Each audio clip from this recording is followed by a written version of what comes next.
Petri Wine brings you Basil Rathbone and Nigel Bruce in the new Adventures of Sherlock Holmes.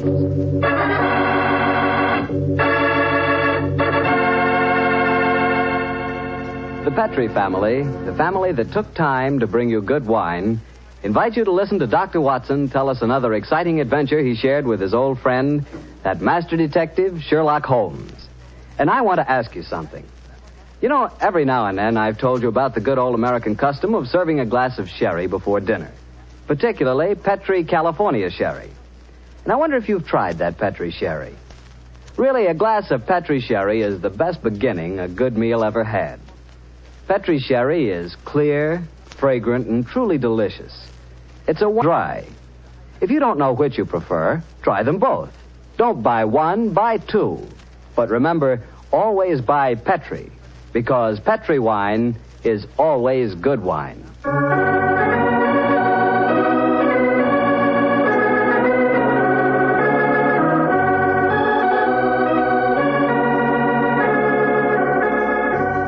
Well, I'm sure Dr. Watson's ready for us. Let's go in and join him, shall we? Come in. Good evening, Mr. Bartell. Good evening, Doctor. Quiet, Willie. Quiet, Monty. Lie down. The dogs seem very pleased with themselves tonight. Did they have a good day? Yes, the three of us did, my boy. Go on. Run off out in the patio. I took a 7-iron and some old golf balls on the beach this afternoon. I improved my game, I think, and the dogs had a great time chasing the golf balls. On the way home, the little rascals had a furious battle with an elderly pelican, so their day was complete. I'll have to join you on one of your afternoon strolls, Doctor. You and the dog seem to have so much fun. Oh, I'll be glad of your company, Mr. Bartell. Well, draw up your usual chair, and I'll get on with tonight's Sherlock Holmes adventure. From the hint you gave us last week, I guess a Frenchman played a prominent part in the story? Yes, indeed he did, Mr. Bartell. His name was Francois Lavillard, and he was a detective of some note in his own country. The time my story begins, it was in 1889, to be exact. Lavillard had come over to London to discuss with Holmes the difficulties of translating some of his monographs into the French language. At this particular time, I was in the early days of my marriage, Mr. Bartell, and this fact, combined with a busy practice, meant that I saw very little of my old friend. He must have missed you, Doctor. Oh, he did. Well, of course, he'd never admit the fact, but to get on with my story. One cloudless June afternoon, I found myself in the neighborhood of Baker Street, and I couldn't resist paying a visit to Holmes. Mrs. Hudson was out, but having retained my old latchkey, I let myself in and mounted the familiar stairs. It gave me a strange feeling as I raised my hand to knock on what once had been my own living room door. Come in. Oh, hello, Holmes. Sure, Holmes. Oh, I beg your pardon. I didn't know you... Watson, my dear fellow. How very nice to see you again. It's great to see you, Holmes. I'm sorry I interrupted you. No. I didn't know that you had company. Not at all, my dear fellow. We're delighted, aren't we, Lavillard? Watson, this is Monsieur Lavillard. How do you do, sir? How do you do? Enchanté, monsieur. I have often wished to meet the so charming Dr. Watson. Holmes has told me a great deal about you. Oh, it's very nice of you, sir. That age suits you, Watson. You look splendid, old fellow. Gained a little weight, haven't you? Oh, yes, a few pounds, I Here believe. it comes. You sit down, won't you? You sure that I'm not interrupting you in some important discussion? Oh, no. Oh, no, mon cher docteur. We were having a good-natured argument on the relative abilities of the French criminal compared to the English. Oh, interesting. You must lend me your Interesting support, idea. Watson. Monsieur Lavillard is convinced that the English criminal is a very dull dog indeed. Well, we've met some far from dull ones in our time, I assure you, Monsieur Lavillard. Ah, the exceptions rather than the rule, I fear, mon cher docteur. You're stubborn, aren't you, Lavillard? Believe me, my dear friend, that I will yield to no one in my admiration of your knowledge and skill. That is why I wish I could persuade you to practice in Paris. Ah, there you would find opponents really worthy of your steel. What can happen to interest you in this land of grey fogs, boiled potatoes, and pots of tea? Gracious me for my soul, sir, you're not very flattering. Oh, don't be so insular, Watson. Oh, I meant no offense, my friend. Well, you say that the English criminal is dull. Well, perhaps if you were to read a published story of mine called A Study in Scarlet, you'd think differently. It tells of a very exciting adventure that Holmes and I had. I have read it, my friend. Oh, you have? An extremely gripping story, but surely you will admit that the crime was essentially of American origin. He's right, Watson. He's perfectly right, dear me. What can I do to To contain anything from a lover's frantic appeal to his lady love to a ransom note. In my profession, I've frequently found it an invaluable medium for contacting the underworld. Yes, now, here we are. Here's something. Dear me. Oh, dear, no. Today's column seems rather uninspired, I'm afraid. May I examine it? Of course, here you are. Merci. If the lady who helped my little boy across the road at the corner of Threadwell Street and High Auburn last Wednesday at 4 will get in touch with Box 845, she will learn of something to her advantage. We can be more colorful than that in Paris, my friend. Yes, I think we can do better than that, too. Yeah, look at this, will you? The printer must have been half asleep when he set up the type for this advertisement. Will any gentleman interested in discussing cryptography and cipher writing please communicate with Box XQL 696, the time? Oh, I fail to find this message any more stirring than the preceding one. You notice the execrable printing, don't you? Indeed I do. It is all mixed up. The first word, will, starts with a capital W and a capital I. The second word, any, starts with a small a, and then has a capital N and Y. It is a shocking example of typography. And when it occurs in a paper noted for its excellence in typesetting, one realizes that this is no mistake. What do you mean, huh? This is undoubtedly a code message. Come now, my friend. I defy even you to make a mystery out of a printer's negligence. I accept your challenge, my dear Leviat. If you recall, the Baconian bilateral cipher depends upon the use of two sizes of type. If we group the letters in units of 5, the arrangements of small and capital letters within the group should give us the message. Now, let's see. 2 capitals followed by 3 small gives us the letter H. Then 2 capitals, 1 small, 2 more. That gives us E, H. I still think you are trying to make an adventure out of a mere printing accident. No mere printing accident could so readily fall into one of the great traditional ciphers. Now, let's see. This message reads H-E-L, help, Q, too small, Q-U-I, quilter, help, quilter,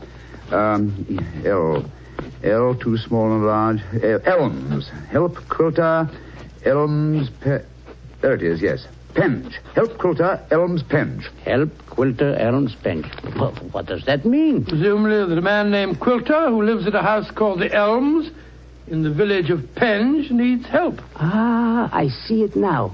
A helpless victim held prisoner. He smuggles out this message as a harmless personnel, with strict instructions that it be printed on this art form. He knows that the amateurs of cryptography, to whom it is addressed, will decipher this call for help.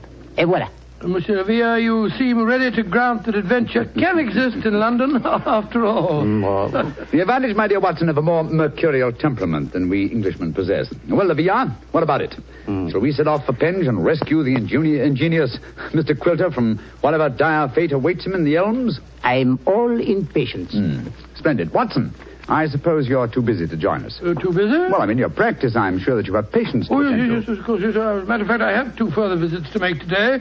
One to a peppery old miser who has gout, and the other to a wealthy society woman who has an acute attack of hypochondria, as they call it. But to blazes with them, to hell with both of them. I'm coming with you, Holmes, if you want me. Bravo, Watson. Then grab your hat and coat. The game's afoot.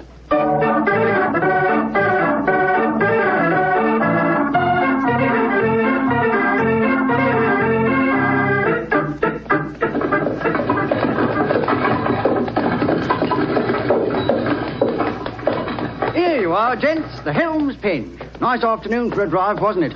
Afraid it'll cost you 15 bob, though. There's a sovereign for you. You can keep the change. Blimey, thank you, Governor. Top of the evening to you, gents.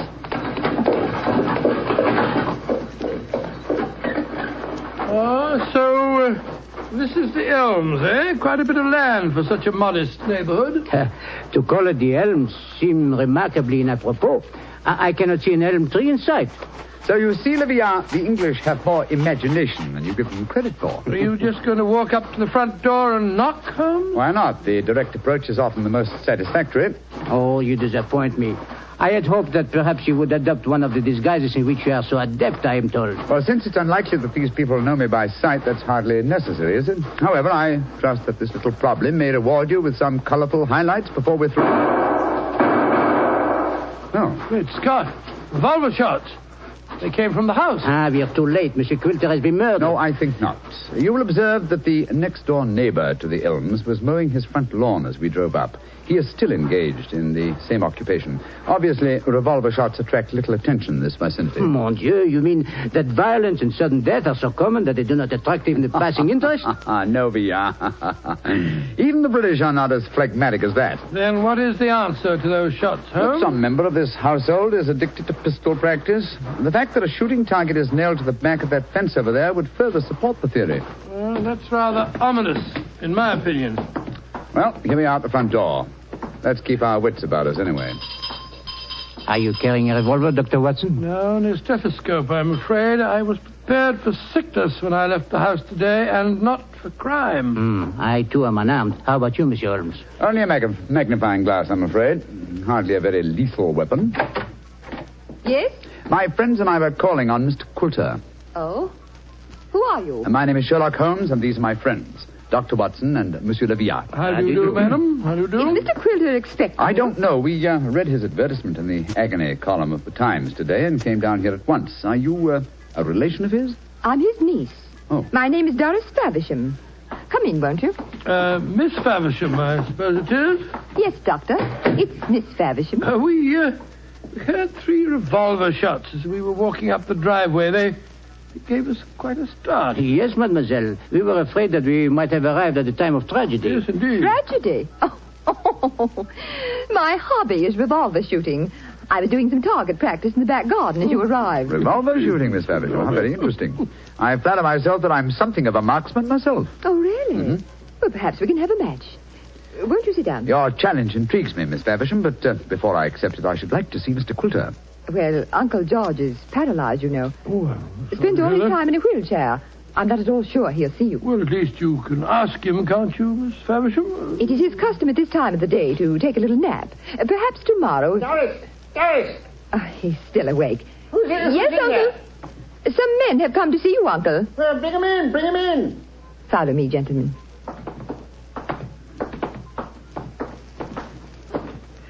Uncle, this is Mr. Sherlock Holmes, Dr. Watson, and Monsieur Leviat. and Monsieur Leviat. How do you How do, do you sir? do, sir? How do you do? Sherlock Holmes, eh? It took you long enough to decipher my message and get here, didn't it? Your brother's a much faster worker, isn't he? Oh, what makes you say that, Mr. Quilter? Received this telegram from him at 11 o'clock this morning. Read it for yourself. Oh, well, what's it say, Holmes? Suggest you consult my brother Sherlock, and it's signed Mycroft Holmes. Yes, Mr. Quilter, my brother is a much faster worker. Or shall we say that he suffers from the unfortunate habit of early rising. He undoubtedly read the agony column 3 hours before I did today. Don't know about that, but I've been expecting you all day. I imagine you know why I inserted that advertisement. Well, I had the impression that you were under some form of restraint, that you were in need of a rescue party, as it were. Rubbish. My advertisement was a piece of subtle bait. The only person that could decipher the message would obviously be someone who knew the Baconian Cipher. Very logical deduction, Mr. Quilter. You see, I'm convinced, as any sensible man should be, that the so-called Shakespearean plays were written by Sir Francis Bacon. Oh, I see. But I felt that it needed a clever man to prove the fact. Mm-hmm. I was sure that anyone who was able to decipher my message was the man I needed. And what will it take, Mr. Holmes, to do the job? I'm a rich man. Name your fee. You mean to say that you inveigled Mr. Holmes down here just to do some research on the origin of Shakespeare's work? Oh, you needn't look so shocked, Dr. Watson. My uncle has offered to pay him a handsome fee. Well, what do you say, Mr. Sherlock Holmes? An interesting subject for research. I'll concede that Ignatius Donnelly and others have proved almost beyond doubt that William Shakespeare of Stratford-on-Avon did not write the plays, but I greatly doubt that Lord Bacon did. I may devote my leisure and later years to some investigation on the subject, but in the meanwhile, Mr. Quilter, I'm afraid I'm much too busy to undertake such an assignment. Please yourself. Show the gentleman out, Doris. Goodbye, sir. Good day, sir. Too bad you had this long drive down here for nothing, Yes, gentlemen. I'm afraid I quite agree on it. It would seem to me that your uncle has a distinct talent for practical joking, mademoiselle. Uncle? Oh, Uncle never made a joke in his life. Mr. Mr. Holmes, now that you're here, perhaps you'd like to indulge in a little shooting match. Thank you, Miss Faversham, but as I told your uncle, I'm a busy man. Good evening to you. Goodbye, gentlemen. Goodbye. Holmes, old fellow, you're losing your touch. You'd never made a blunder like this if I'd still been with you. It is comforting for an aspiring detective like myself to know that the great Sherlock Holmes is fallible. Yes, indeed. Then am I to assume that I must continue the case alone? What do you mean, continue the case? There isn't one. Quilter's in no danger. He's in desperate danger. What? I'm only afraid I may be too late to save him. But we have just spoken to the man. Oh, no. Did neither of you notice the traces of fresh loam on the boots of that supposedly paralyzed man? Gentlemen, I fear the agony column has led us to murder.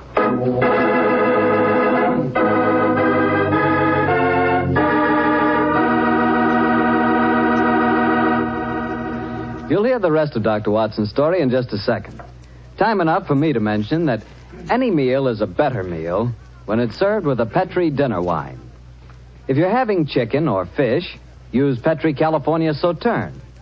Petri Sauterne is a subtle, delicately flavored white wine that looks and tastes like captured sunshine. If you're having a roast or chops or any kind of meat or meat dish, then by all means serve Petri California Burgundy. Petri Burgundy is a hearty, full-flavored red wine. One of the most delicious red wines you ever poured from a bottle.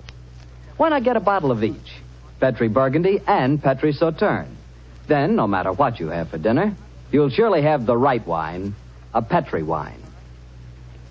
Well, Doctor, why did you have to break off your story there? Well, I had to break it off somewhere, Mr. Bartell, and that seemed to be the most exciting spot. It certainly was. I was convinced that the great Sherlock Holmes had been fooled for once. What happened next? Well, my boy, needless to remark, we did not get into a cab and go back to London, but let me pick up the story at the same place that I broke it off. As Holmes said...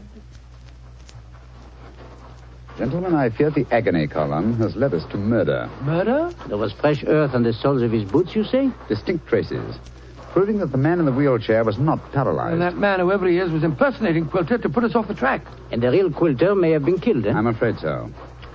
Let's stop here for a moment, shall we, while we make our plans. This hedge will hide us from the house in case they're watching from the windows. Now, this isn't a hard picture to reconstruct. There undoubtedly is, or was, a paralyzed Baconian scholar named Quilter. He managed to smuggle out that ingenious plea for help, but Mycroft's unfortunate telegram gave the game away. Mm-hmm. I see it now.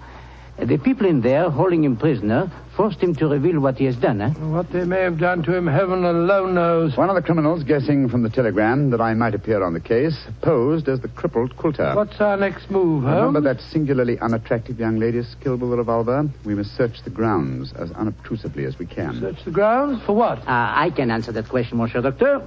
We search for signs of the freshly turned earth of a grave.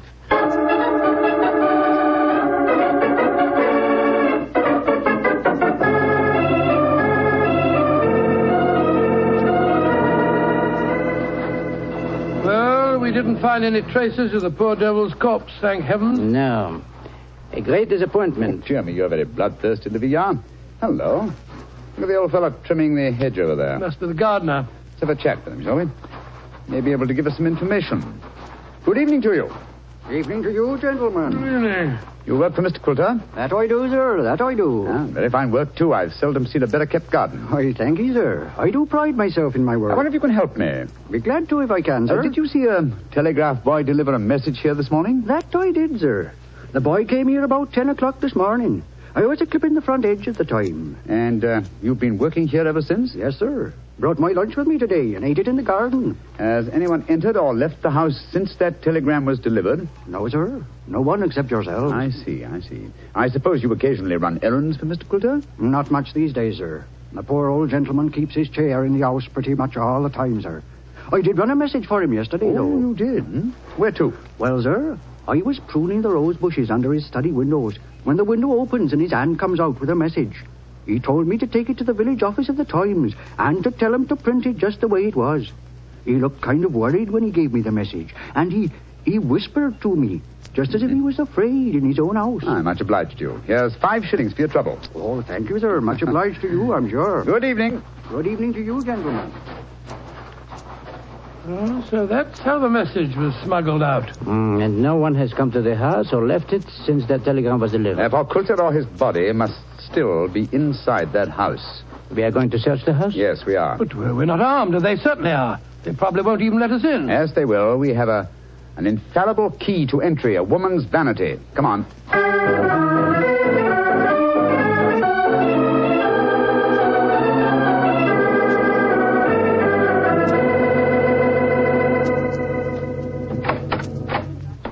Oh, so you came back.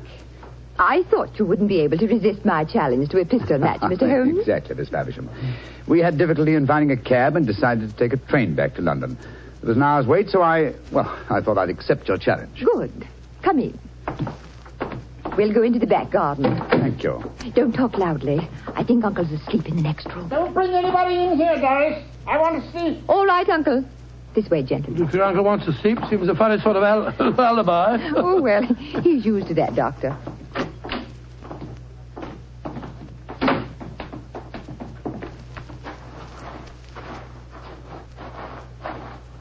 Here we are. This is the 50-yard range, Mr. Holmes. 3 shots. Best aggregate score wins. How much do you want to bet? You name the stake. Name the stakes, Miss Faversham. A sovereign? Certainly. You take the first 3 shots? Very well. I must just check that it's loaded. Yes, 6 bullets. All right, here I go.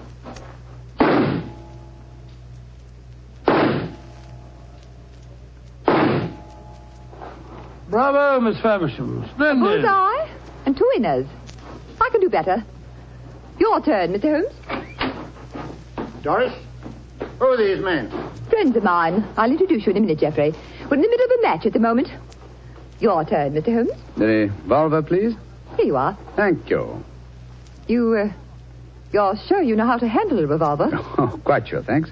And why are you pointing it at me? Because I want you to raise your hands above your head. You too, whatever your name is. Doris, who are these men? Put up your hands. I shan't hesitate to shoot, I assure you.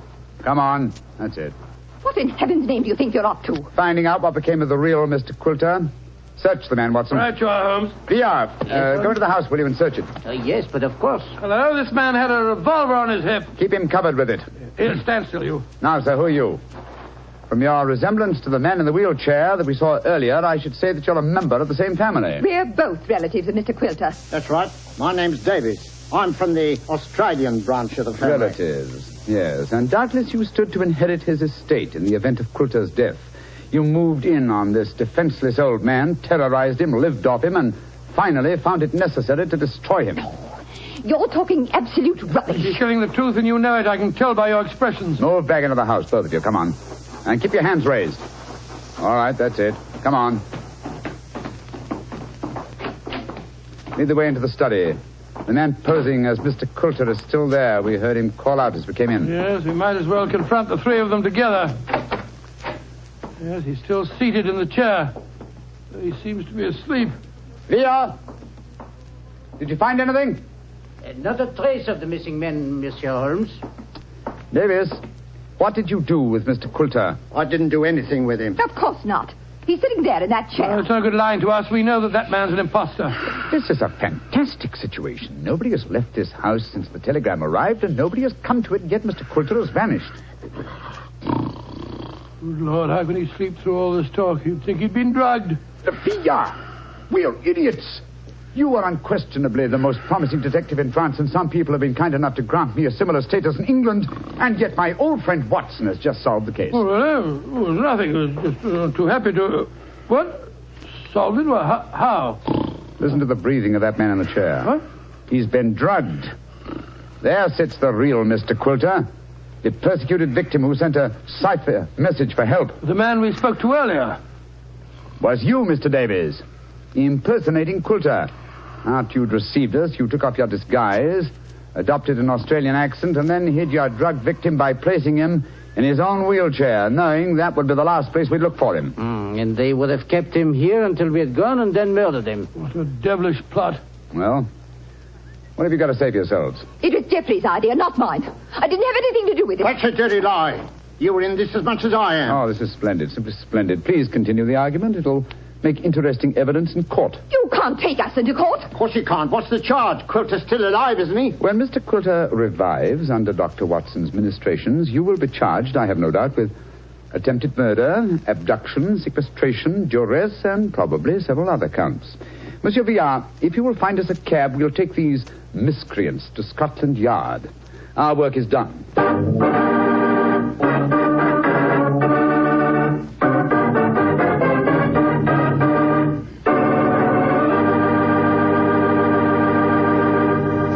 Well, Doctor, that was a fine story. What are you fidgeting for? Fidgeting me? Well, I'm expecting a guest. I thought I heard him just now, the front door. A guest? Now, you're being as mysterious as Mr. Holmes. Oh, not quite. You see, come in. Dr. Watson, how are you, you old rascal? Gregory, my boy, it's great to see you again. Mr. Bartell, meet my friend, Mr. Gregory Hood. Not the Gregory Hood. Mr. Bartell, I like the way you say that. Yes, Mr. Bartell, this is the Gregory Hood. Mr. Bartell, if you listen to Dr. Watson, he'll lead you to believe I'm much more important than I am. I'm quite a simple person, really. I'm kind to dogs, just love little children, and always help old ladies cross the street. I also know how to make a fire by rubbing two sticks together. Yes, and unlike my old friend Holmes, you pretend to know very little about criminals and crime, and yet you're one of America's outstanding criminologists. So I've heard. A hobby, Mr. Bartell, a hobby. My real business is importing, headquarters San Francisco. Need any old masters?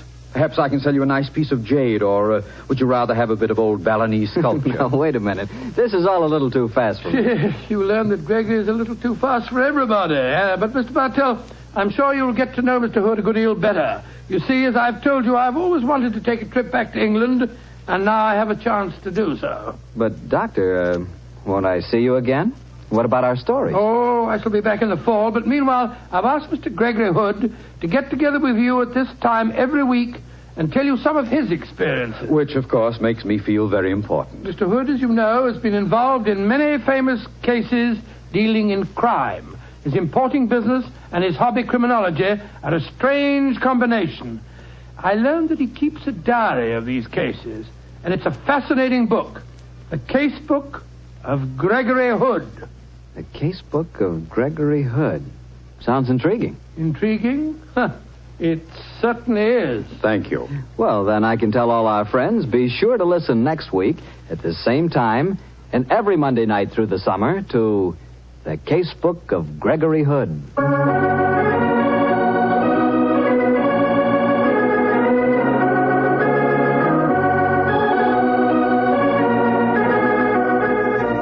Tonight's Sherlock Holmes adventure was written by Dennis Green and Anthony Boucher and was suggested by an incident in Sir Arthur Conan Doyle's story, The Sign of Four.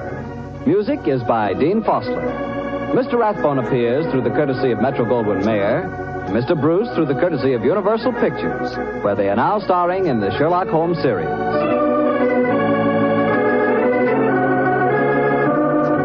The Petri Wine Company of San Francisco, California, invite you to tune in again next week, same time, same station. Sherlock Holmes comes to you from our Hollywood studios.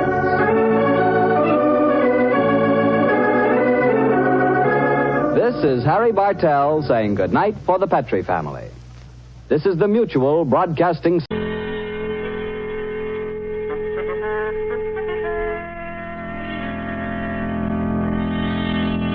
The Adventures of Sherlock Holmes, starring Basil Rathbone and Nigel Bruce.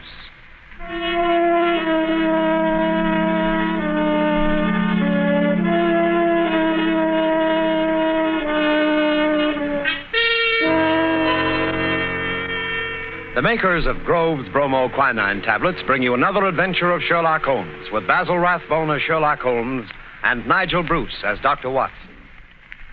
A cold is a miserable thing. A cold may become a dangerous thing. Even a so-called light cold can take a serious turn. Be prompt, be decisive in your treatment of a cold. At the very first sign of a cold, take Grove's bromoquinine tablets. Bromoquinine tablets quickly check the symptoms of a cold, quickly relieve the distress of a cold. They give you speedy results, which are very important. Don't monkey around when you can get such a dependable preparation as Grove's bromoquinine tablets. And now, here we are again on our usual visit to Dr. Watson. He's waiting for us in his study, a cheerful blaze crackling on the hearth. I'm very relieved to see you, Mr. Manning. Hasn't the weather been atrocious today? I was beginning to wonder if you'd be able to get here tonight through all this fog. Yes, it certainly is what you Londoners call a regular pea souper. Yes, indeed. It reminds me of the adventure of the Missing Submarine Plans, a case that was solved in the underground. Underground? What you Americans call a subway. Yes, but what has a solution in a subway got to do with a foggy night? Well, you see, the affair started in weather exactly like this. It was the third week in November, the year 1895, to be exact. On Monday, a dense yellow fog had settled down upon London. On Thursday, it was still there, thicker and murkier than ever. At first, Holmes had turned his nervous energy to cross-indexing his huge reference books. But when, after pushing our breakfast chairs back for the fourth morning, we saw the greasy brown swirl still drifting past the windows, Holmes's patience snapped.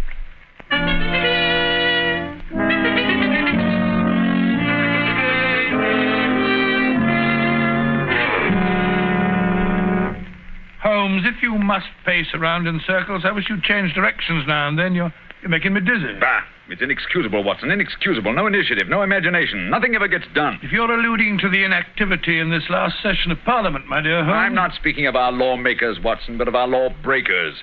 The London criminal is certainly a dull fellow. What makes you say that? Well, look out of the window. Ideal weather for committing a crime. The criminal advances on his intended victim practically unseen. He pounces and disappears into thin air. There have been numerous petty thefts, I believe. Petty thefts, pickpockets, ragamuffins. What's the country coming to? Now, if I were a criminal, Watson... Well, I, for one, would move to America. Hello. Mrs. Hudson's knocking. Excited. What's up, I wonder? Yes, Mrs. Hudson, what is it? Oh, a telegram for me. Yes, sir. Very well, thank you. Oh, well, what's it say? Oh, wait until I open it, can't you? Ah, dear me, what next? Most unusual, Watson, most unusual. What's most unusual, Watson? What's it say? Well, it's from my brother, Mycroft. You remember him. He helped us solve the case of the Greek interpreter. He's coming here. Why not? What's so phenomenal about that? Why not, indeed? It's as startling as it would be to meet a tram car coming down a country lane. Yes, now I come to think of it. Mycroft is rather like a tram car. His rails lead from his Pall Mall lodgings to the Diogenes Club in Whitehall. That's his circle. I wonder what upheaval could have derailed him. Doesn't the telegram explain? It says, must see you about Cadogan West, coming at once. Cadogan West? Cadogan West? Why, that's the young chap who's found dead in the underground on Tuesday morning. I remember reading about it in the papers. Oh? The young man had apparently fallen out of a train and killed himself. He hadn't been robbed, and there was no reason to suspect violence. Quite an uninteresting case, if I remember correctly. And yet, it's serious enough to cause Mycroft to alter his habits. No, Watson. This must be an extraordinary event. Do you recall any other facts about the affair? Yes, I come to think of it, there was one unusual bit came out of the inquest. They were unable to ascertain at what point he entered the train, because his ticket was missing. Strange. What articles were found on the body? Oh, £2.15, I believe it was, a checkbook and... Oh, yes, 2 dress circle tickets for the Woolwich Theatre, dated for that evening. Theatre tickets, eh? Then it wasn't suicide. A man doesn't procure theatre tickets for the evening on which he intends to end his life. Anything else? A small packet of technical papers, I believe. Technical papers? What kind of technical papers? The newspapers didn't say. Ah, as serious as that. What did the young man do? Where was he employed? He was a clerk at Woolwich Arsenal. Ah, government employee. There we have it, Watson. British government, Woolwich Arsenal, technical papers. That's why Mycroft is involved in this affair. I don't understand. No, I suppose not. Watson, have I ever told you what Mycroft is? Your brother, of course. Oh, no, Watson. Do you have to be so dense? I mean, do you know what he does?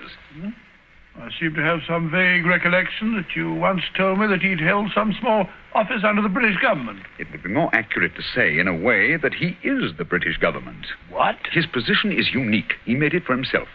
As the tidiest and most orderly brain of any man alive, with a great capacity for storing facts and giving them the proper interpretation. The conclusions of every government department are passed on to him. He's the central exchange, the clearinghouse. Again and again, his word has decided the national policy. He thinks of nothing else. Nothing else can lure him from his contemplations. And yet he's coming here. Yes, Jupiter is descending on us today. What on earth can happen? Watson, that sounds suspiciously like a bad pun. Here he is, if I'm not mistaken, to speak for himself. Come in, come in. Hello, Mycroft. What's up? You look flustered. Most annoying business, Sherlock, most annoying. You know how I dislike altering my habits. Extremely awkward for me to come away from the office, particularly with Siam in its present state. Oh, dear me. Yeah, sit down, Mycroft, sit down. You know Watson, of course. Yes, of course. I'm trying to find a chair that I can trust to hold me. I'd better take the sofa. You certainly haven't got any thinner. I've never seen the Prime Minister so upset. As for the Admiralty, it's buzzing like an upset beehive. You know anything about the case? Watson's just been telling me what was in the newspapers. Just what were the technical papers found on the body? Sherlock, for the love of heaven, not so loud. Those papers which the wretched youth had in his pocket were none other than the plans of the Bruce Partington submarine. Oh? A submarine which will completely revolutionize naval warfare. The most important papers in our government archives. Under no circumstances could they be removed from the office. Even the chief constructor of the Navy was forced to go to Woolwich if he desired to consult them. And yet we find them in the pockets of a dead junior clerk in the heart of London. Yeah, from an official point of view, it's deplorable, my dear Mycroft. Simply deplorable. You may laugh, Sherlock, but this country won't be safe until they're recovered. But I thought you said that they were found in the pocket of this chap, Cadogan West. 10 papers taken from Woolwich. 7 were found in the pockets of Cadogan West. 3 are still missing, the 3 essential ones. To recover those 3 papers is imperative. The peace of Europe depends on them. Nice little problem, eh, Watson? Why did Cadogan West take the papers? How did he die? How did his body reach the place where it was found? And where are the missing papers? Find the answer to those questions, Sherlock, and you'll have done your country an invaluable service. Why don't you solve it yourself, Mycroft? I believe you could. Possibly. But it's a question of digging out details. Give me the details, and I can give you the solution from an armchair. No, when it comes to running about and cross-questioning railway guards and lying on one's face with a lens to one's eye, no, that's not my métier. Besides, your figure prevents your taking such an undignified position, eh? Very well. Leave that part of it to us, eh, Watson? Right you are. Good. I've got a cab waiting outside to take you to the place where the body was found. I can give you the details on the way.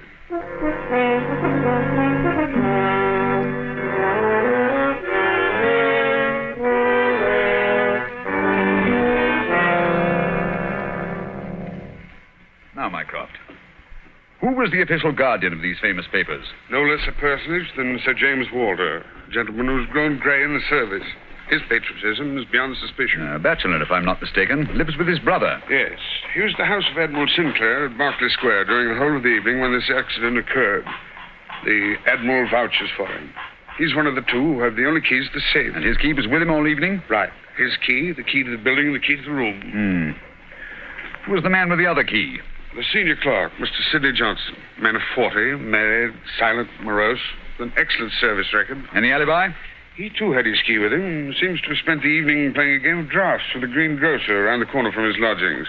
Of course, he has only the word of this green grocer to back him up. Oh, come, my dear Mycroft. No class discriminations, please. The word of a greengrocer is often just as good as that of an admiral. What about Cadogan West? He had a good reputation. A bit hot-headed, but straight and honest. At least everyone thought so. He was next to Sidney Johnson at the office. His duties brought him into daily personal contact with the plans. No one else ever had the handling of them. Oh, it's perfectly clear. He must have taken... Not so fast, Watson, not so fast. Who locked them up that night? Mr. Sidney Johnson. They were of value, commercially, I mean. Oh, yes. There's no doubt that West could have got several thousands for them very easily. And yet, only a small amount of money was found on the body. Perhaps the buyer took it back after he'd murdered West. What puzzles me is, how did West obtain possession of those papers? To do so, he must have had a false key. Several false keys, Sherlock. He had to open the building and the room as well. Oh, well. Several false keys, then. Let me see. Suppose West did take the papers and went into town. And on the way back to Woolwich, where he is hoping to replace the papers, he's killed and thrown from the train. But the spot where the body was found is considerably past the station for London Bridge, which is the route to Woolwich. That's interesting. Also, if young West did make an appointment with some foreign agent to sell the papers that night, why didn't he keep the evening clear? Why buy 2 theater tickets? Exactly. Furthermore, he actually escorted his fiancée halfway there before he disappeared. Blind. That's what it looks like to me. Why did he take the papers at all? Why not copy them out in the office and sell the copies? He certainly had plenty of opportunity to do so. And why the absence of his underground ticket? Perhaps the ticket would have shown us which station was near the agent's house. So the murderer destroyed it. Good, Watson. Very good. And yet, I wonder. Well, here's the underground station. The railway authorities have sent a man round to show the exact place where the body was found. You won't change your mind and come with us? Well, crawling round that black hole on my hands and knees, not very likely. Well, I shall expect a report on your efforts this evening. Never expect too much, Mycroft. Never expect too much.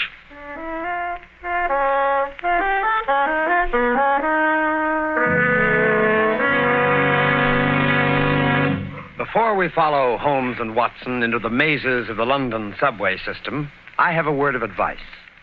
Every year, colds cause a lot of sickness. Every year, they cause a lot of expense and time lost from work. Always regard a cold seriously. Always treat it earnestly. At the first sign of a cold, take Grove's bromoquinine tablets. Bromoquinine tablets are famous relief for the distress of a cold. Their efficacy has been fully established. Bromoquinine tablets go right to work on a cold symptom. They don't waste any time. They don't pull any punches.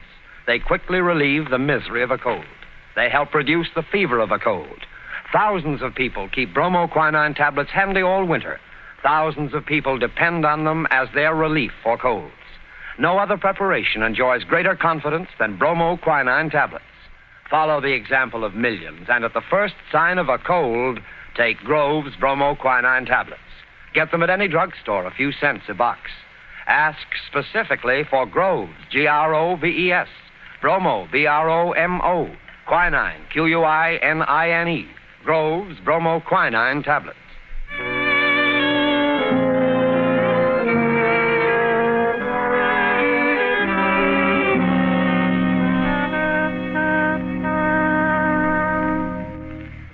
This way, sir. Step right along the tracks. But it isn't safe. Supposing a train should come shooting round that curve. Oh, that's all right, sir. There won't be another for 5 minutes anyway. Here we are, sir. This is where they found the body. Right here alongside the rails. Lying on its face it was. Spooky old place, eh, Holmes? Like the catacombs, only without the skeletons. Yeah. Anything in his hands when they found him? No, sir. Were they clenched? Or spread out as if he were protecting himself? No, sir. They was what you might call relaxed. What time did all this happen? Well, sir, the train he was hoisted out of, as near as we can figure, passed along here about midnight on Monday. All the carriages have been examined for signs of violence, I suppose. They didn't find nothing, not even the missing ticket. There was a passenger to Aldgate on the ordinary train. About 11:40 it was. He said he'd heard a heavy thud, like something striking the line, just before the train reached this station. But it was so foggy, he said he was blessed if he could see what it was. Holmes, what's the matter? What are you staring at? The curve, Watson. What of it? Of the rails. What of it? What do you mean? I suppose there aren't many curves as abrupt as this. No, sir, I can't say as there is. What have curves got to do with it? Oh, an indication, Watson. Merely an indication. Unique.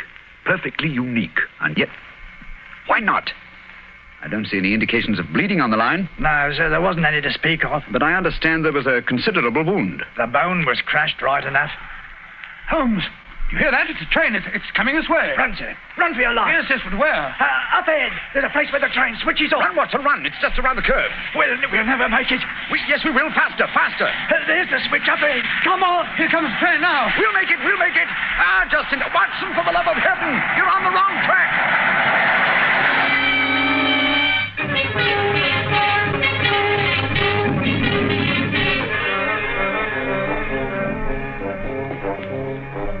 Well, that was a narrow escape, Holmes. I must say my knees are still shaking. Look at the shoulder of my coat where you pulled it there.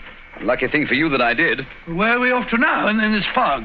Yes, it's a nice afternoon. Suppose we pay a few calls. I think Sir James Walter claims our first attention. After that, we might drop in on Miss Westbury. Miss Westbury? Who's she? She is Cadogan West's fiancée and the last person to see him alive. Holmes, we seem to be going around in circles. We've accomplished absolutely nothing so far except to get ourselves nearly annihilated in the underground. After all, it's perfectly obvious that the young man had a quarrel with someone, in all probability the agent. to whom he sold the papers and got himself thrown out of the railway carriage for his pains. I disagree with you, my dear Watson. His body fell from the roof of the carriage where it had been placed. Cadogan West met his death elsewhere. The roof of the train? Consider the facts, Watson. A, the curve in the tracks. The body is found at a spot where the train pitches and sways as it comes around the points. B, there was no ticket. C, there were no signs of bleeding on the line because the body had bled elsewhere. Of course. Everything fits together, but where was the body placed on the train? I think I can make a fair guess at that, my dear Watson. Here we are. This is the famous official villa of Sir James Walter. And that, if I'm not mistaken, is his brother, Colonel Valentine, just coming out of the house.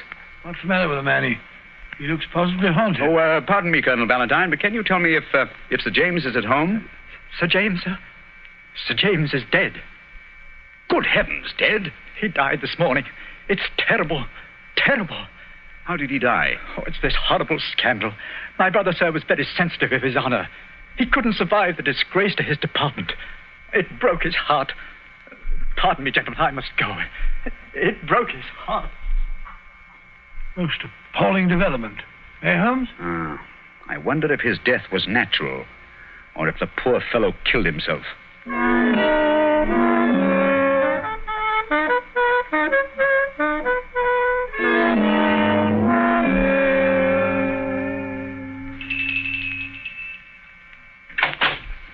Yes? Will you tell Miss Westbury that Mr. Sherlock Holmes would like to see her? Oh, please come in, gentlemen. I'm Violet Westbury, Mr. Holmes. I've been expecting you ever since I heard you had taken the case. Please be seated. Well, thank you. Oh, Mr. Holmes, we must save his good name. He couldn't have done it. Cadogan was the most chivalrous, patriotic gentleman on earth. He couldn't have done it. He would have cut his right hand off rather than sell a state secret. But the facts, my dear Miss Westbury. I admit I can't explain them. Was he in need of money? No, Mr. Holmes. His need was simple and his salary very good. He'd saved several £100. We were to be married at the new year. I see. Had you noticed any signs of mental excitement? Why, well, that is... Come, Miss Westbury, be frank with us. Yes, Mr. Holmes. That night, I had a feeling that there was something on his mind. Mm-hmm. Tell us about it, will you? We were on the way to the theater. It was a foggy night, you remember? We were walking slowly. Our way took us close to his office. Cadogan seemed thoughtful and worried.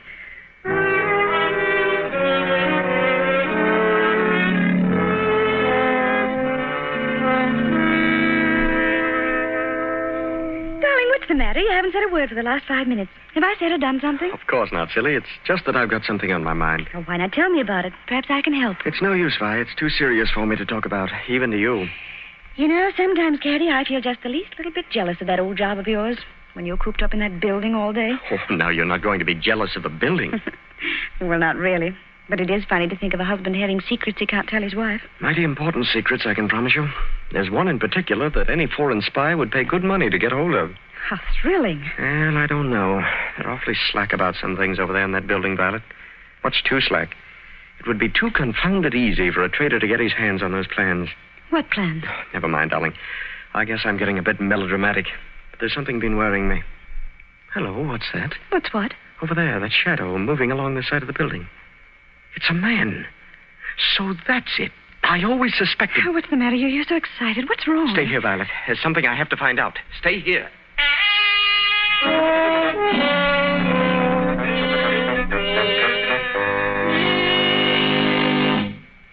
I waited and waited, but he never returned. Oh, Mr. Holmes, if you could only save his honor, it meant so much to him. We shall do our best, Miss Westbury. This shadow, this man moving along the building. Did you see it, too? I think I did, Mr. Holmes. But the night was so foggy, I can't be sure. But there must have been a man. Another man. It couldn't have been Cadogan. Surely character goes for something. Let us hope so. Come along, Watson. We must return home. I'm expecting an answer to some telegrams I sent Mycroft earlier this afternoon. We've done enough for one day.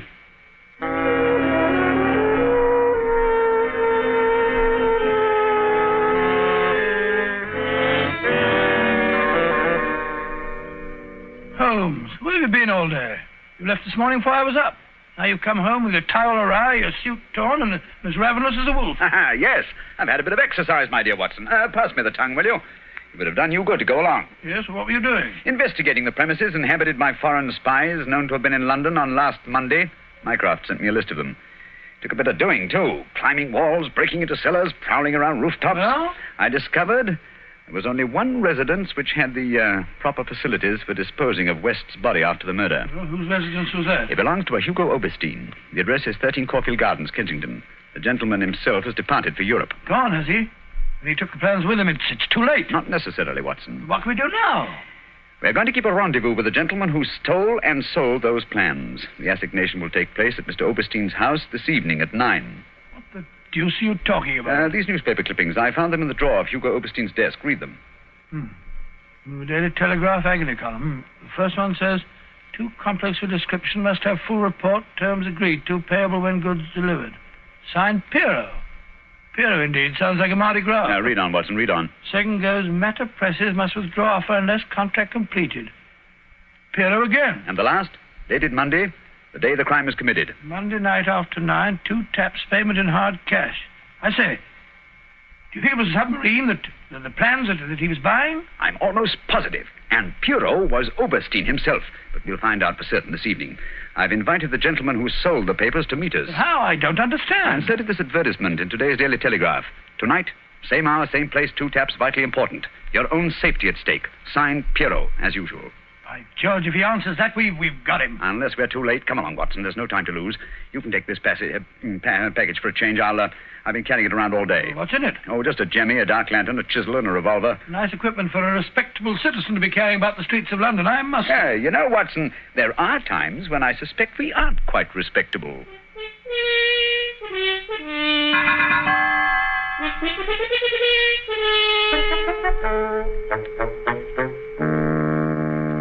Here we are. This is Caulfield Gardens. Thank heavens, it's still foggy.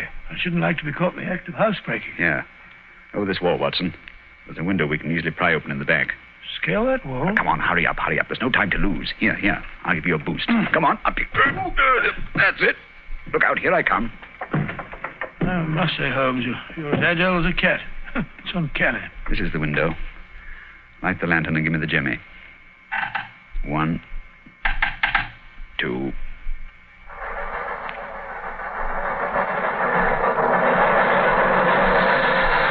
Holmes, the underground runs right past here, almost on the level of these windows. I could have reached out and touched it. Yes, quite convenient, wasn't it? It was here the body was placed on the roof of the train.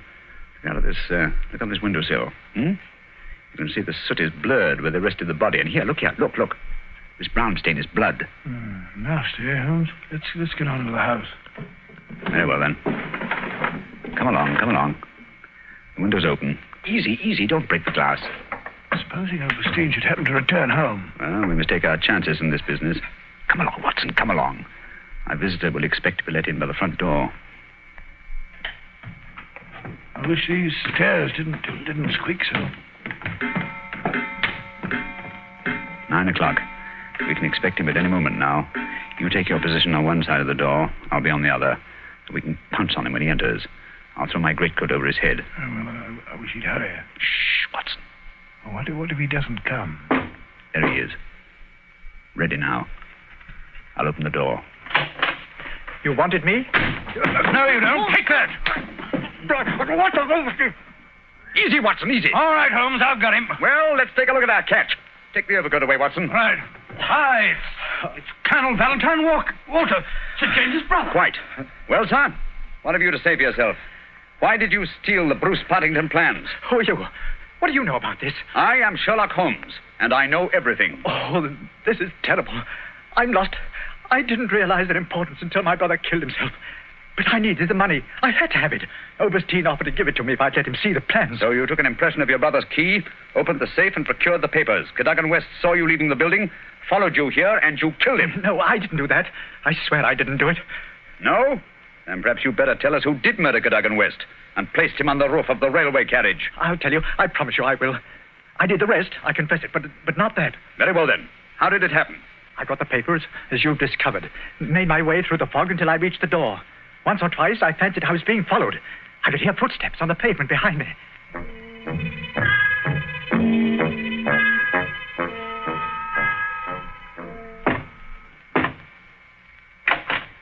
Colonel Walter? Yes. You have the papers? Yes. Let me in, quick. I think someone's been following me. Yes, it's me. You can't do this, Valentine. It's treason. Who are they? Do you hear? No, you can't sell the papers. Papa Oberstein, he knows how to use a blackjack, eh? You've killed him. So? It's murder. I'm going to get out of this. No. I think different. You will come in here if you do not wish to taste the blackjack, too. But That is better. Oh, what can we do? They'll find the body. I have an idea. First, I look at those papers. I take the ones I want, and the rest we put in the pocket of this foolish young man. And then we give him a nice ride on top of the underground train, no? He will be the guilty one.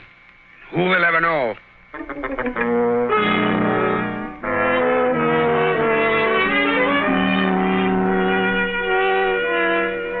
What a thoroughly unpleasant gentleman. What a pity that he got away with the papers, Dr. Watson. Oh, but he didn't. Oberstein had left a Paris forwarding address with Colonel Walters. That gentleman sent him a letter dictated by Holmes, saying that he had discovered that one essential detail in the plans was missing, and that he had procured a tracing which would make it complete for a price. And did Oberstein swallow the bait? Did he swallow it?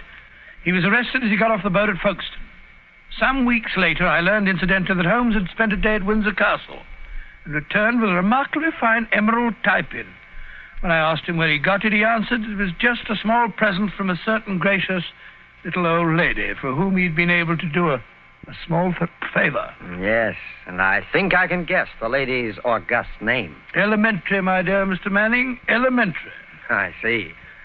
Ladies and gentlemen, in just a moment, Dr. Watson will be back to tell us about next week's story. In the meantime, let us repeat. Watch out for colds.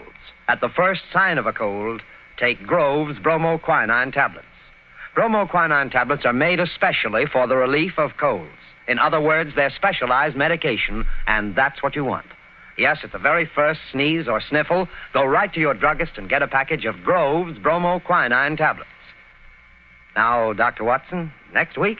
Next week, I think I'll tell you the story of the lion's mane. The lion's mane? What was that, Dr. Watson? Well, the answer to that question, Mr. Manning, almost stumped Sherlock Holmes himself. Suffice it to say that they were the last words gasped out by a dying man as he lay writhing in agony on the sands of the Sussex coast.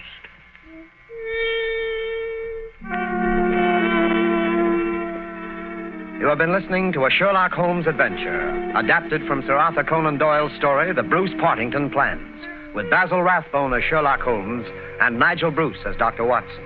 The dramatization was by Edith Miser. This program is presented from Hollywood every week at this same time by the makers of Grove's bromoquinine tablets. Quick relief for colds. This is Knox Manning speaking.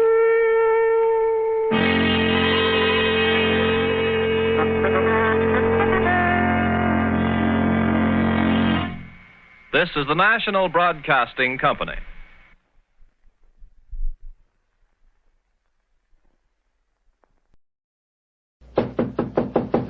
Come in. Ah, there you are, Mr. Bartell. Good evening, Doctor. Oh, no, don't get up. You look much too comfortable.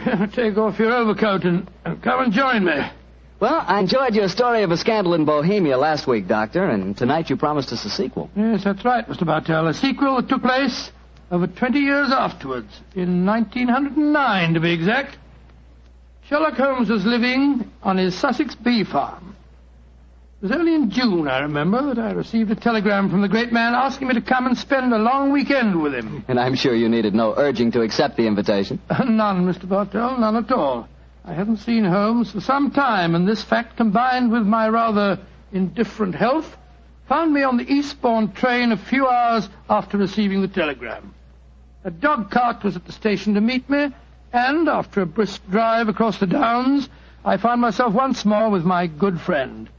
He looked somewhat older than when I'd last seen him, but as he spoke to me, I realized from the keenness of his voice and the sparkle in his eye that Sherlock Holmes would never really be old.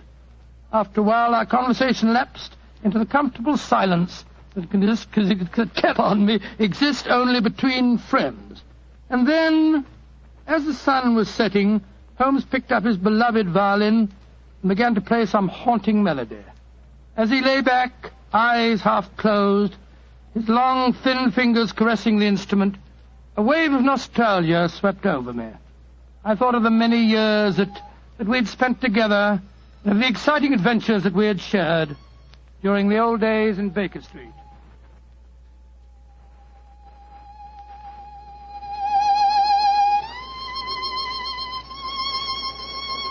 Beautiful. Quite beautiful. Thank you, Watson. You look uncommonly wistful, dear chap. You thinking of the old days? Yes, Holmes. I was. So was I. Uh-huh. Oh, well. Those were exciting times, but it's comforting to think that now we will not be disturbed by a jangling doorbell, followed shortly by some poor devil in trouble. Nowadays, my greatest excitements are connected with the segregation of the queen bee and the nighttime proclivities of Charles Augustus, my tomcat. I still find it hard to think of you in retirement, Holmes. Do you ever consider returning to active practice? Oh, I consider it occasionally and then reject the idea. A man should work only up to the peak of his ability. I'm past mine. Nonsense, Holmes. You're just alert as ever you were. Mentally, perhaps, but not physically. Would you consider handling a small problem in England? Oh, if it's a personal problem that affects you, my dear chap, you know I'll do anything I can. Well, it's not exactly my problem, Holmes, but there was a charming young girl on the train. We got into conversation and... You don't age at any rate, old chap. You're just as susceptible as ever. No, Holmes, let me finish. She said that you knew her mother quite well. Her mother? Come in. Oh, yes, Devers, what is it? I'm sorry to disturb you, Mr. Holmes. Your man said I might come in. My master, Mr. Leyton Stanley, instructed me to deliver this note. Oh, thank you. He also instructed me to wait for a reply. What confounded impudence. You tell your master that there's no answer to this letter. But he told me I must get a reply. You may tell Mr. Leyton Stanley that I will instruct my solicitors to reply to his message in due course. But, sir... That's all, Devers. You may go. Very good, sir. Oh, what did the note say, Holmes? Read it for yourself. Keep your filthy bees where they belong. One of my guests was stung yesterday. If this happens again, I'll have the police run you out of this place. Good Lord, what an offensive letter. The man himself is even more offensive. He's a retired manufacturer who thinks that his immense wealth entitles him to domineer over the local residents. Oh, but let's not spoil a nice sunny afternoon by discussing him. Please continue with the story of the young lady that you met on the train. Yes, I'd like to. Poor little thing seems in dreadful trouble. I do wish you would help her. You say that she told you her mother knew me? Yes. What's her name? Norton. Irene Norton. Norton? I don't seem to recall... Oh, but of course! Where is the girl, Watson? She's staying at the Red Lion in the village. Then ring her on the telephone and ask her to come over here as fast as she can. Of course I'll help her. I'm delighted, Holmes, but what made you change your mind so suddenly? Your memory's so short that you can't remember Irene Adler. Surely you haven't forgotten that in the case you called a scandal in Bohemia, I was completely fooled by her? Why, Joe, yes, of course. You always referred to her as the woman. But how does Irene Norton fit into the picture? Irene Adler married a barrister named Geoffrey Norton. Tell Miss Norton to come at once, Watson. She is the daughter of the woman.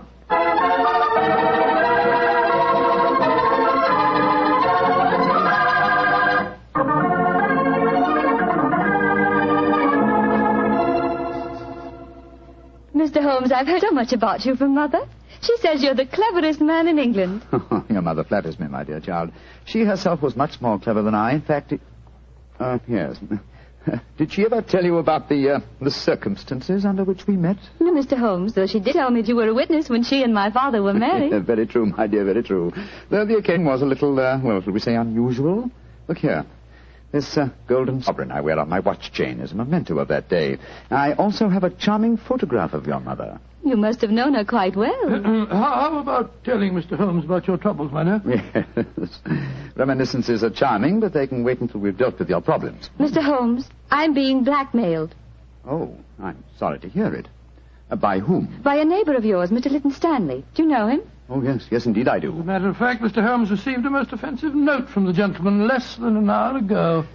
What hold does Mr. Stanley have over you, my dear? He has some letters, some rather indiscreet letters of mine that I wrote to a friend of his last year. How did he obtain these letters, Miss Norton? He must have stolen them. I don't know how, but when I was staying at his house a few weeks ago, he told me that he had them and asked £5,000 for their return. Oh, gracious me. And why should he consider your letters, even indiscreet letters, worth so large a sum? I'm engaged to be married to Lord Weston's son. That awful man, Leyton Stanley, knows that if my fiancé saw the letters, the Marriage would never take place. They must be extremely compromising. They aren't really. But I was much younger when I wrote them. In fact, I was only 17, and I'm afraid they could easily be misconstrued. Have you told your mother? Oh, no, she'd never understand. She might surprise you on that score, I think. How about your father? Daddy's a barrister. You can imagine how straight-laced he'd be about the whole thing. That's why I came to you, Mr. Holmes. Oh, I see. You feel that I am not so, shall we say, straight-laced? Of course you aren't. Mother's told me about you, and in any case, I've read Dr. Watson's stories. Watson, my dear fellow, your stories will land me in serious trouble one of these days. What are you suggesting Mr. Holmes can do for you, Miss Norton? Get the letters back for me. But how? Steal them, of course. Well, my dear, I hardly think you... No, my dear Watson, don't be shocked. Miss Norton is a forthright girl, like her mother before her. It's most refreshing. Mr. Holmes, you can't say you won't help me. No, I don't think that I can say it.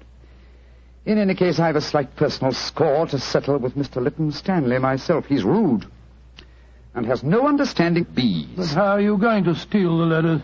That problem requires a little thought, old chap. I can tell you how to do it, Mr. Holmes. Oh, really? This is delightful, my dear.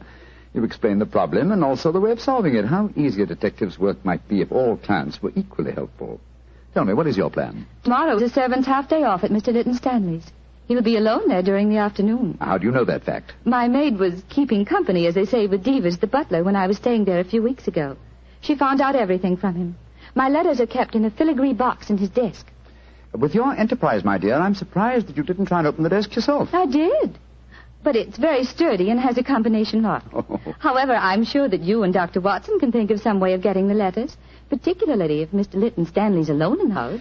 We shall do our best, Miss Norton. Promise me one thing, though, both of you. Oh, what's that? Don't read the letters, will you? I'm really rather ashamed of writing them. Oh, of course we won't, my dear child. You're both so sweet to me. How can I thank you? Thanks would be a little premature, but you could do us a favor. Of course. What is it? Your mother had a beautiful voice, I recall. I wonder if you inherit her talent. I do sing, though I've never done so professionally, like Mother. And I've never played the violin professionally. Perhaps between us we could give Watson a little concert? That's a delightful idea. We can't do anything until tomorrow anyway. What would you like to sing? Songs my mother taught me. Really remarkably appropriate. In the days long vanished, seldom from her. Charming. Tonight, music, and tomorrow, a touch of daylight robbery.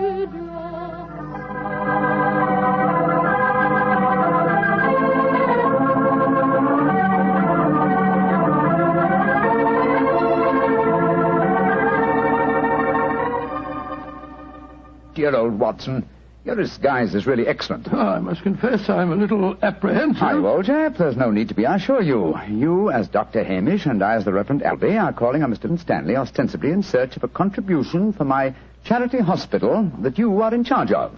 What could be simpler? Well, what made you decide on the role of a clergyman? It should simplify our entrance to the house. Though I must confess that a rare touch of sentiment prompted the choice of my disguise. Well, how does sentiment enter into it? Oh, surely you remember that it was in the role of a simple-minded nonconformist clergyman that I once attempted to deceive Miss Norton's mother. That's right.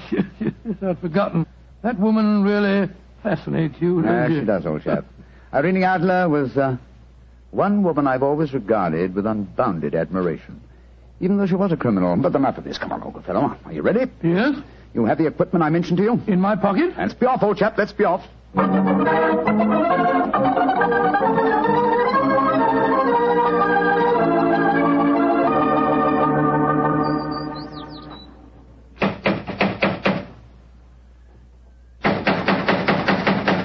If he's home, why the devil doesn't he answer the door?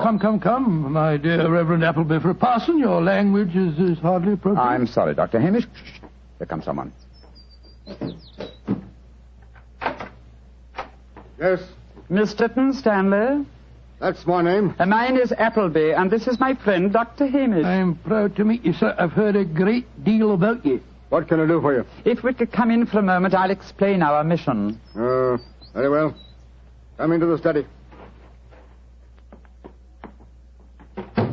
We're raising a subscription list for a charity hospital at Paddlewaite, just across the downs. You're a prominent resident here, and we thought that you'd like to donate a few guineas. I'm really not very interested.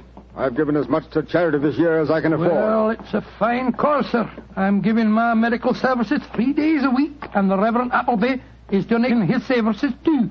Who else has contributed to this fund? All your neighbours, sir. We just came from the bee farm over the downs. The owner, Mr. Holmes, gave us a cheque for 5 guineas. Holmes gave you 5 guineas, did he? Aye, a very nice gentleman, Mr. Holmes. We're proposing to name a ward in the hospital after him. Is this list of subscribers going to be published in the paper? Oh, yes, Mr. Leyton Stanley. I'll give you 10 guineas. 10 guineas? Thank you, sir. Very kind of you, sir, I'm sure. Aye, I'll get my checkbook. It's in this desk. Right, Watson. The chloroform. Right. Now, who do I make this check payable to? Hold him still, Holmes. Hold him still.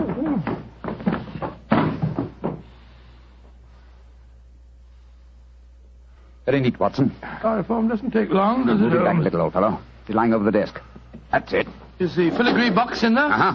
Here it is. Splendid. Holmes, don't open it. You promised that you wouldn't. I just wish to make sure that... Make sure of what was there, Mr. Sherlock Holmes. Who there? Oh, no, don't move. I have a revolver, and don't turn round. Place the box on the table, Mr. Holmes. And put your hands up, gentlemen, both of you. That's right. I know that voice. It's Devers, the butler. Quite correct, sir. Well, Davis, you needn't point a revolver at us. Is your master injured? I'm not in the least interested in my master's health, Dr. Watson. In fact, if he were dead, I should be delighted. And what are you up to, Devers? I'm taking advantage of a situation, sir. I've been trying to open that desk for weeks. After such kindness on your part, sir, I hate to seem ungracious, but I'm dreadfully afraid I shall have to kill you. To kill both of you.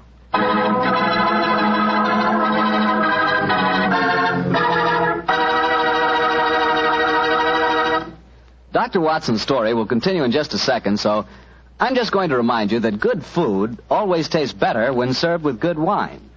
And if you like a red wine, say with steak or meat of any kind, you'll love Petri California Burgundy. If you'd rather have a white wine, say with chicken or fish, then by all means get Petri California Sauterne. Oh, and look, if opinion is divided in your family, if some of you like a red wine and some like white, the answer is obvious. Don't buy one, buy two. Remember that, huh? Don't buy one, buy two. But do buy Petri. Then you know it's good. Well, Doctor, that was a fine place to break off your story with the butler pointing a gun at your backs and you and Sherlock Holmes with your hands above your heads. What happened next? I know at least you didn't get killed, or you wouldn't be sitting here in California tonight telling me the story. Elementary, my dear Mr. Bartell, but supposing I take you back in the story to the point where I left off. Well, all right then. Take me back, Doctor. Take me back. Very well. We stood there, Holmes and I, our hands above our heads. As Devers said... I can't tell you how grateful I am that you opened the desk for me. After such kindness on your part, sir, I hate to seem ungracious, but I'm dreadfully afraid I'm going to have to kill you both. Because I dislike to appear stupid at such a melodramatic moment, but why is it necessary to kill us? For months, I have been waiting for an opportunity to steal the Kitmanjar emerald, and now you have done it for me, sir, and presented me with a perfect alibi. The Kitmanjar emerald? Oh, come now, Miss Holmes. You know the treasures in this house as well as I do.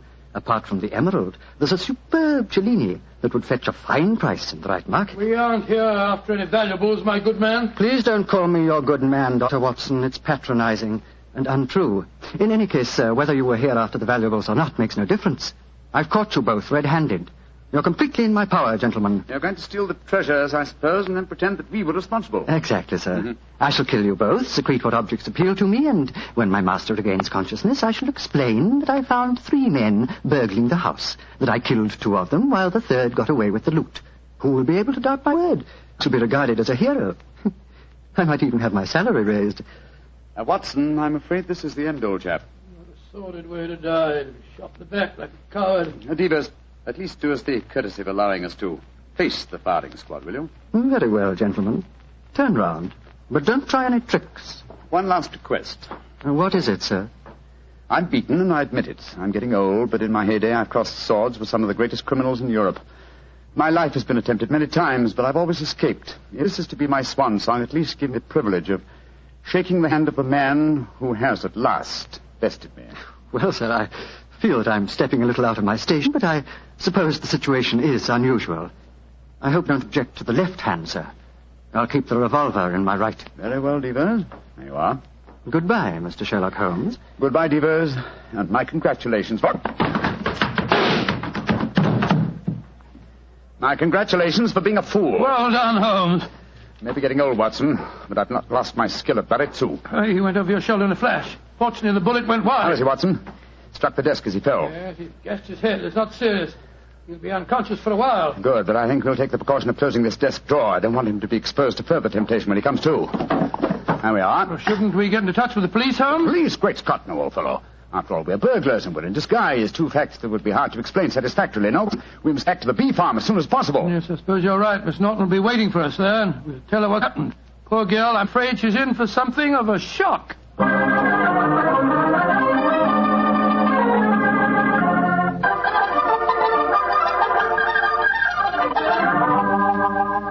Mr. Holmes, Dr. Watson, I'm so glad to see you back again. Did you get the filigree box? Yes, Miss Norton, here it is. But, Holmes, I didn't know that you... Miss Watson. Why not open it, Miss Norton? Well, I... Open it, my dear. There may not be love letters inside it, but there's a note. Oh. Why don't you read it to us? Well, let this be a warning, Miss Norton. Crime does not pay. If you don't believe me, ask your mother. Sincerely, Sherlock Holmes.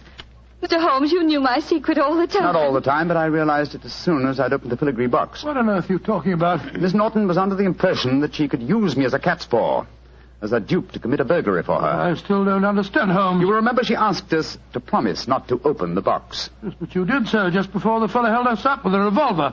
What was inside the box? An impressive green stone which I knew to be the Kitmanjar emerald. But where's the emerald now? I slipped it back into Mr. Leyton Stanley's desk and locked it. Brought the box here because I wanted to see your expression, Miss Norton, as you opened it. Great Scott, and I thought you were poor thing in trouble. Shocking. You have to save yourself, young lady. That I'm terribly sorry, Mr. Holmes, terribly sorry. It seemed like a wildly exciting idea, but I didn't really mean to steal it. No, of course not. No, of course you didn't. I didn't need to steal it for you. Miss Norton, I'm convinced you knew that your mother once outwitted me, and you presumed to think that you could do the same. I should turn you over to the police. Please don't, Mr. Holmes. You can't do that. I certainly could. But I'm not going to for two reasons. First, you're young and impressionable, and this will teach you a lesson. And in the second place, I have a strange admiration for your mother. But I warn you, Miss Norton, that you have had a narrow escape. A very narrow escape. Mr. Holmes, before I go, there's one favor I want to ask you. Really? What is it? Could I keep this filigree box with your note inside it? It would be a reminder all my life of how we met. What do you say, Watson? Well, it isn't your box to give, Holmes. That's true, old fellow. That's quite true. But I fail to see how we can return it now without disclosing our own share in the attempted robbery. In any case, I don't like Mr. Leyton Stanley. I think we might indulge in a little petty larceny without feeling too guilty. Very well, Miss Norton. You may keep the box. I shall always treasure it. Thank you. Goodbye, Dr. Watson. Don't think too badly of me. Goodbye. Good night, Mr. Sherlock Holmes.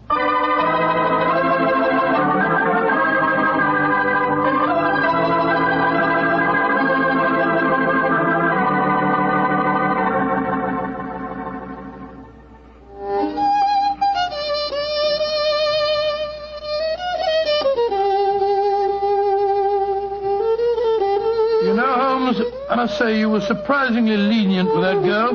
Do you suppose her mother put her up to the whole thing? That possibility had occurred to me, old fellow. And yet I have a feeling that... Come in. Door's open. Were you expecting anyone? No. Good Scott, it's Leyton Stanley. Good evening, sir. This is an unexpected honor. Sherlock Holmes, we haven't been the best of friends, I know. But you've got to help me now. I'm in serious trouble. Oh, indeed, sir. Won't you sit down? This is my friend, Doc Watson. How do you do? And now, sir, what is your trouble? I've been robbed, Holmes. Robbed? What was stolen? Well, my greatest treasure, the Kitmanjar emerald, was removed from its case and then mysteriously returned loose in my desk afterwards. But there's a priceless Cellini missing. Have you any idea who the burglars might be? Oh, it was a gang, I'm sure of that. A couple disguised as a clergyman and a doctor came into the house on the pretext of raising money for some hospital. And they overpowered me with chloroform. Oh, dear me, how very unpleasant for you. Yes, well, when I came to, I found my butler Devers lying beside me in a pool of blood. The brave fellow had wrestled with the thieves, but they got away. and he's in the hospital now. Holmes, you've got to help me. The Kipmanjar emerald was returned, you say, but a Cellini is missing. Yes.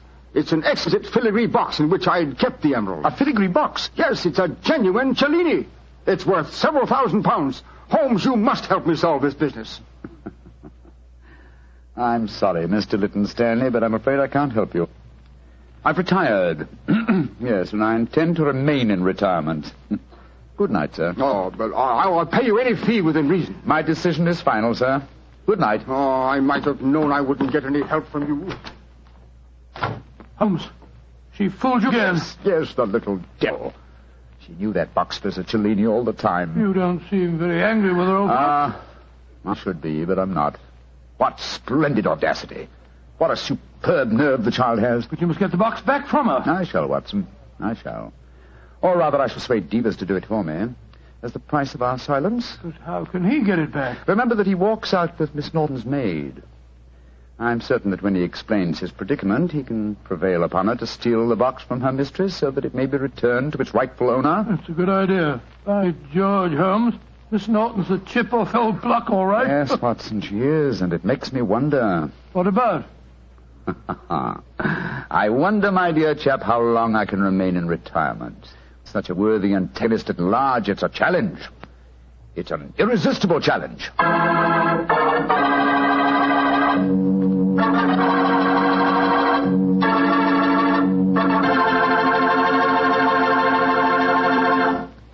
You know, Dr. Watson, I just can't get over the way you and Mr. Holmes let that girl, Irene, was that her name, pull the wool over your eyes. Why, she really twisted you around her little finger. Well, Mr. Bartell, I don't like to make extremely positive statements, but I'm sure that if you were in my shoes, Irene would not only have twisted you round her little finger, but she'd have had you rolling about in hoops and standing on your head. You mean she was that beautiful? Mr. Bartell, she was so beautiful that she'd make you forget all about Petri wine. Dr. Watson, no girl is that beautiful. Oh, how young you really are. Well, maybe so, but there are lots of pretty girls in this world and only one Petri wine. That's because there's only one Petri family that's been making wine since the 1800s. And believe me, because the Petri business has always been family-owned and operated, they've been able to hand on down from father to son, the highly skilled art of making fine wine. And those generations of winemaking add up to a lot of experience. The Petri family really knows how to turn luscious California grapes into fragrant, delicious wine. That's why, no matter what type wine you wish, you can't go wrong looking for the label that says P-E-T-R-I, Petri, because Petri took time to bring you good wine. Well, Dr. Watson, what story are you planning to tell us next week? Well, now, next week, Mr. Bartell, is the day before Christmas, so I'm going to tell you an adventure that took place many years ago and involved Holmes and myself in one of the most fantastic Christmas Eve situations in which we ever found ourselves. I think you'll like the story. I call it The Night Before. This episode from the life of Sherlock Holmes will be transmitted to our men and women overseas by shortwave and through the worldwide facilities of the Armed Forces Radio Service. Petri Wine brings you Basil Rathbone and Nigel Bruce in the new adventures of Sherlock Holmes.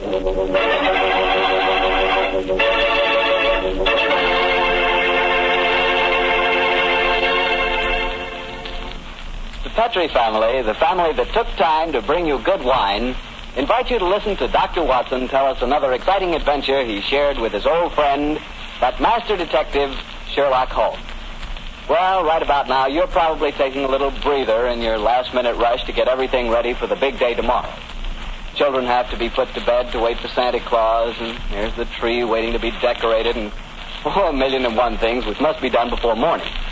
I sure hope you got all your Christmas shopping done. It's pretty hectic rushing off at the last minute to take care of Uncle Charlie or Aunt Bertha or Cousin Sam. But if you must get something, just remember that you can always dash over to your wine merchant and get a bottle or two of Petri wine. Or better yet, a whole case of Petri wine. Petri wine is a swell gift, and I just thought a last-minute suggestion might be of some help.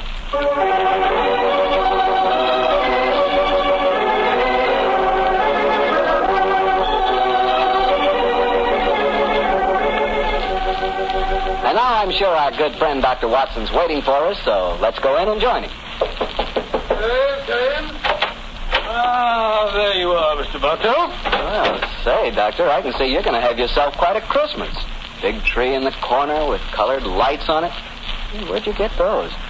Table covered with presents? You must be mighty popular. Oh, they aren't all for me, my boy. You see, I'm having a Christmas party tomorrow for my housekeeper's little nieces. Oh. I'm going to dress up as Santa Claus for them. I'm sure you look very convincing in the part. By the way, Doctor, I brought you a little present. Here it is. I hope you like it. Oh, kind of you, Mr. Bartell. I got one for you, too, but you mustn't open it until tomorrow. Here, my boy. Thanks a lot, Doctor. And now, how's about tonight's story? Last week you told us you'd chosen an adventure with a lot of Christmassy atmosphere. Yes, Mr. Bartell. My story begins on another Christmas Eve, many, many years ago. To be exact, in 1886. At the time the adventure occurred, I must confess I didn't quite understand what was going on myself. In fact, I never did make head or tail of it until Holmes took pity on me later and explained the whole thing. But I shan't try to confuse you, Mr. Bartell. I'll tell you the story exactly as it happened. Right you are, Doctor. Let's go. Very well. On that Christmas Eve in 86, I was standing in our Baker Street rooms, dressed in the costume of Santa Claus. Holmes, his long, thin fingers pressed together, lay back in an armchair and gazed at me quizzically, while our housekeeper, Mrs. Hudson, stood by the door and... Dr. Watson, you make a grand Santa Claus. Doesn't he, Mrs. Hudson? Now the beer on, old chap. Oh, I'm afraid it's uncomfortable. How does it look? Oh, you look just like the old man of the Christmas cards, Doctor. Yes, Watson. It really becomes you. The cheery twinkle of the eyes, the ruddy complexion, and the appropriate girth. Oh, shame we can't obtain some snow and a sleigh and reindeer for you. However, I'm sure Mrs. Hudson's nieces will be very much impressed. They will, that, sir. And it's very kind of you, Doctor, to offer to come over to that house with me. With her father in the hospital and my sister at his bedside, it would have been a very miserable Christmas without you. I should enjoy myself, but I think I'll take this beer off till we get there. That's it. You ready to leave, Mrs. Hudson? I am, sir. Will I get a cab? How far do we have to go? Oh, Lexington Gardens, number 28. It's just off the Edgware Road, Doctor. Not far, but bearing in mind my costume, I suppose we'd better take a cab. Hi, sir. I'll get one. Holmes, what are you going to do with yourself? I hate leaving you alone on Christmas Eve. Oh, don't worry, old chap. I shall spend a profitable evening writing on my new monograph. What's this one about? An analysis of teeth marks on pipe stems, with particular regard to indicated character. This is me. How exciting. Well, I must be going. Don't forget your sack of presents, Watson. No. And when you come to distribute them, you will find that I took the liberty of adding a few trinkets on my own behalf. That's very thoughtful of you, Holmes. Excuse me, Mr. Holmes, but there's a gentleman to see you. Says he's an old friend of yours. Here's his card, sir. Oh, thank you, Mrs. Hudson. Why, it's Lord Whitcomb. Splendid. Ask him to come up, please, Mrs. Hudson. All right, sir. And I hope your party is a great success, Mrs. Hudson. Thank you, sir. Are you sure you don't want me to stay? Now that you've a visitor, Oh, no, indeed, no, Mrs. Hudson. I can show the gentleman out myself. You go off and have a good time. Thank you, sir. I wonder what Lord Whitcomb wants. Perhaps I should stay. Oh, certainly not, old chap. We've far more important work to do. Whitcomb probably wants his revenge at chess or something equally innocuous. Off with you, my dear fellow, and enjoy yourself. Oh, I better go. Just the same, coming with me. I'll see you later. I shall be there. Come on up, Whitcomb. Hello, Holmes. Evening, Watson. You make a very convincing Santa Claus. Are you leaving? I'm afraid so, Whitcomb. Well, then, good night. Good night. How are you, Holmes? All alone on Christmas Eve, eh? Yes, Whitcomb. I'm glad you came over to see me. What's it to be? An evening of chess, or have you unearthed some recent treasure of medieval pottery that we can discuss? Neither, Holmes. I've come to you in your professional capacity. I need help. Oh, now, come, Whitcomb. Don't tell me that after all these years of quiet friendship, you're going to become a client. Well, I'm afraid so, Holmes. Though I doubt if my problem will interest you very much. It's hardly up to your rather colorful standards. Care for a cigar? Oh, thank you. Thank you very much. And now, my dear Whitcomb, What's your trouble? Well, I decided this year to have a little Christmas party at my townhouse. I'm quite comfortably off, as you know, and it occurred to me that I have several relatives and friends who are not as well off.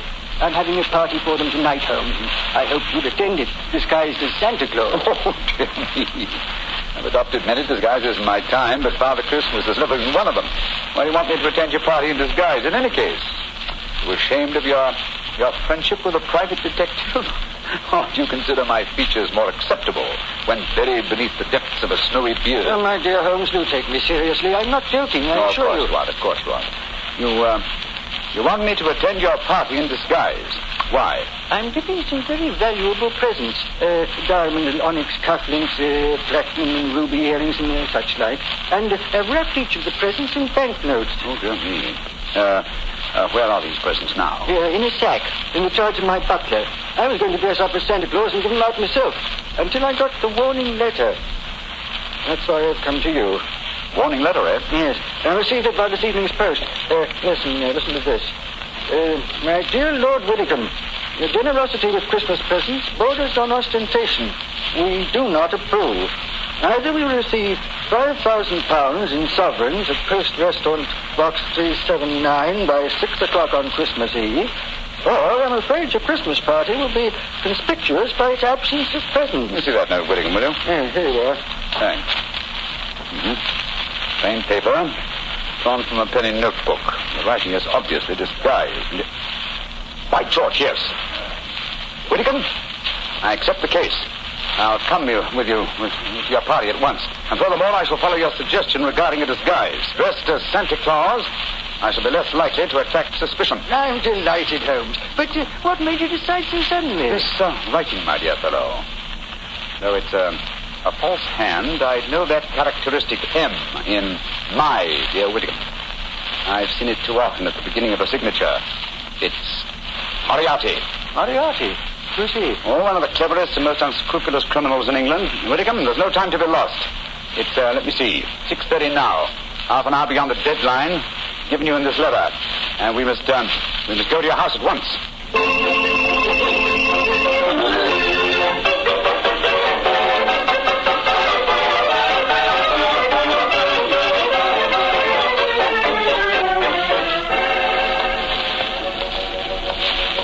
This is as far as the cab can take us, Doctor. Here you are, cabby. Here's 5 shillings for you, and a Merry Christmas to you. Oh, bless you, Governor.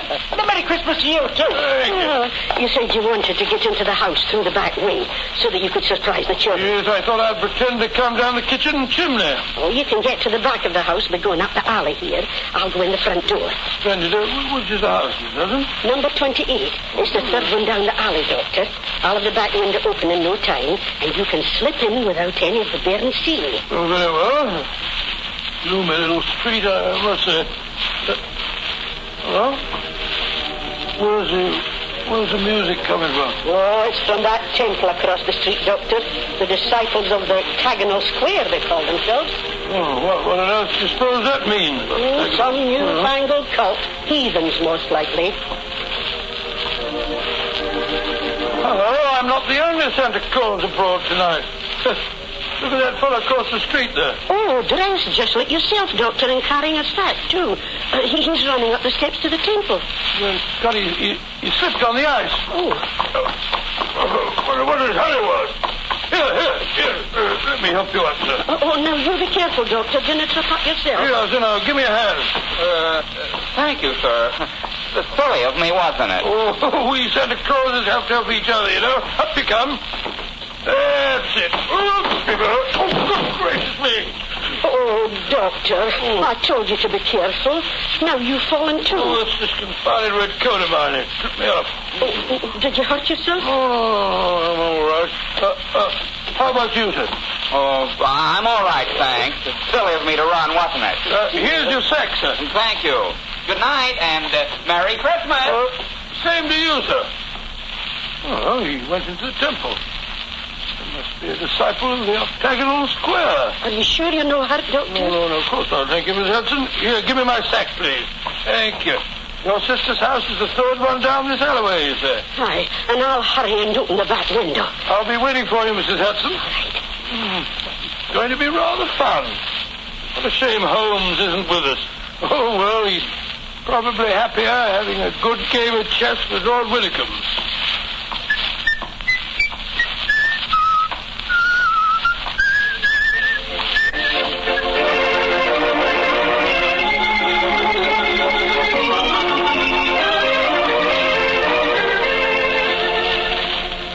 This is my house, Holmes. Number 39. 39 Branston Square, eh?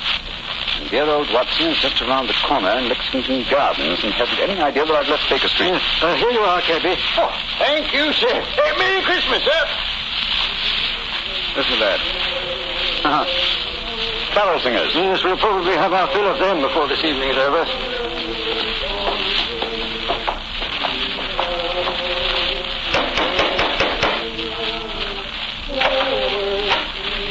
Good evening, my lord. Have the guests arrived, Hargreave? Most of them, sir. They're in the library. You brought another Santa Claus with you, I see, my lord. Another Santa Claus? What do you mean? A gentleman arrived 3/4 of an hour ago, sir, dressed as Santa Claus. I took him to your study, my lord, and showed him the sack of presents. Confound it. You've got to get before this. Where is this study? This way. I hope I didn't do wrong, my lord. You told me that a gentleman dressed as Santa Claus would be coming here. Dear me. The gentleman appears to have gone. Yes, and the sack containing the presents with him. But he can't have left the house, my lord. I've been watching the front door. Yes, and while you were doing that, he stepped out through the window here. The catch is undone. Hargreave, describe this man. I can't tell you much about his appearance, I'm afraid, sir. He was dressed as Santa Claus, just like yourself. But I did notice one thing about him, sir. Oh, what was that? He lisped, sir. It was quite pronounced. Of course. Lou, the Lisper. Who on earth is Lou the Lisper? One of Moriarty's most trusted accomplices. Fortunately, though, I've had news of him lately through my underworld grapevine. You know where he lives? He's reputed to have some connections with a new cult that call themselves the Disciples of the Octagonal Square. Their headquarters are just round the corner from here. Then let's go there at once. Of course, and Hargreave. Yes, sir. Get a message to Scotland Yard as fast as you can. Ask for Inspector Lestrade. Tell him to join me at the Temple of the Octagonal Square in Lexington Gardens as soon as possible.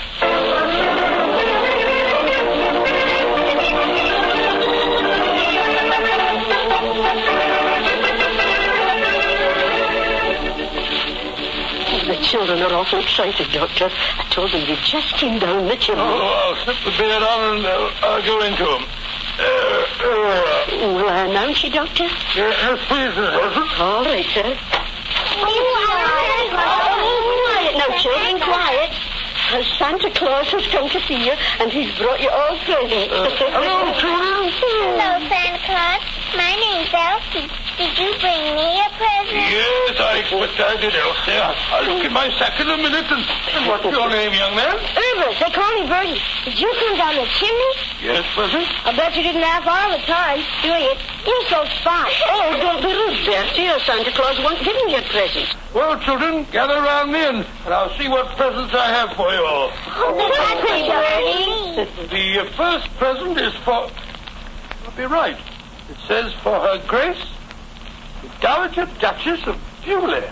Do you suppose Mr. Holmes has been playing a practical joke on you, Doctor? I suppose so, though I can't see the point, but he did say that he'd added a few trinkets of his own. I want my present. Then supposing you take this one, Elsa. Ooh, thank you. And this one is marked Reverend Arthur Carter. I wish I know what Holmes is up to. Here you are, Bertie. Ooh, thanks. And this is for you, Lionel, because you've been a good little boy. It isn't very big, is it? I wanted a dog. Oh, what a dog. Well, I'll bring you a dog next year, Lionel. Dr. Watson. Yes. Oh, look at the wrapping on these presents, Doctor. They're 20-pound notes. Great Scott. Look what I got. Let me see. What? Cufflinks. Look. Diamond and onyx ones, too, unless I'm not mistaken. I got some pretty earrings. Look how they sparkle. Let me see. Gracious. Yeah. These are platinum rubies. And bundles going on. I want my earring back. Give me back mine, too. Here you are. Dr. Watson, what do you suppose has happened? No, Mrs. Hudson. Perhaps my toys are still at the bottom of the sack. I can't understand it. I wish Holmes were here instead of dozing in front of our fire in Baker Street.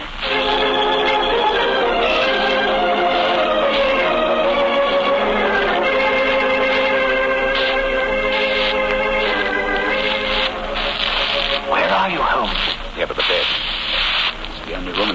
notice any signs of having been lived in. I think our bird's been here, but I'm afraid he's flown.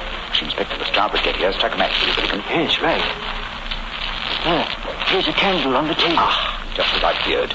Look on the bed. A red coat and a beard. Yes, Lou the Lisper has discarded his disguise and gone, and with him, I fear, your valuable person. Wait a minute. Here's a sack lying on the floor, perhaps. Oh, no, this isn't mine. Look what's in it. A toy dog, large box of chocolates, and a little girl's doll. Thunder. This is Watson's sack. But how on earth could Lou the Lisper have got hold of it? Somewhere, somehow, he and Watson must have made an accidental exchange, and Lou the Lisper is no doubt trying to track Watson down at this very moment. We must work fast, Whittingham, or my friend's life and those of Mrs. Hudson and her relatives won't be worth a tinker's dam.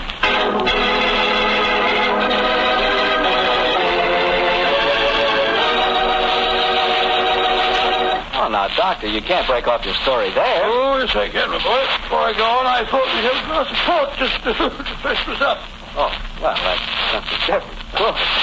Instead of talking about port, as I sometimes do, it'll be nice to drink some for a change. There you are, my boy, and a Merry Christmas to you. The same to you. And now, what happened next, Doctor? We left you at the children's Christmas party, and Sherlock Holmes and Lord Whitcomb around the corner at the Temple of the Octagonal Square. Yes, Mr. Bartell, although at the time, of course, I had no idea what was going on. There I was, cheerfully handing out gifts worth, well, if not a king's, at least a baronet's ransom. While outside the Temple of the Octagonal Square, Holmes and Lord Whitcomb were talking to Inspector Lestrade of Scotland Yard. That's the case in a nutshell, Lestrade. Yeah, seems to me, Lord Whitcomb, it would have been wiser to get in touch with Scotland Yard when you first got the warning note. You could have nabbed him when he came to your house and pinched the sack of presents. Lestrade, this is no time for postmortems. We've got to reach Lou the Lisper before he finds Dr. Watson. Do you suppose you can do that, Holmes? It wouldn't be difficult. Lou the Lisper is nearly as clever as his master, Professor Moriarty. The chances are that you were followed when you came to Baker Street tonight, Whittingham, and it's equally likely that Watson and Mrs. Hudson were followed as they left it. Moriarty seldom leaves anything to chance. So where did Dr. Watson go tonight? 28 Lexington Gardens is just around the corner from here. Well, then let's go there at once. Right now, quarter your way? No, Lestrade. He's a little Saturday. Now, Lou the Lisper wishes to recover that sack of presents from Watson. How would he invade the party with the least trouble? By dressing up as Santa Claus again. No, I think he's overplayed that role for one evening. Well, then how would he try to get in? Oh, come now, Lestrade, come on. Our group of people can enter any house on Christmas Eve without invitation and without creating suspicion. The carols. Exactly, my dear fellow. Wouldn't be at all surprised if at this very moment Lou the Lisper and some of his gang are singing carols outside 28 Lexington Gardens. But then what are we going to do? Form a rival choral society. How many men did you bring with you? 3. A sergeant and 2 constables. They're wearing greatcoats, of course. Yes, Mr. Holmes. Good. Why? And hide their helmets and pretend to be singers. Come on there. Let's go over and while we're walking, you'll rehearse our carols. We must appear reasonably convincing. Sound your A, Lestrade. Sound your A.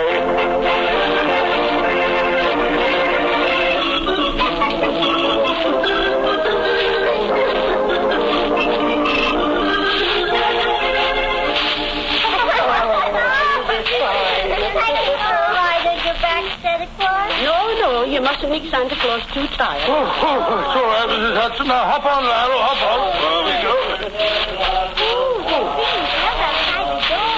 Can't they come inside and sing for our Santa Claus? Yes, of course they can.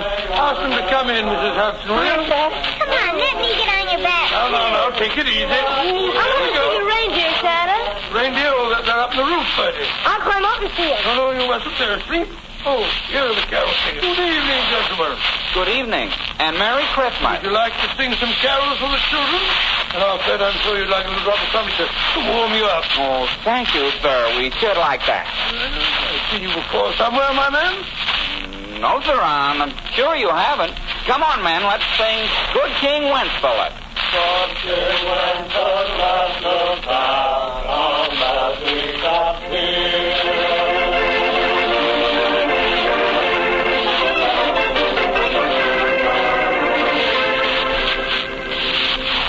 Well, here we are outside the house, Mr. Holmes.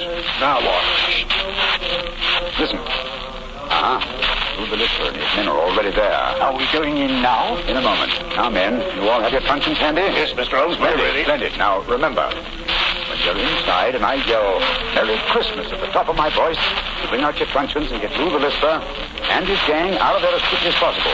Don't arrest them until you get them outside again, Lestrade. I don't want to frighten the children. Right on, Mr. Holmes. We're ready. Just give us the word and we'll go in and get them.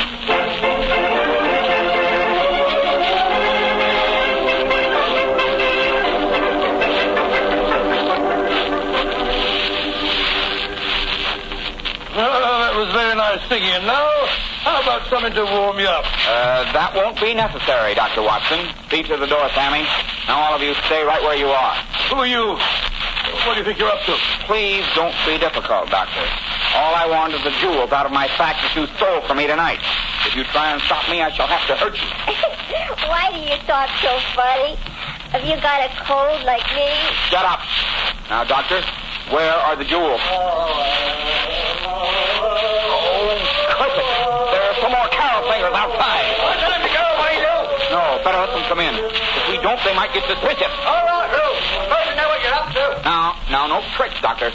If you try and give an alarm, I shall have to get rough with you. I don't mind about that, but just remember that there are children here. I've got here before us, eh? What shall we all join in a little fill for a nipper, eh? Well, all right. What do you want to sing? How about Off the Old Angel sing? All right. Come on, man. Let's sing.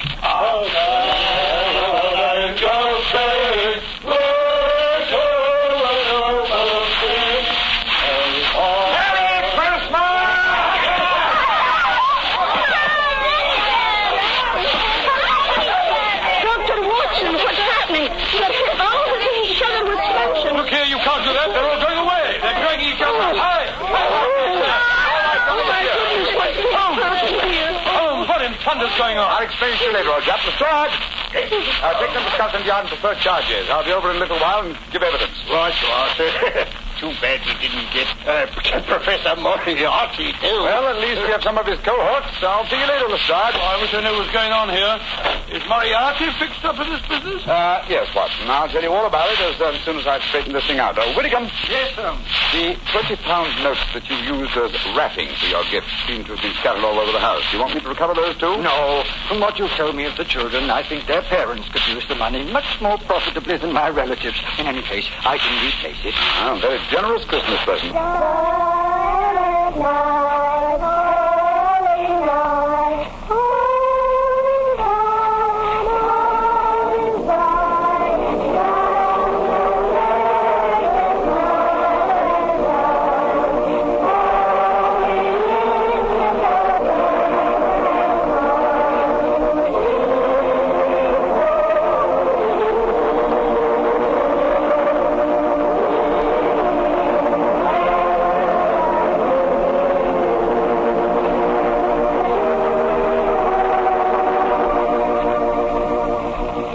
Doctor, that was a swell story.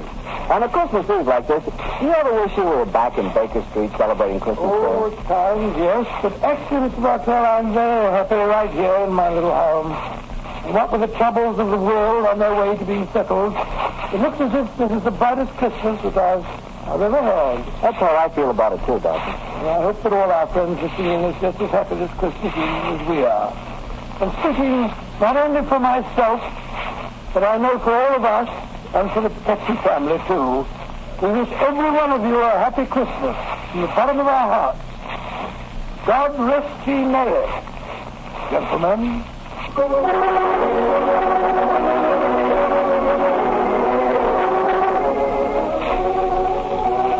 Tonight's Sherlock Holmes adventure was written by Dennis Green and Anthony Boucher and was suggested by an incident in Mr. Arthur Conan Doyle's story, The Adventure of the Blue Carbuncle. Music is by Dean Faulkner. Mr. Rathbone appears through the courtesy of Metro-Goldwyn-Mayer, and Mr. Bruce through the courtesy of Universal Pictures, where they are now starring in the Sherlock Holmes series.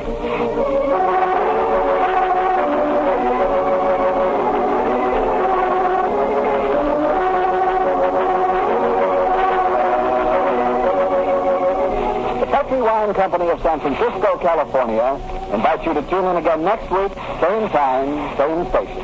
Sherlock Holmes comes to you from our Hollywood studio.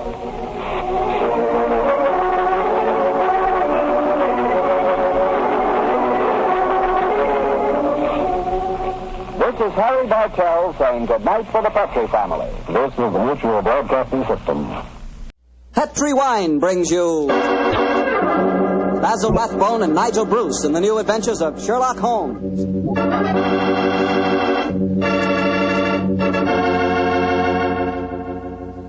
The Petrie family, the family that took time to bring you good wine, invite you to listen to Dr. Watson tell us another exciting adventure he shared with his old friend, that master detective, Sherlock Holmes.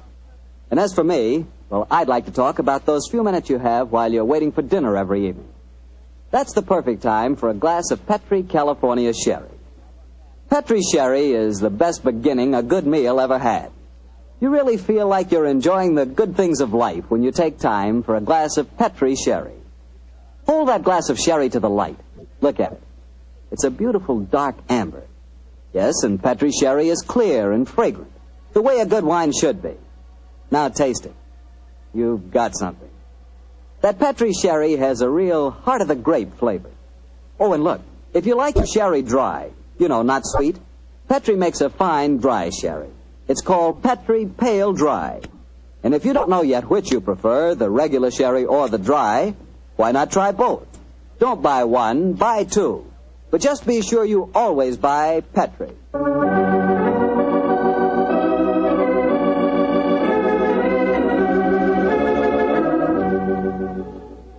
And now let's look in on our old friend, Dr. Watson. I'm sure he's expecting us. Good evening, Doctor. Good evening, Mr. Bartell. Draw up your usual chair. I'll get on with tonight's new Sherlock Holmes adventure. Well, how did the story begin, Doctor? It was one day in the autumn of 1887, I remember. Holmes and I were seated on either side of the fire in our Baker Street lodgings. The great man, his eyes half closed, his long, thin fingers pressed together, lay back in his chair, filling the room with large blue clouds of tobacco smoke, and discoursing on one of his favorite subjects, Professor Moriarty. I can almost hear him now, Mr. Bartell, as he said... Napoleon of crime, Watson, is the organizer of half that is evil and nearly all that is undetected in this great metropolis. Oh, surely that's an exaggeration, No, it Holmes. isn't, my dear fellow. He has a brain of the first order, and his agents are numerous and splendidly organized. He himself sits motionless like a spider in the center of his web. But that web has 1,000 radiations, and he knows every quiver of each one of them. It's fortunate for me that there's only one Moriarty. If every criminal were equally astute, I'd be in bankruptcy within the year. I don't think you need to worry about bankruptcy, Holmes. As I came in just now, I picked these letters up from the whole table and slipped them into my pocket. Here you are. Oh, thanks, old chap. They didn't look like bills to me. I observed the crest of the Duke of Carlisle on the top envelope. Oh, dear me. 500 guineas. His Grace is extremely generous in his evaluation of my services. I don't agree. After all, you did save him from a shocking scandal. Oh, listen to this, Watson. I seen you yesterday when you come to the cricket match. You wasn't watching the cricket. If you value your life, keep your filthy long nose to yourself. And it's signed Joe the Butcher. Long nose? Who on earth? Joe the Butcher. No minor criminal that I was instrumental in sending to prison for a short term. He flatters himself, though. I was watching the cricket. No idea that Joe was back in practice again. I must keep an eye on him. Hello. Letter on Carlton Hotel stationery. Now, I say, this is interesting. Very interesting. Oh, what's it say, Holmes? Dear Mr. Holmes, I've been informed that you are a man of ability and discretion. My life is in grave danger, and I need your help. Upon receipt of this letter, come to my hotel at once. I shall be expecting you. And it's signed, Francois Dulac. Oh, it's rather peremptory, isn't it? No, please, just come to my hotel at once. Who is this Dulac, anyway? Watson, old fellow. Yeah? We were talking of Moriarty just now. I have a feeling that this letter may lead us to him. Well, what makes you say that? Francois Dulac, the writer of this letter, is recognized in France as the one indisputable authority on the paintings of Jean-Baptiste Greuze. Well, I still don't see the connection with Moriarty. If there is one thing Moriarty loves, more than the dazzling abstractions of mathematics and even more dazzling achievements of crime, it is the paintings of Greuze. The suggested combination of impending danger and a Greuze expert spells Moriarty to me. Get your hat and coat, old fellow. We're off to the Carlton Hotel to see Monsieur Dulac at once.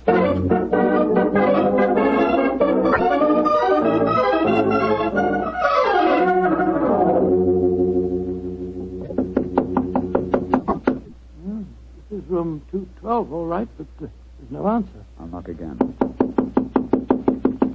Shall I go and get someone to unlock the door? No, chap. Huh?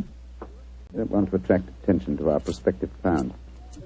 A tail lock shouldn't be very hard to pick. Here. The skeleton key should do the trick quite easily. Well, the man at the desk downstairs said that Mr. Dulac was in his room. You know, Watson, he said he thought he was in his room. Uh-huh. Easier than I anticipated. Come on, let's go in. Doesn't look as if anyone's occupying this room. No signs of any personal belongings. No clothes hanging in the wardrobe, no luggage. Yet he is still registered here. Hello. What's this stain on the carpet by the bed here? Great Scott, is it... It's a blood stain, Watson. Blood stain? And the stain is still damp. I'm afraid we're too late. Come on. We can do no more good here. You're not giving up, Holmes? No, of course not, my dear fellow. Let's see what we can find out from the hotel manager. I refuse to believe that in the 19th century a distinguished foreigner can vanish into thin air.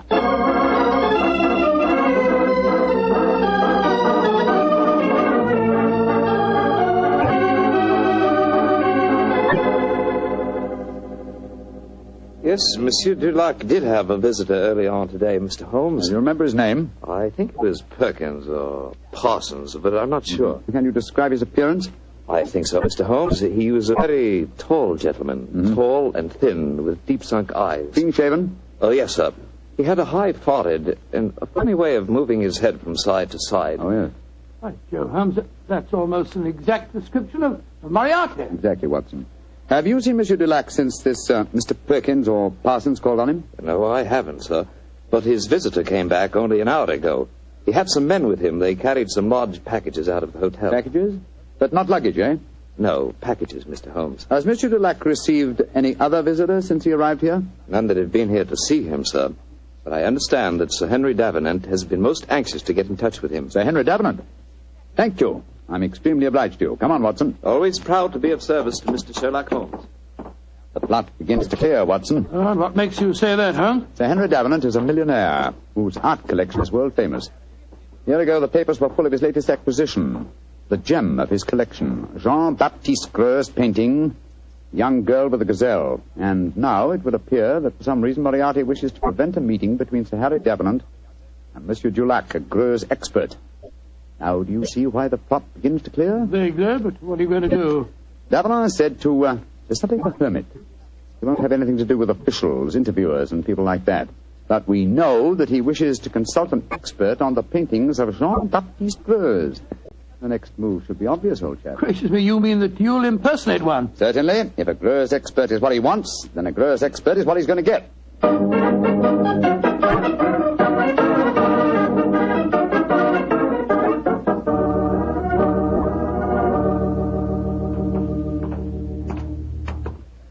Holmes, I must say your disguise is amazingly effective. Monsieur, you do me the great honor.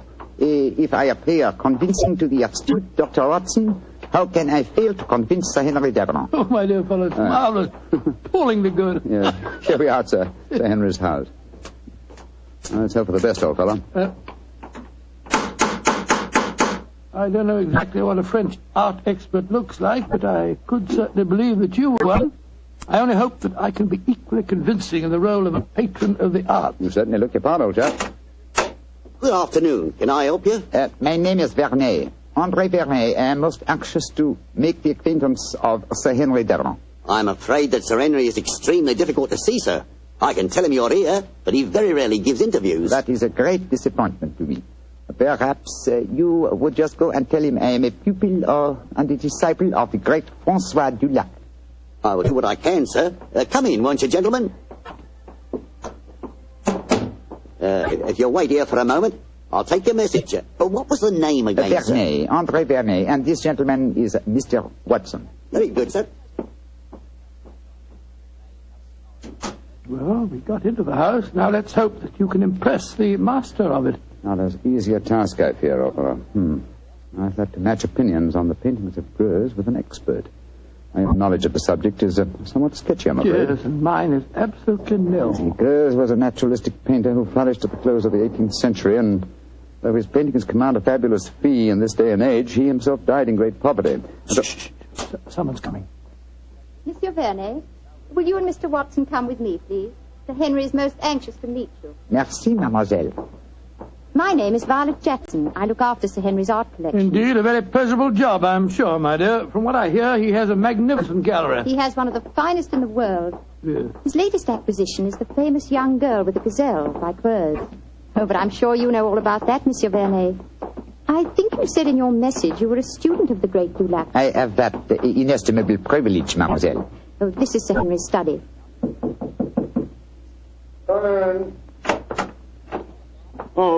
Thank you, Violet. You may go. Yes, Sir Henry. You're Vernet, I'm sure, and this is Mr. Watson? That's right, Sir Henry. Mr. Vernet is staying with me. I see. Well, sit down, won't you? Look, Vernet, you're a friend of Dulac's, aren't you? I think I may claim that honor, monsieur. Then why in thunder can't I get in touch with him? He's staying at the Carlton Hotel, isn't he? He was, or has been staying there, monsieur. Oui. I've left half a dozen messages for him, asking him to come and see me, and he hasn't answered one of them. I can't understand it. It's most important that I see him. Monsieur is in some trouble, perhaps? Perhaps. Now, you fellows are familiar with the painting by Greuze, the young lady with the Gazelle, aren't you? Oh, yes, Sir Henry. Yes, indeed. Oh, you are, eh? What do you think of it? Well, one of the greatest works, in my humble opinion, monsieur. Of course, I have only seen a reproduction, but it seemed to me to have a freshness of vigor of the flesh tints, a great firmness and brilliance of line. You are indeed fortunate to own it, monsieur. Don't know about fortunate. It cost me £40,000. I still say you are most fortunate, monsieur. Would you grant me the honor of to examine the original? Well, I don't know whether I ought to. I've had to guard it very carefully ever since this... Well, but perhaps in your case I can make an exception. You received threats regarding the painting, Sir Henry? Yes, I have, Mr. Watson. And they've worried me so much that I've even thought of engaging the services of a private detective. Oh, indeed, monsieur.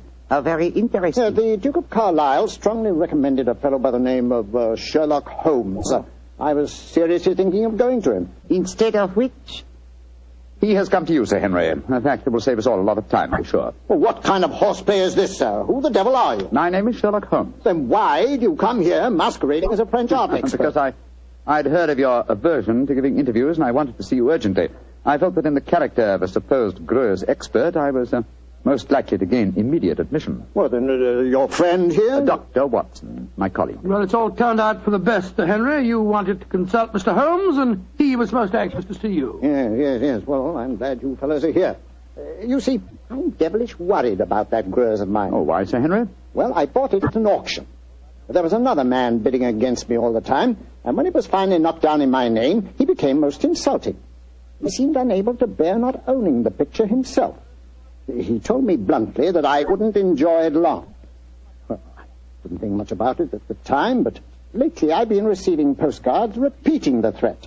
I don't like it, that's a fact. Well, you've kept those postcards, I hope, Sir Henry? No, threw them in the fire where they belong. Oh, that's a pity, sir. Can you recall the name of this bidder at the auction who threatened you? No, didn't know his name. Can you describe his appearance? Well, let me see. He was tall, clean-shaven, and a curious habit of moving his head from side to side. Moriarty again. Yes, old chap, my supposition was correct. Now tell me, Sir Henry, is the painting safely guarded? Well, I'd say that it was impregnable, Holmes. It's not in my regular galleries. I had a special strong room built for it when I started to receive these threats.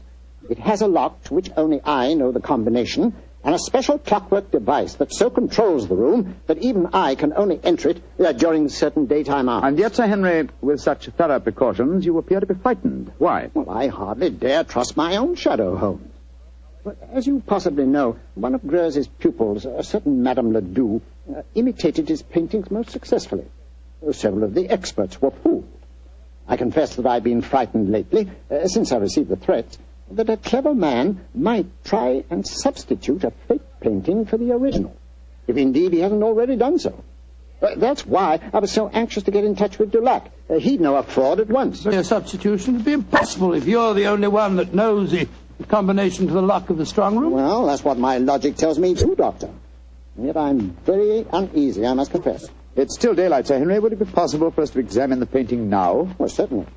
By the way, what happened to Francois Dulac? Did he leave the Carlton Hotel? He did, sir. The circumstances of his departure made us distinctly uneasy. In what way? His room was empty. There were no signs of luggage, and yet... Come in. Yes, Violet, what is it? This note was just left for you, Sir Henry. I was asked to deliver it at once. Who left it, Violet? Well, he didn't give his name, Sir Henry. But he was a tall, thin man with deep, sunk eyes. Oh. What's the note say? Wait, it's the same fellow again. Listen to this. I told you you wouldn't enjoy the painting for long. You didn't, did you? Great Scott, it's Moriarty. Holmes, I don't see anything funny about this. What makes you laugh? It's obvious that my painting has been stolen. I find nothing funny about it either, Sir Henry. But I must admit a certain pleasure. Once again, I'm crossing swords with an adversary who was more than worthy of my steel.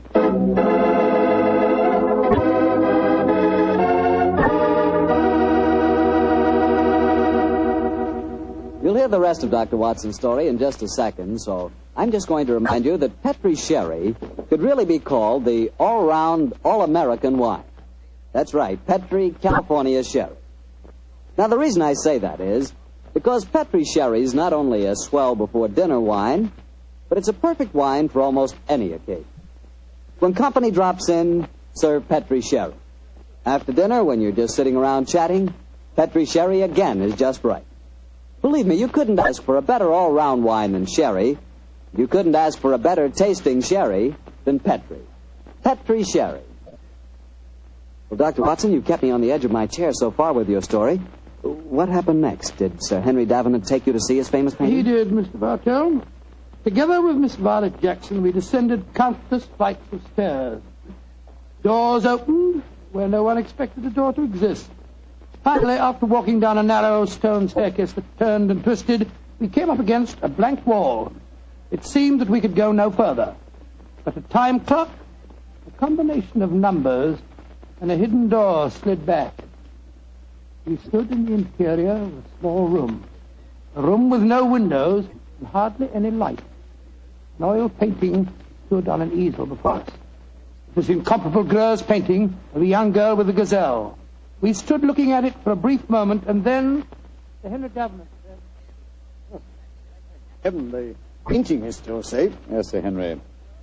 If it still is the same painting. It looks the same, Mr. Holmes. Yes, it does to me. The fact remains that only Francois Dulac could tell us if it is the same or a brilliant copy. Yes, and Monsieur Dulac has been silenced. So it would seem. Of course, we asked the experts at the British Museum to pass judgment. Yeah, but how could it have been stolen? It'd be impossible to smuggle it out of here and replace it with a copy. There's only one way of being absolutely certain. With your permission, Sir Henry, I should like to make a test. You're going to take a sample of the paint, Mr. Holmes? Yes, that should give us certain proof. Well, very well. Yeah, you'd better do it, Violet. But be careful. Remember, the painting cost me £40,000. A minute fragment of paint will be sufficient for the test, won't it, Mr. Holmes? Yes, indeed. With my fingernails, Sir Henry, I'll scratch off a tiny sample. Firstly, I think it's a dash fine bit of work, whoever painted it. There you are, Mr. Holmes. Is that enough paint Splendid, for Miss you? Jackson, splendid. Thank you. Please put it on this envelope for me, will you? That's it. And now, Sir Henry, I shall return to Baker Street and analyze this paint. Within an hour, I shall be able to tell you whether the painting is worth £40,000 or a plugged farthing.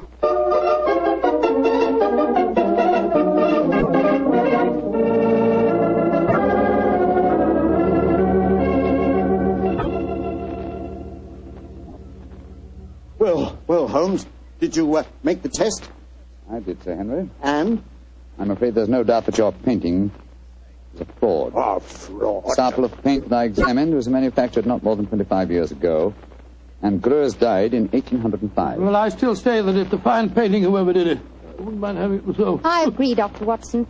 In fact, I'd be glad to buy it. It's a brilliant copy, and more than likely it was done by Madame Ledoux. You're remarkably quiet, Sir Henry. £40,000. £40,000! No, sir, put that knife down. Holmes, help me grab him. Don't worry, gentlemen. I'm not about to commit suicide in despair, if that's what you're thinking. Now, why are you grasping that knife, sir? Because I have work to do in my strong room. I'm going to use this knife to slash that lying canvas into 40,000 pieces.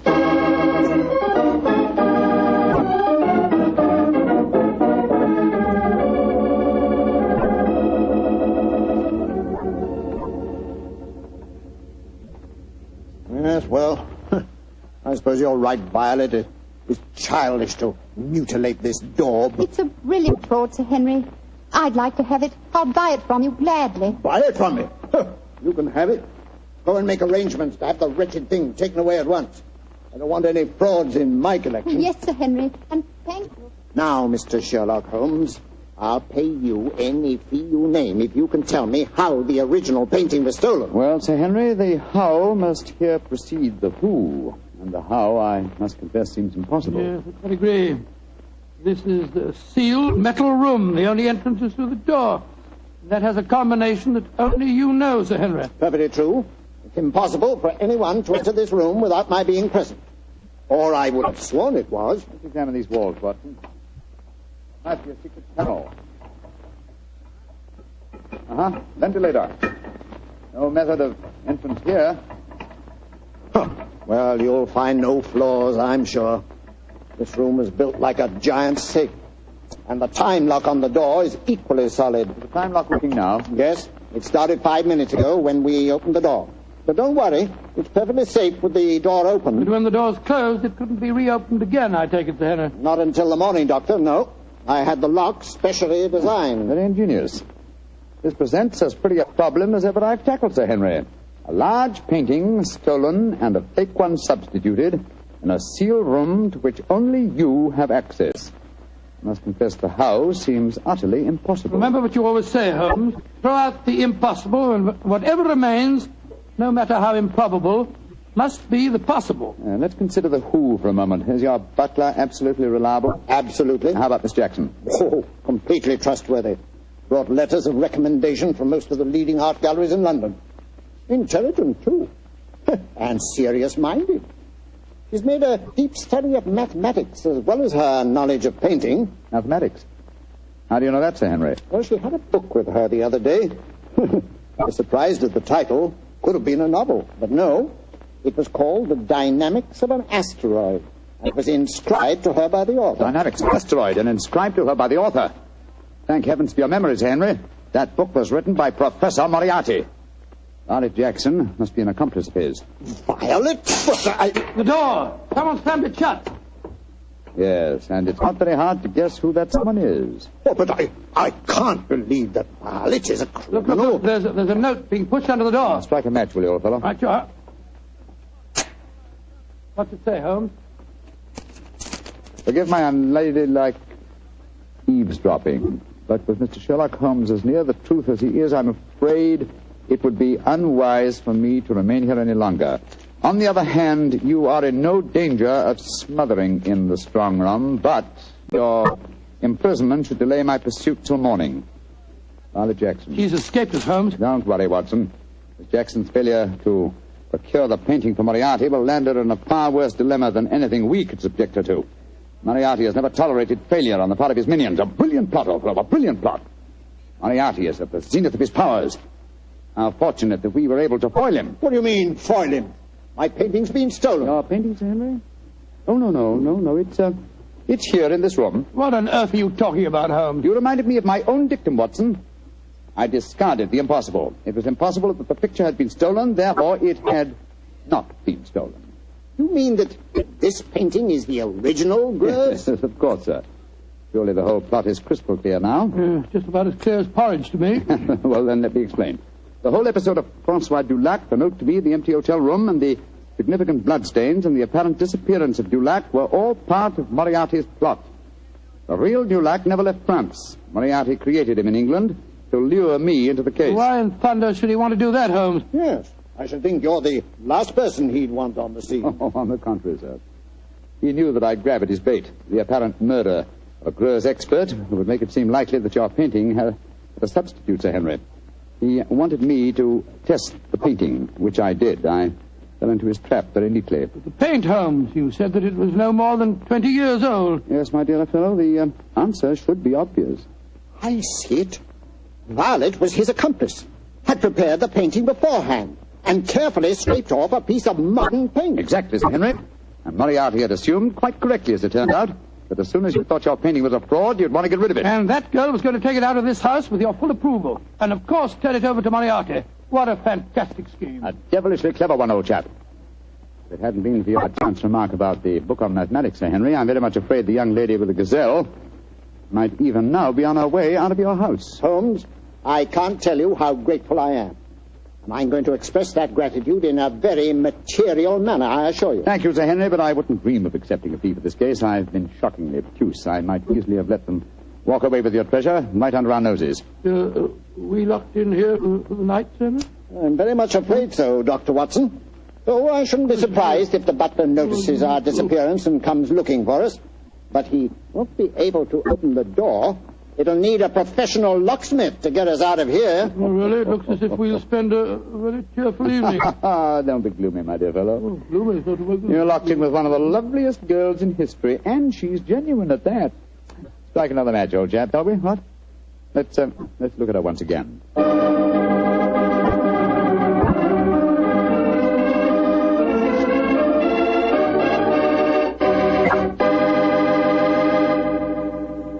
Doctor, that was not only a swell story, but I really learned something. Oh, good, Mr. Bartell. And just what did you learn? Well, this fellow Greuze, the painter... Yeah? I know this must sound stupid to you, but until you mentioned his name, I'd never heard of him before. Holmes mentioned his name to me. I've never heard him before either. But then... we'll never learn about the good things in this world unless somebody tells us. Exactly. That's the way I feel about Petri wine. Oh, no, wait a minute. Here's the way I look at it. There are thousands of people who know about Petri wine and love it, right? Yes, but even though it's a wonderful wine, there must be some people who don't know about it. So I tell them about it. And I tell them about the Petri family and how they've been making wine for generations and how they've been handing on down from father to son, the fine art of turning luscious grapes into delicious wine. Yes, and when I tell them that the name Petri on a bottle of wine is the personal assurance of the Petri family that every drop of wine in that bottle is good wine, well, that's all you have to know. So it adds up to this. If you want a fine wine for any occasion, you want a Petri wine, because Petri took time to bring you good wine.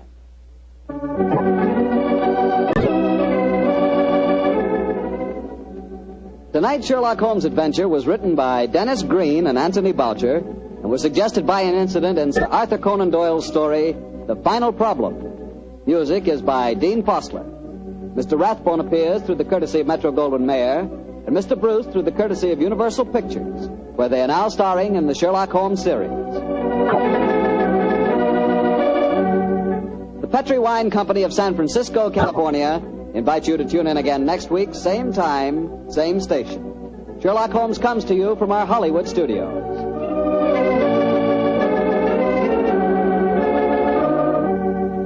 This is Harry Bartell saying goodnight for the Petri family. This is the Mutual Broadcasting. Petri Wine brings you Basil Rathbone and Nigel Bruce in the new Adventures of Sherlock Holmes.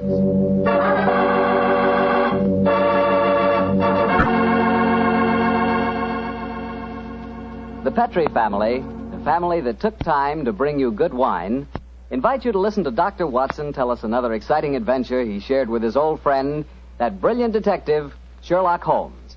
And say, while you lend an ear to the good doctor, you'll get a lot of pleasure out of a glass of rich, ruby-red Petri California port. Just sit back and sip that Petri port leisurely. There's a wine that's just perfect after dinner. A wine that really goes with storytelling and conversation. Petri port is as rich in flavor as it is in color. And what a flavor. Full, hearty, and delicious. Well, I can't think of a better way to express your hospitality than to offer your friends a glass of good Petri port. Serve that Petri port alone, or serve it with fruit or nuts, or with cake or sandwiches. No matter how you serve it, you can serve that Petri port proudly. Because the name Petri is the proudest name in the history of American wine.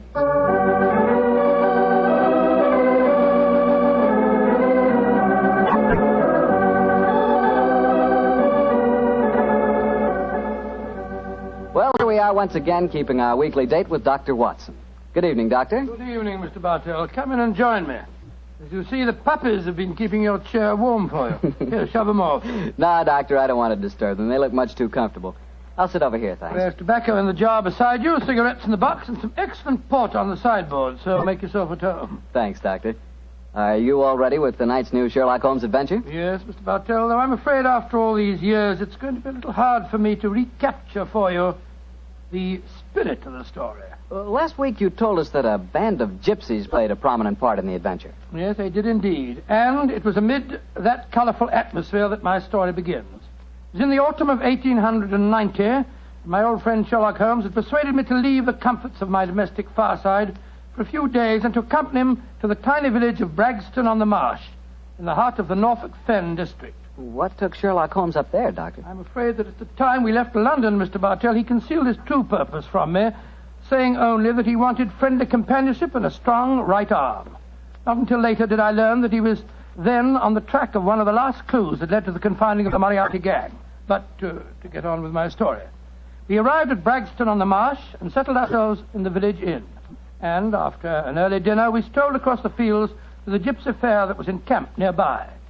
It was a colourful sight, Mr. Bartell. Naphtha flares lighted a group of tents and caravans dotted round the edge of the marsh. And as gold-earring gypsy girls told fortunes and danced, swarthy gypsy men played on their violins the haunting melodies of their ancestors. We watched the side shows for a few moments and then strolled towards the centre of the gypsy encampment. It seems only like yesterday, Mr. Bartell, as Holmes turned to me and said... Far cry from Baker Street, isn't it, Watson? Yes, indeed. Just the same, Holmes, I'm convinced that you're not here purely for a holiday. You're on the trail of some criminal. No, chap, I'm on the trail of a clue. A clue, if I find it, may lead to the confounding of the Moriarty gang. Holmes, can't you be a little more explicit? After all, I left my wife and my practice without asking any questions. Surely now we're up here, you can let me know what's afoot. Very well, old fellow. I'm searching for a young gypsy by the name of Pyramus Hearn. He disappeared recently from London, and it's vital that I find him.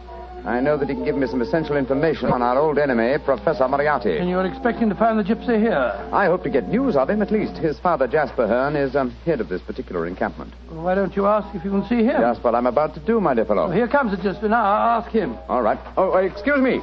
You speak to me, Gorgio? Can you tell me where I may find Mr. Jasper Hearn? What you want with Jasper Hearn? I have a message for his son, Pyramus. That is different. Jasper Hearn stands in the booth yonder. He is the Timberlangro. Timberlangro? He's the gentleman engaged in an interesting exhibition of skill involving 3 thimbles and a pea. What our American cousins refer to, I understand, as the old shell game. Let's stroll over there, shall we, old fellow? If you would wish to talk to Jasper, it would be better to wait until he is finished. A Timberlangro needs all his wits about him. By Joe, look at that stunning girl in the tent over there. Who's she? Her that is penning the rice tuckering. That is Lydia Pentalangro. Excuse me, I shall tell Jasper to expect you later. I can't understand a word they say, Holmes. Penning the what? At last, my dear fellow, you can appreciate how I have felt at times. But at least their words are clear, even if the sense is not, to someone who is unfamiliar with the Romany language. I don't know why you keep hinting that I'm hard to understand. No one else ever complains of it.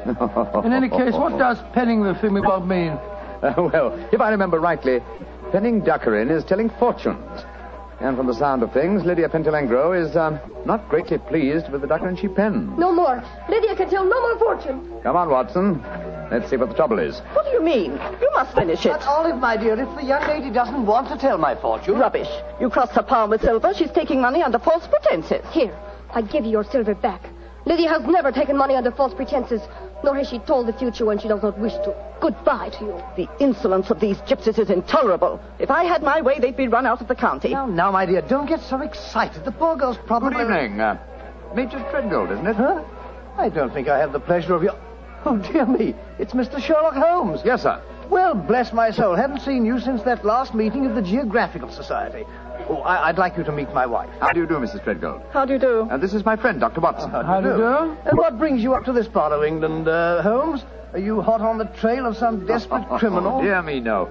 Dr. Watson and I are taking a little holiday, and you and your wife? We live here in the manor house. Well, you're very lucky. It's a beautiful part of the country, Mrs. Treadgold. I hate it. I was born and brought up in London. I'm never really happy outside the city. Yes, Oliver's not one for the peace of the countryside, I'm afraid. Well, perhaps we'll get back there. It's a little difficult these days, you know. We've got the boy to consider. Boy? Your son, sir? My dead brother's son, Doctor. We have no children. My little nephew's only 4 years old, you see, and I'm his guardian, as well as being executor of his estates up here. So you can understand it would be difficult for us to get back to London. It's only difficult because you put the child's happiness before mine, Arthur. Oh, now, Olive, you know I have to watch his interest up here. After all, when he comes of age, he'll be one of the richest young men in Norfolk. Yes, and with money that should have come to us. In any case, Arthur, if we do have to live up here, I'd find it more tolerable if you'd keep this gypsy scum off the estates. You seem to have taken a violent dislike to the gypsies, Mrs. Treadgold. May I ask why? Oh, they persecute us. They steal our sheep, they break our windows, and just the other day they wantonly led our prize pig into the Bragstone quagmire and let the beast perish. Why should they single you out for persecution like this, do you suppose? Well, I can't imagine. I've always tried to be nice to them. Too nice, Arthur. That's your trouble. Well, I have a very good reason for humoring them, my dear.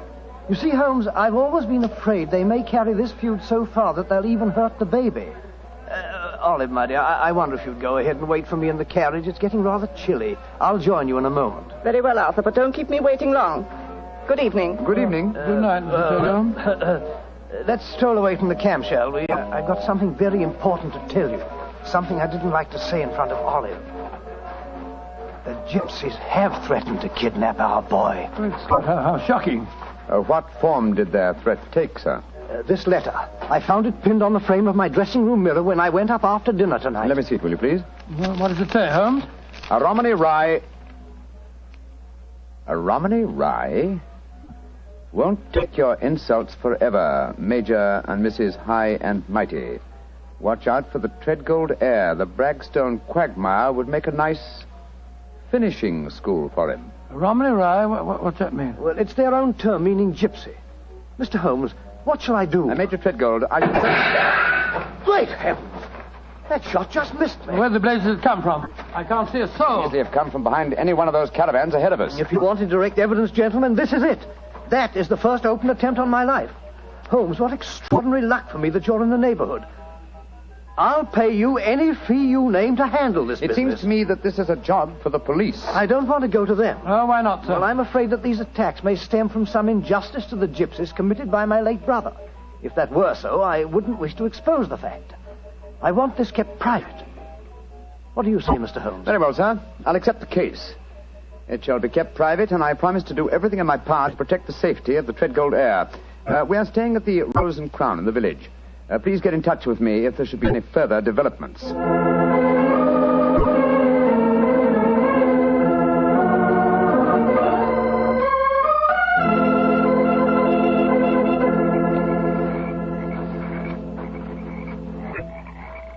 affair seems to be closed down for the night now, Holmes.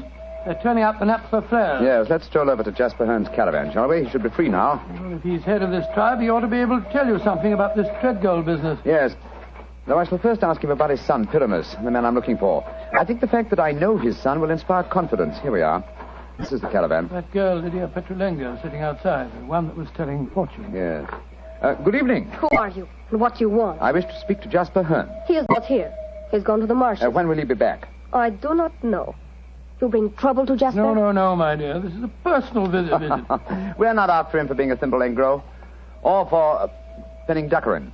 Oh, for a Gorgio, you speak a Romany well, brother. Oh, you are a true Lavengro, master of words. Where did you learn it? From Jasper's son, Pyramus. Ah, you know Pyramus then. A fine boy. Oh, sit down on the grass, my friend. You may wait here for Jasper. He will be back soon. Thank you. Is that your violin lying on the steps, young lady? No, that is Jasper's bosham. Oh, Jasper's bosham? Well, no, sir. That is the Romany word for violin. You play, sir? No, but my friend does. So? Oh, then take it, brother. The stars are bright. The night is warm. Music will be sweet. To a Romany chai, I'm afraid my violin playing will sound rather poor stuff.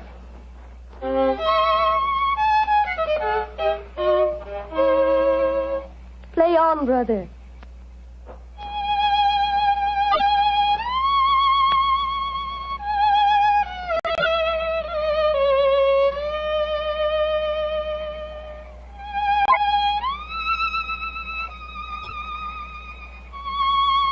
Stop, brother. You play well, but Sarasate Zigeunerweisen is not the true gypsy music. I've heard it in London and in Budapest. They call it gypsy. But what can a Gorgio know of the true heart of Romany? Wait here. I will get my own violin. Charming girl, charming. But why does she keep on talking about Gorgios?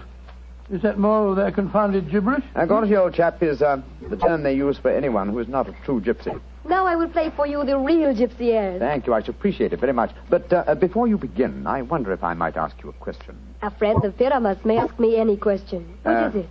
I observed you telling fortunes earlier on tonight. You refused to give a certain gentleman's hand and gave the money back. Did you know who the gentleman was? No, brother. Nor the noisy woman with him.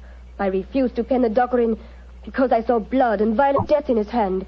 Violent death it is soon to come. Violent death? Good Lord. Watson, old fellow, I want you to do me a favor. Yes, of course I will. What is it? I must remain here until Jasper Hearn comes back. I should like you to return to the inn. It's more than possible that we may have news from our client before the night is out. I'll be back later. Oh, well, it's nice of you to give me the best job. Good night, Miss Petronino. Good night. And now, please play for me a true Romany air. Very well, my friend. Listen.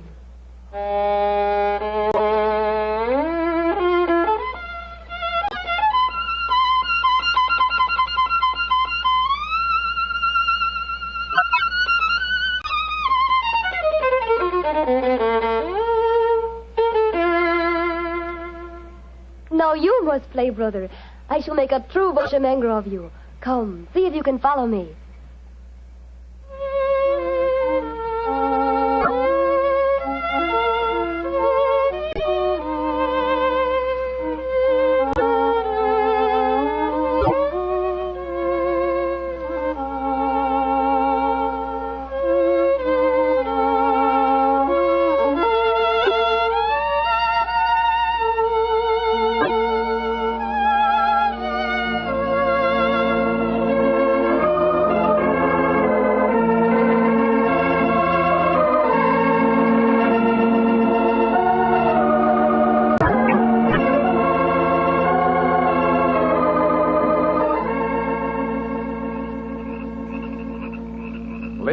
You have taught him well. You have made a true bushmanger of him. He is an apt pupil, Jasper. Well, with such a teacher, it's hard to be otherwise, Mr. Hearn.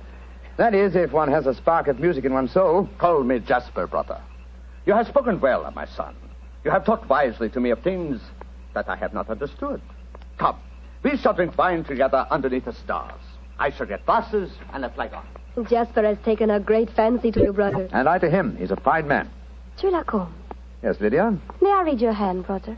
Oh, yes, of course. A strange hand, and a beautiful one. A long lifeline, and yet I see sudden death and violence surrounding you. Now, at this moment. And in the future, I see a journey for you, across the seas, within a year. Beware of water that runs in the mountains. Near death will befall you there. More travels, more dangers. Oh, you must be careful, brother. Oh. What is it? Our paths are destined to cross but once. We shall not meet after this night. That makes me sad. Oh, but we shall meet again. I shall be here for some days yet. No, it says in your hand that we shall not meet again. And a hand cannot lie. Who is this that comes towards us through the moonlight? It's my friend, Dr. Watson, I think. Yes. Hello, Watson. What's wrong? Wrong. Everything's wrong. Mrs. Treadgold's waiting in the carriage. She wants you to come at once. Indeed, why? The child has been kidnapped. Major Treadgold has gone for the police, and Mrs. Treadgold is threatening to rouse the local inhabitants and come out here and burn this camp to the ground if you don't find the child. You tell Mrs. Treadgold to return home. She can do no good here. But Holmes... Tell her, old chap, that I have the case well in hand. But how can you have? You've been out here all the time playing your violin. Have faith in me, please, old fellow, will you? And deliver the message. Then come back here and join me, and I'll explain everything to you. Very well. I suppose you know what you're up to. Violence and trouble, brother. It is all there in your hand. Well, what must be shall be, and I wouldn't have it otherwise. But for the moment, the sky is starlit, the air is still, and the melody you played haunts me. Let's play it together again, shall we? I should like that. I should like that very much.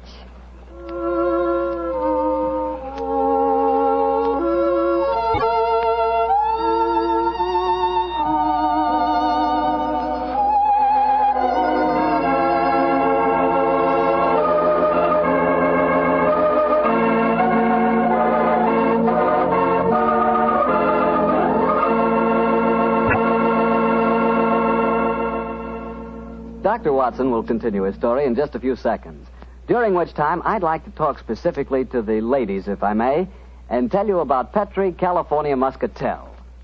Just as Petri California Port has long been known as the wine of gentlemen, Petri Muscatel has been known as the favorite of the ladies. That's because Petri Muscatel is a golden-colored wine that looks like captured sunshine and tastes as... Well, did you ever taste big, plump muscat grapes picked when they're still misty and dew-covered? If you have, you know what to expect when you taste Petri Muscatel. The flavor of Petri Muscatel comes right from the very heart of luscious, hand-picked muscat grapes. You couldn't ask for a more delicious wine than Muscatel. Petri Muscatel. Well, Dr. Watson, I must say this is a strange story you're telling us. You mean to say that the heir to the Treadgold estates had been kidnapped, and yet Sherlock Holmes paid no attention? Yes, that's what it seemed like, Mr. Bartell. I couldn't understand him. I've never known him to be so indifferent to a case. There he sat until the early hours of the morning as he and that girl scraped away at their violins and never said a word about the kidnapped baby. Finally, as we walked home across the field a few hours before dawn, his mind seemed to return to the matter at hand. He spoke quietly, and yet there was a note of suppressed excitement in his voice. What's the matter, fellow? You're angry with me, aren't you? No, Holmes, I must say, but I'm confused. That girl seems to have bewitched you. Have you forgotten that you accepted the job of guarding the Treadgold heir, and that the child was kidnapped tonight? No, I'm fully aware of the fact. Holmes, for heaven's sake, stop being so infernally matter-of-fact. What's come over you? Oh, possibly it's the mood of this mild autumn night. It is indeed a St. Martin's summer. So much so that I've left my coat and deerstalker cap behind me at the encampment. Let's go back, shall we? And incidentally, when we get there, I can set your mind at rest by showing you the kidnapped child. You mean you know where it is? Certainly. It's, in the camp. Then the gypsies did steal it. No, my dear fellow. I did. What? This is one of those occasions when you absolutely infuriate me, Holmes. If you must keep me up half the night while you have a fitting conflict with a gypsy girl, least of all you can do is tell me what's going on. You say you stole the child yourself. In heaven's name, why? Because the threatening note to Major Treadgold was so obviously a fraud. Oh, why do you say that? You will remember that the letter began, "A Romany Rye will not take your insults forever." Now, a Romany Rye, despite what Major Treadgold said, does not mean a gypsy, but a man who knows about gypsy law. It is a term no true gypsy would apply to himself.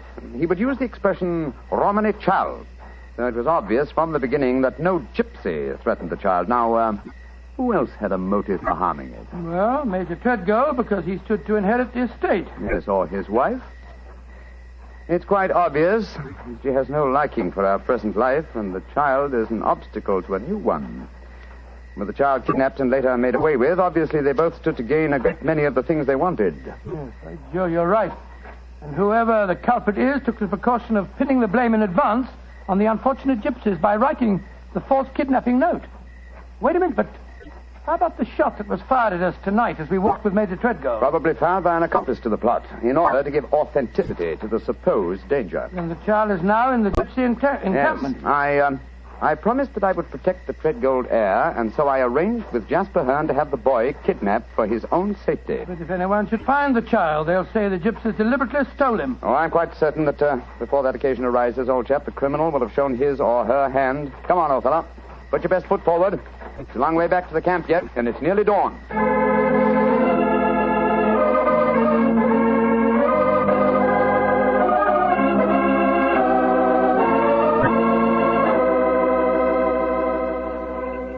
You have come back, brother. You wish to spend the remainder of the night in the encampment? No, thank you, Jasper. I just came back to my cap and coat. It was so warm tonight, and I forgot about them, and I started to walk home without them. I will find them for you. Oh, we found this message for you soon after you had left. It was pinned to the door of the caravan. I do not know how it got there. I will search for your coat and cap. Another message? What does it say, Holmes? Never trust a Romany Rye. Uh-huh. The same mistake again, Watson. Your plans have been betrayed. For proof, meet me at the Bragstone quagmire at dawn. It's a trap, Holmes. Obviously. We must spring it with caution. I cannot find your coat or your cap, brother. It has vanished. Vanished? May I speak to Lydia? That is a strange thing, too. Lydia has gone also. She's gone. Tell me, Jasper, did she read this note? Yes, she did. She could not help reading it. Then she, too, realized it was a trap. She went out in my coat and deerstalking hat to keep the appointment for me. Holmes, we must go after her. Jasper, call out the Romany Childs. There's a devil waiting to be caught in the Bragstone quagmire.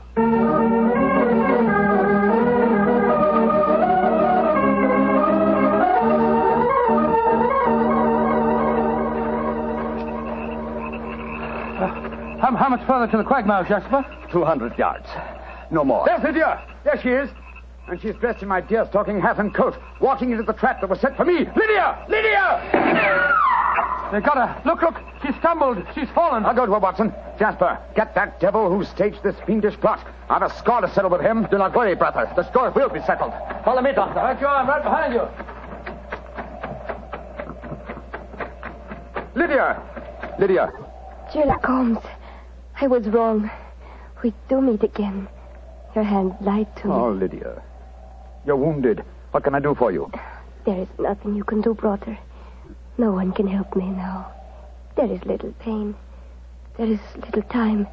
Please, hold my hand. There. Tell me, Lydia, did you see who fired the shot? Yes. It was the man whose fortune I told today. The man with the noisy wife. Major Treadgold. Jasper and the men will take care of him. There is one thing I wish to tell you, brother. Yes? Our short meeting has brought me happiness. I should like to think I can leave you something so that you will not forget me. I shall always remember you, Lydia. Always. You gave your life for mine. There is one thing of mine that I wish you to have. It will remind you of me. What is it? My violin. It brought us together. I should like you to have it, brother. Lydia. Do not be sad. It is good. My life for yours. You will give help to many people. It is in your hand. Goodbye. Oshemengro.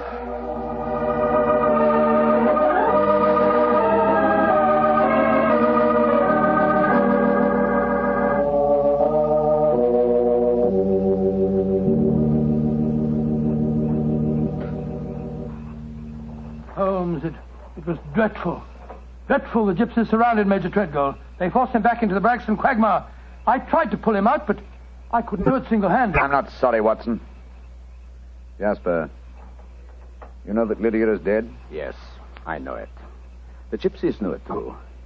That is why you were single-handed, Doctor, in your attempts to save the murderer. No Romany child would raise a finger to help him. Yes, I can understand that, but great Scott, man, if you'd seen his face as the quaking mud sucked him under. Lydia's death was less dramatic, but equally moving, I assure you.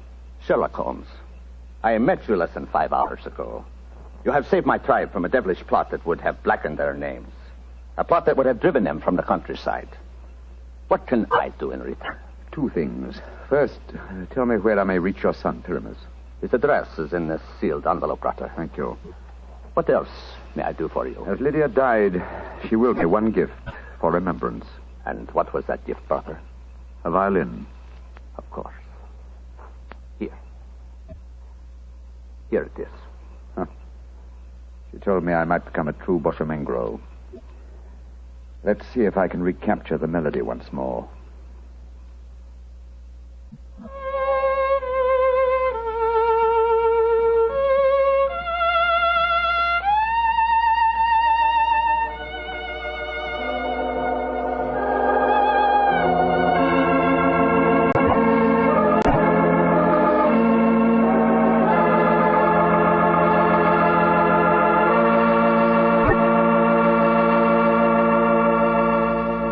That was a very strange story. A very fascinating one. But tell me, do you really believe that gypsies can tell your fortune by reading the palm of your hand? Oh, frankly, I don't know, Mr. Bartell. Perhaps they can. Perhaps it's coincidence. And then again, maybe some gypsy women have a heightened sense of intuition. You know, a woman's intuition can be an extraordinary thing. Yeah, so my wife keeps telling me. Of course, I have a kind of intuition myself. Oh, really? Mm-hmm. Every time I see a bottle of wine with the name Petri on the label, my intuition tells me I'm going to like it. And I always do, too. Mr. Bartell, if ever I saw a man with a one-track mind, you're that man. Thank you, Doctor. As long as my one track is Petri, I can't miss. Because nobody can miss with Petri wine. What other wine has such tradition, such a story behind it? Petri wine is made by a family, the Petri family. They've owned and operated their own business ever since its inception, back in the 1800s. The Petri family has been making good wine for generations, and they've been handing on down in the family, from father to son, the fine art of turning luscious, sun-ripened grapes into fragrant, delicious wine. And that sure adds up to a lot of experience. You can just bet your last dollar that no matter what kind of wine you want, when you ask for a Petri wine, you're asking for good wine. Because Petri took time to bring you good wine.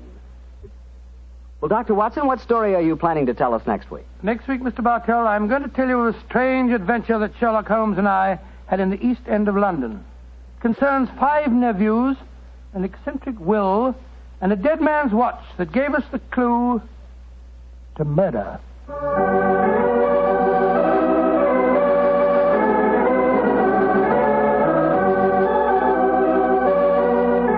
Tonight's Sherlock Holmes adventure was written by Dennis Green and Anthony Boucher and was suggested by an incident in the Sir Arthur Conan Doyle story, The Adventure of the Red Circle. Music is by Dean Fostler. Mr. Rathbone appears through the courtesy of Metro-Goldwyn-Mayer, and Mr. Bruce through the courtesy of Universal Pictures. They are now starring in the Sherlock Holmes series.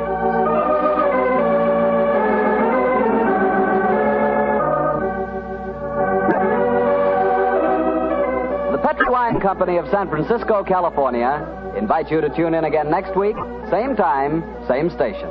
Sherlock Holmes comes to you from our Hollywood studio.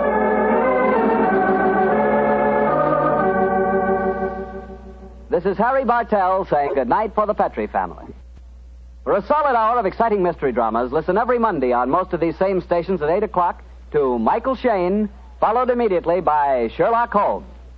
This is the Mutual broadcast. In The Eyes of Mr. Leyton, the story fairly drips with atmosphere, especially with Dr. Watson's vivid descriptions of the foul alleyways and dark and dangerous smoke-filled opium dens of Limehouse. It is some of the best of dramatic radio's way with the listener's imagination. Basil Rathbone has always been underestimated as a fine character actor. Although he was more than happy to be a leading man in films and on the stage, it is such disguised characters as those he portrays in The Eyes of Mr. Leyton that gave people a chance to see his true range as an actor. It was Rathbone's intense desire to stretch his acting ability in other areas that made him decide to leave the series, much to the dismay of Nigel Bruce. Nigel Bruce was extremely easygoing and a great fun-loving prankster, quite beloved by all who knew him. He adapted easily to any role he played, and especially loved the part of Dr. Watson, even though he himself knew that the good doctor was not at all like the person he portrayed in the Sherlock Holmes films or the radio series. It doesn't seem to matter, for Bruce's interpretation of Dr. Watson has been accepted and embraced by the public. It's interesting to note that Rathbone, by his very nature, was not unlike Sherlock Holmes. Rathbone's clipped tones and natural logic added to the picture of Holmes, and Bruce's casualness and his loyalty to Rathbone was much like Dr. Watson's attitude to Holmes. At the end of the 1945 radio season, Basil Rathbone was offered a very lucrative 7-year contract to continue as the great detective. He turned down the offer, and when Rathbone left the series, Bruce went on for only 1 more season as Dr. Watson, to a Sherlock Holmes portrayed by Tom Conway. But it wasn't the same, and Bruce graciously bowed out of the series after that. At least thanks to the discovery of these long-lost radio shows, we can once again listen to Basil Rathbone and Nigel Bruce at the top of their acting ability, portraying the world's most famous detective and his loyal companion. Now, if you will, join me as we listen to The Eyes of Mr. Leyton. This episode from the life of Sherlock Holmes will be transmitted to our men and women overseas by shortwave and through the worldwide facilities of the Armed Forces Radio Service. Petri Wine brings you Basil Rathbone and Nigel Bruce in the new adventures of Sherlock Holmes.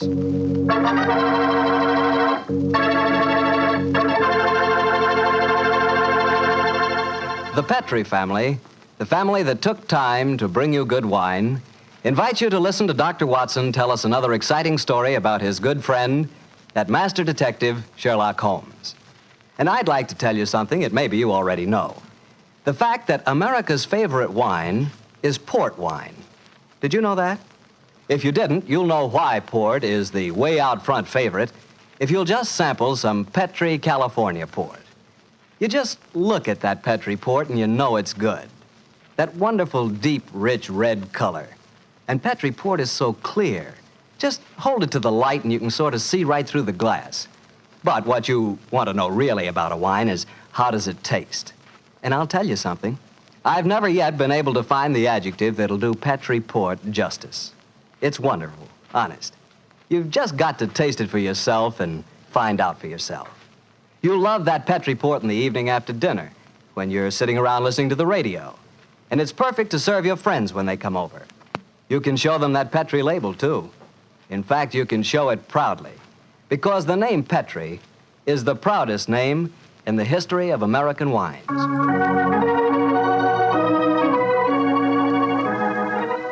And now for our weekly doctor's visit. Let's see. No, Mr. Bartell. Don't say let's see if he's expecting us. You know I always expect you at this time on Monday evenings, my boy. So draw up your usual chair and settle down. Thanks, Doctor. That's it. All alone this evening, Doctor? Where are the puppies? Out on the patio. They had a most unfortunate encounter with a dead seal on the beach this afternoon. In consequence, they're a little malodorous, shall we say. In that case, Doctor, perhaps we'd better change the subject. So, suppose I ask you about tonight's new Sherlock Holmes adventure. Well, my boy, as I told you last week, the story took place in the foul alleyways of Limehouse. It was there on a foggy December evening in 1890 that my story began. An old friend and patient of mine, Isa Whitney, had disappeared, and his distraught wife had come to me for help. Knowing the man to be the victim of the shocking habit of taking opium, I suspected that I might find him in one of the vile dens inhabited by the dregs of the waterfront. And so, Mr. Bartell, about 5 o'clock on that December evening, I began my search. After an hour of fruitless wanderings, I found myself in a vile alley called Upper Swandam Lane. I could hear the distant moans of the riverboats as I walked, eyes alert, and hand on the revolver in my coat pocket.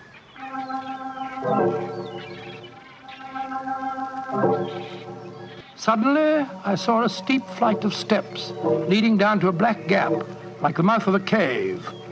I walked down them.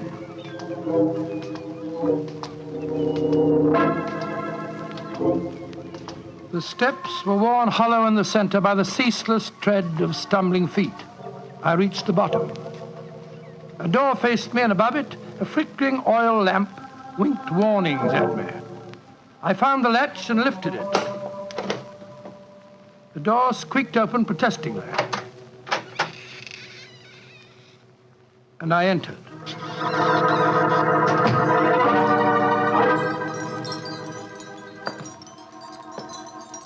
There was a tinkle of Chinese wind bells as I walked towards a long, low room. A strange sight met my eyes. Through the gloom, thick and heavy with the brown opium smoke, I saw that the room was terraced with wooden berths, like the forecastle of an emigrant ship. Out of the shadows, there glimmered little red circles of light, now bright, now faint, as the burning poison waxed or waned in the metal pipes. Bodies lay in strange, fantastic poses. Bowed shoulders, bent knees, heads thrown back. The attendant came up to me with a pipe and beckoned me to an empty berth. I haven't come here to smoke your filthy drug. I'm looking for a friend, Mr. Isa Whitney. No, Mr. Whitney here. Well, I'm going to search the place. You must not disturb the priest. I'm carrying a revolver, so you'd better not argue with me, my good man. Out of the way. I searched that filthy den, but found no trace of my missing friend. As I was leaving in despair, a long, shaking hand reached out and plucked at my sleeve. I turned, and there, sprawled in a berth, was the wreckage of a man, his gaunt face yellow and twitching, his clothes filthy and ragged, and the pupil of his eyes like pinpoints. He spoke to me in a thin, quavering voice. For heaven's sake, get me out of here. Now, look here, my man. Don't say you won't help me, Governor. Ain't you got an heart? Please help me, Governor. Take me out of here. Strike me pink, I'm going to bomb you, I tell you. Oh, what must you expect if you indulge in this filthy habit? Take me out of here, Governor. I'll go straight this time. Cross me out, I will. Oh, very well. Come along with me. I suppose it's my duty to help you. Ah, bless you, Governor. Here, now, give me your arm. You cannot take him away. He owe me money. That's a bleeding lie. I paid him when I come in, I did. He cannot go with you, Mr. You remember what I said about my revolver, you blackguard? If I have any more trouble with you, I'll fetch the police. Come along. He owe me money. He owe me money. Infernal scoundrel, owe me money. Tell him off proper, Governor. And off you didn't.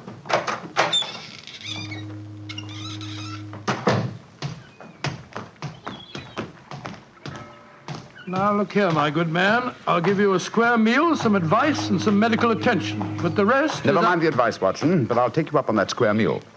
Holmes. Yes, I'm very glad to see you, old fellow. What brought you to that filthy den of iniquity? Oh, gracious me, I went to find a friend. And I, an enemy.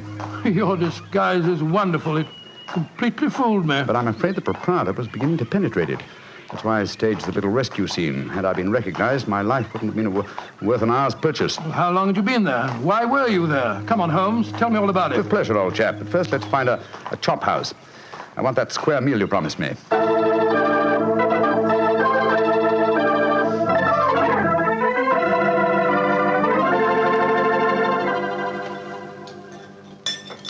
An excellent meal, Watson. Yes, they're surprisingly good for such a shoddy-looking place. Well, Holmes, now perhaps you'll tell me what you were doing in that opium den. I've already told you my story. I'm shadowing a most unusual criminal. A man who haunts the opium dens. Yet I know that he himself is not an addict. Oh, I don't see anything very criminal about that. He might be looking for a thrill, or perhaps he's one of those writer fellows or something. But this man pretends to be an addict. I've watched him closely. He fakes his smoking, and grease paint has enabled him to simulate the characteristic pallor of a drug victim. He even affects the typical mannerism of nose scratching, but it's his eyes that give him away. The pupils are wide open, I suppose. Exactly, old fellow. Whereas, if he were really addicted to the drug, they would, as you know, be contracted. I myself always treat my eyes with a special kind of drop on the occasion when, I have to enter these dens. Well, why does a man haunt an opium den in order not to smoke? That, my dear Watson, is the problem that I intend to solve. Well, perhaps the fellow's a policeman or a private detective like yourself, Holmes. I've already checked on those possibilities. No, Watson, I believe there is only one answer. I believe the man is planning a murder. A murder? It's a tempting setting for a murder. Your victim is an addict, drugged and helpless. Your witnesses are in an equal state of befuddlement. The proprietor is anxious to cover up the crime because of the police. That you. Yes, Holmes. Now, the question is, who is the intended victim? That, my dear Watson, is why I've been shadowing this man. Unfortunately, he was not present in the den we just left, but I intend to continue my search. Holmes, can I help you? My wife's away, you know. You know, it's a long time since we were on a case together. I shall be delighted, my dear chap. I've missed you sadly during the past few months. And are you, Holmes?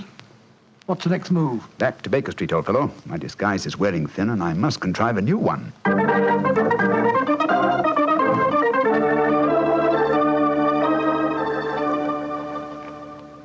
New disguise, eh?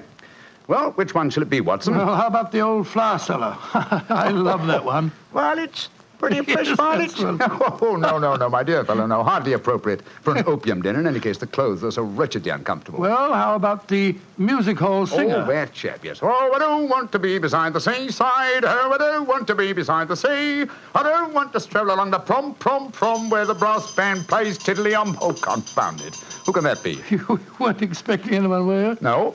So this is just like the old days. The doorbell ringing, Mrs. Hudson toddling off and bringing up some poor devil in trouble and... You say that rather wistfully, old fellow.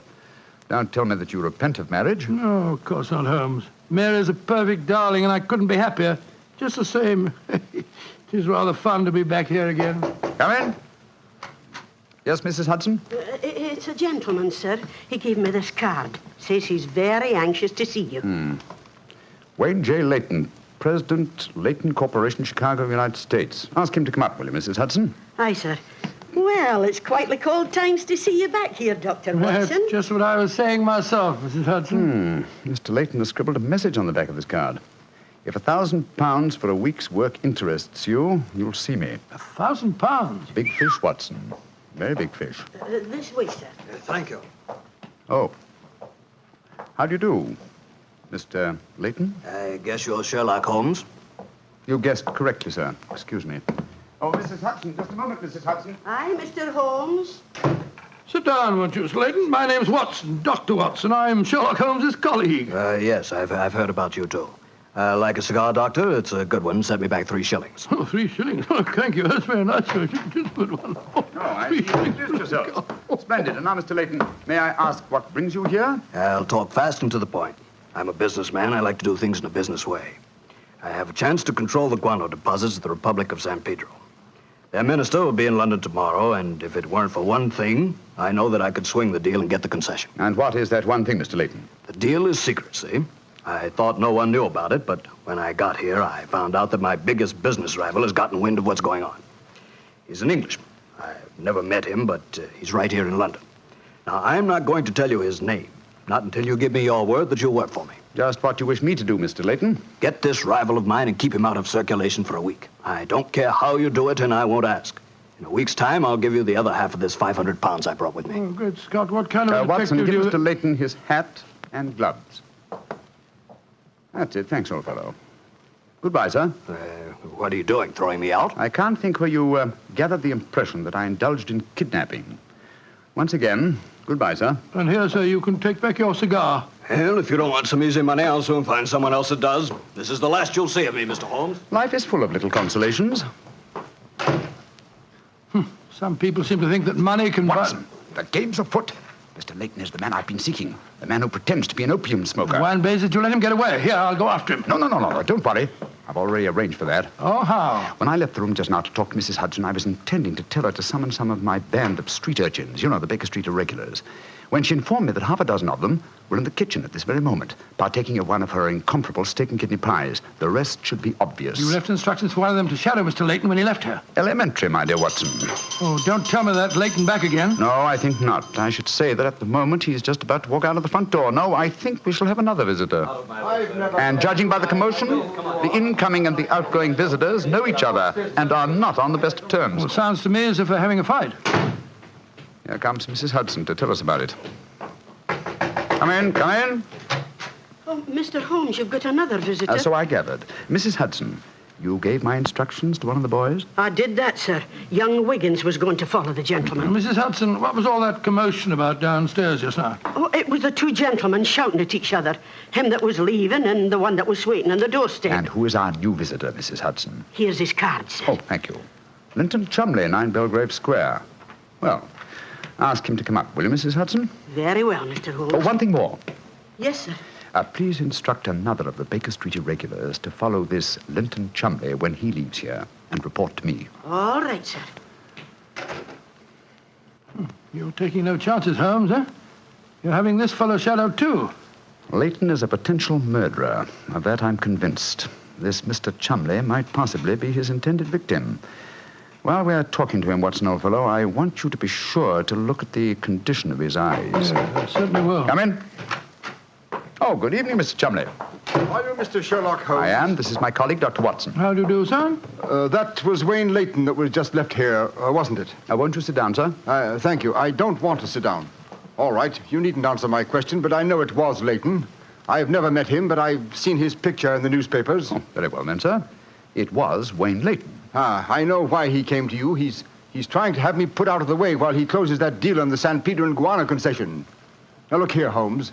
You've got to be on my side. Whatever fee he offered you to dispose of me, I'll double it if you'll take care of him for a few days. Oh, dear me, this is becoming monotonous. Watson? The hat and gloves? Thank you, old chap.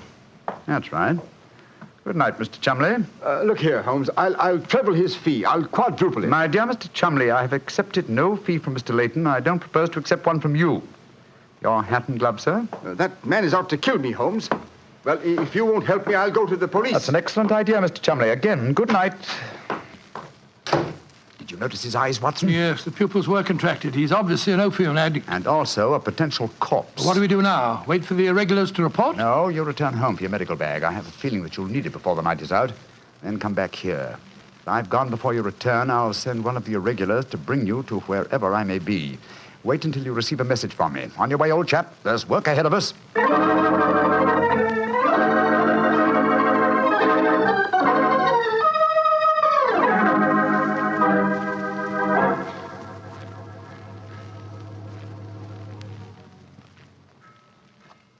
Wiggins, you're certain that this is the place that Mr. Holmes told you to bring me to? Oh, yes, Dr. Watson. The corner of Swanham Line and Brixton Street, Mr. Holmes said. Yeah, well, this is the spot, all right. I don't see any sign of him. Hello? This old woman coming towards us. So that's the disguise he chose. Oh, spare me a few coppers, will you, mister?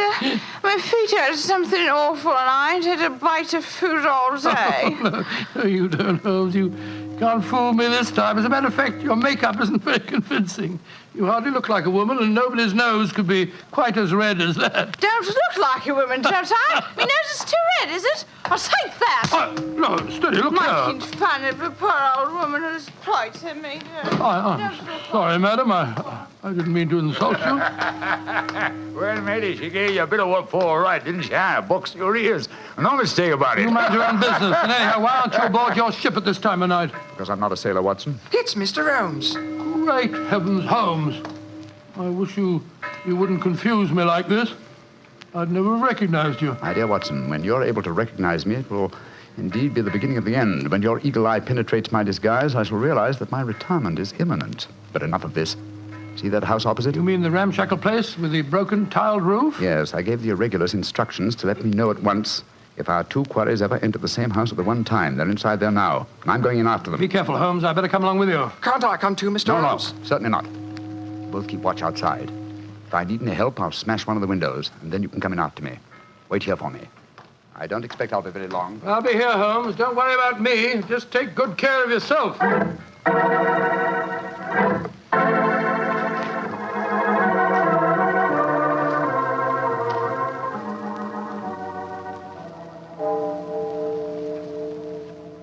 It's 1 o'clock, Doctor. Yes, I know, Wiggins. He's been in there half an hour. I'm beginning to get worried. Start going after him, sir. No, Wiggins. You know Mr. Holmes. When he gives orders, he likes them. There's a signal for help. Keep watching the house, Wiggins. I'll be out in 5 minutes. Go for the police. Right you are, sir. All right, Holmes, all right. I'm coming.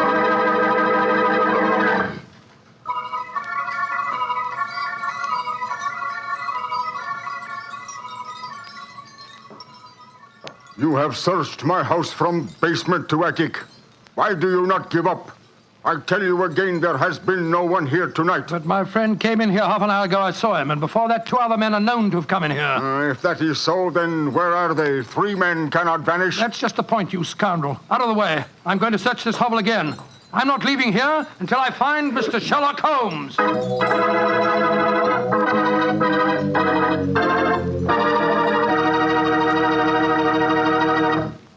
You'll hear the rest of Dr. Watson's story in just a second.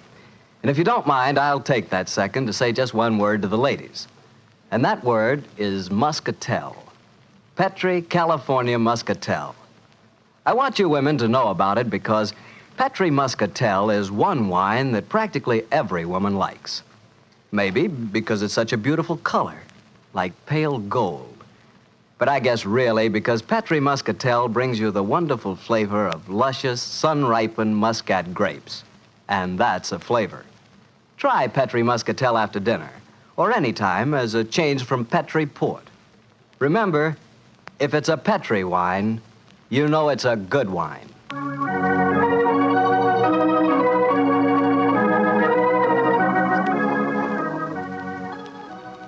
And now back to Dr. Watson and tonight's story, The Eyes of Mr. Leyton. Well, what happened next, Doctor? When you searched the house for the second time, did you find any trace of Sherlock Holmes or the 2 rival businessmen? No, Mr. Bartell, I'm afraid I didn't. What did you do? I told Wiggins to report the matter to the nearest police station and then rattle back to Baker Street in a hansom cab as fast as I could. When I arrived at the old familiar doorstep, I wrenched at the bell in a frenzy of anxiety. Finally, the door opened, and there stood Mrs. Hudson. Dr. Watson, what is it, sir? Why, you're as white as a ghost. Mr. Holmes, is he here? Aye, sir, came in half an hour ago. He was dressed as a sailor and was half carrying some drunken friend of his. Oh, thank heavens he's safe. I'll go up. All right, sir.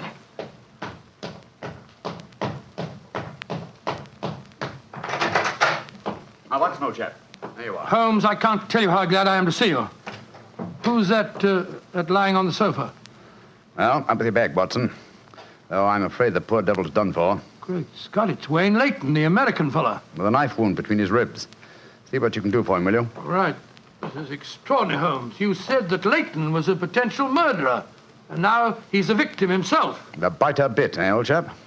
Yes, he's still breathing, but he hasn't a chance.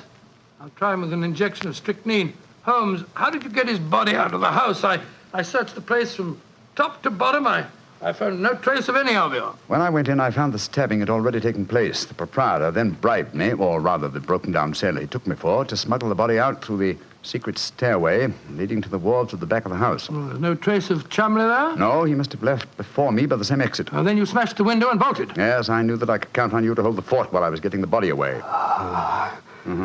Let's try to say something, Watson. Yes, the injection's beginning to take effect. Yes, Mr. Leyton? What are you trying to say? Tell us, who stabbed you, sir? Shh. Lips are moving.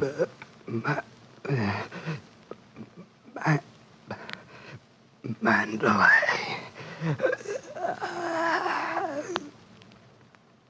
He's dead, Holmes. Yes, but he gave us the clue to the murderer's identity. How? The word he mumbled just before he died. Sounded to me as if he said Mandalay. Precisely, old fellow. Never did a corpse give us a clearer instruction as to our next and final move. And that is? Back to Limehouse, Watson. Back to Limehouse.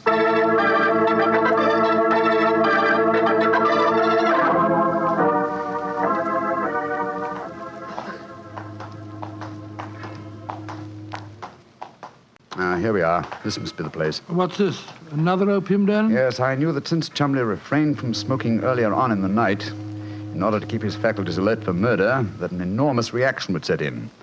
You'd have to find a den at once, and beyond question a different one from that in which the murder was committed.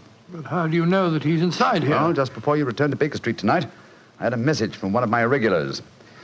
He tracked him here after he escaped from the scene of the stabbing. That was a couple of hours ago. He might have slipped away again. No, Watson, tonight he came to drown his senses with a wretched drug. He'll be here. Come on.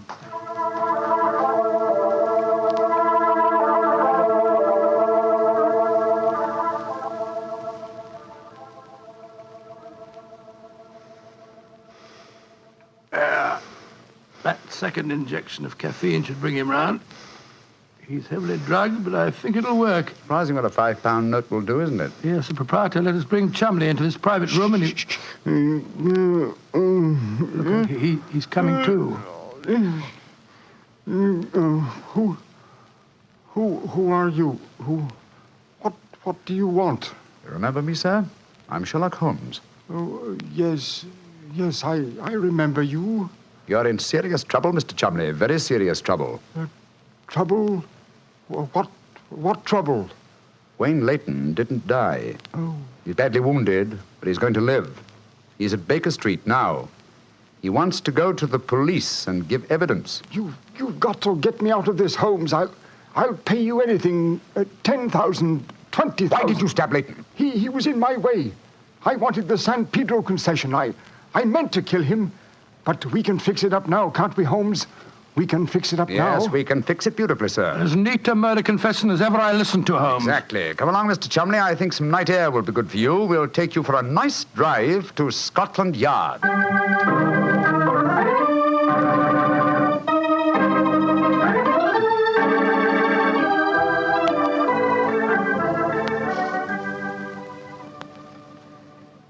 I brought you some kippers, gentlemen. You've both been up all night, and I'm sure you can do it. It's very thoughtful of you, Mrs. Hudson. Yes, indeed it is. What is Mrs. Watson going to say when she finds you've been out all night? Oh, don't you worry about that, Mrs. Hudson. She's very understanding. It's lucky for you that she is. Well, I'll go and leave you to your breakfast. Holmes. Yes, dear fellow? There's only one thing that puzzles me about this case. Oh, what's that? When Leyton was dying, he muttered the word Mandalay. How did that give you the key to the murderer's identity? Oh, the dead American had never met Mr. Chumley, you remember, except when they bumped into each other in our hallway. Yes, he told us that he recognized him from the newspaper photographs. Being an American, he had no reason to know that the name Chumley is in no way pronounced the way it is spelt. Oh, Joe, I never thought of that. Chumley. That name's spelt C-H-O-L, Chol, M-O-N, Mon, D-E-D, L-E-Y. Chol Mondele. Mondele. Precisely, old fellow. What you thought to be Mandalay was really Chol Mondele, the name of the murderer. What an amazing case. You did a remarkable job, Holmes. I'm beginning to be confoundedly sleepy. Why not sleep, old chap? Your old room's all ready for you. Are you going to take a nap? Oh, dear me, no. I have much too busy a day ahead of me. Let me look at my engagement book. Baxter Square murder. I've put the police on the track. The Duchess of Ferrers. I've got her material. The princess who was about to run away from home. Good gracious me, let her run. The Pope's cameos. Ah, yes. His Holiness must not be kept waiting. Can I help you again, Holmes? Mary doesn't return until tomorrow. Well, I thought you were sleepy, old fellow. Sleepy rubbish. I never felt more wide awake in my life.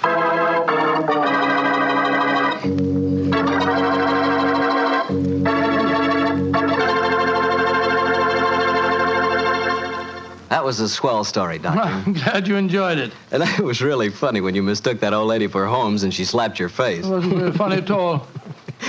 Sure it was. Come on, admit it, Doctor. Well, she did look like Holmes in disguise, you know, and you would have made the same mistake that I did. Okay. Her nose was ridiculously red, and she did look like a man. Look, Doctor, forget I ever said anything. I won't say another word. I'll keep my mouth closed forever. Oh, come on, I wouldn't do that. Mr. Bartell? Mr. Bartell? Won't you even open your mouth to finish your wine? Your Petri wine? Okay, you win. You know I'll open my mouth for Petri wine anytime. That Petri wine is always good wine. And for good reason, too. The Petri family has always owned and operated the Petri business. They've been making fine wines for 3 generations, since way back in the 1800s. That adds up to a lot of experience. Experience handed on down from father to son, from father to son. The Petri family really knows how to turn luscious California grapes into fragrant, delicious wine. And that's why, no matter what kind of wine you want, I'm sure you'll like it better if it's a Petri wine. Because Petri took time to bring you good wine. And now, Dr. Watson, what story are you going to tell us next week? Well, now, next week, Mr. Bartell, I'm going to tell you a most unusual adventure that Holmes and I had in the heart of the English countryside. It concerns a corpse, a missing revolver, and a beautiful girl who was frightened of her own shadow.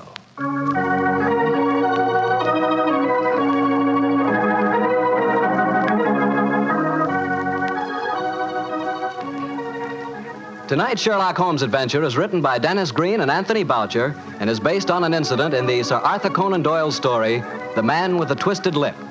Mr. Rathbone appears through the courtesy of Metro-Goldwyn-Mayer, and Mr. Bruce through the courtesy of Universal Pictures, where they are now starring in the Sherlock Holmes series. The Petri Wine Company of San Francisco, California, invites you to tune in again next week, same time, same station. The Petri family took the time to bring you such good wine. So when you eat and when you cook, remember Petri wine. To make good food taste better, remember... Petri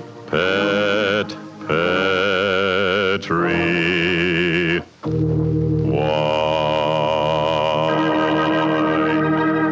This is Harry Bartell saying good night for the Petri family. Sherlock Holmes comes to you from our Hollywood studios. This is the Mutual Broadcasting System.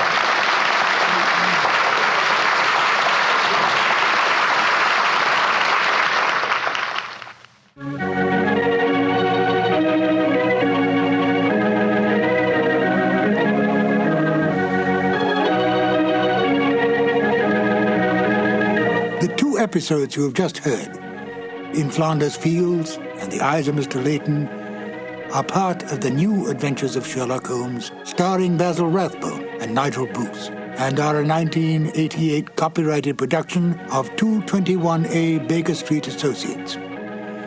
The Sherlock Holmes stories and the characters of Sherlock Holmes and Dr. John H. Watson were created by Sir Arthur Conan Doyle and are used with the kind permission of Dame Jean Conan Doyle. I'm Ben Wright. I hope you will join me again for more new adventures of Sherlock Holmes. Thank you for listening.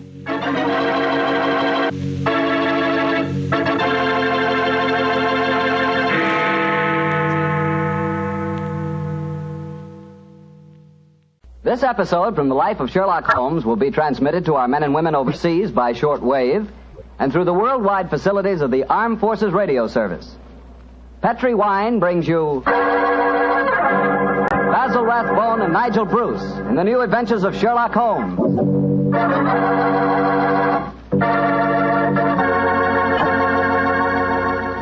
The Petri family, the family that took time to bring you good wine, invite you to listen to Dr. Watson tell us another exciting adventure he shared with his old friend, that master detective, Sherlock Holmes.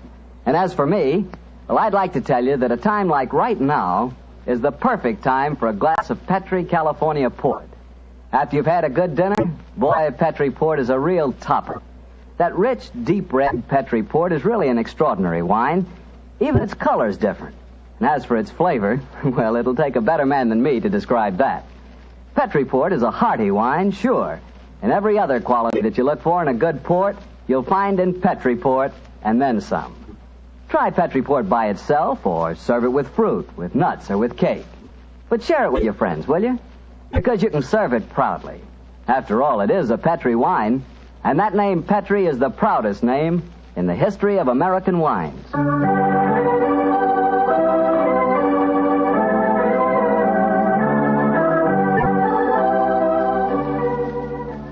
And now let's visit our old friend and host, Dr. Watson. Good evening, Mr. Bartell. Good evening, Doctor. Settle yourself down and get your pipe going. Thanks. Doctor, last week you told us that tonight's story took place in the Casbah at Algiers. Yes, the Casbah. I remember it as the place of countless streets winding up and down, past colorful cafes where 100 tongues were spoken. And often a street would end in shadowy darkness, which a man would be foolhardy to enter alone. Yes, Mr. Bartell, that was the Casbah that Sherlock Holmes and I knew in that winter of '99. Well, how did you happen to be out there, Doctor? Do you mind if I tell you the story from the start, Mr. Bartell? It really began on a wintry night in Baker Street at the conclusion of a strange murder in Montrevor Castle. A charming young girl sat on the sofa of our lodgings in Baker Street and talked to us. But, Mr. Holmes, you can't say you'll have nothing more to do with the Montrevors. Miss Stretfield, I found the true murderer of the Dowager Countess. He committed suicide. Surely the case is ended. Yes, Mr. Holmes, you found the real murderer. But now I want you to find the unfortunate young man who fled England 5 years ago when he was suspected of a crime. This is a new development, Miss Stretfield. Please tell us about it. It's Douglas Milton that I'm talking about. Oh, yes. He was the heir to the title, wasn't he? Yes, Mr. Holmes. He was a sensitive, artistic boy, and when he knew that he was under suspicion, he ran away. Mm-hmm. Of course, everyone regarded his flight as an admission of guilt. That is, until you found the real culprit, Mr. Holmes. I imagine, Miss Stretfield, that your interest in the missing boy is not entirely, shall we say, altruistic? I'm in love with him, Dr. Watson. Oh. We were engaged to be married when he ran away. Mr. Holmes, you've got to find him. He must know that his name has been cleared and that he's inherited the title. Miss Stretfield, have you any direct news, any letter from your fiancé since he left 5 years ago? None. Any clues as to his hiding place? Only this. It's a painting I received anonymously a year after he had left. Oh. It was sent from a forwarding address in London. Here it is, Mr. Holmes. Thank you. Small oil painting. Very good one, too, I say. Yes. He's a splendid sense of composition, and his use of color is unusually brilliant. You recognize this painting as the work of your fiancé, Miss Stretfield? I'm certain of it. Yes. Wonderful use of color. Observe the delicate shadings of that sunset and the brilliant green of the oasis. This scene is extraordinarily reminiscent of the desert in North Africa. Yes, that's what made me say I was certain he'd gone abroad, Mr. Holmes. But why should he go to North Africa? A good place, Watson, for an Englishman who imagines himself to be escaping justice. Remember, the Foreign Legion is stationed there. You think he might have joined the Legion, Mr. Holmes? It would seem logical. No question to ask to those who join it, and its colorful obscurity might easily appeal to a young fellow in trouble. Hello. What is it, Holmes? Quite a few grains of sand in between the canvas and the frame here. Miss Stretfield, do you mind if I pry the canvas loose? Do anything you like, Mr. Holmes, if it gives you any clue to Douglas's whereabouts. Give me your penknife, will you, Watson? Yeah. Thanks, old chap.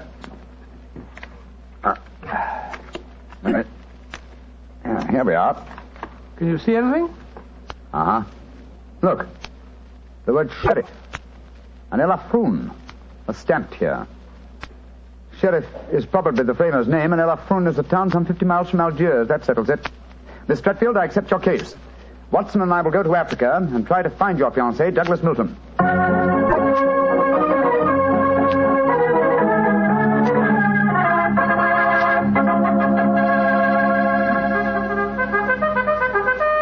Monsieur Sherlock Holmes and Dr. Watson. I have heard of you so often, but I never thought I should see you here at the headquarters of the Foreign Legion.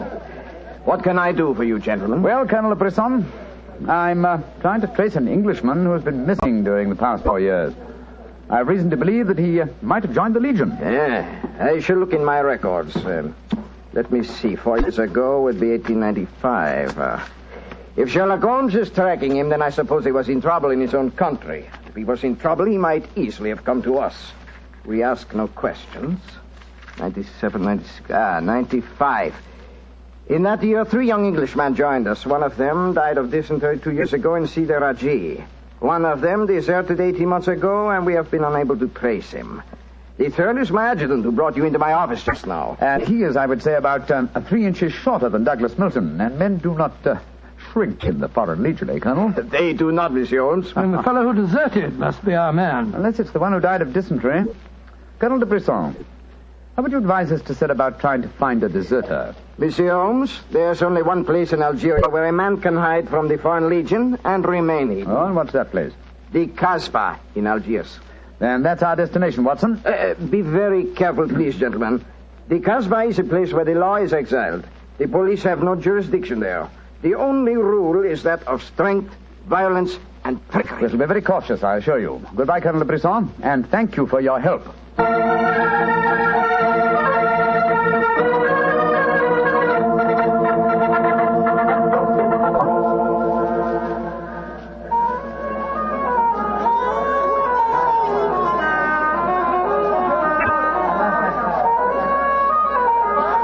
I must say that I think Colonel de Brisson rather exaggerated the dangers of the Casbah. I suppose you're going to tell me this cafe is the headquarters for a dope smuggling ring or white slaving or something. Its ramifications are even more extensive than those you've mentioned. You're joking, Holmes. I assure you I'm not, old fellow. What? My old friend Duhamel is chief of police in Algiers. When I told him our mission, he advised me to come here. A 500-franc note, and the proprietor can obtain any and all information regarding the underworld. For as little as 200 francs, you can arrange a murder. So that gives you some idea of the relative values in the Casbah. Good Lord, then you've already spoken to the proprietor? Oh, yes, a charming, scoundrelly fellow by the name of Rafi. I gave him 500 francs and asked him to set his underworld grapevine in motion to see whether an Englishman living in hiding here in the Casbah could be found. And I thought we'd come here for a quiet meal. Here comes Rafi now. Let's hope he has news for us. Here we are, Rafi. Come and sit down, won't you? Rafi works fast, does he not, Mr. Holmes? Your friend is... My friend knows that you're working with me. We'll be found out. A drink first. The tongue of Rafi is parched. Would you have me die of thirst before I give you my news? Vermouth cassis. Missy Rafi? You have news for me, then? But yes. Good, what is it? First, you will pay me more money, no? But I gave you 500 francs. You said that you'd do the job for that. Can I help it if some tongues are more costly to make wag than others? It took the 500 to get the wag. Am I to have nothing for my own trouble? Votre vermouth cassis, Missy Rafi? Ah, good. The gentleman will pay for it. There you are. Missy. I will drink to your health, gentlemen, both of you. You will pay me more money, no? But my friend's already given you 500. You should stick to your bargain, my good fellow. My information is a bargain at 750 francs. It would be a bargain at 1,000, but Rafi will let you have it for 750 because he likes you. You will give it to me, no? And if I refuse? Then you get no information, and perhaps I spread news in the Casbah that makes it uncomfortable for you gentlemen to be there. Wait, Scott, this is blackmail. I get the money, no? You're a scoundrel, Rafi. Of course I'm a scoundrel. Here's your money. And information? There is an Englishman hiding here in the Casbah. I do not know his name, but he is tall and fair-haired. I cannot tell you where he lives, but if you go to the Cafe of 1,000 Sighs, you will find a girl who sings there. A girl who sings like a nightingale. Her name is Aisha, and she can lead you to your Englishman. A girl named Aisha, in the Cafe of 1,000 Sighs. That is right. I would suggest that you go there in disguise. Two well-dressed Englishmen might find themselves in trouble. For a small fee, say 200 francs, I will escort you there myself. Thank you, yes. I think we can manage by ourselves, Rafi. Oh, if your business is concluded quickly and time weighs heavy on your hands, Rafi can take you to some places of rare interest. Dancing girls that wither one's eyeballs with their beauty.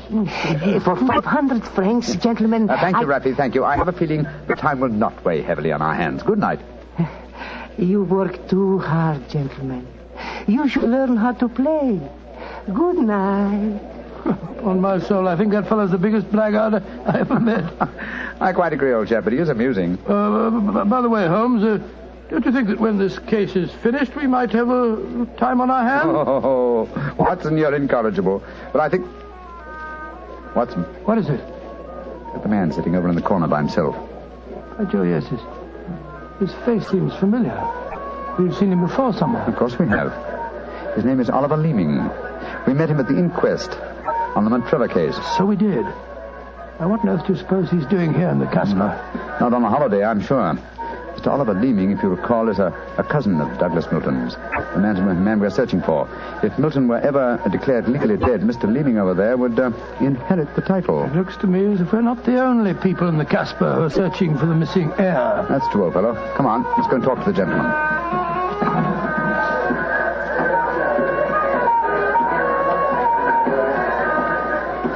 Mr. Oliver Leeming, how very odd to meet you here. Well, Sherlock Holmes and Dr. Watson, won't you sit down? Thank you. Well, it's a small place, isn't it? Or has somebody said that before? I wondered if you'd spot me over here in the corner. Oh, you saw, sir. Of course. You seem to be in such deep conversation with that scoundrel Rafi. I didn't like to disturb you. Very considerate of you, I'm sure. Why are you here, Mr. Leeming? Oh, I'm making a business trip. This is my day off. As I recall it, you're in the publishing business. Correct. What a memory you have. It seems peculiar that you should be on a business trip here. Are you planning on opening a publishing house in Algiers, or are you searching the Casbah for new authors? Why not? I'm a great believer in encouraging new talent. Mr. Leeming, why don't you admit that you're here for the express purpose of trying to find your cousin, Douglas Milton? Mr. Holmes, you've discovered my secret. The great Sherlock Holmes and his watchdog have their eager eyes on me. They know that I succeed to the title if Douglas Milton dies. Yes, Mr. Leeming, we know that fact. And you have fathomed my plan to find Douglas before me and kill him so that I may inherit the title. How lucky I am to meet you in the Casbah, where you cannot arrest me. Well, it's a race against time, gentlemen, but I have a head start, as you will soon find out. Goodbye, and the best of luck to you. Extraordinary fellow. He's joking, of course. I believe not, Watson. I think he labors under the whimsical belief that the best method of discounting the truth is to state it as baldly, so that it will not be believed. Great Scott, then we must work fast. Yes, old chap, we must. I'm sure that we're entrants in a race against death. We must get back to the hotel and into our disguises as quickly as possible. After that, we shall visit a young lady named Aisha in the Cafe of 1,000 Sighs. And I'm certain, Watson, that it will be the first time two men have ever entered the Casbah for the express purpose of preventing a murder.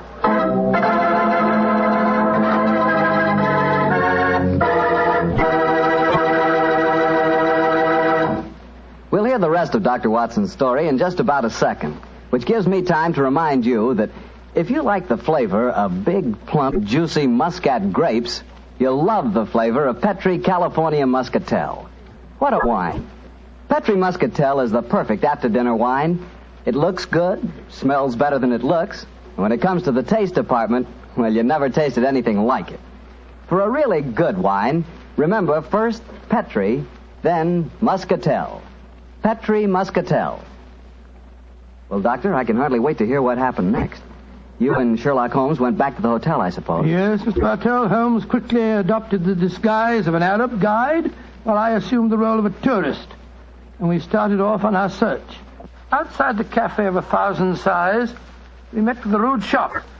Good Lord. It's the fellow we met in the cafe. Yes, Oliver Leeming, with a knife between his shoulders. He's dead, Holmes. Shouldn't we get into touch with the police? What can they do? Remember, there is no law in the Casbah. In any case, this man is beyond our help. Our job is to protect the living. Come on, old fellow. Let's go to the Cafe of 1,000 Sighs and find this girl, Aisha. The girl, Rafi says, sings like a nightingale. Comme un oiseau qui chante Je l'appelle ma petite bourgeoise, ma tonquiki, ma tonquiki, ma tonquinoise. Il y en a d'autres qui me font le doux yeux, mais c'est elle que j'aime le mieux.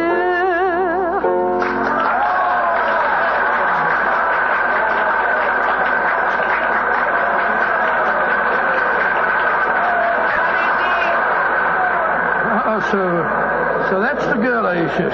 She's very beautiful. Don't forget our role of tourist and guide, old chap. Master, would wish to meet this Aisha? Very much indeed. I will see if it can be arranged, Master. Wait here for me, Watson. I'll see what I can do. Right you are, Holmes. Be careful now.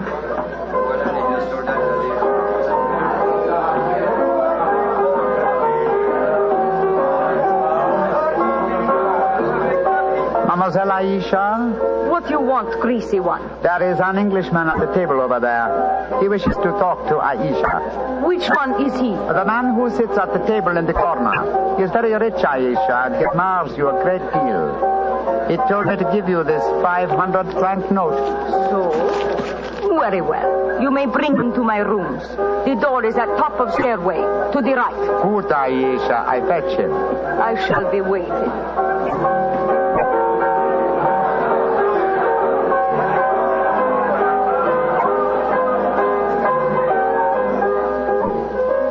Aisha will see you, Master. Follow me, please. Oh, very well. I hope you know that you're going to handle this, Holmes.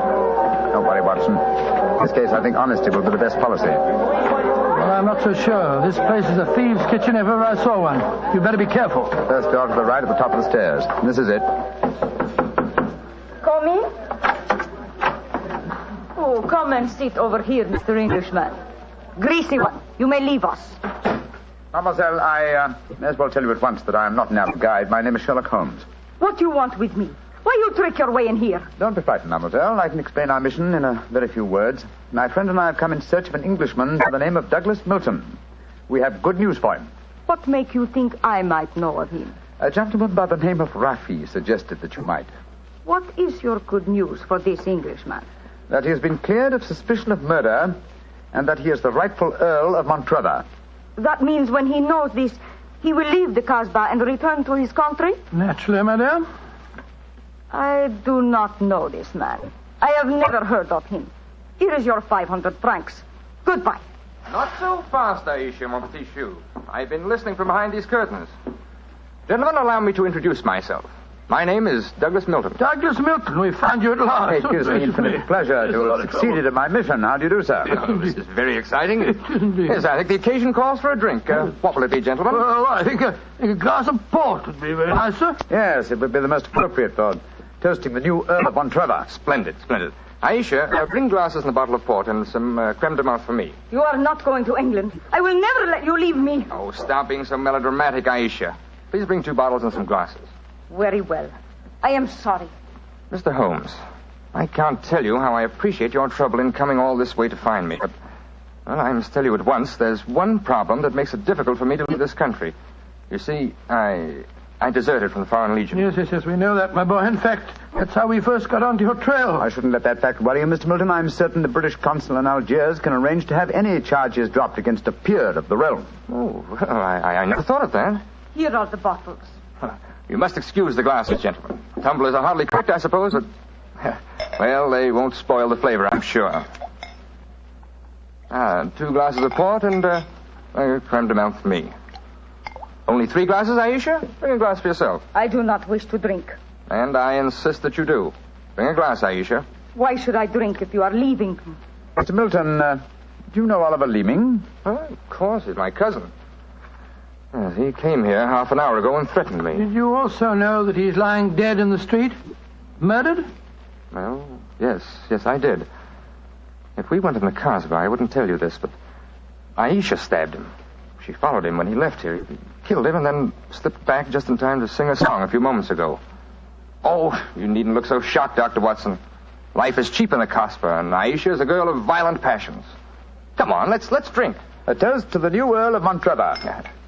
Oh, excuse me, sir. You took the wrong glass. You were drinking my port. Oh, silly mistake. I can't bear port.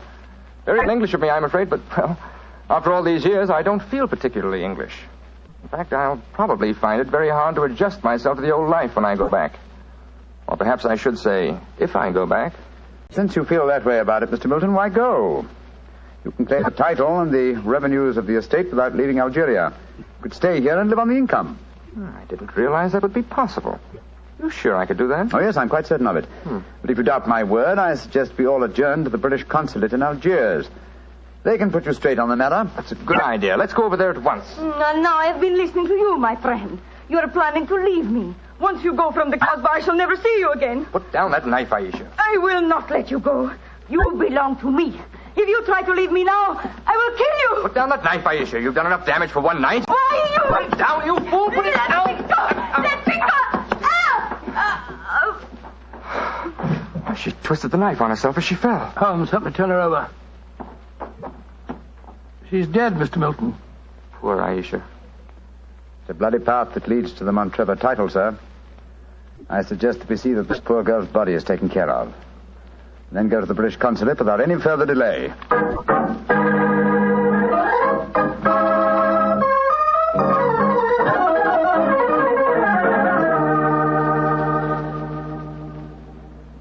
Now that we're at the consulate, Mr. Milton, I suggest that you swear on oath that you are Douglas Milton, heir to the Montrevor estate. This gentleman is a commissioner of oaths. Then we can go in and see the consul. Very well. Now, raise your right hand, please, and repeat after me. I hereby solemnly swear that I am Douglas Milton, the missing heir to the Montrevor estate. I hereby swear that I am Douglas Milton, missing heir to the Montrevor estate. Thank you, sir. And now, if you'll sign the statement here, these gentlemen can witness it. There you are.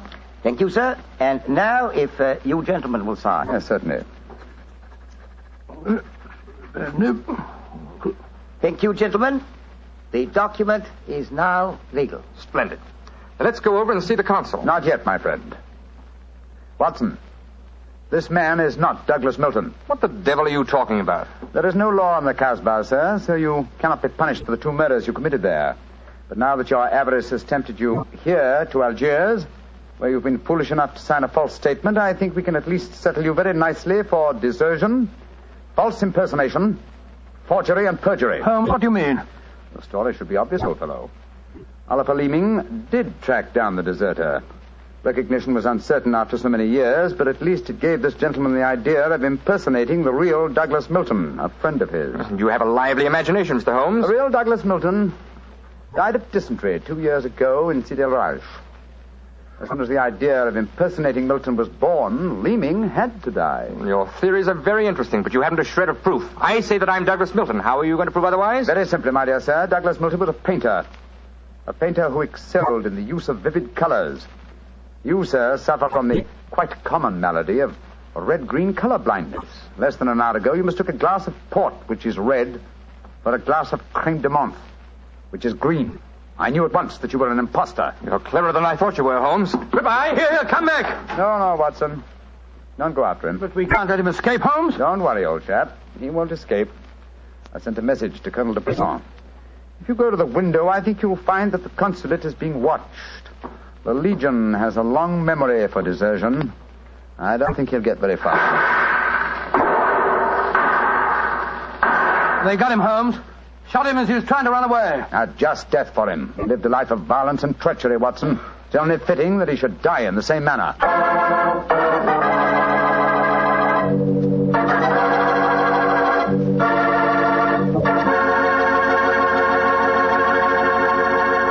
Doctor, that was a swell story, but you know something? I wish you hadn't disillusioned me about the Casbah. Disillusioned you? What do you mean? Well, before I heard your story, whenever somebody mentioned the Casbah, I'd always visualize a very glamorous, romantic sort of place full of beautiful women. Every one of them a ringer for Hedy Lamarr. No. Yep. And I could just see myself, handsome, dashing, going up to one of those beautiful girls and whispering in my fine French accent, "Darling, you are sensational. You are lovely. Gorgeous.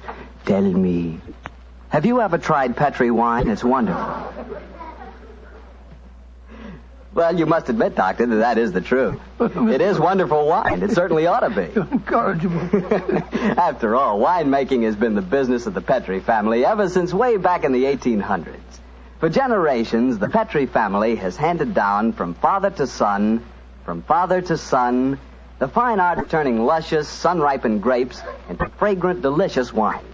And don't forget, because the making of Petrie wine is a family affair, the letters P-E-T-R-I on a bottle of wine are the personal assurance of the Petrie family that every drop of wine in that bottle is good wine.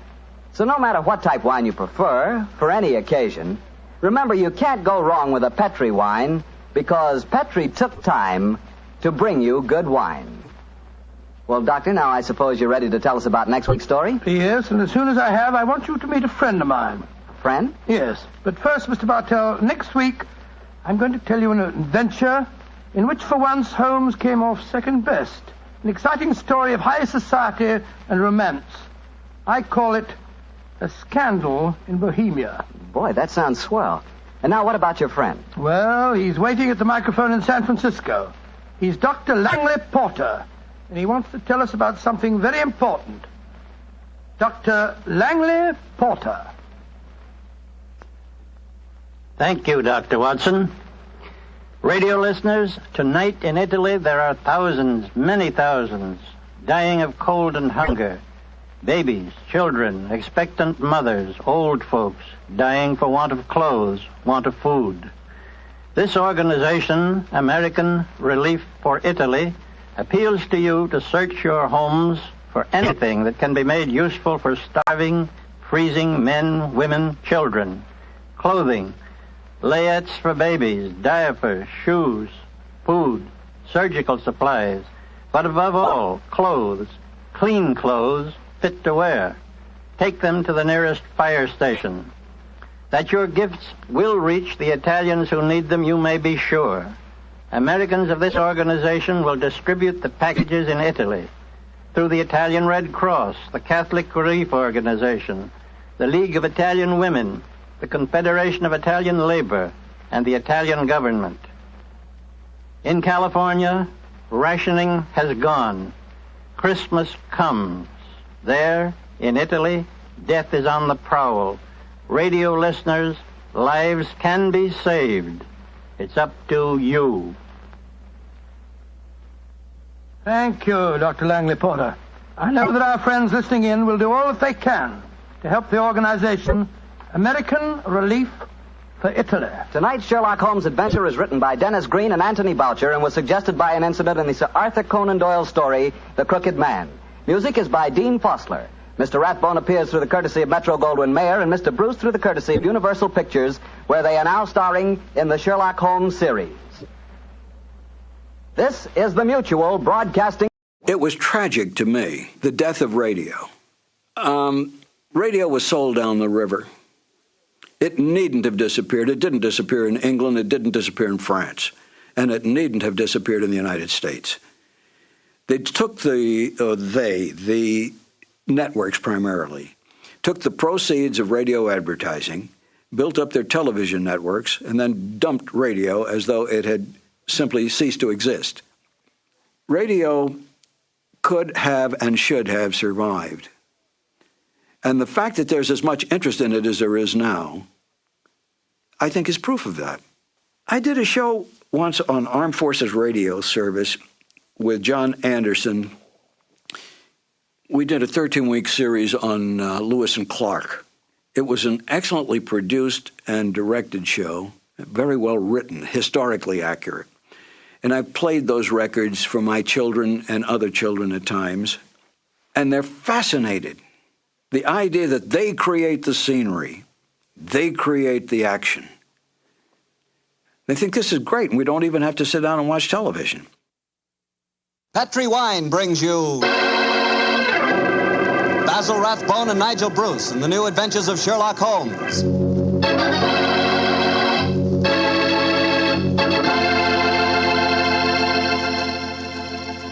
The Petrie family, the family that took time to bring you good wine, invites you to listen to Dr. Watson tell us another exciting adventure he shared with his old friend, that master detective, Sherlock Holmes. You know, the lives of Holmes and Watson were not always filled with action. They spent many a quiet evening at home in Baker Street, discussing the problems of the world over a glass of port. You know, it seems that no wine is more expressive of friendship and hospitality than port. And I'm sure there's no port wine more enjoyable than Petri California port. Try a good glass of Petri port after dinner some evening, or any time you get together with your friends. You'll love the rich, ruby red color of that Petri port. You'll love its smoothness and full body, its remarkable and wonderful flavor. A flavor that comes straight from the heart of luscious, hand-picked grapes. Serve that Petri port alone, or serve it together with cake or cookies or with fruit. Yes, and serve it proudly. You can, because the name Petri is the proudest name in the history of American wines.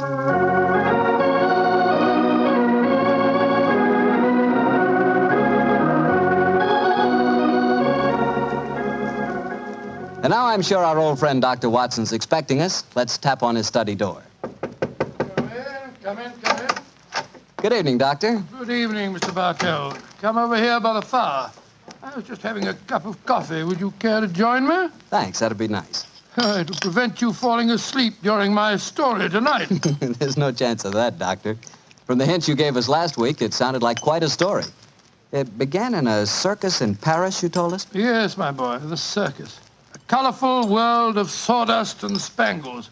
A world, Mr. Bartell, that I may tell you confidentially, always held an irresistible fascination for me when I was a youngster. Me too, Doctor. In fact, when I was 8 years old, I fell desperately in love with a lady bareback rider, a stunning creature who wore pink silk tights with gold sequins on them.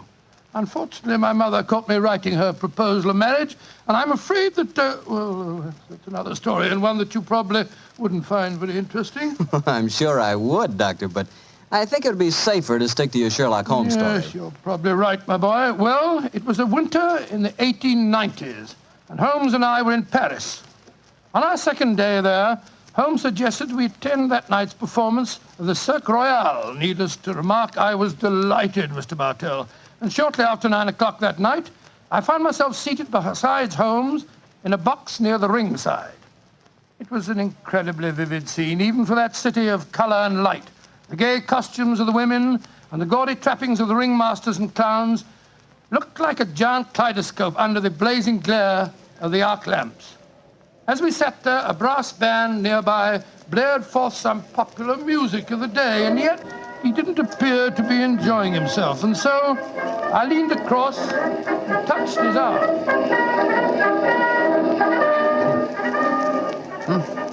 What is it, Watson?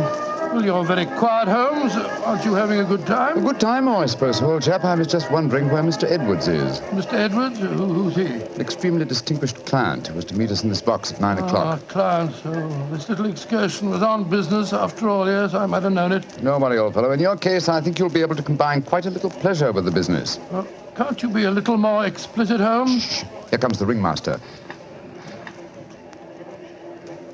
Mesdames et messieurs, j'ai l'honneur de vous présenter ce soir la grande vedette du cirque, Mademoiselle Gisèle Girondet, équestrienne incomparable.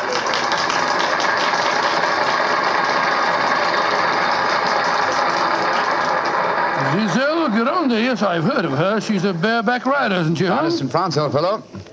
She also has quite a reputation as a femme fatale. 3 duels have been fought over her. A young English officer in the Grenadier Guards committed suicide last year because of her. And a famous French banker is at present languishing in prison because her extravagances drove him to appropriate funds that did not belong to him. Yes, Watson, she's an extremely colorful personality. You know, Holmes, it's a funny thing. When I was 8 years old, I fell violently in love with a lady bareback rider. She wore pink silk tights with golden sequins on them, but unfortunately... Here she is, old fellow. Here she is.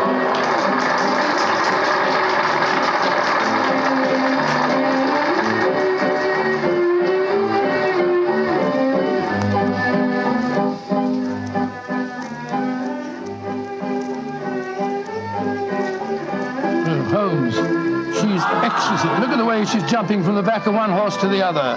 Sheer poetry of motion. The lady appeals to you, Watson. By George, yes, indeed she does. In fact, Holmes, I don't mind telling you that if I weren't a married man and a poor man... You'd like to court the lady, eh? Yes, I should excellent, indeed. Old fellow, excellent. That's the very reason for our attendance at the Well, what in circus. heaven's name are you talking about, Holmes? Ah, there you are. Good evening, Mr. Edwards. Holmes, my dear fellow, how are you? I haven't seen you since that little affair at Windsor Castle when Mother... Excuse me, sir. I am Mr. Mycroft, and this is my friend, Sir William Nigel. Sir William Nigel? Of course. And I am Mr. Edwards. We must respect each other's incognitos, eh? How do you do, Sir William? Well, I'm extremely honored to meet you, Your Royal, Mr. Edwards. How'd you like Gazelle? Isn't she a stunning creature? Yes, indeed she is, sir. The four of us to have supper together after the performance tonight, I understand, Mr. Edwards. Well, unfortunately, I can't be there, Mycroft. There's some stupid affair at the embassy which I have to attend. We must postpone the dinner until tomorrow night. Oh, very well, sir. Come over to my hotel a little early and we can discuss the whole business. Personally, I think a lot of fuss is being made about nothing.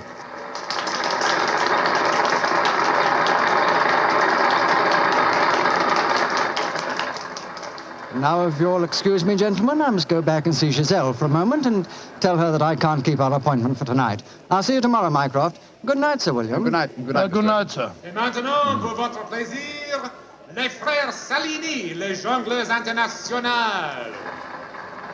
Holmes, what's all this mystery? That wasn't Mr. Edwards, it was the Prince of... Shh, Watson, please. Discretion, old fellow. Mr. Edwards, as you know, is extremely democratic. Too much so, possibly, when one considers his position and responsibilities. He's become quite seriously involved with Mademoiselle Gazelle, the lady bareback rider who has just left the ring. Oh, so that's it. The Foreign Office, quite naturally, I suppose, is deeply concerned over the matter, and I've been entrusted with the delicate mission of protecting Mr. Edwards. Oh, does Giselle Gironde know that his true identity, do you suppose? That's the first thing that we have to find out. It's possible that she is simply captivated by having a rich Englishman at her feet. If, on the other hand, she knows who Mr. Edwards is, then we may be in for a great deal of trouble. Yes, but how are you going to find that out? By tempting her with a richer Englishman. And one with a title. That, my dear fellow, is why you are Sir William Nigel. You mean that... your job, old fellow, is to do your utmost to steal Giselle Gironde from Mr. Edwards. But, I don't even know the girl. We shall remedy that defect in a few minutes. As soon as the performance is over, my dear chap, I shall take you to her dressing room and arrange an introduction.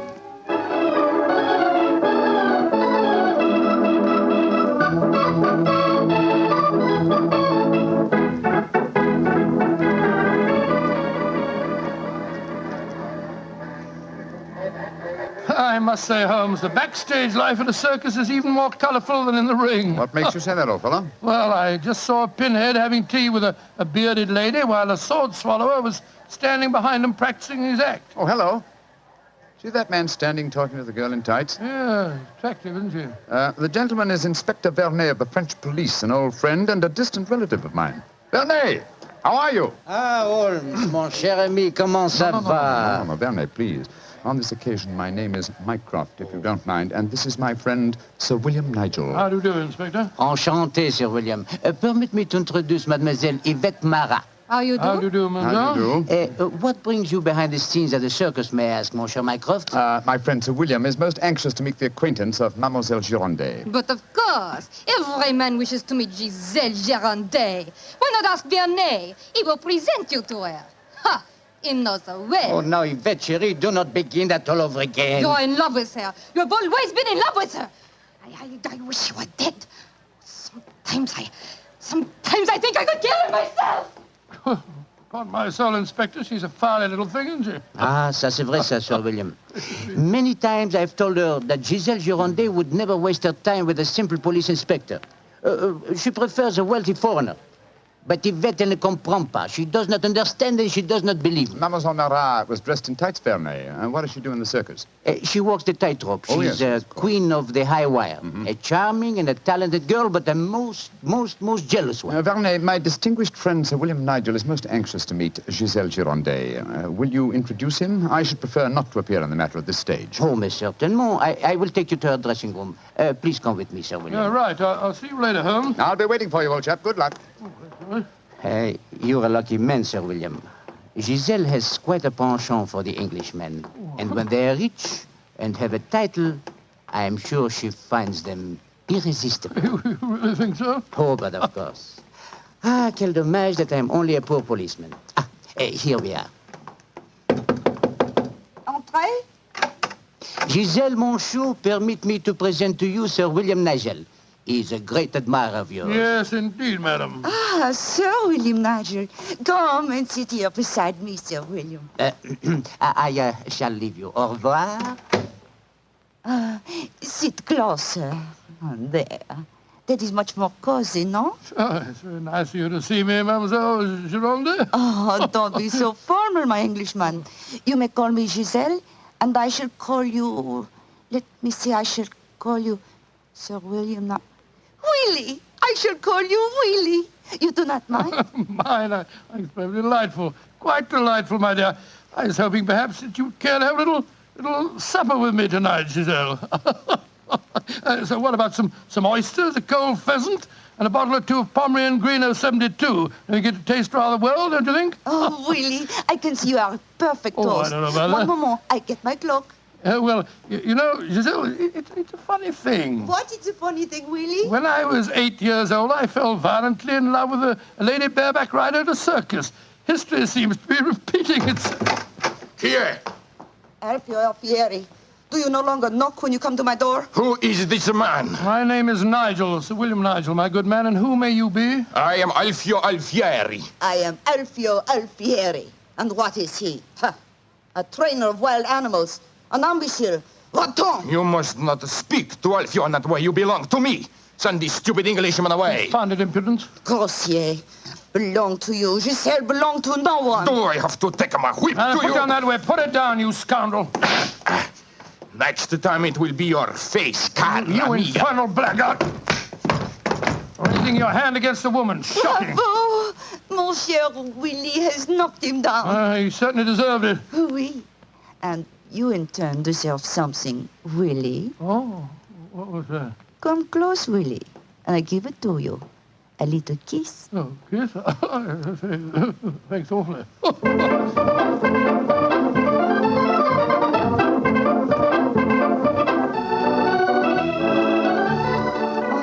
Willie, you are so strong, so resolute, so brave. Oh, it was nothing, my dear Giselle. Nothing at all. Here, more champagne, gosh. More champagne. Oh, Willie!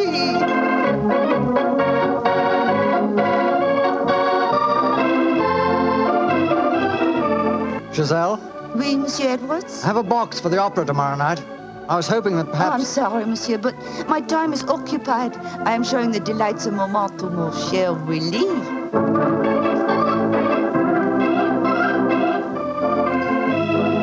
Mademoiselle aime mieux le collier de perles à 5 rangs ou celui à 3 rangs? He says, which do I prefer, the 5-string color pearls or the 3-string color pearls? What does my Willie think? So that you can't hang too many pearls on a pretty neck like yours. I'll take the 5-string collar, my good fellow. You're doing splendidly, Watson, splendidly. Yes, but Holmes, I felt such a blasted fool handing that jeweler fellow a check signed by Sir William Nigel. You quite sure that it'll be honoured? Don't worry, old fellow. Remember who our client is. Money is the least important concern in this matter. On with the masquerade, old fellow. On with the masquerade.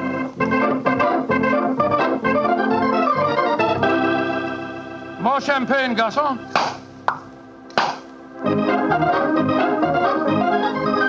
Willie, you are such a headstrong boy. More champagne.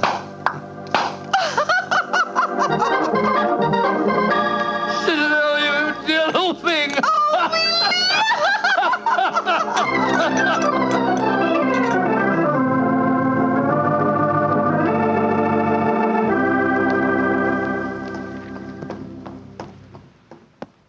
Good evening, Vernet. Has Mademoiselle Gironde come in for the evening performance yet? Yes, Monsieur Holmes. I escorted her to her dressing room half an hour ago. Monsieur Edwards is in there with her now. At last, it seems, she has use for a poor policeman. Last night, she found a threatening letter on her makeup table. Since then, she has been most grateful for my company. A threatening letter, eh? Any idea who might have sent it? Oh, yes, of course. I'm afraid I have, Monsieur Holmes. I told her to pay no attention. By the perfume of the notepaper, I recognize the sender. A jealous tightrope walker called Yvette Marat. Oh. Poor Yvette. She would make a very inferior criminal, I'm afraid. Still, Giselle asked me to stay outside her dressing room till the performance starts. You wish to see her? Yes. Oh, good evening, Mr. Edwards. Evening, Mycroft. Evening, Inspector Werner. Comment ça va, Monsieur Edwards? Look here, Mycroft. I think this little game's gone far enough. Giselle has just refused another invitation of mine. Now, I know who Sir William Nigel is, and I swear I'll tell her. Don't you think, sir, that the lady is hardly worth bothering about? Surely this whole incident with Sir William proves that she's a scheming little adventuress. A fictitious title and an apparently bottomless purse have shown her up in her true colors. I could have told you the same thing without such an experiment, my friend. Well, I suppose you're right, Mycroft. I've been a fool. An idiot who lets a pretty ankle turn his head. A conceited dolt. Let us just say, monsieur, that you have been a man. Good evening, sir. Good evening. Good evening. Just going back to see Giselle for a moment, I brought us these flowers for her. I'll be back in a jiffy. Just a minute, Watson. I hate to dampen your ardor, old chap, but the masquerade is ended. Ended? What do you mean it's It is no longer necessary for you to impersonate Sir William Nigel or to pay court to Giselle. Oh, really? Really? Well, that's a great relief, sir, great relief. I've hated the whole business. Oh, yes, I'm sure you have. We appreciate the sacrifices that you've made, don't we, Sir Edward? Yes, indeed. Well, I must go back and see her once more, though. We had a rendezvous for tonight, and I must cancel it. A gentlemanly thing to do, you know. I won't be a minute. Never have I seen a man more downcast. Obviously, with him, my dear Holmes, business was a pleasure. Alfieri, where are you going? That Englishman. I just saw him go into Giselle's room. To whom are you referring? That man that called himself Sir William Nigel. 2 days ago, he struck me. I have to settle with him. No man may strike Alfieri. Do not cause any more trouble, Alfieri. From what I've been told, you thoroughly deserved what happened to you. Here he come now. You English, you! Alfieri challenge you to a duel. Holmes! Watson, old chap, what is it? You're as white as a ghost. It's Giselle. What's wrong with her? She's dead. She's lying there in her dressing room. Strangled. Strangled? And only half an hour ago I spoke with her myself. Since then I've been standing in this corridor, guarding her door at her own request. Only 2 men have entered Giselle's dressing room since then. You, Monsieur Edwards, and you, Sir William Nigel. What are you suggesting, Vergenay? I am suggesting nothing. I am stating that these 2 gentlemen are under arrest for suspicion of murder.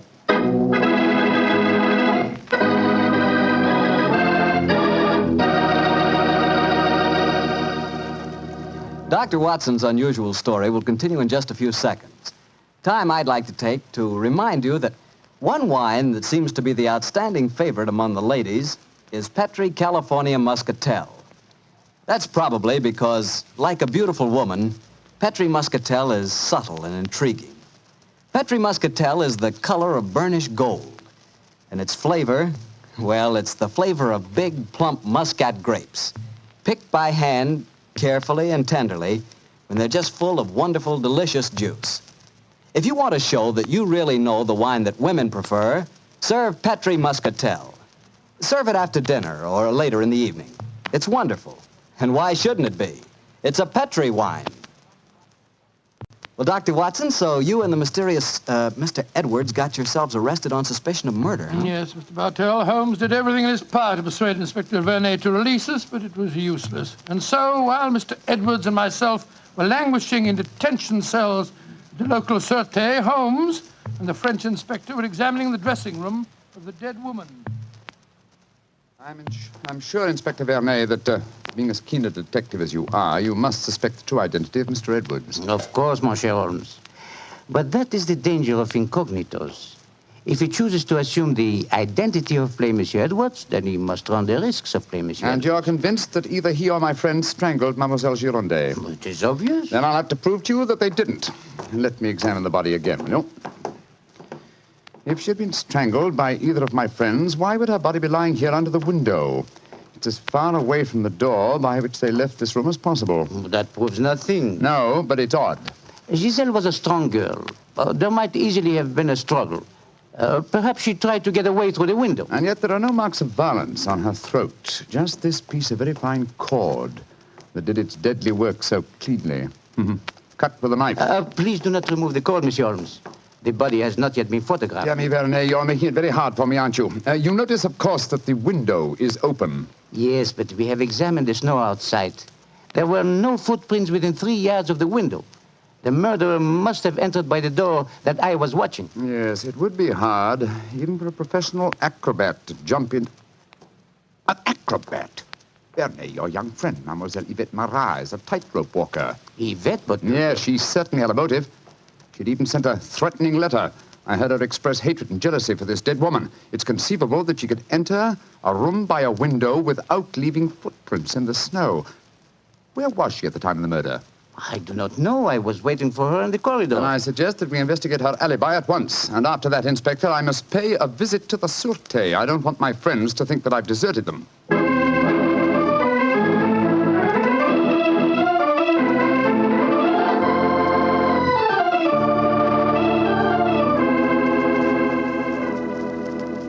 Excuse me, sir. Yes, Holmes. I'm afraid it looks rather black.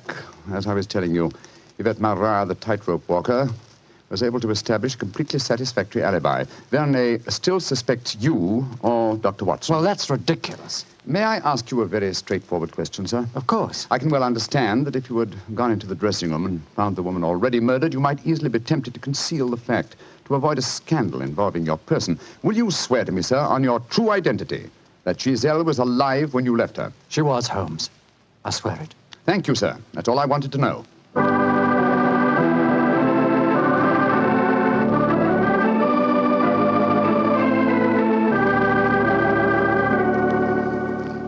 Holmes, I'm glad to see you. You know, I've been thinking. All this depends on Verney's evidence. But supposing he was the murderer? He told us that Gazelle had turned him down, you know. I'd thought of that, but Mr. Edwards swears that Gazelle was alive when he left the room. And yet that means that Mr. Edwards... Oh, no, it's unthinkable. Holmes, you're not suggesting... Holmes, if I thought that were possible, I'd confess to the murder myself. My life wouldn't matter if it had saved a scandal like that. Great Scott, it'd shatter the empire. Dear old Watson, you shall not sacrifice yourself. You're as valuable a British institution as the Lion himself. No, my dear fellow. We shall never sacrifice you, not while my mind is still capable of... My mind? That's it. Thank you, Watson. You've given me the answer. Holmes, what are you burbling about now? Be patient, old fellow. In half an hour, you'll be out of this cell, and the real murderer will be in it.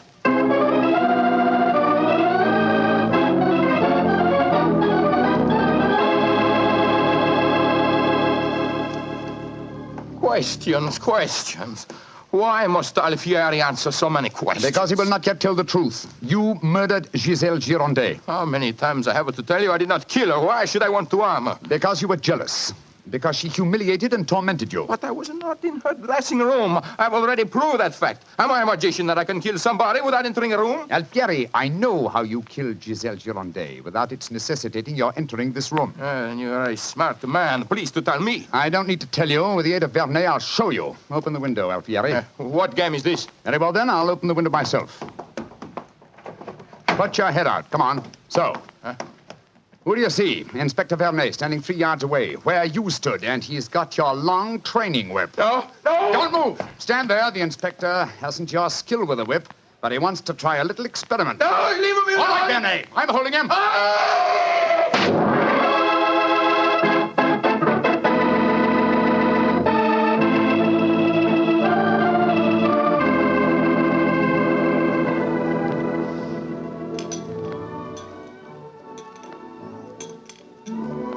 Well, Mr. Edwards, well, sir, this is a pleasant change from a prison cell, isn't it? It certainly is. Holmes, I can't tell you how grateful I am.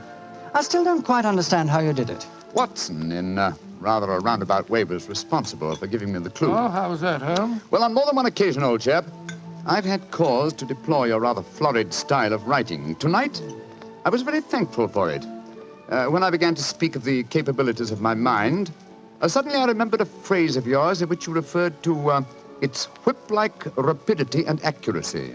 That, of course, made me think of Alfieri, the animal trainer. Exactly how did he kill the poor girl? Well, sir, he stood outside the window, far enough away to leave no incriminating footprints. Called to Gazelle, probably persuaded her to lean out, then snapped the whip around her neck, pulling it tight and strangling her. And then I suppose he cut the cord and let the body fall back into the room. Precisely, old fellow. We found a whipstock among his tackle, a whipstock from which the lash had been cut. The stub of lash left matched the cord around the dead girl's throat. Amazing business. And I don't mind telling you, fellas, I'm very thankful to be through with it. Yes, so am I, sir. In fact, I wouldn't be at all surprised if this whole incident cures me of my love of circuses. Oh, I didn't know you had a predilection in that direction, Watson. Oh, yes, sir. Yes, if you don't mind my saying so. When he was 8 years old, he fell in love with a lady bareback rider. Didn't you, Watson? Indeed. What happened? Well, sir, I don't remember her name, but she wore pink silk tights with golden sequins on them. And I wrote her a rather hot-headed letter. Unfortunately, my mother...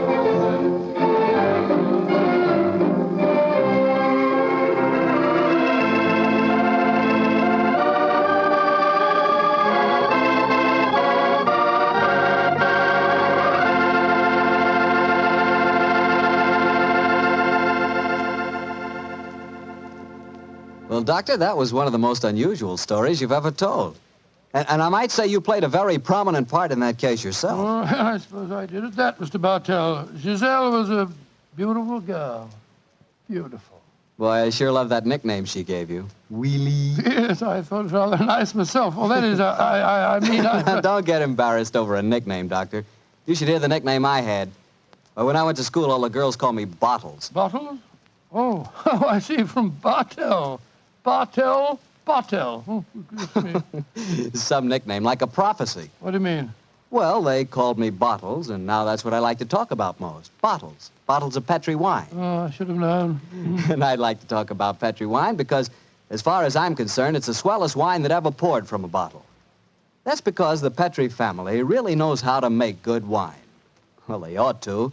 They've been making good wine ever since they started the Petri business way back in the 1800s.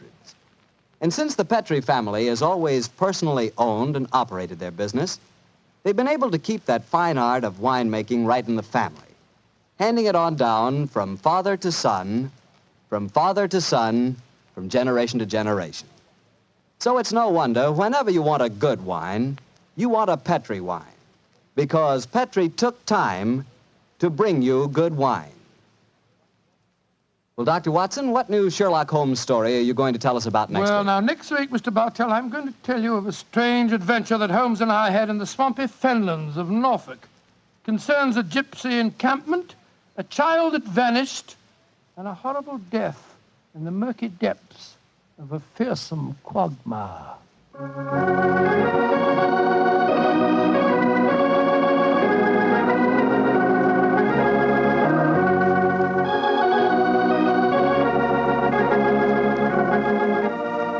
Tonight's Sherlock Holmes adventure was written by Dennis Green and Anthony Boucher and was suggested by an incident in the Sir Arthur Conan Doyle story, The Adventure of the Three Students. Music is by Dean Fostler. Mr. Rathbone appears through the courtesy of Metro-Goldwyn-Mayer, and Mr. Bruce through the courtesy of Universal Pictures, where they are now starring in the Sherlock Holmes series.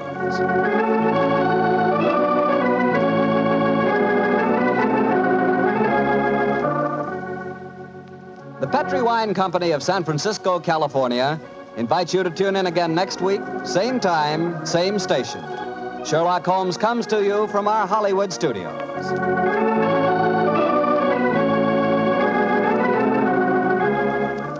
This is Harry Bartell saying goodnight for the Petri family. For a solid hour of exciting mystery dramas, listen every Monday on most of these same stations at 8 o'clock to Michael Shayne, followed immediately by Sherlock Holmes. This is the Mutual Broadcasting System.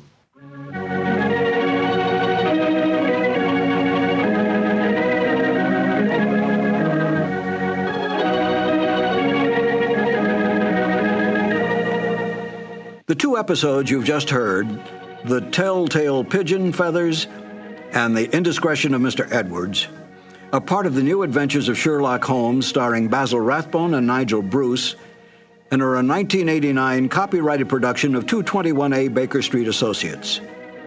The Sherlock Holmes stories and the characters of Sherlock Holmes and Dr. John H. Watson were created by Sir Arthur Conan Doyle and are used with the kind permission of Dame Jean Conan Doyle. This is Harry Bartell. I want to thank you for letting me share those wonderful times on dramatic radio. I'll be back soon on another cassette, where I'll present Sherlock Holmes and Dr. Watson in The Adventure of Thor Bridge and the Double Zero. Thank you for listening.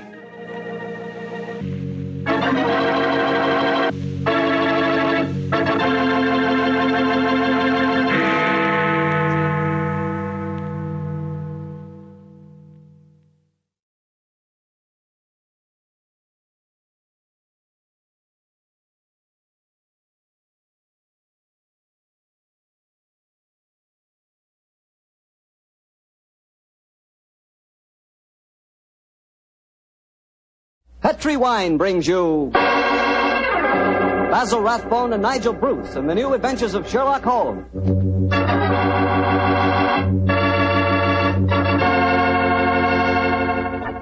The Petri family, the family that took time to bring you good wine, invite you to listen to Dr. Watson tell us another exciting story about his old friend, that master detective, Sherlock Holmes. As for me, instead of telling you something, I'd like to ask you something. Do you like chicken? How do you like it best? Roasted, fried, or in a stew with dumplings? Well, whatever your favorite may be, you'll like that chicken infinitely better when it's served with a glass of Petri California Sauterne. Now there's a combination. Chicken and Petri Sauterne. Petri Sauterne is a white wine, pale golden in color, delicately fragrant, and clear as crystal. And what a flavor that Petri Sauterne has. I'm telling you, Petri Sauterne is just about the last word in dinner wine. Oh, one more tip. Remember to serve Petri Sauterne with fish or any kind of seafood. Good, it's great. To be sure you have a glass of good wine, be sure it's Petri wine.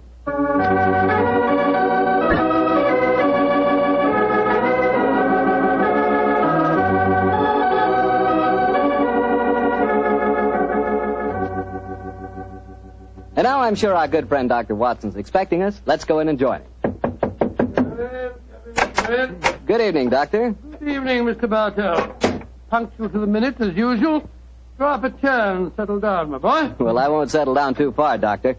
You have a habit of keeping me on the edge of my chair during most of your stories. Just it should be, Mr. Bartell. I hope tonight will prove no exception, so light up your pipe and I'll get on with my story. Doctor, from the hint you gave us last week, it sounded like quite a thriller.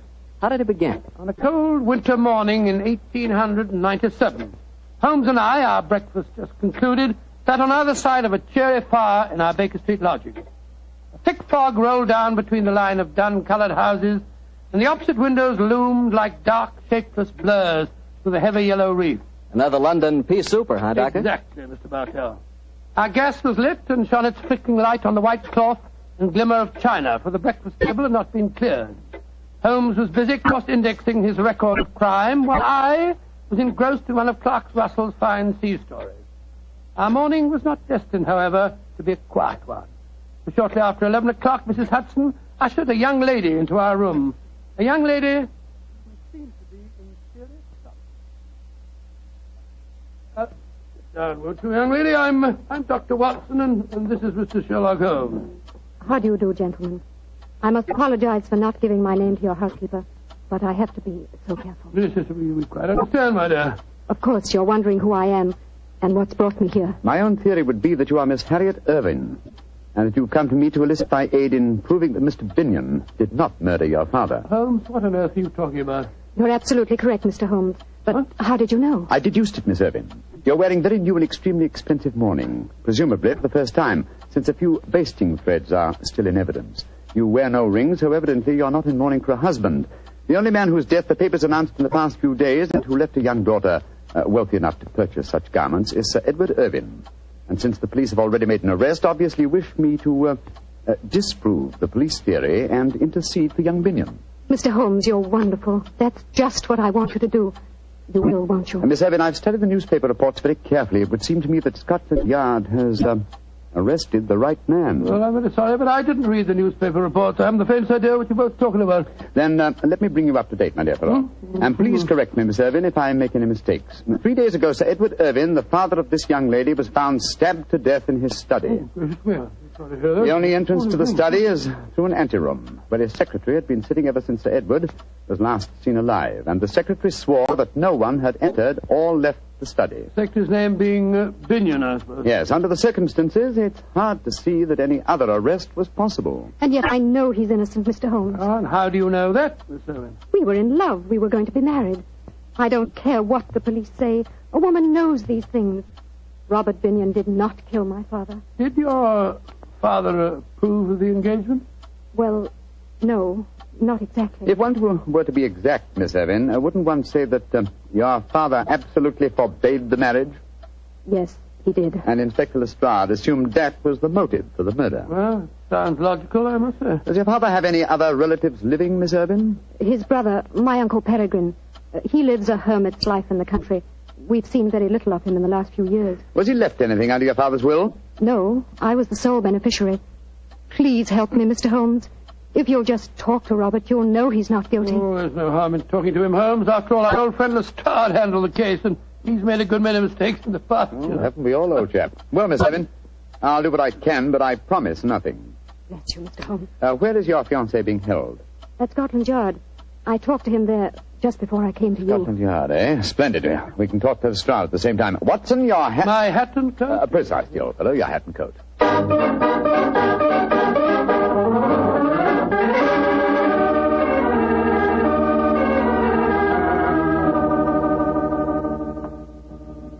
So, Mr. Sherlock Holmes and Dr. Watson think they know more than the Yard, eh? Come over here to teach us our business, I suppose. Nothing of the sort, Lestrade. We came over here to make a few inquiries. I'll tell you, gentlemen, that you're wasting your time. Young Binion is guilty, whatever his young lady may say. Lestrade? Yes, Mr. Holmes? What did the autopsy prove? Well, got a report of it here on my desk, but it won't tell you nothing you don't know. Mm-hmm. Death was instantaneous, caused by some weapon like a long needle, a fine stiletto, or an ice pick, penetrating the brain at the base of the skull. And no such weapon was found in the room. Or on Mr. Binion. True, sir. But then he had the chance of disposing of it. Well, just the same, the murder weapon hasn't been found, has it? No, Doctor, but we'll find it. Don't you worry about that. I should like to talk to the prisoner, if you don't mind. Well, of course I don't mind. He's in the detention cell just down the corridors from here. Follow me, gentlemen.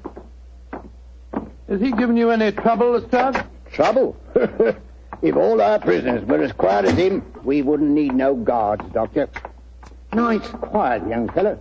Hard to realize he's a murderer. A fact that still has to be proven in court, Lestrade. A fact that is going to be proved in court, Mr. Holmes. Well, here we are at this cell.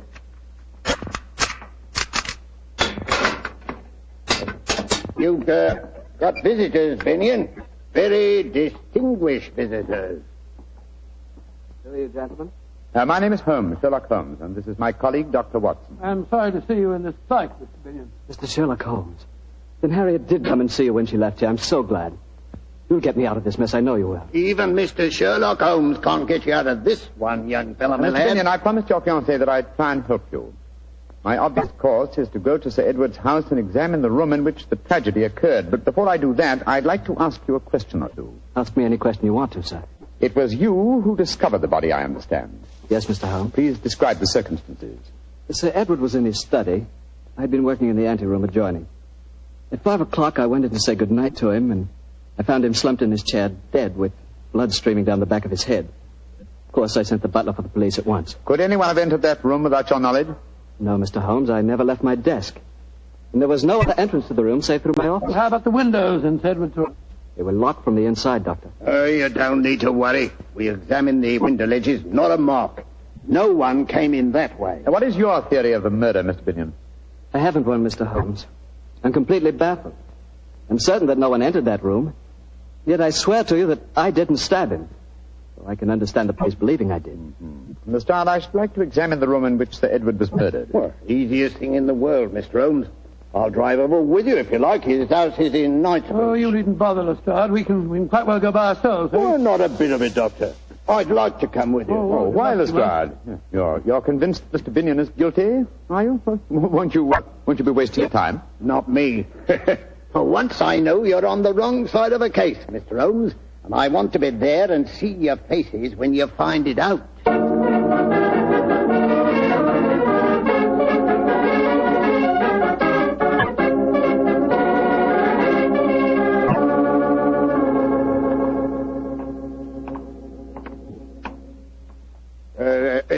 this is the house, Mr. Holmes. Yes, it's an imposing-looking place, I must say. I imagine, Lestrade, that you still have a police guard inside. Oh, yes, Doctor. There's been a sergeant guarding the dead man's room day and night. We still haven't found the missing weapon, you know. Yes, gentlemen? I'm Inspector Lestrade of Scotland Yard. We wish to examine the house. I must see your identification, sir. What are you talking about? I've been in and out of this house half a dozen times. I have my orders, sir. Oh, very well. Is Miss Irvin at home? Miss Irvin is not receiving, sir. Great Scott, man, can't you give us any information? There's been tragedy in this house, sir, and the truth of it's not known yet. I'm not answering any questions that I don't have to. There now. Does this police guard satisfy you? Inspector Lestrade. Very good, Inspector. You may come in. May I direct you, gentlemen? Oh, thank you. I know this house nearly as well as you do. I think not, Inspector. I've served here for 27 years. Well, gentlemen, if you're not needing me, I'll return to my quarters. Bless my soul. That's a sinister-looking chap if I ever saw one. Yes, and he knows something.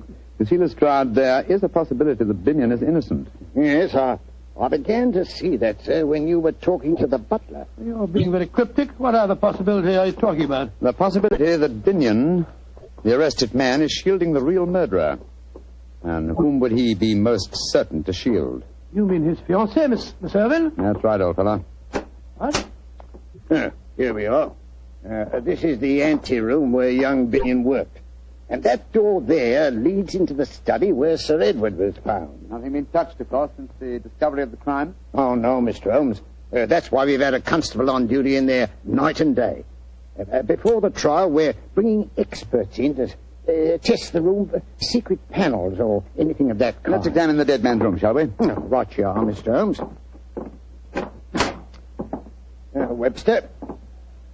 Webster, get out of that chair and stand up, can't you? You're on duty. Asleep. Carty. He's dead. Yes. The trickle of blood oozing out from the base of his skull. Well, strike me pink. He's been killed the same way as Sir Edward was. I presume you'll agree that Mr. Binion didn't commit this murder, Lestrade? Oh, of course not, Mr. Holmes. He couldn't have done it. He's locked up at the yard. Well, what are we going to do? Ask the butler to come here, will you? Oh, right you are, sir. What do you make of their wound, Doctor? Well, to fit the description of the one that killed Sir Edward. There's a fine puncture here at the base of the skull. By Jove, Holmes, they mentioned a stiletto, an ice pick. A wound like this might be caused by one of those long steel hat pins that women wear. Yes, it's a possibility, Watson, a distinct possibility. And Miss Irvin was wearing a long hat pin this morning, if you remember.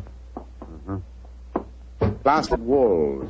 A little chance of secret panels here, I should say. And the window's locked from the inside, eh? Yeah. Here he is, Mr. Holmes. Oh, yes. And by the way, what's your name? Travers, sir. You see what's happened, Travers? Yes, sir, I see. The constable's been killed just like my master. Tell me, Travers, is this room exactly as it was in Sir Edward's lifetime? Yes, sir.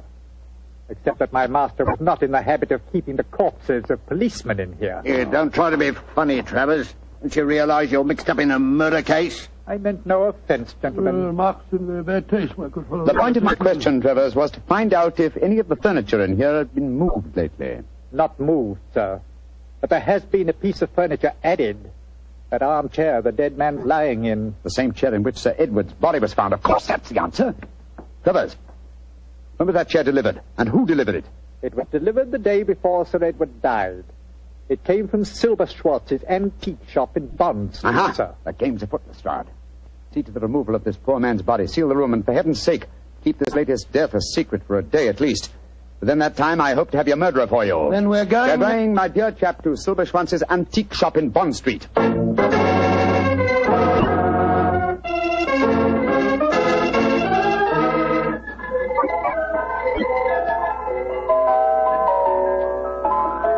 Those old music boxes are quite charming, Holmes, aren't they? Yes, but where's Mr. Silberschwanz? This is probably him. What a fine-looking old fellow. Oh, Mr. Silberschwanz. Yes, gentlemen.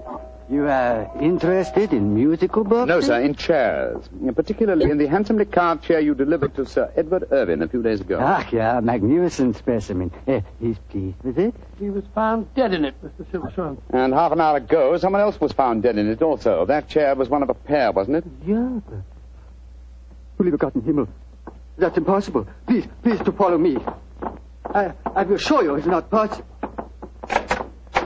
Look at the chair. It's exactly like the same one as Sir Edward's house. Oh, my friend, but there's such a difference. 15th century Italian, isn't it? Yeah, this is one of a pair of the famous Malipiero armchairs. There are only 3 pairs in the world, my friend. Of this pair, one, the one I delivered to Sir Edward, is simply a great specimen of the carver's art. This one, it's made, looks exactly like it, does it not? Exactly. I can't see any difference myself. You would if you sat in it, old chap. Precisely. That is why I have these cords stretched from one arm of the chair to the other. If anyone were to sit in it well, sometimes nothing will happen. But sooner or later, a hand will press on this hidden spring in the arm here, and death will strike. But nothing happened when you pressed the spring then, Mr. Silvershine? No, I don't understand. I do. This is the harmless chair. The lethal one was sent to Sir Edward. He sat in it, accidentally pressed the spring and drove the fatal needle into his brain. Just as that poor constable did today. Sir Edward bought both chairs, I presume? Yeah, I would not sell it. Let's pair separately. Then why didn't you deliver both at the same time? He was afraid of the deadly one. He asked me to keep it here until he found a safe place for it in his home. Mm-hmm. And some devil switched the arm cord from the fatal chair to the harmless one so that you delivered death to Sir Edward. There is a subtlety in this crime worthy of the fiendish maker of the chairs himself. Silberschwanz. Yeah, mein Herr. Didn't Malipiero die of being tricked into seating himself in one of his own chairs? Yeah, he did. Ah, poetic justice. I'm much obliged to you, Silberschwanz. Now I think I know how to trap our killer.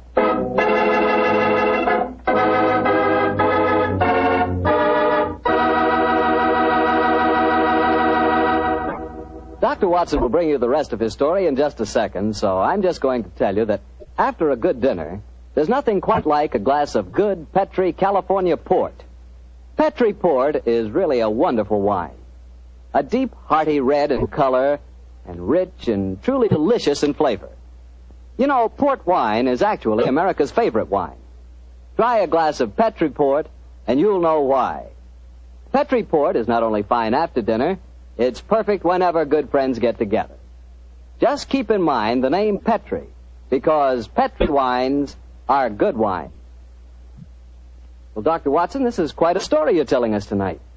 So you found out how the murders had been committed, but not who'd been responsible for it. That's quite right, Mr. Bartell. Holmes spent a long time cross-examining Mr. Silverschwanz, the owner of the antique store, as to who might have had the opportunity of switching the telltale cord from the fatal chair. And who did have that opportunity, Well, Doctor? Mr. Bartell, it transpires that 4 people might have been responsible. Sir Edward's daughter and his secretary, Mr. Binion, had both been in the shop with him at various times. So had the butler, Travers.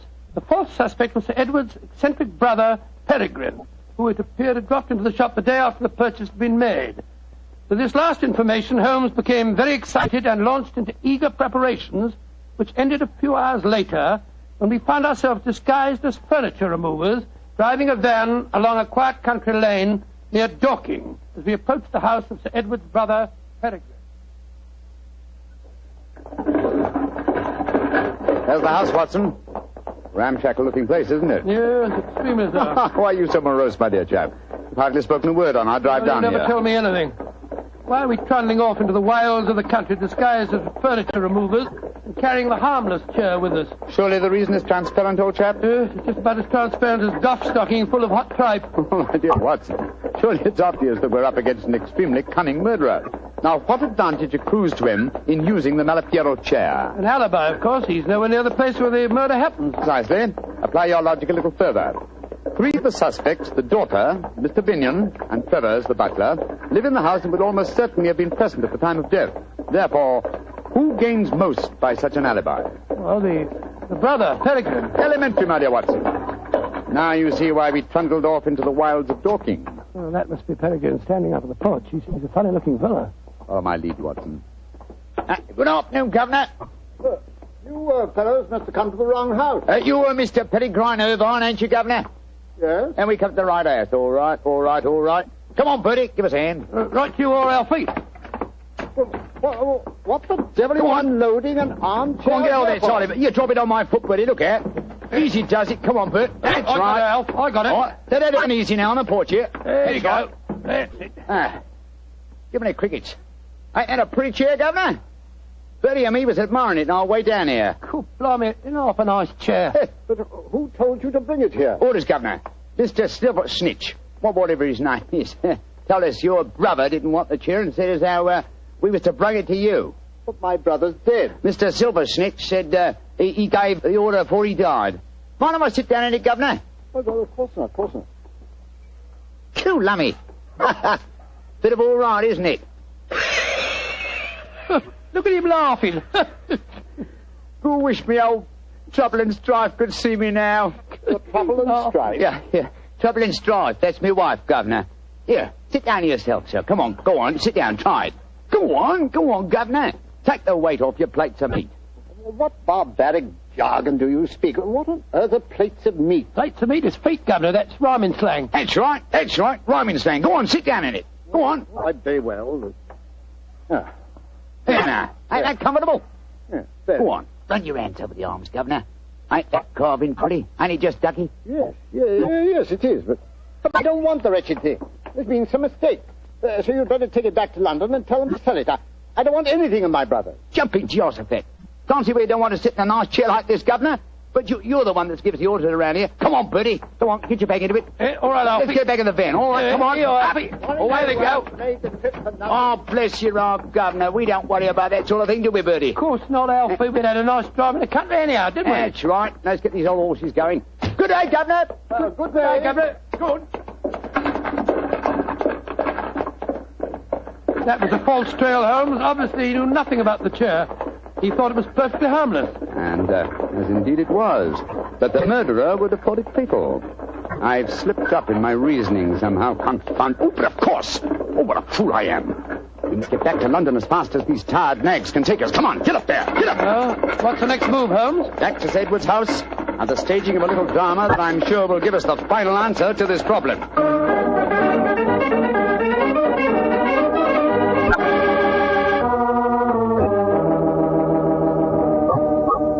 Arrangements, Mr. Strand? Yes, Mr. Holmes, I've got Miss Irving, young Binion, and the butler waiting outside. And no one knows we switched the chairs. Splendid. You're sure that this is the harmless chair, Yes, Holmes? of course I am. Look here. I sit in it. So, run my hands over the arms. Yes, this chair is harmless, as every person save one will know. Show them in, Mr. Strand. All at once, Mr. Holmes? No, I think we'll take Miss Irving and Mr. Binion first. Oh, right you are, sir. Miss Irving, Mr. Binion, come in, please. Very well. Oh, Mr. Holmes. What's the matter, Miss Irving? It's just so horrible seeing you there in the same chair where I saw Father. Oh, Mr. Holmes, it's a trifle too macabre for you to assume the position of the corpse. Please get up. But it seems to be the most comfortable chair in the room, and I do like my comfort when I interrogate witnesses. However, it's hardly chivalrous, is it? Miss Irving, please sit down, won't you? I don't like to sit down in the chair in which Father died. Oh, Miss Irving, we couldn't bear to see you standing. Very well, then. Don't sit down, Harry. Why not, Binion? What's the matter? Isn't the chair safe? No, it's then not perhaps that. you care to sit in it. To prove that the chair is safe. No, I... Sit down! Very well. There. Splendid. Curious chair, isn't it, Mr. Binion? I wonder about these carvings on the arms. They look almost as if they might activate concealed springs. I wonder what would happen if I... No, for heaven's sakes, Mr. Holmes, you're trying to kill me. Kill you? Then you know how Sir Edward and the policeman were murdered, eh? I knew it must have something to do with the chair. You knew more than that, Robert. You planned it. I remember now that when we went to the shop, you... Quiet, Harry! Come back here, you! No, Watson, don't go after them.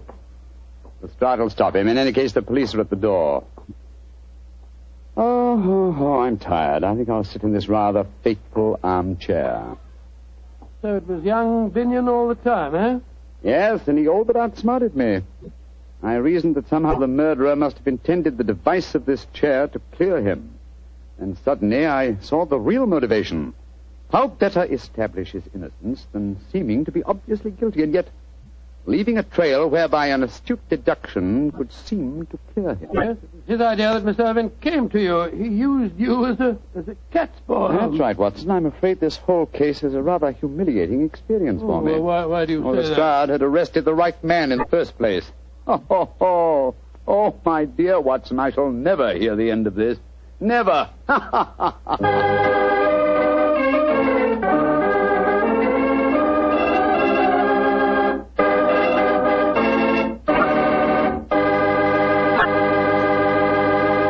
As usual, Doctor, that was a swell story.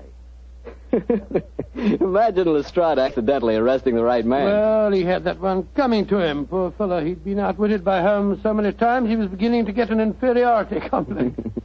What about Miss Irving? How did she take it when her boyfriend Binion was proved guilty? Well, when she realized that her sweetheart had actually murdered her father, as they say in the penny thrillers, her love turned to hate. But at first, she took it pretty badly. I can imagine so. Mr. Bartell, my boy, that's one of the disadvantages of being a detective.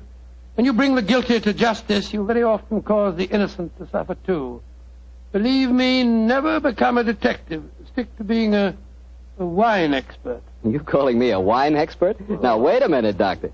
All I know about wine is that it either tastes good or it doesn't. And I know that Petri wine always does taste good. And I know why, too. It's because the Petri family has been making wine for generations. The art of turning luscious, sun-ripened grapes into fragrant, delicious wine is their heritage. A heritage handed down within the Petri family from father to son, from father to son. What particular type wine you prefer is, of course, a matter of your personal taste. But let me assure you of this. Whatever type wine you desire, for any occasion, you can depend on any wine that bears the Petri label. Petri took time to bring you good wine.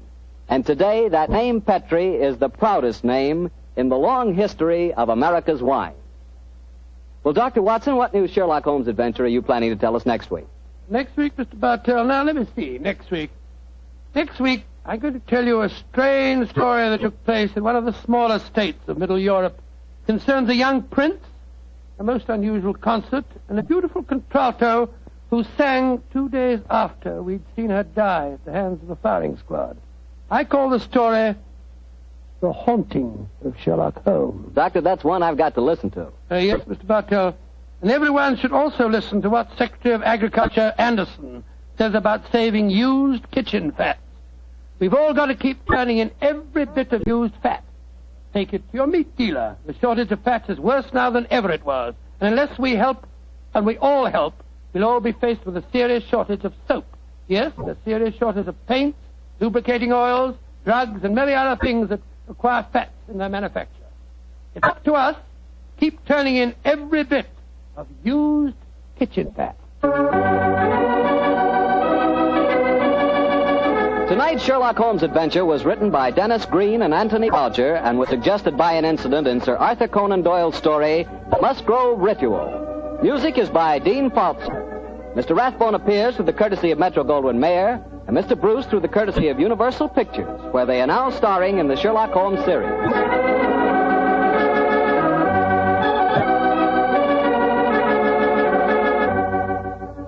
The Petri Wine Company of San Francisco, California, invites you to tune in again next week, same time, same station. Sherlock Holmes comes to you from our Hollywood studio.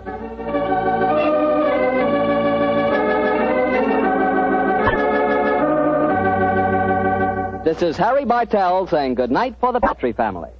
For a solid hour of exciting mystery dramas, listen every Monday on most of these same stations at 8 o'clock to Michael Shayne, followed immediately by Sherlock Holmes.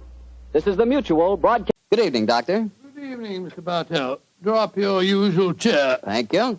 That's it. Well, did you enjoy the Christmas holidays? Well, I've had a whale of a time, thank you, but I don't think I can face a turkey or a mince pie for at least another year. How about you, Doctor? Oh, I had a very pleasant week, too, my boy. Parties, visitors, and a flattering number of Christmas messages to be answered. Oh, say, you got a new pipe. Is that a Christmas present? Yes, new pipe, new tobacco pouch, and a pound of my favorite tobacco. All of them sent to me from London by an old client and a friend of mine, Sir Ian Dunbar. An old client, huh? Well, do you mean he was one of your patients, or was he someone that you and the great Sherlock Holmes helped? The latter, Mr. Bartell. As a matter of fact, it was receiving this gift that reminded me of the story I've decided to tell you tonight. A story in which Sir Ian Dunbar played a prominent part. And how did it begin? The day before New Year's Eve in 1899. Sherlock Holmes and I sat in opposite corners of a first-class railway carriage as we sped towards Edinburgh in the Flying Scotsman. What took you and Sherlock Holmes up there, Doctor? It started off as a holiday visit, Mr. Bartell. My old friend Sir Walter Dunbar had asked Holmes and me to spend a few days with him at Dunbar Castle, about 20 miles outside Edinburgh. After we left King's Cross Station, Holmes, his sharp, eager face framed in his deerstalking cap, dipped into the bundle of fresh papers which he'd brought with him. We left Bedford far behind us before he thrust the last one of them under the seat, leaned across, and offered me his cigar case.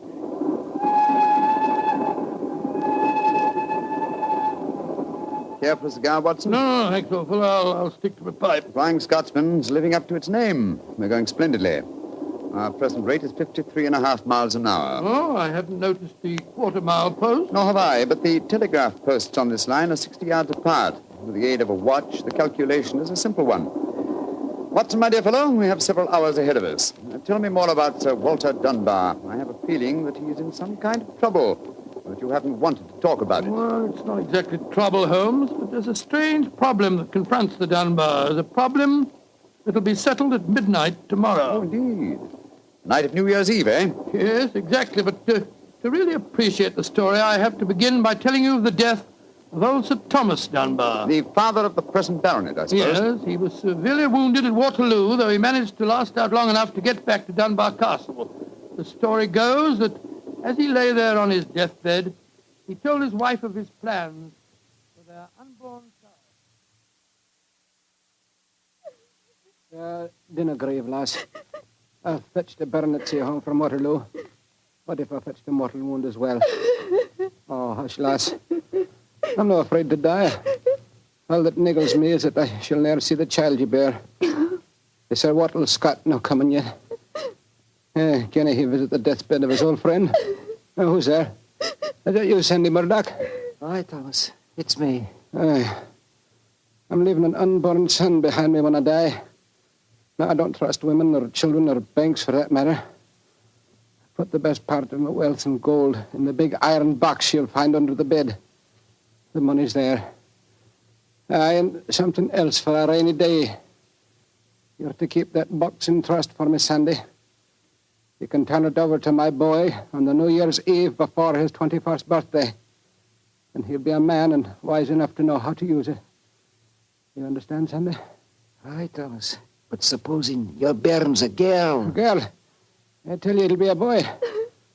And we'll name him Walter after my good friend, Sir Walter Scott.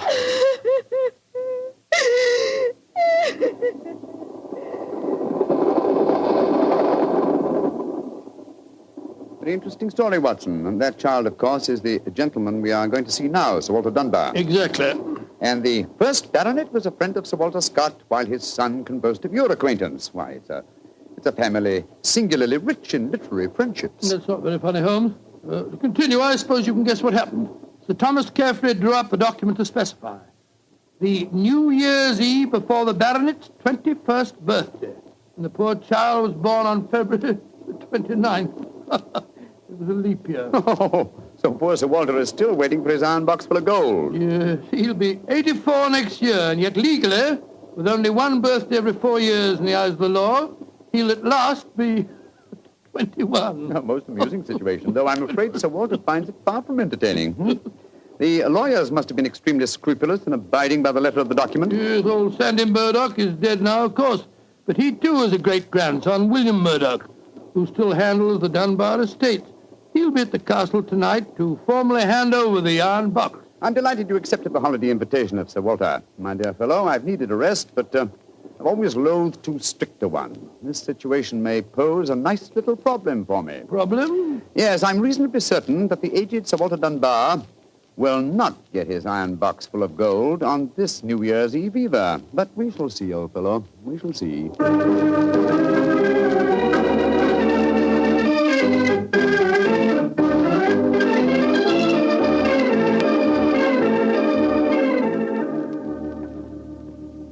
Dr. Watson, I'm glad to see you and Mr. Holmes here at the castle. Thank you, my boy. Holmes, this is Ian Dunbar, Sir Walter's grandson. How do you do, Mr. Dunbar? I'm very proud to meet you, Mr. Holmes. I've heard a lot about you. Our grandfather will be down in a few moments. Let's go into the library, shall we? Well, I imagine Sir Walter's quite excited about tonight's ceremony, isn't he? Wouldn't you be, if you'd waited 63 years too long for an inheritance? Indeed, I should. Thank the Lord I had the foresight to be born on the prosaic date of August the 21st. In the event of your grandfather's death, you would be the next baronet, I take it. Yes, Mr. Holmes. You see, my father was killed 2 months ago at Mafeking. Yes, I read about it in the papers, my boy. I'm very sorry. Thank you, Doctor. The opening of the box isn't going to be the only ceremony at midnight.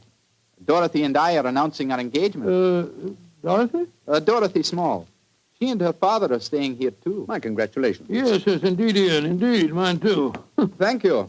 It's been quite a battle with her father, though. He's a businessman and isn't impressed with titles when they aren't accompanied by a suitable income. But when we told him about the inheritance, he relented and gave his consent. Here's Dorothy now. Dorothy, darling, I want you to meet 2 friends of mine, Mr. Sherlock Holmes and Dr. Watson. How do you do? Now, how do you do, Miss Small? How are you, my dear? From what this young man's been telling us, I gather that congratulations are in order. Thank you. I finally persuaded Father that Ian would make a worthy son-in-law. For a while, I was afraid we'd have to elope to Gretna Green, live in a cottage on bread and cheese and law, but brave the parental wrath, just as they do in the storybooks. Oh, Sir Walter, there you are. Watson, my dear boy, how are you? And this must be your friend Sherlock Holmes. How do you do, Sir Walter? Very well for a young nipper who'll be 21 at midnight. Gentlemen, may I introduce Mr. Herbert Small? How do you do, sir? I believe that we have to congratulate you on the engagement of your daughter.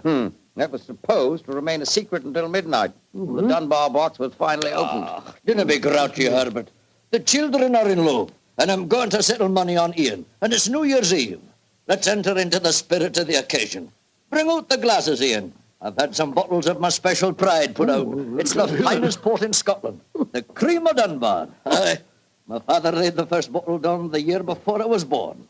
And a drink of the brew will surely warm the cockles of your heart. My mouth's watering already, Sir Walter. When is this lawyer fellow, young Murdoch, getting here? Any moment, Herbert. As soon as he arrives, we'll have dinner, and then we'll be ready for the evening ceremonies. He's bringing the famous iron box with him, Sir Walter? If he doesn't, they won't get any dinner, Holmes. Ian, pass the glasses around, my boy. There you are, Murdoch. Good evening, Sir Walter. Oh, you've got the box with you, I see. Now the party's complete. Let me introduce you. Miss Small, her father, Mr. Small, my grandson, Ian, you know. Mr. Sherlock Holmes, Dr. Watson. How do you do, sir? I'm sorry I'm late, Sir Walter. My train was delayed. Oh, that's all right, Murdoch. You're here, and you brought the box. That's all that matters. Ian, give our young lawyer a drink. Here, I'll help you pour it. I must say that this is rather exciting, Holmes. The famous iron box with its inheritance of gold. Yes, and from the size of the box, at a rough guess, I should estimate its cubic content in gold at around 5,000 pounds. Not a vast sum, perhaps, to a businessman like Mr. Small, but a windfall to an impecunious Scottish baronet. Yes, I suppose it is. A strong young man, Mr. Murdoch. How do you mean strong, Holmes? A box that size, full of golden sovereigns, would weigh a considerable amount. And yet the lawyer carried it single-handed. Now that we're all assembled, I'm going to propose a toast. Though it's still some hours off yet, let's drink to the new year. It means a lot to some of us. To 1900. 1900. We should toast more than just 1900, Sir Walter. We should drink to the new century that's about to begin. Good idea, Dorothy. Well, I'm afraid that wouldn't be quite appropriate, Miss Small. To be accurate, the 20th century won't begin until January the 1st, 1901, and not 1900. Of course. That's it. Dorothy, I'm afraid your wedding can't take place for some time yet. Father, what are you talking about? I read an article in The Guardian the other day that said just the same thing as you, Dr. Watson. And what's more, it said something even more important. It said that 1900 is not a leap year. Oh, rubbish. Leap year comes every 4 years. There was one in 1896, then obviously 1900 is one. I think Mr. Small may be right. What do you say, Mr. Holmes? Do you know? Well, I hope no one would bring up this point, but it's the little problem I referred to on the train, my dear Watson. Yes, I remember. Holmes, for heaven's sake, answer. Is 1900 a leap year or no? I'm afraid it's not, Sir Walter. No? Because of a slight imbalance that would otherwise be produced in the calendar. Of the even century years, only those divisible by 400 are leap years. In other words, 1600 was a leap year, the year 2000 will be a leap year, but 1800 and 1900 are not leap years. Then you have no birthday next year, Sir Walter, and I'm afraid I can't open the box tonight. And the Dunbars won't get their inheritance. And you, my dear, don't marry for a few more years. I won't allow you to marry a pauper. Mr. Holmes, are you sure of your facts? I'm very much afraid that I am, young man. Oh, this is terrible. I cannot stand any more. No, don't take it too bad, Mr. Walter. Here, sir. Here, drink this. There. That's it. After all, you only have to wait another 4 years. Another 4 years? At my age, young man, at my age. Oh, no. I shall never live that long. Hey, what is it, Angus? Dinner is prepared, Sir Walter. You can serve it as soon as you're ready, sir.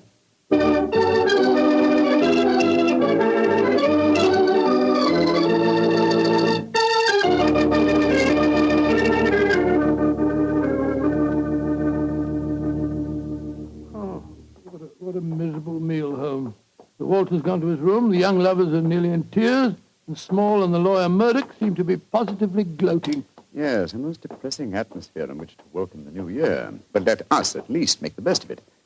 I think I'll go and have a talk with Sir Walter. And you, my dear chap, why not try and cheer up the young folks? Some of your experiences in India may make them take their minds off their trouble. Yes, quite an idea. I'll join you in the library. Call me if you want me, Holmes. Ah, there you are, my dears. Hello, Dr. Watson. All alone in front of the fire, eh? I'm afraid we're not in very good spirits, sir. Oh, nevertheless, I'll sit down here and join you, if you don't mind. Misery loves company, you know. You're very kind, Doctor. I was just trying to persuade Ian to elope with me. But he's being most ungallant. He won't even consider it. How can I, darling? I've got under 200 pounds a year in my own right. How could we live on that? I was counting on the money that grandfather was going to give us to get me started. Now, Miss Small, a little earlier you talked of Gretna Green and bread and cheese and love in a cottage. Yes, there's a lot to be said for it, you know. Well, to be said for it, yes, Doctor. But have you ever tried it? Not literally, my boy, but I may tell you that when Mary, my wife, and I were first married, I had very little money.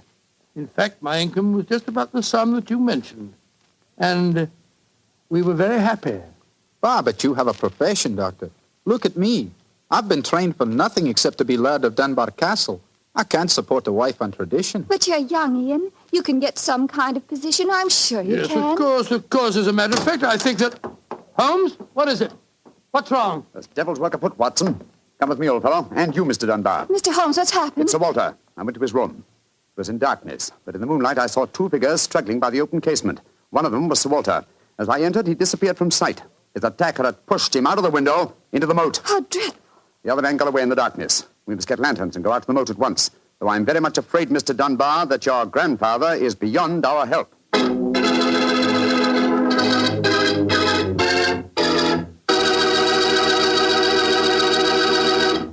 Dr. Watson will be back in just a second, so I'd just like to remind you that if you want to serve a wine over the holidays that you're sure the ladies will enjoy, serve Petri California Muscatel. Petri Muscatel is a golden wine with a wonderful flavor. The flavor of big, plump Muscat grapes. And you know what a flavor that is. I'm sure you'll find that Petri Muscatel is the favorite wine of all women, just as Petri Port is the favorite wine with men. And incidentally, if you're not sure which to get, Petri Muscatel or Petri Port, don't buy one, buy two. Get them both, and you'll be sure to please everyone. Now, to get back to our story, someone had pushed poor old Sir Walter out of his bedroom window and into the moat below. Isn't that right, Dr. Watson? Yes, Mr. Bartell. Of course, we grabbed lanterns as fast as we could and rushed outside, but it was a hopeless task. The water was 8 or 10 feet deep, and it seemed obvious that the elderly Sir Walter wouldn't have a chance of saving himself. But we searched on, the flicker of bobbing lanterns and the scurrying figures in the frosty moonlight, forming a weird, fantastic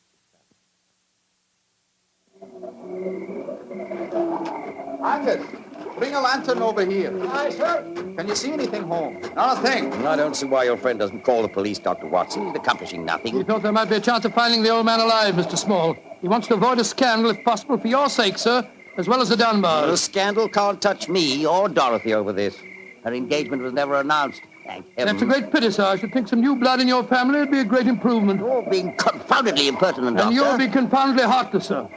Well, Holmes, have you given up hope? I'm afraid we'll never find him without dragnets and grappling hooks. Have to call the police. What time is it? Sir Ian, you know the time? What did you call me, Mr. Holmes? Sir Ian. By Jove, yes. It does seem a bit premature, Holmes, but of course you're right. If your poor grandfather's dead, Mr. Dunbar, you're the baronet now. And the time, Sir Ian? It's 11:45, Mr. Holmes. A quarter of an hour to the new year. Sir Ian, doesn't that fact suggest something to you? Yes, it does. So I'm the new baronet, am I? Very well, then. There'll be no more talk of the police for 15 minutes. I want all of you to come back to the castle with me. As the last chime of midnight rings out, I shall have a statement to make. A statement that I want you all to hear.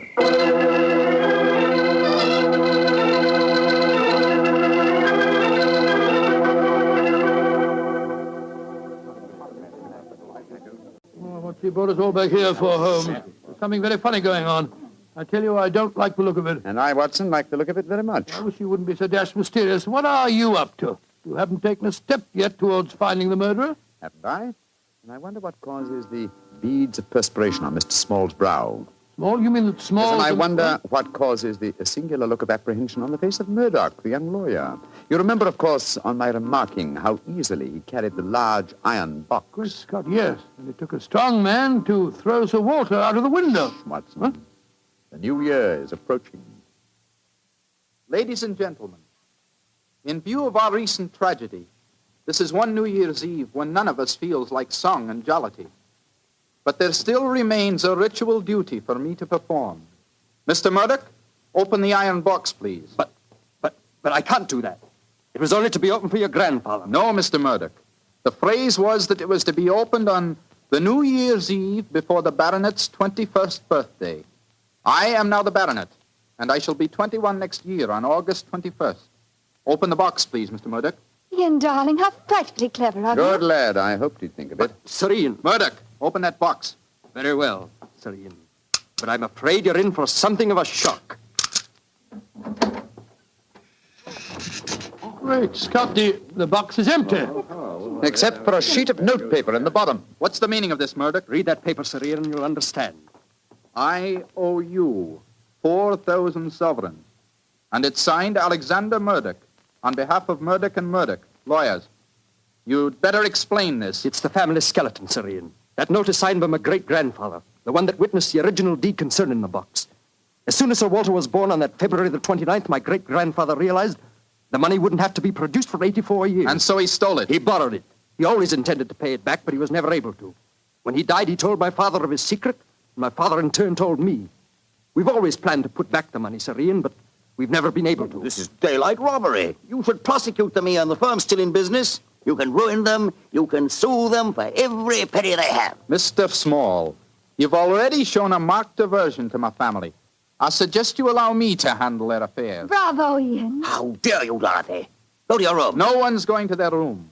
No one's leaving here until the police arrive.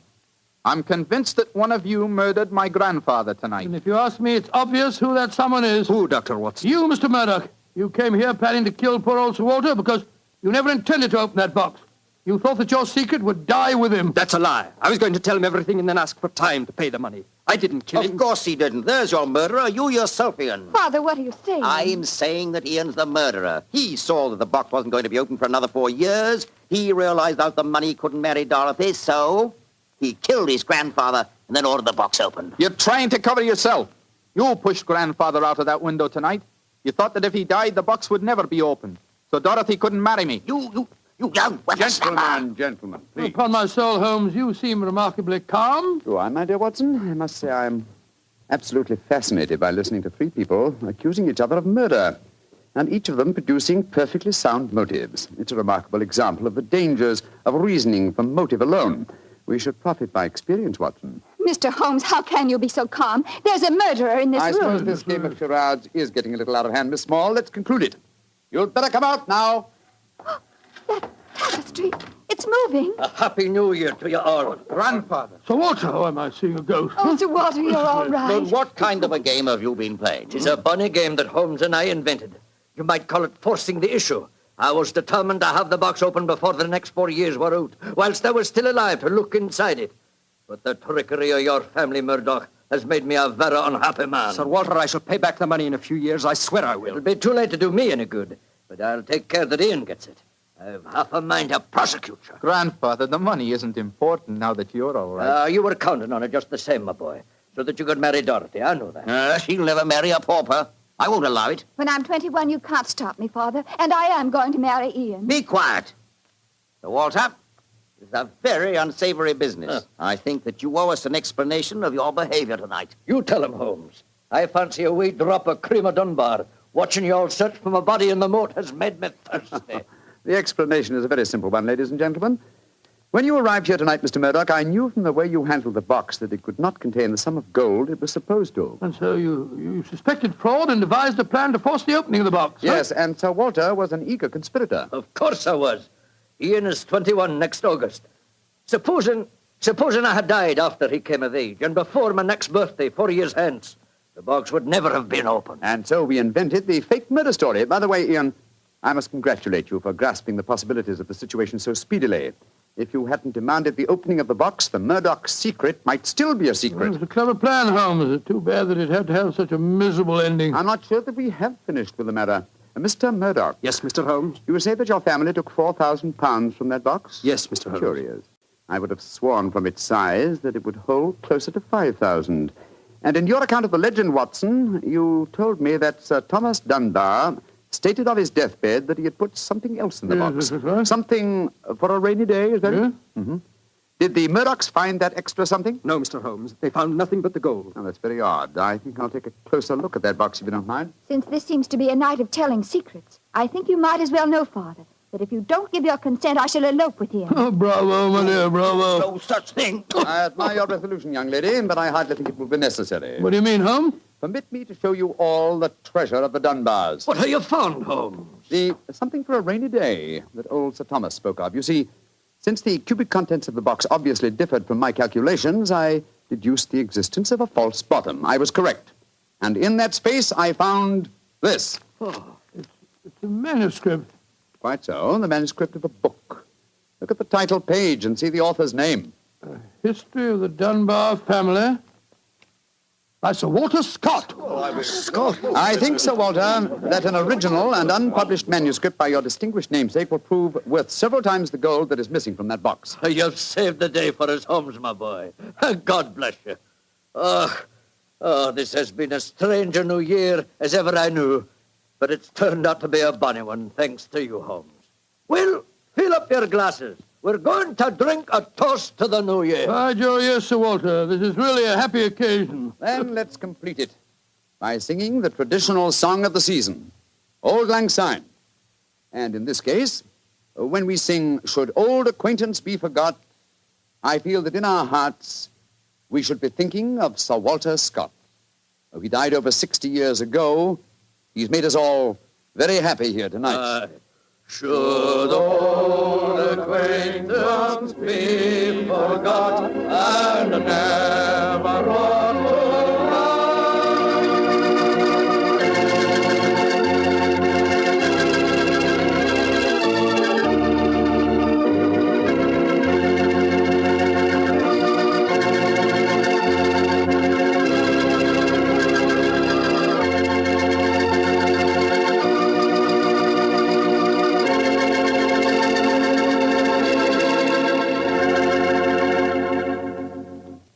Doctor, that turned out to be a very happy new year for all concerned. Yes, that's one new year that I'll never forget. Well, I sure hope you'll always remember this one, too. Oh, just a second, my boy. That calls for a glass of port. Fine. Well, to a happy new year, my boy, for you and for our many friends listening in. And to you, Doctor. Oh, thanks, boy. That's good. Doctor, this has indeed been a pleasant association for me. Oh, I'm glad to hear. You're the best storyteller I've ever known, and the Petrie family makes the best wine I've ever tasted. I hope that just as they've been making wine for generations in the past, The Petrie family will continue to make fine wine in the future. And Mr. Bartell, I know that you'll always be here to tell us just how good that Petrie wine is. Well, I hope so, Doctor.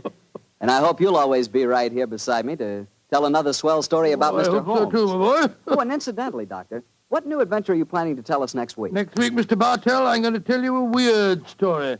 It starts with a series of murders on Hampstead Heath and ends with a battle to the death in a burning waxworks. I call it the strange case of the murderer in wax.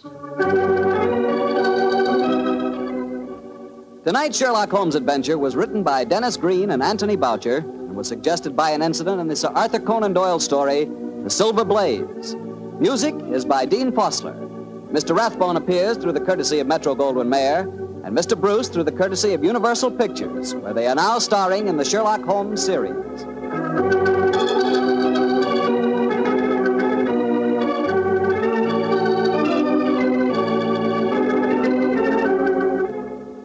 The Petrie Wine Company of San Francisco, California, invites you to tune in again next week, same time, same station.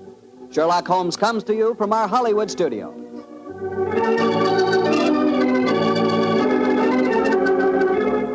This is Harry Bartell saying goodnight for the Petrie family. For a solid hour of exciting mystery dramas, listen every Monday on most of these same stations at 8 o'clock to Michael Shayne, followed immediately by Sherlock Holmes. This is the Mutual Broadcasting System. I would like to thank Phyllis White for taking the time to tell us about her husband, Anthony Boucher, and also about Dennis Green, and those wonderful times, not so long ago, when Holmes and Watson were played by Rathbone and Bruce. The 2 episodes you have just heard are part of the new Adventures of Sherlock Holmes, starring Basil Rathbone and Nigel Bruce, and are a 1988 copyrighted production of 221A Baker Street Associates. The Sherlock Holmes stories and the characters of Sherlock Holmes and Dr. John H. Watson were created by Sir Arthur Conan Doyle and are used with the kind permission of Dame Jean Conan Doyle. This is Ben Wright. Won't you join me again sometime soon for 2 more new adventures of Sherlock Holmes? Thank you for listening.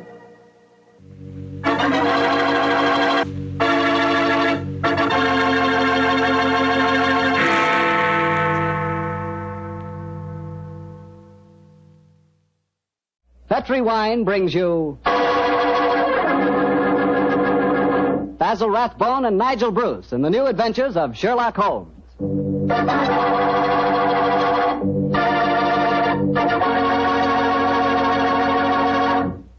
The Petrie family, the family that took time to bring you good wine, invite you to listen to Dr. Watson tell us another of his fascinating stories about his old friend, that master detective, Sherlock Holmes.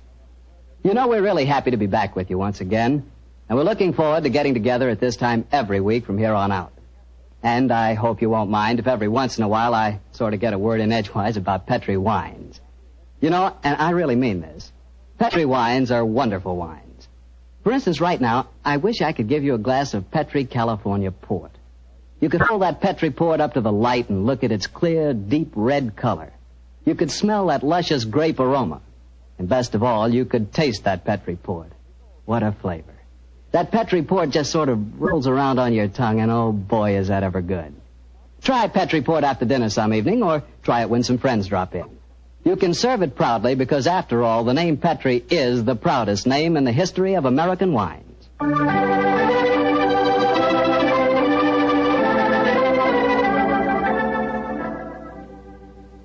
And now let's look in on our good friend Dr. Watson and see if he's expecting us. Come in, Mr. Bartell. You're just the man I've been expecting. How are you, Dr. Watson? It's good to see you again. Thank you, my boy. It's very nice to see you again, too. I've missed our Monday night visits during the last 3 months. Sit yourself down. Would you care to join me in a glass of port? Well, thanks, Doctor. That'd be nice. You know, it seems to me after our summer vacation, a toast to the great Sherlock Holmes would be in order. That's an excellent idea. Here you are, young fellow, lad. Thanks. You propose the toast, Doctor. To Sherlock Holmes, master detective and loyal friend, whose adventures have brought considerable, shall we say, fame to a certain retired doctor now living in Northern California. I'll drink to that. Well, now, suppose I might as well get on with tonight's story. Which particular adventure have you selected, Doctor? One that I call The Limping Ghost. Sounds exciting. And, as usual, you find me saying, how did it begin? In Baker Street on a windy December evening at the turn of the century. A young, white-faced boy sat in front of our blazing fire. And as he told us his strange story, the flickering firelight danced weird patterns on the walls. The young man was Alexander McMorris, the 7th Earl of Lochnair. The Earl of Lochnair? Say, didn't I read in the papers the other day that the 8th Earl of Lochnair had been killed in an airplane accident? Quite right, my boy. Even in this day and age, the tragic history of violent death seems to dog the footsteps of the Lochnair family. But to return to my story. On that December night in 1900, we heard the whole history of the limping ghost of Lochnair. The first Earl had lost a foot at the Battle of Flanders Field in 1513. In spite of this terrible handicap, he fought on valiantly until he died on the battlefield from loss of blood. From then on, right until the time this story begins, the limping ghost, clad in a suit of armor, always appeared at Lochnair Castle before and after the death of the current Earl. Yes, Mr. Bartell, it was a strange story that Sherlock Holmes and I listened to that night.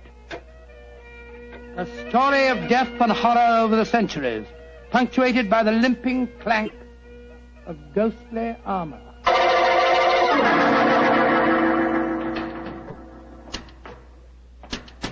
Milady, I have terrible news for you. Your husband, the Earl, was killed in the explosion that destroyed Lord Darnley.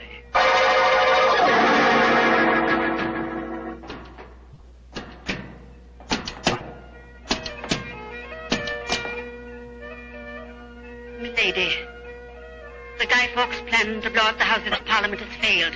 Your husband is in the Tower of London. They say he's to be hanged, torn and quartered.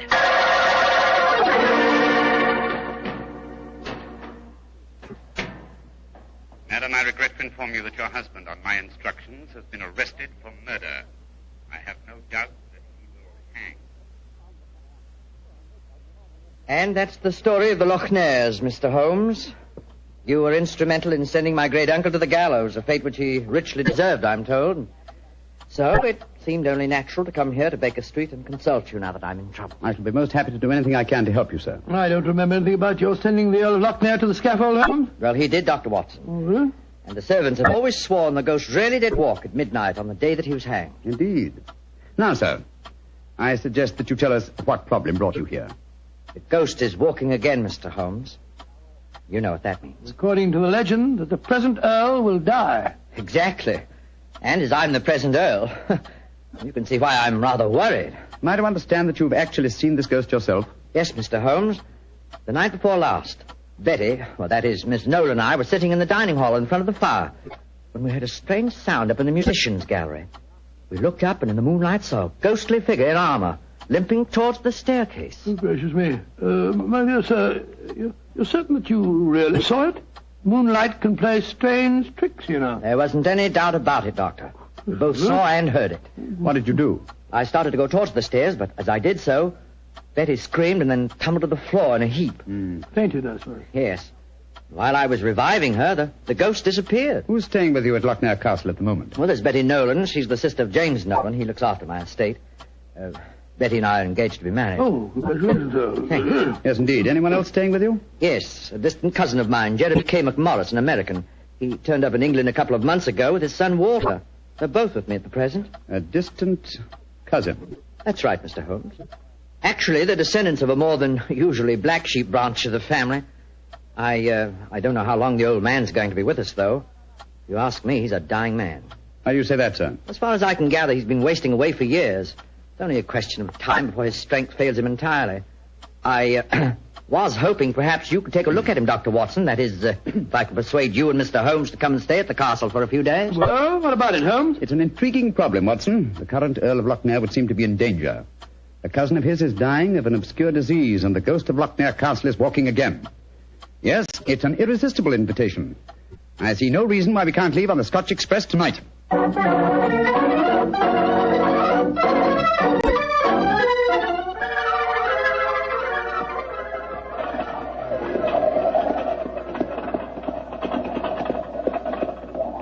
been quite a heavy fall of snow here in your absence, young man. Quite so, and judging from the colour of the sky, there's more to come. Very angry looking. Oh, now, as we round this bend, you'll be able to see the castle. Ah, yes. There you are, gentlemen. Magnificent. Yes, it's a fine place, all right, Doctor, though it cost me a great deal in upkeep. As a matter of fact, I only have one wing open. It's always been something of a problem to get servants to come and live here. See, the local villagers have a great respect for the Loch Ness ghost, you know. What servants do you have at the castle at present? Well, cook housekeeper, Mrs. McClintock, fine old lady who's been with me for 6 years now. And then there's old Tammas. He served my family for as long as I can remember. As a matter of fact, there he is now. Hello, Tammas. I'm glad to see you back, my lord, and that's a fact. Oh, thank you, Tammas. Oh, these gentlemen are Mr. Sherlock Holmes, Dr. Watson. Good day to you, gentlemen. How do you do? Good day, Thomas. Good day. Before I take the trap round to the stables, I may as well break the news to you. Yes? What's happened, Tammas? It's your cousin, my lord. Poor old Mr. McMorris. He's dead. What? Died early this morning. God rest his soul. Dead? I'm very sorry that I arrived too late to be of any help. Well, thank you for telling me, Tammas. Oh, you may take the trap round now. Aye, sir. I'll bring the baggage later. So he's dead.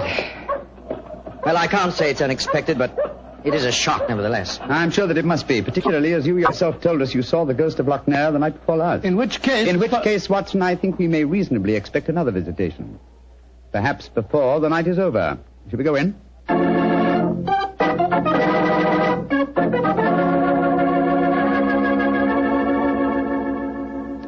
This is Miss Nolan, my fiancée, Mr. Sherlock Holmes, and Dr. Watson. I'm very glad to meet you. How do you do, sir? And this is her brother, James Nolan, the manager of my estate. How do you do, sir?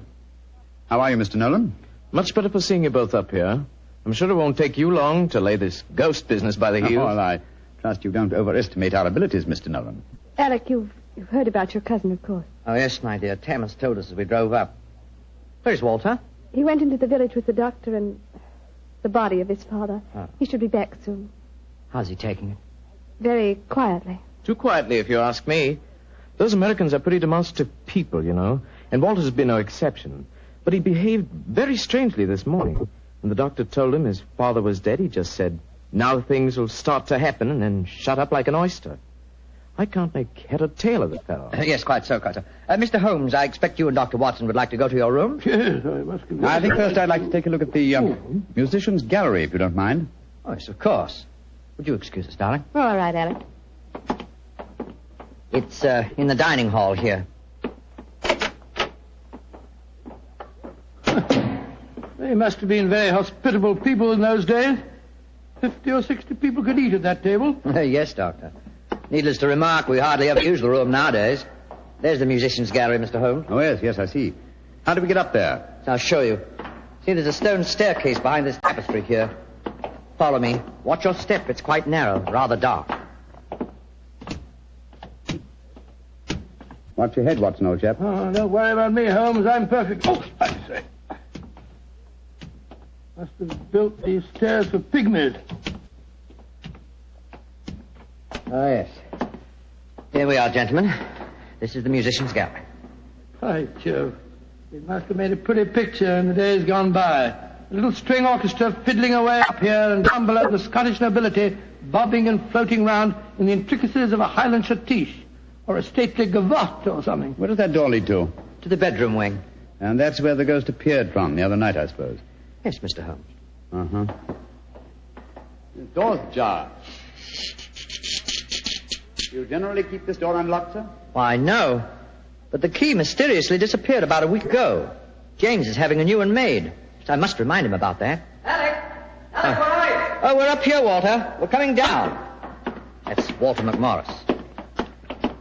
My dead cousin's son. Poor fellow, this must be a dreadful day for him. Yes, I'm afraid this is going to be a rather painful interview. Oh, hello, Walter. This is Mr. Sherlock Holmes and Dr. Watson. How do you do, sir? How do you do? Sherlock Holmes, sir. I've heard about you and your friend, Dr. Watson. Walter, old man, I'm dreadfully sorry about your father. Are you now? Isn't that nice of you? Well, you'll be sorry enough when you hear that I'm going to take you to court and prove that I'm the real Earl of Loch Ness. Why, Walter, you're out of your mind. Am I? No. Father was out of his because he kept quiet all these years. But I'm going to have my rights. I've looked up the records. I've had genealogists working for months. And I've got all the facts that prove you're an imposter. Oh, man, what are you talking about? You know well enough. When Sherlock Holmes here sent your great uncle to the gallows 20 years ago, the title and estate should have come to my father. When I leave here tomorrow, I'm going straight to the finest lawyer in London. Man, if you believe this, why have you said nothing about it till now? Because I'm smart. I found out a thing or two since I've been staying here. And one of the things I found out is that your precious fiancée and her brother wouldn't look twice at you if it weren't for your money and the title. Shut up. You'll find out. She's a smart little filly, and she knows what kind of a track she's running on. You got it! My compliments, sir. A very professional uppercut. Yes, and a very well-deserved one. Offensive scoundrel. Sorry about this. Please don't say anything in front of Betty. It'd only upset her. I quite understand. Come along, Watson. Let's go and find our rooms.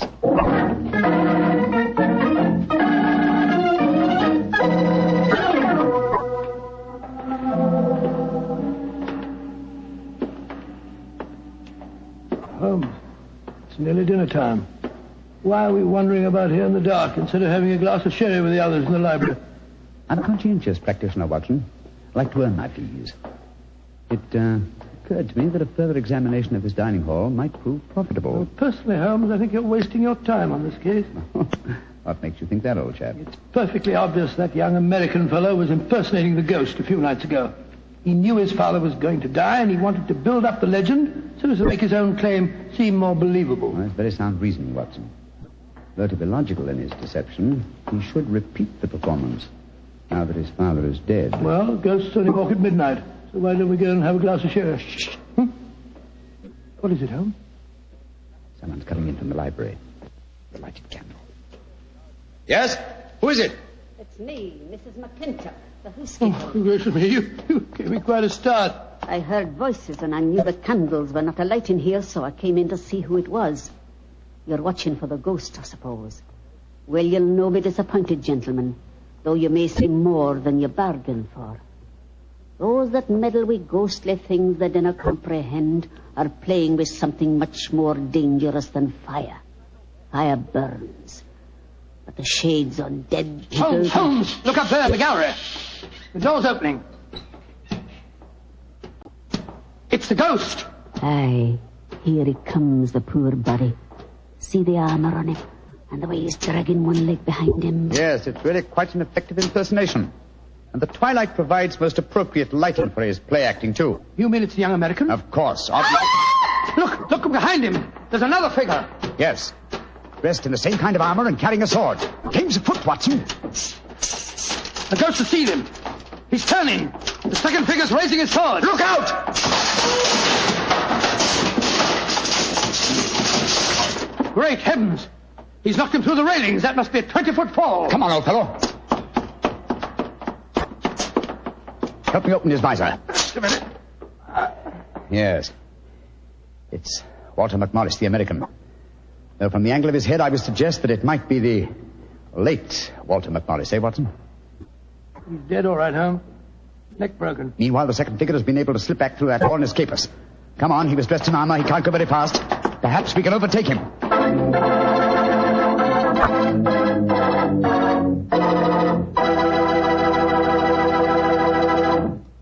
Dr. Watson's story will continue in just a few seconds, which is all the time I need to tell you about Petri California Muscatel. Ever try Petri Muscatel? It's a wine that looks like sheer gold, and it's made from big, plump, juicy Muscat grapes.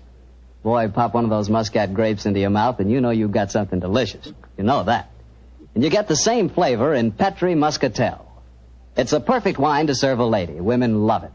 And that best time to serve it is after dinner or on a Sunday afternoon, you know, times like that. But just make sure it's Petri Muscatel, because that's the way to make sure it's going to be good. Remember, Petri.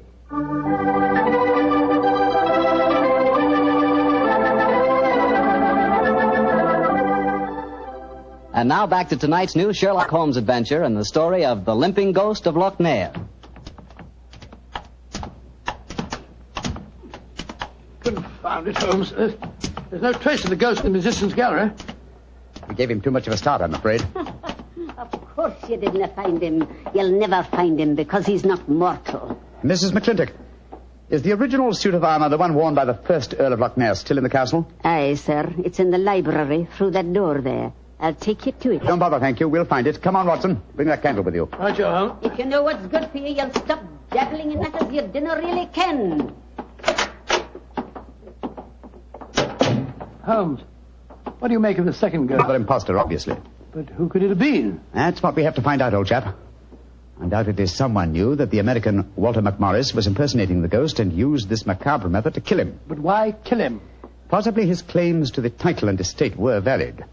Or perhaps some fanatic was so devoted to the Lochner legend that he assumed the role of ghost and killed him for his sacrilege. Hold the candle a little higher, will you, old chap? Yeah. Hello. Here's a suit of armor, Holmes.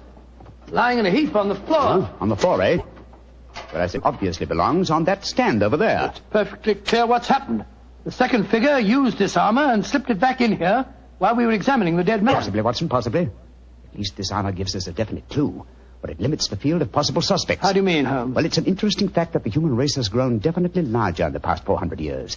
Very few modern men can wear authentic ancient armor like this. For example, take the first item on the top of the heap lying on the floor here.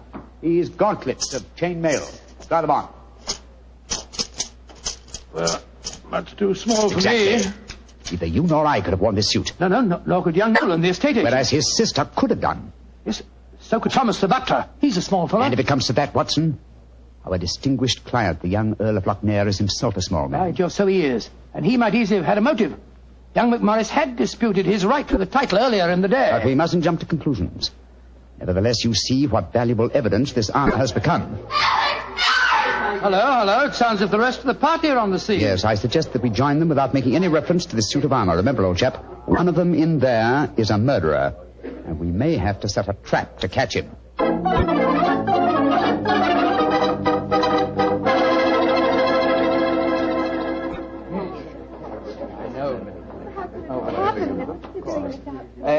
Are you sure he's dead, Dr. Watson? There's no doubt about it. His neck was broken instantly by the fall. It's dreadful. Father and son both dying on the same day. And you say the real ghost came up behind him, Mr. Holmes, and struck him so they crashed through the railing up there. I said another figure dressed in armor killed him, Mr. Nolan. 'Twas a real ghost.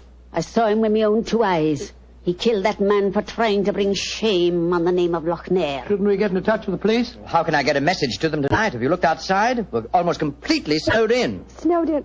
Oh, Alec, I'm frightened. Hush, darling. There's nothing to be afraid of anymore.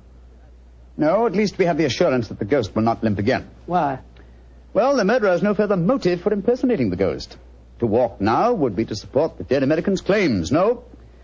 We shall spend a quiet night, and tomorrow I shall communicate with the proper authorities as to my quite definite notions regarding the murderer's identity. But if the ghost should walk again, Mr. Holmes? Well, then, sir, I shall know that at last I've encountered a truly supernatural crime and shall retire from the practice of detection.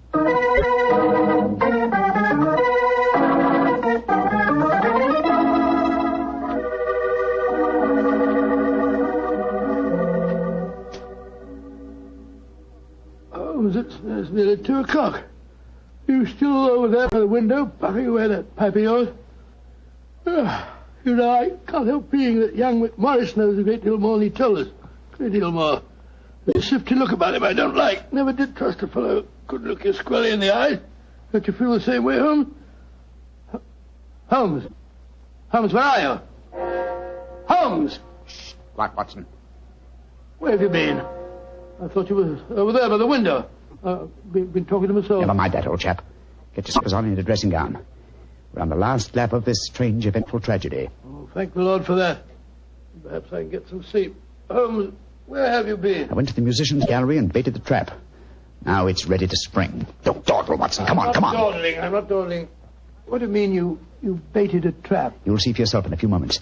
As a matter of fact, I really baited it when I said downstairs that if the real ghost should walk again, I would retire from the practice of detection. I didn't understand your saying that myself. Well, I was tempting the murderer to show his hand once more. Come on, please. Where are we going?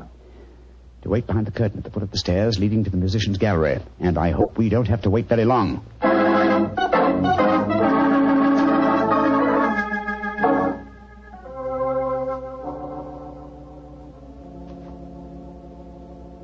Holmes, I'm getting a crick in my neck trying to peer through this wretched curtain. How much longer do we have to wait? Until our murderer arrives. You certain he'll come? Not certain, but hopeful. Extremely hopeful. You know who it is, don't you? Yes. But my proof is too thin for a court of law. I must catch him in the act. Here he comes. Splendid. Let's go up and grab him. No. They walk into my trap. He's coming towards the head of the stairs. Oh! Great Scott! Exactly. A simple piece of wire stretched across the gallery is remarkably effective, even with ghosts. Come on, Watson. Help me off with this visor. There we are. Good Lord, it's James Nolan. Exactly. What happened? You walked into a simple trap, my friend. I'm afraid the next trap will be more lethal, for it will undoubtedly prove to be the one beneath the gallows.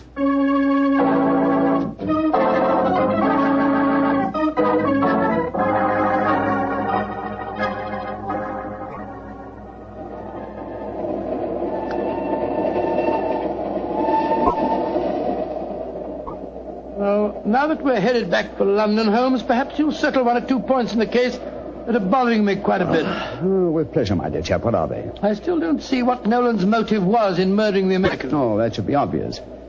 He wanted to ensure that his sister's fiancé would enjoy undisputed title to the name and estates. Well, how did you know it was Nolan? When I examined the authentic suit of armor, you see, it was obvious it had never been worn. But I still don't quite understand. Oh, come now, old chap. The suit of armor was in a heap on the floor. Yeah? And if it had been hastily discarded, and yet, the gauntlets were on top of the pile, you remember? Well, that's right, they were. If the suit had really been worn, the gauntlets would have been the first things to have been taken off, and so would have been underneath the pile. Obviously, therefore, the armor had been disarranged in order to make people believe the real ghost had walked. Yeah. After the American's death, the suspects were four: Miss Nolan, her brother, Thomas, the butler, and the Earl himself. Well, I ruled out Mrs. McClintock because, you remember, she was standing behind us at the time of the murder. Well, I'm beginning to understand. All the suspects except Nolan were small enough to have worn the armor. That's right. Therefore, only he could have pretended to use it. Pretended? But he did use it. Oh, no, my dear fellow. Undoubtedly, he procured a similar one of modern manufacture. An amazing case, Holmes. An interesting one, at any rate. And once again, old fellow, I'm forcibly reminded of an old Scottish litany. Scottish litany? Which one's that? Oh, you remember it. From ghoulies and ghosties and long-legged beasties and things that go bump in the night. Good Lord, deliver us.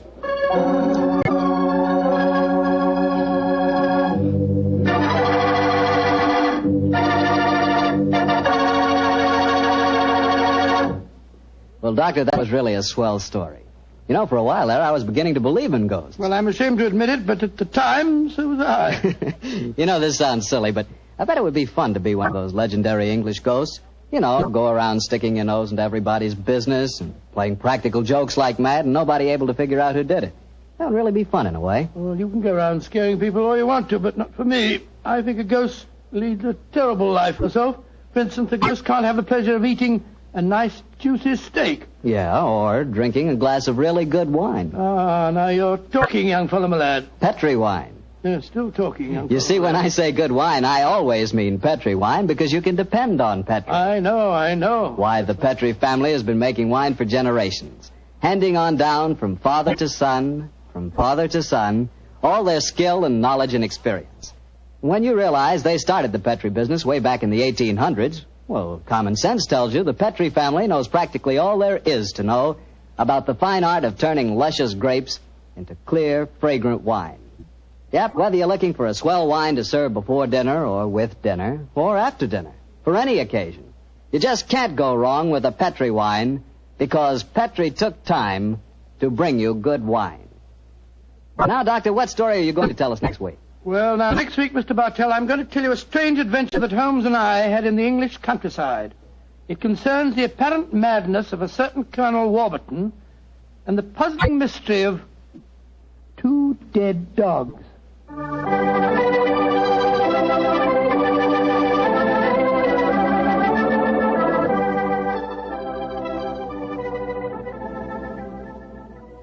Tonight's Sherlock Holmes adventure is written by Dennis Green and Anthony Boucher and is based on an incident in the Sir Arthur Conan Doyle story, The Crooked Man. Mr. Rathbone appears through the courtesy of Metro-Goldwyn-Mayer, and Mr. Bruce through the courtesy of Universal Pictures, where they are now starring in the Sherlock Holmes series.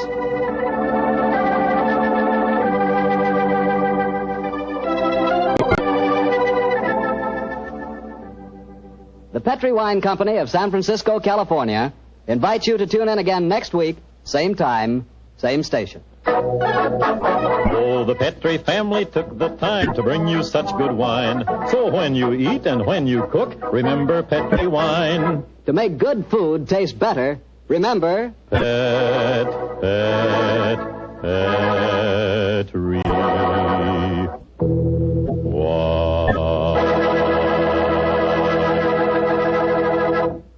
This is Harry Bartell saying goodnight for the Petri family. Sherlock Holmes comes to you from our Hollywood studios. This is the Mutual Broadcasting System.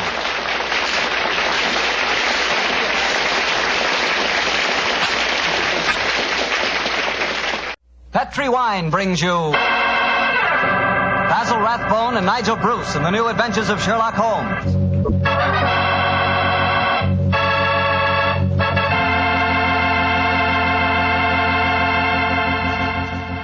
The Petri family, the family that took time to bring you good wine, invite you to spend the next half hour listening to Dr. Watson tell us another exciting adventure he shared with his old friend, that master detective, Sherlock Holmes.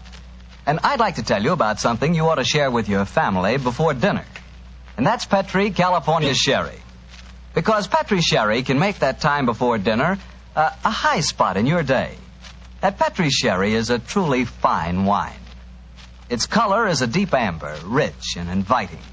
And the wine is wonderfully smooth and full-bodied. Flavor is swell. Honestly, I mean it when I say the best beginning a good meal ever had is a glass of Petri Sherry. Oh, and look, if some of your family like their sherry dry, you know, not sweet, they'll really like Petri Pale Dry Sherry.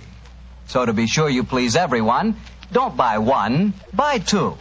Buy the regular Petri Sherry and Petri Pale Dry Sherry. And be sure you look for those letters P-E-T-R-I, because they spell the proudest name in the history of American wines, Petri.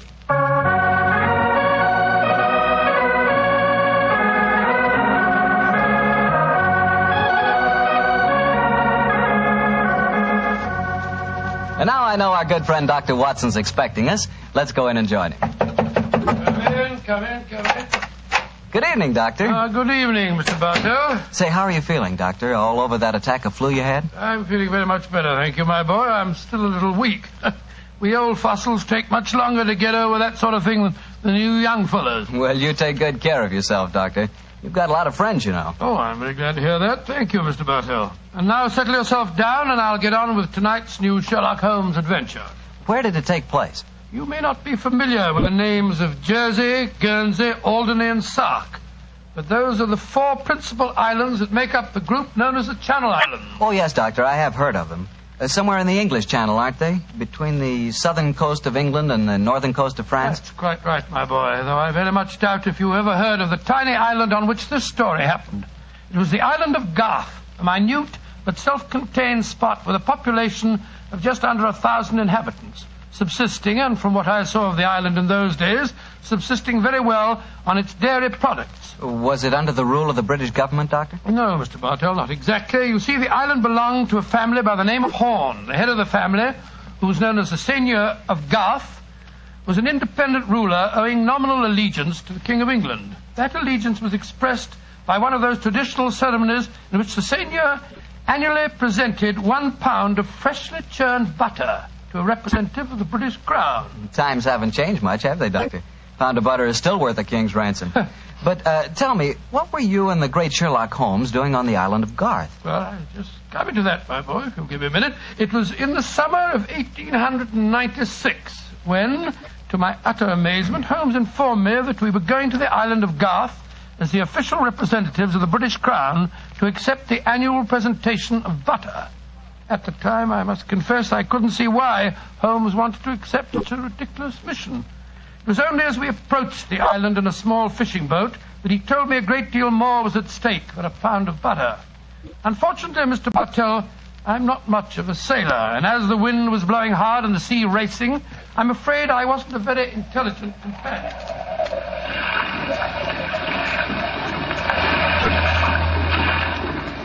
Cheer up, Watson. We'll soon be there. I hope so. I feel wretched, Holmes. I must say the whole trip seems utterly ridiculous to me.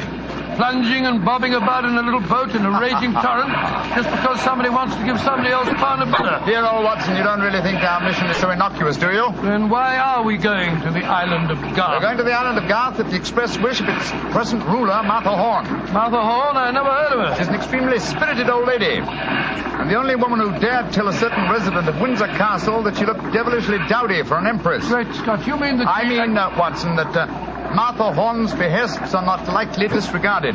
Obviously, she wishes to see me urgently. Also, my brother Mycroft put pressure on me. He reminded me that a visit to Garth might be closely allied to this emerald tie pin I wear. Of course, you recall the origin of this pin. Well, naturally. That lady at Windsor Castle gave it to you after our little trouble last year over those stolen plans for the Bruce Partington submarine. Exactly, my dear fellow. But remember that the spy Oberstein had put those plans up for auction in all the naval centers of Europe. Some hint of their nature must have leaked out. It's even possible that other powers may be able by now to duplicate the pride of our submarine fleet. And whoever controls the channel, Watson, controls England. Well, they're dropping anchor, and yet we're still a quarter of a mile out from the island. Why do you think they're doing that? Here comes the skipper. He'll tell us. Here is as close to the island as we may approach, monsieur. We have already sent signals. A smaller boat is putting out for you. It will be here in a little while. Thank you. A smaller boat? Good Lord. Holmes, you were hinting at the naval significance of the island of Garth. Yes, old chap, I was. Well, what good would it be as a port if even a small boat like this can only come within half a mile of it? For a surface vessel, no. But we were speaking of submarines. Garth, I learned from the encyclopedia, boasts a magnificent interior cavern accessible only through underwater channels. Great Scott, an ideal natural harbor and dry dock for a submarine fleet. Precisely. And on the control of the island of Garth, Watson, may well rest the fate of the British Isles. Now, old chap, perhaps you see why Mycroft was so anxious for us to collect a pound of butter.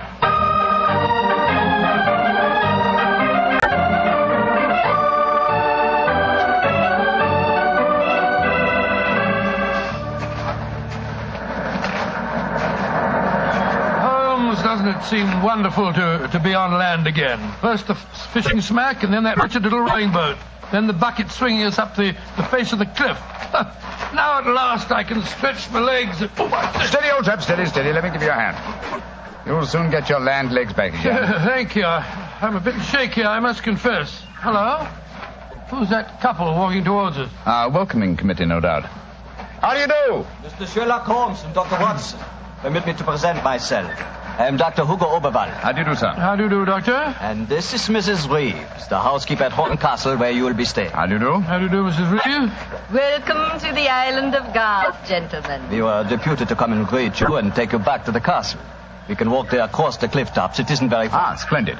I think my friend will appreciate traveling on terra firma once again. Dear me, Herr Doctor. You are not a good sailor, perhaps? No, perhaps about it, sir. I had a miserable crossing. I am sorry to hear it. I trust your short stay at the castle will be some recompense for the journey. The formal presentation of the butter will take place tonight. There will be no reason why you gentlemen cannot return to the mainland tomorrow. Oh, thank you, Mrs. Reeves, but it's more than likely that we shall stay on for a few days. Oh, it will be quite unnecessary. I'm afraid that is a matter for Mrs. Horn and ourselves to decide.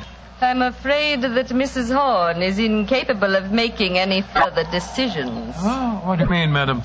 Obviously, you have not heard, but the news is slow in reaching the mainland. Mrs. Horn died yesterday. Died? Good Lord. A natural death, I suppose.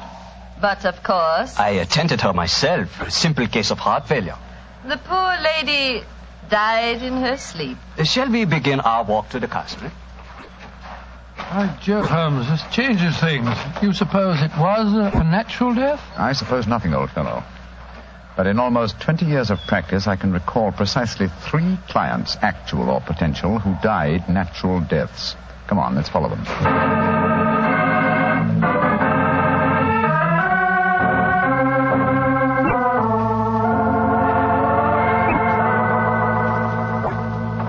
Mr. Sherlock Holmes, Dr. Watson, this is Mr. Christopher Horn, grandson of Mrs. Horn and the new ruler of Garth. How do you do? Hello. How do you do, sir? Very nice of you fellows to come over here.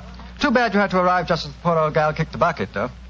Allow me to offer my condolences on your grandmother's death, sir. Yes, indeed, Mr. Horn. Thank you. It was a ghastly business. I found her, you know. Christopher. Frightful sight. There was an awful an awful silly grin on the old dear's face, and...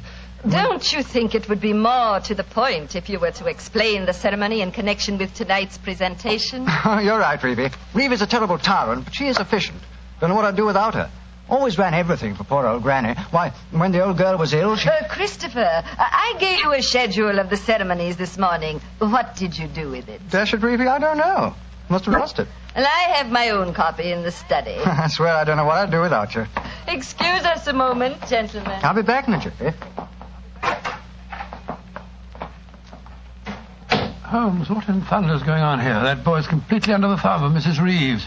He was trying to tell us something, but that frightful woman kept changing the subject. He spoke of an awful, silly grin on the dead woman's face.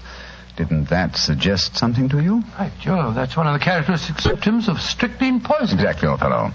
And perhaps he was going on to mention the equally characteristic arching of the body. We've got to get Mr. Horn to ourselves for a little while, and you've got to examine the body of the dead woman. And it's going to be difficult. Is that a balcony outside the window? Yes, it is. Come along. Let's see what it leads to.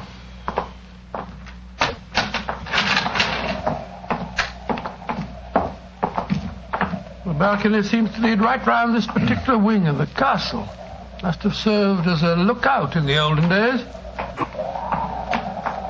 I wish the balcony were a little wider. It must be a sheer drop of a couple of 100 feet down to the rocks below. Yeah. Hello. These must be the windows of the room adjoining the one we just came out of.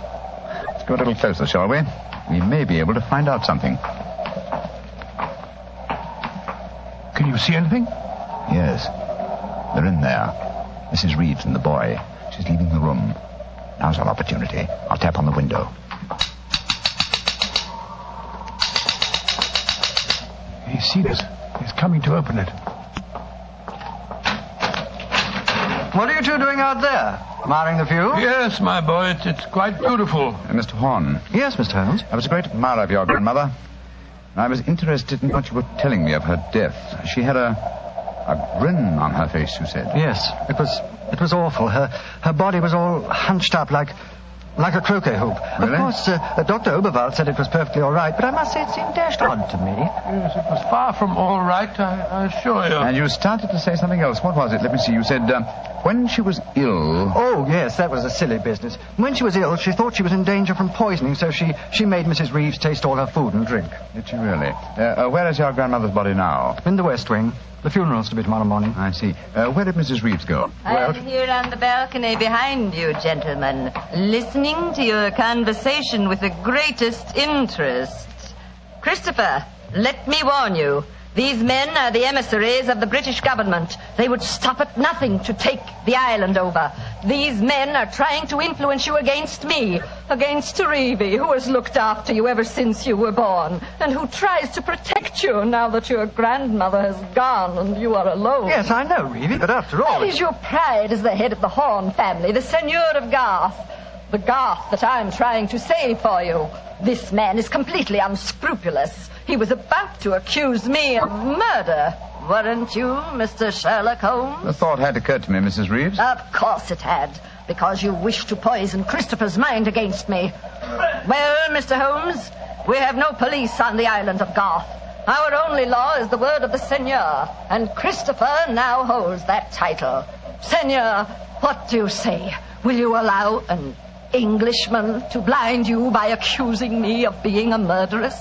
Mr. Holmes, Dr. Watson, I shall meet you at the ceremony tonight. Beyond that, I don't care to speak to you again. Good day. A shame to spoil your plans, isn't it, Mr. Holmes? Well, upon my soul. Magnificent, Watson. Magnificent. A murderess who seeks to defeat me by accusing herself. Superb. It's a new game, my dear fellow, and one that must be played to a finish.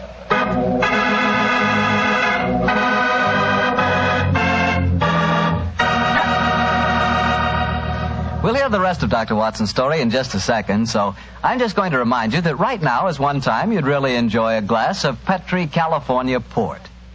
You couldn't ask for a more delicious wine. Petri Port, with its deep, rich red color and its heart-of-the-grape flavor, is one of America's all-time favorite wines. Petri Port is wonderful after dinner, and Perfect to serve when company comes. Try it. But just remember that when you want the kind of port I'm talking about, you've got to make sure it's Petri port. Because all Petri wines are good wines.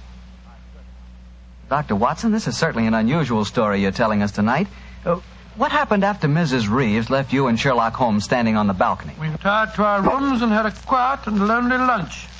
Though the great man said little, I could see that he was deeply excited and that his keen brain was evolving some plan that would enable us to solve the mystery of Mrs. Horn's death.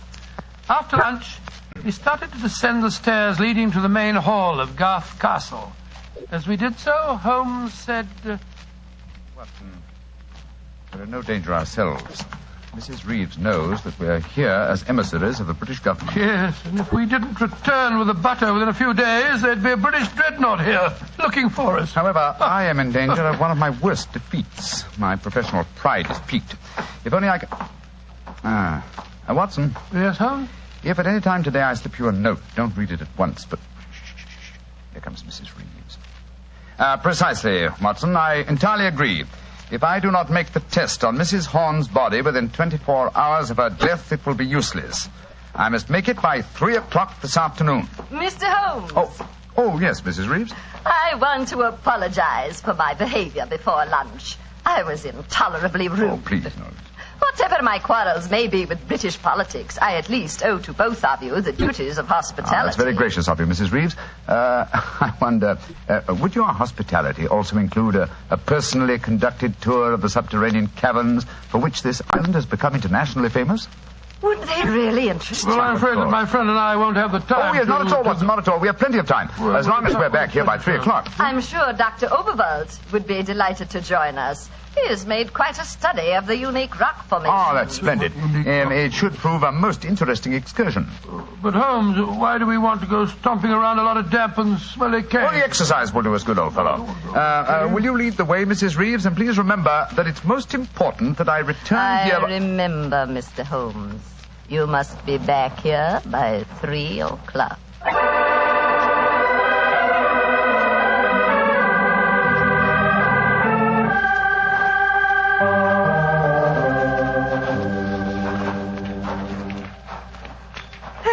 Further, Mr. Holmes, and we shall reach the giant cavern. Most interesting. Watson and Dr. Oberwald seem to have lagged behind us somewhat. They will be here in a moment.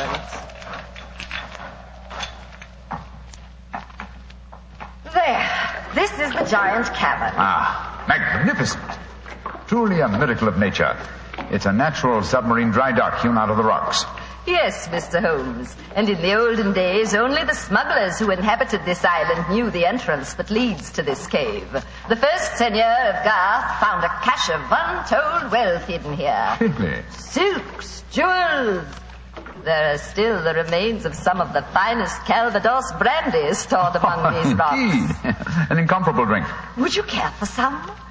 It is our custom whenever visitors honor us with their presence to offer them a glass. I should be delighted. There is a natural shelf here in the rocks. Perfect hiding place. Here you are, Mr. Holmes. And here is a glass. This is a rare privilege. I imagine that very few people have been offered it. Only our most distinguished visitors, I assure you. This cavern is completely inaccessible from the outer sea, I presume. Completely. Unless, of course, ships could swim under the sea. Which, as you know as well as I, they can, Mrs. Reeves. Even outside the imaginings of Jules Verne. Indeed. Would you care to explore a little deeper? The others will be with us soon.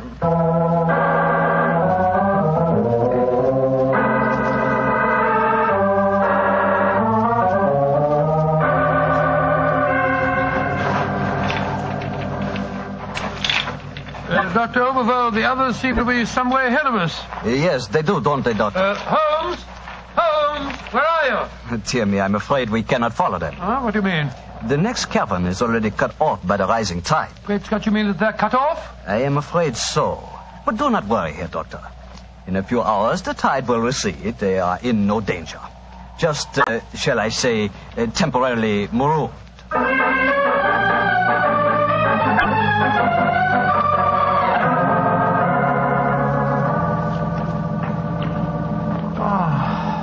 I can't understand it. confoundedly sleepy. I'm so sorry. I'm afraid that we stayed here longer than I intended. I fear that we are cut off by the tides. Cut off? For the tides? We're in no danger. In a few hours, we should be able to return.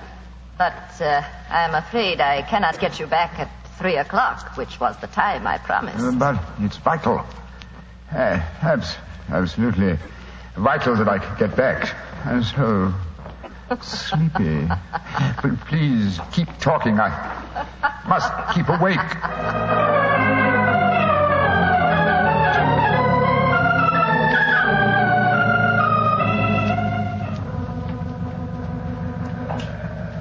Dr. Oberl, I must get to Sherlock Holmes at once. I am sorry, Herr Doctor, but we are not able to control the forces of nature.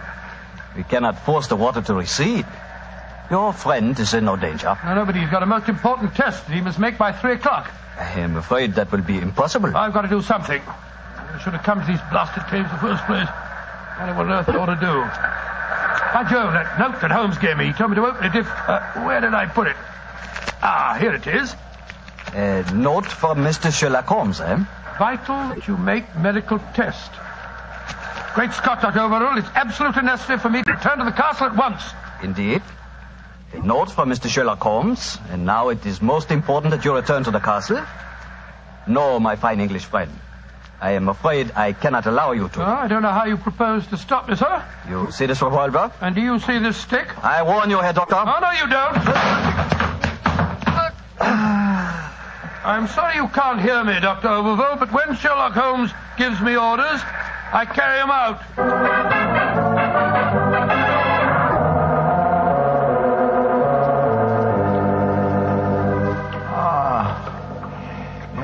Mrs. Reeves, are we still trapped by the tide? What time is it? 5 o'clock. I'm afraid that you will be a trifle late for your important appointment. What a pity. You deliberately trapped me here. You drugged the brandy and kept me a prisoner. Did I? Now, why should I do that, Mr. Holmes? Because you're greedy for power. That's obvious in your domination of that pleasant though weak young man who is now Senor of Garth. I'm sure your beliefs would find support in certain ideologies now arising in Germany. Your choice of a German doctor as an accomplice in your plans would support that theory. And what might my plans be? I should say that you're determined to give Garth as a submarine base to Germany. With this island in their power, they could control the channel. Very interesting. And I suppose, as well as being a spy, I'm responsible for Mrs. Horn's murder? You and Dr. Oberval between you. She was too strong for you. You had to get her out of the way. You probably made subtle attempts on her life at first, the origin of which you did not realize, but which caused her eventually to send for me. My arrival forced your hand, and so you and Dr. Oberval resorted to the quite unsubtle expedient of poisoning her. All pure supposition, Mr. Holmes. The only law on this island is Christopher Horn. Do you suppose he'll believe you? No, I suppose he won't. You've outwitted me, Mrs. Reeves. I walked into your trap just as you intended me to. Then in that case, you may collect your pound of butter tonight and return to the mainland tomorrow. Mrs. Reeves, how much longer do we have to wait for the tide before we can make our way back to the castle? We can leave now. We could have left at any time. There's another secret entrance that is above the tide level. I merely had to make you overstay the hour of your test. I could not risk Christopher's seeing definite proof. Come now. I shall lead you back. You fool.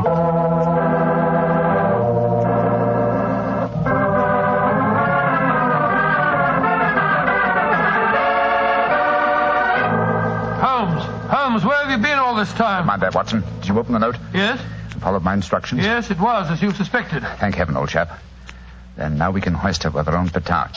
Here she comes. I'm glad to see, gentlemen, that you have assembled here in the seigneur's room. The ceremony of presenting the butter traditionally takes place here. As soon as Christopher arrives, we will explain our customs in this matter. Dr. Watson, I trust that Herr Oberwald proved an interesting companion on your excursion this afternoon. Yes, indeed, most interesting. We had a discussion of the relative merits of the walking stick versus the revolver. I think I was able to make my argument fairly convincing. Where is Dr. Oberwald now? I imagine he's lying down. He had all the symptoms of impending headache when I saw him last. Why are you smiling, Mr. Holmes? What's been going on? I'm afraid, Mrs. Reeves, that your plans have misfired rather badly. As soon as Mr. Horn arrives, I expect you will be under arrest for murder and high treason. Christopher would never believe you. Wouldn't I? Mrs. Reeves, you poisoned my grandmother. Christopher, what lies have these men been telling you? You're the one that's been telling me lies. I believed you when you said you'd been tasting the old lady's food. But when Dr. Watson showed me the results of his test this afternoon, it was as clear as daylight. But the tests could prove nothing after 24 hours had passed.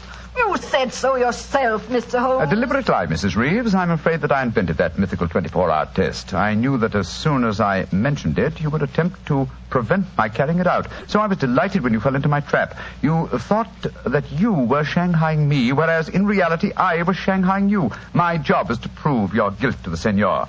With your dominant presence away from the household, it was easy for Dr. Watson to make his test. You devil! You knew all the time. Well, of course I did. But I had to deceive you. I'm glad my performance was sufficiently convincing. By the way, Mrs. Reeves, the drugged brandy was dreadfully clumsy. You didn't drink it home? Well, of course I didn't. But it was very unflattering to me that Mrs. Reeves thought I might. Mrs. Reeves, you realize what this means, don't you? I'm going to ask these gentlemen to take you and Dr. Oberwald back to the mainland with them tomorrow. And stand trial in a British court? Never!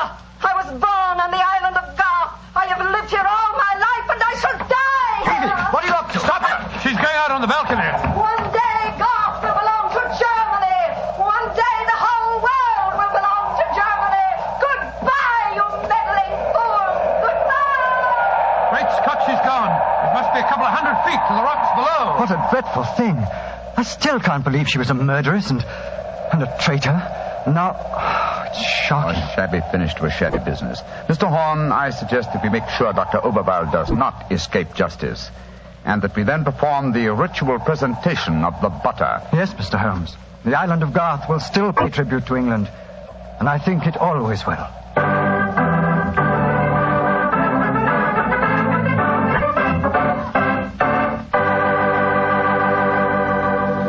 Doctor, that was some story. So Germany didn't get the island of Garth after all. No, Mr. Bartell. In fact, in after years, the island proved to be an invaluable submarine base for England. Say, what about the pound of butter? Did Holmes get it? Oh, yes. But why are you so interested in the butter? Are you kidding? In our house, butter is our second most favorite topic of conversation. Your second most favorite? Well, what's your favorite topic of conversation? Remember, you asked me. Petri wine. Oh, as if I didn't know. Doctor, that Petri wine is something to really talk about. You know, the Petri family has been making wine for generations. Why, the art of making fine wine is their heritage, handed down from father to son, from father to son. Believe me, when it comes to turning luscious, sun-ripened California grapes into fragrant, delicious wine, the Petri family really knows how. And they're proud of their wine, too. That's why the name Petri on a bottle of wine really means something. It's the personal assurance of the Petri family that every drop of that wine is good wine.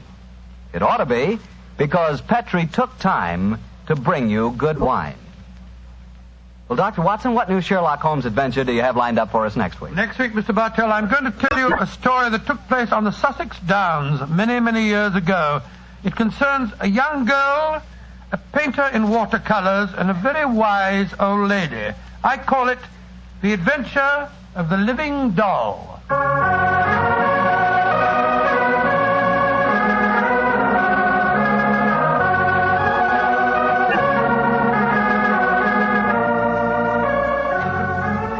Tonight's Sherlock Holmes adventure was written by Dennis Green and Anthony Boucher and was suggested by an incident in the Sir Arthur Conan Doyle story, The Adventure of the Bruce Partington Plans. Music is by Dean Fosler. Mr. Rathbone appears through the courtesy of Metro-Goldwyn-Mayer, and Mr. Bruce through the courtesy of Universal Pictures, where they are now starring in the Sherlock Holmes series.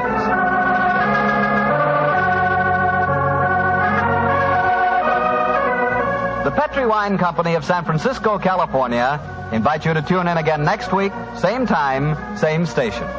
Sherlock Holmes comes to you from our Hollywood studios.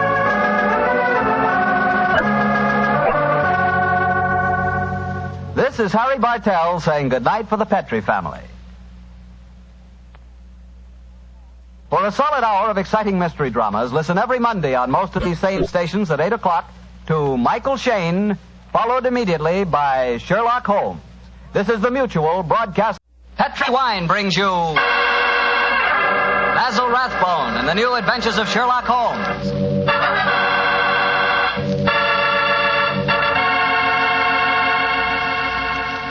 The Petri family, the family that took time to bring you good wine, invites you to listen to Dr. Watson tell us another exciting adventure he shared with his good friend, that master detective, Sherlock Holmes. And as for me, well, I'd like to ask you if you know that one of the favorite wines of American women is Petri California Muscatel. In fact, the whole family likes Petri Muscatel. And you'll certainly know why if you'll just pour yourself a glass.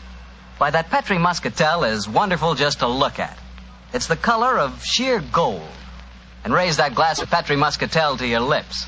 Oh, boy, what a wine.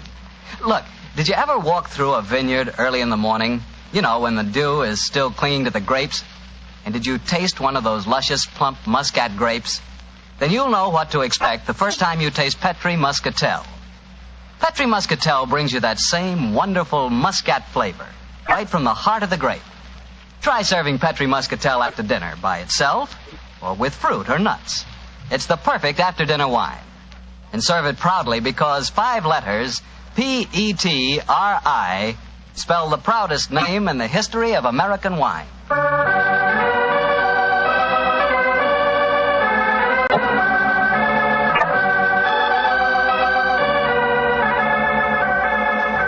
And now I'm sure our good friend Dr. Watson is ready for us. Let's go in and join him. Come in. Oh, there you are, Mr. Bartell. Good evening, Doctor. Are you all ready with tonight's new Sherlock Holmes adventure? I'm ready if you are, my boy. How would you like to hear a story that took place in Italy?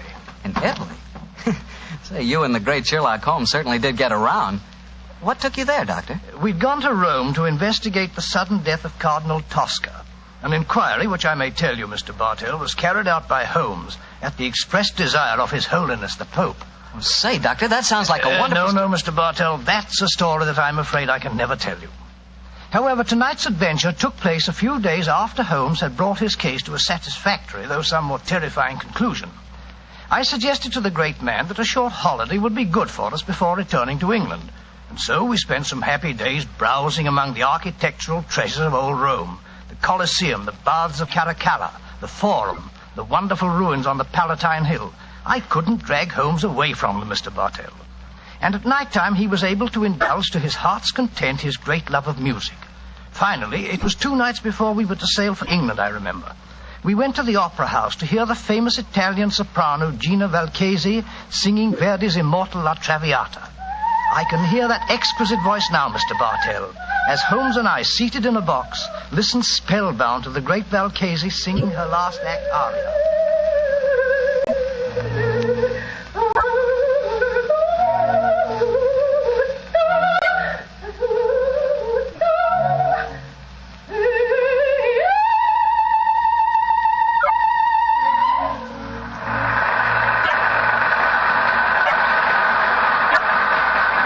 Watson. What a magnificent voice. Yes, it is, Holmes. A pity, though, that most opera stars who sing like Nightingale seem to have the figures of unusually well-fed pouter pigeons.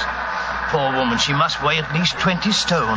Nevertheless, you mustn't refer to her as poor, my dear chap.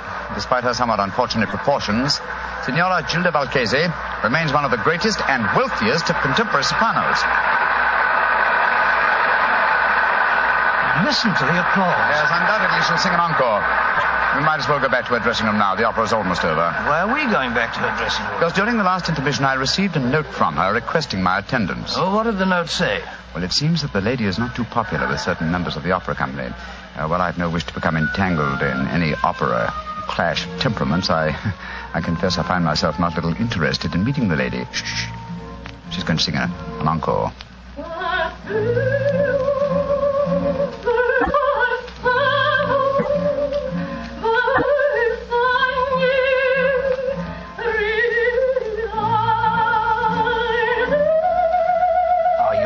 Going back to her dressing room? Certainly, my dear fellow.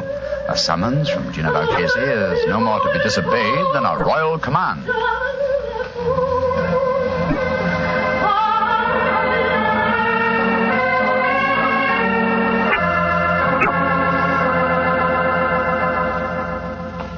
I must ask you, gentlemen, not to stand outside La Valchese's dressing room.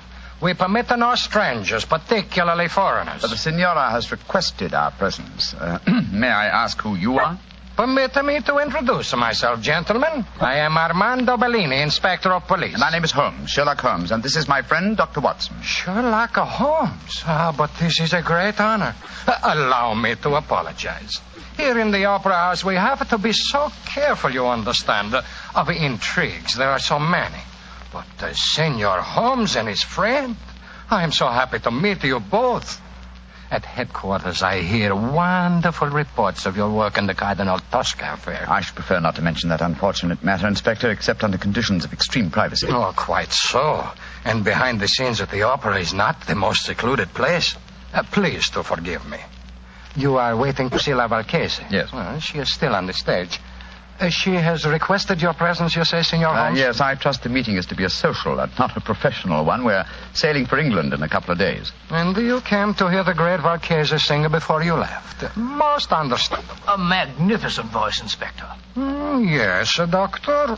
And still, well, I am a devout opera lover myself. Yet I cannot help but feel its future lies with those who can add a youth and beauty to a great voice. That's true. True, Signor. But where can you find such a combination? I have found it. Here in the opera, there is a girl. She is my protege. Someday, I hope she will be my wife. At the moment, she is only understudying La Valchese. If she should ever get the opportunity of singing in her place, then a new star will be born. Oh, really? What's her name? Lisa Bordoni. She has but recently come to Rome from Milano, where she was studied with the great Alfieri. Confidentially, I think that La Valchese is so jealous of her that... Oh, here is Lisa now. And that is her brother with her. Lisa, cara mia, please to join us. By George, what a beautiful girl. What is it, Armando? Permit me to present the famous English detective, Senor Sherlock Holmes, and his friend, Dr. Watson. How do you do? How do you do, young lady? Glad to meet you both. This is my brother, Wally. How do you do, sir? I certainly feel that I know a lot about you two gentlemen. No, I can't tell you how many times I've read your stories, Dr. Watson. Indeed, sir. I'm very flattered. Lisa, cara mia, we were just saying that in youth and beauty, combined with the voice, lies our future hope in the opera. Your day will come, Lisa mia. Your day will come soon. I hope you're right, Armando. But as long as I understudy Gina Valchese, I don't see when I'll get my chance. She's disgustingly healthy. If you'll pardon my saying so, young lady, though your name is Bordoni, you and your brother don't sound in the least Italian. Well, we're not, Mr. Holmes. We're American. But to succeed in Italian opera, my sister has found that an Italian name is essential. So the Borden family became the Bordonis.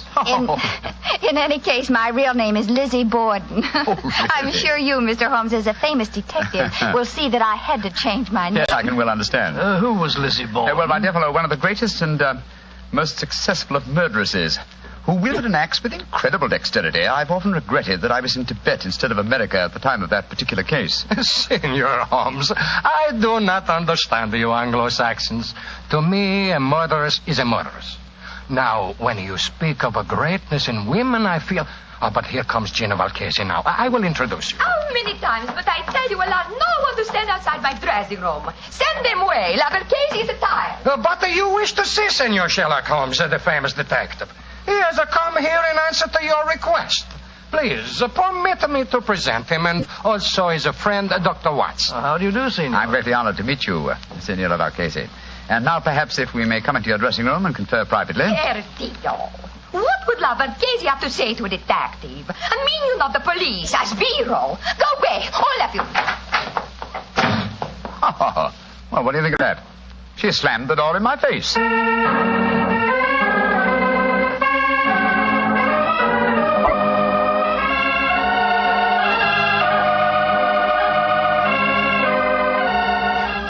Oh, waiter. Si, senor. Bring me some more coffee, please. Si, senor. The very pleasant dining here on the hotel terrace, I must confess. Very. Amazingly warm, considering yesterday's snow. Yes, it is.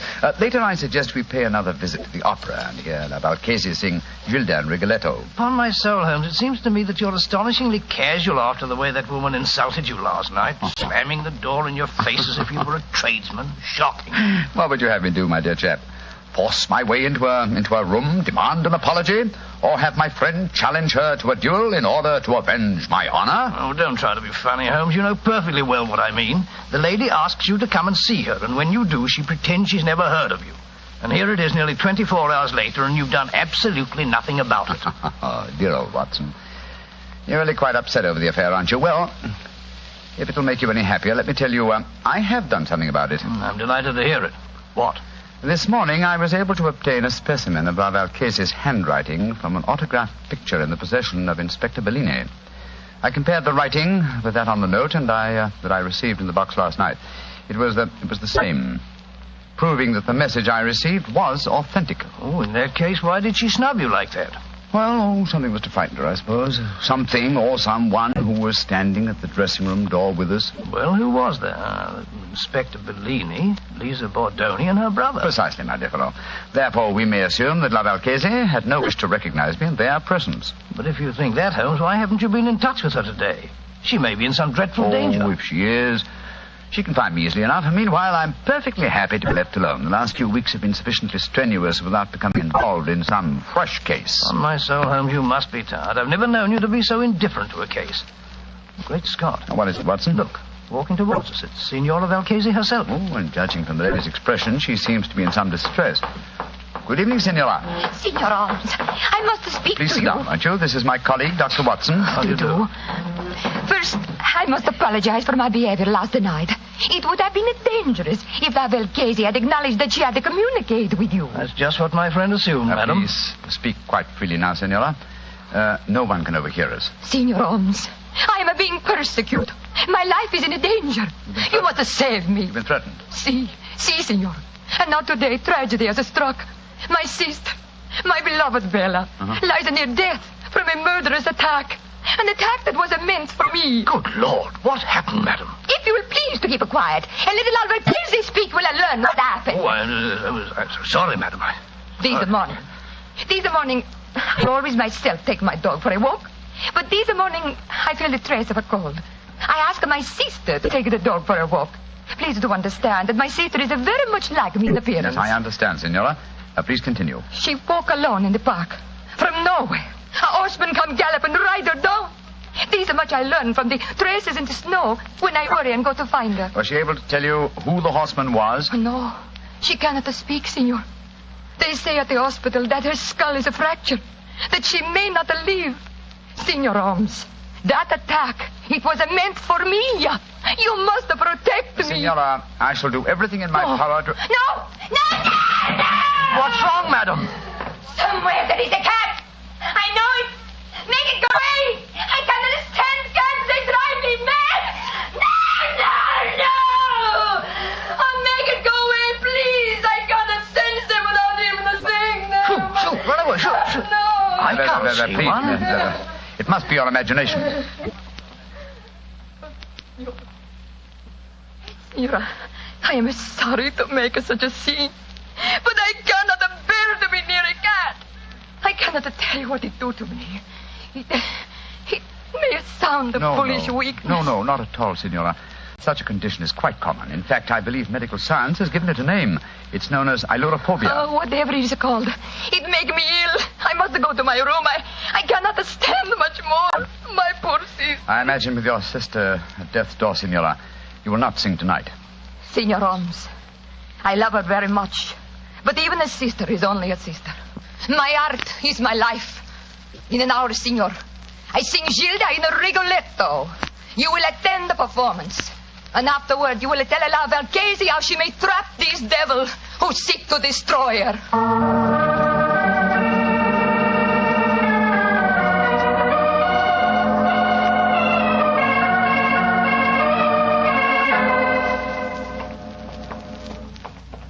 Holmes, it's after 9:30. We've missed quite a lot of the opera. It's hardly worth going to our box now. We've just been time to hear La Valcase sing the incomparable Caro Nome. Come on, old fella. Let's slip in as quietly as we can. Seems to me we should have been in our box from the beginning of the performance. She asked you to keep an eye on her. That's true, old chap. But it occurred to me that an attack on her during the performance was unlikely, and that our time might be more profitably spent making inquiries at the riding academies. But you drew a blank. We found no trace of that mysterious rider. No, but at least we tried. Here we are. Let's stand at the back of the theater for a few minutes.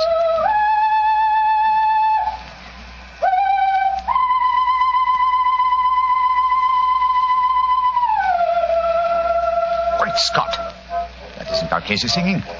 It's the understudy, Bellini's protege, the American girl, Lisa Bordoni. What a beautiful voice. Like one, but with a beautiful, wonderful range.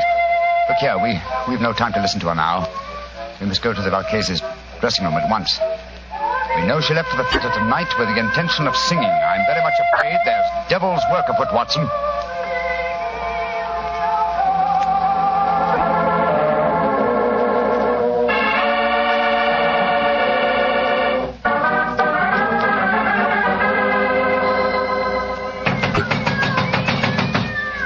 Doesn't she answer? Shh. Listen. There are cats inside our dressing room. Come on, Watson. Locked. Put your shoulder to it. Come on, help me. Watson, come on. Once more. Come on, again. Now, Watson, here. Great Scott, she's unconscious, Watson. See what you can do for her. She must have fainted with fright. Yes, some fiend, knowing her deadly fear of cats, has locked her in here with half a dozen of them. Shoot, off with you, shoot. Her eyes are opening, Holmes. She's coming to. Signora Valchese. Her lips are moving. She's trying to speak. Signora Valchese, tell me, who did this to you? Great heavens! Her voice is gone. I've known many vicious crimes in my lifetime, Watson. But to murder a voice that was one of the treasures of the world, is as vile a killing as I've ever encountered.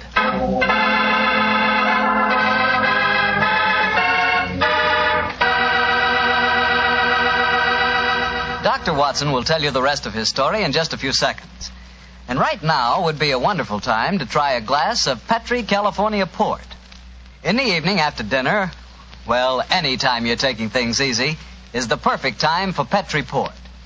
Petri Port is a rich red wine, the kind of wine you like to sip slowly, so you won't miss a drop of its truly fine flavor. I'm not kidding when I say you owe it to yourself and your family to try Petri Port. In fact, you should try Petri Port and Petri Muscatel. So don't buy one, buy two. Buy both Port and Muscatel. Just be sure you get Petri, because Petri wine is always good wine. Well, Dr. Watson, so the great opera singer lost her voice when someone locked her in a room full of cats, huh? What did you and Sherlock Holmes do? We took Signor Valchese back to her hotel at once and saw that she was properly taken care of. How did the understudy, Lisa Bordoni, make out, Doctor? Well, the tragedy that overtook Valchese gave her great chance. She received a tremendous ovation at the close of the performance, and it seemed certain that another star had been born. But let me tell you the story just as it happened, Mr. Bartell.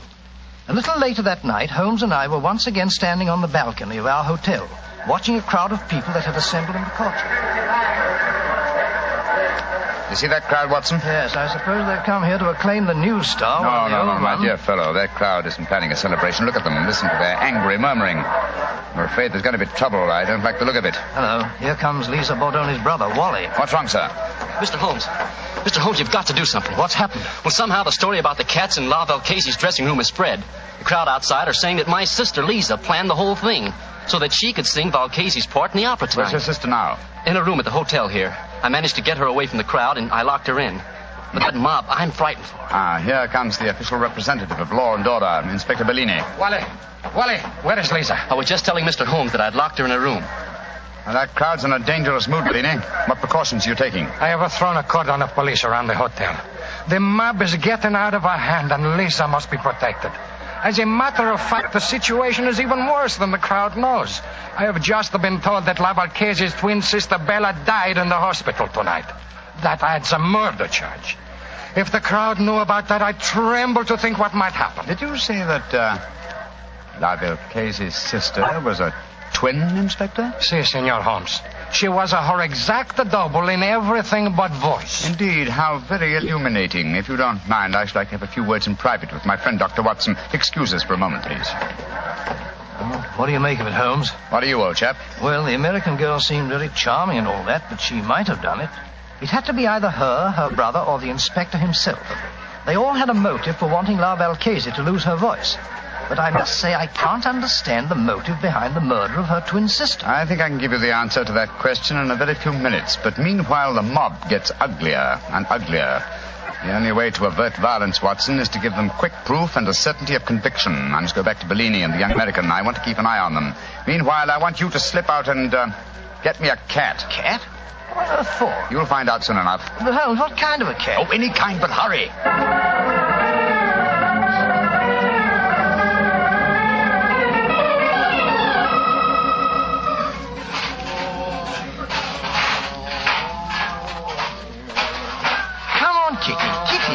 Kitty. There's a good kitty. Here.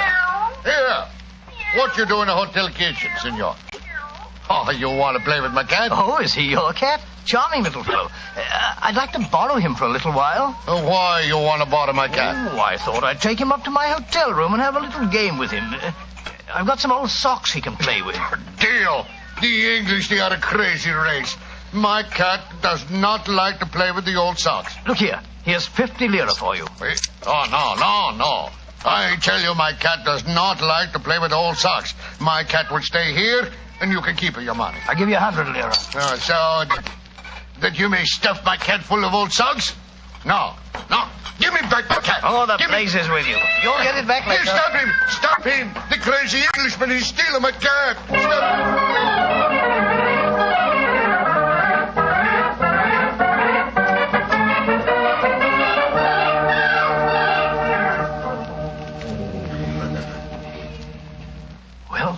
I've got the cat for you, Holmes, but I wish you'd tell me what we're doing outside Valcase's door with it. I'm going to try an experiment. We open her bedroom door softly. So. Slip the cat in. So. And close the door. Holmes, man, what the blazes do you think you're doing? You'll drive her mad. I think not. Listen. And watch through the keyhole if you can. You come from, you stupid cat. Go away.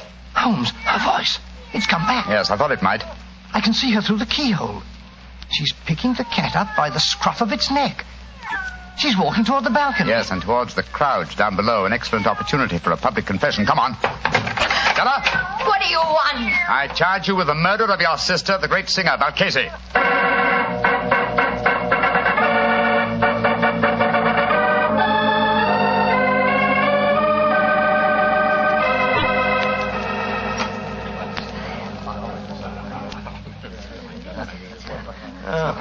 It was magnificent, Senor Holmes. Magnificent. The way you forced her to confess on the balcony in a full sight of the mob. And so you saved Lisa. I can't thank you enough, Mr. Holmes. Nor can I. Though I still don't see how you guessed. She looked so much like her sister that she fooled even me, her understudy. Yes, it was an extremely cunning plot, Miss Bordone. The real Valcase sent me that note last night. When I met her at the dressing room door, she denied having sent for me because the three of you were there. I suppose that she suspected one of us. Oh, yes, obviously. And later, no doubt, she told her twin sister Bella about having sent me the message and also announced her intention of coming to see me. Bella saw her opportunity, murdered La Valcase, assumed her identity, and to give added realism to her role, followed through with her sister's plan by coming to see me today. But I still don't understand this business, Mr. Holmes. Why did the twin sister lock herself in her dressing room and fill it with cats? What did it accomplish? It gave me the chance to sing. Yes, that's true. Which is why Watson felt certain the criminal must be you, your brother, or Signor Bellini. But you see, the episode with the cats accomplished one other thing. It made it plausible that the great Valcase should never sing again. To whose advantage would that be? An impostor, of course. In the person of a twin sister who could not sing and who must surely envy her sister's great will. Exactly, my dear fellow. As soon as I knew they were twin sisters and everything but voice, it became more than a possibility. It became probability, but it had to be tested. That's why I sent for the cat, Watson. When the sister, thinking herself unobserved, exhibited no terror for cats, well, it became a certainty. On my soul, Holmes, this is as fantastic a plot as ever we've met. A diabolical plan, Watson. And I'm only thankful, Miss Bordone, that we were able to expose it before the crowd reached you tonight. I don't know what I can ever do to repay you, Mr. Holmes. Oh, that won't be hard, my dear. A box of Covent Garden for your London debut would be, an ample repayment. And from what I hear of your reception in Rigoletto tonight, I shan't have to wait very long for that reward, eh? It's a promise, Mr. Holmes. Come in. Oh, excuse me, please. All over the hotel I'm looking for my cat. I say to myself, there he is. He's stealing my cat. Inspector Bellino, you arrest him. He tried to bribe me, and then he ran away with my cat and fill him full of old English socks. Oh, the ship we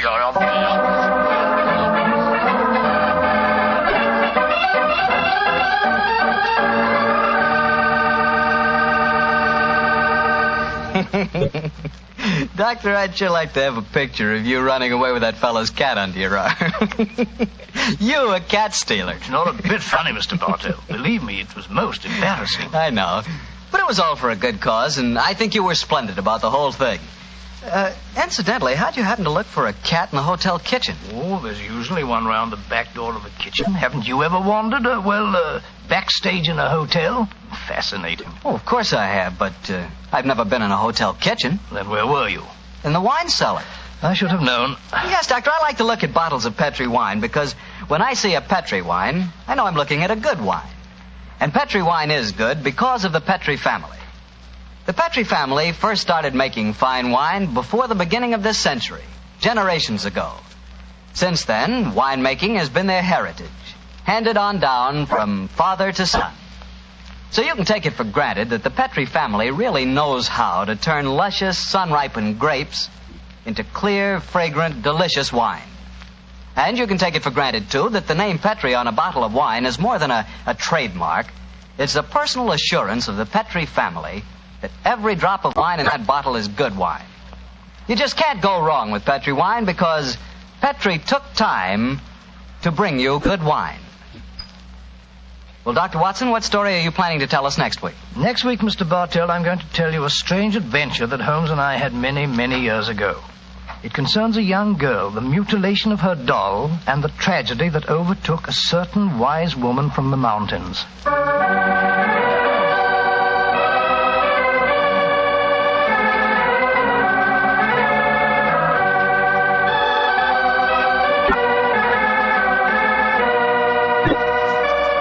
Tonight's Sherlock Holmes adventure was written by Dennis Green and Anthony Boucher and was suggested by an incident in the Sir Arthur Conan Doyle story, The Adventure of Black Peter. Music is by Dean Fossler. Mr. Rathbone appears through the courtesy of Metro-Goldwyn-Mayer, and tonight, Dr. Watson was played by Mr. Eric Snowden, who substituted for Mr. Nigel Bruce. Mr. Bruce is scheduled to return to the program next week.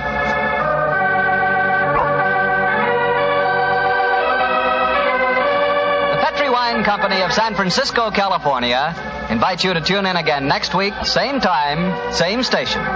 Sherlock Holmes comes to you from our Hollywood studios.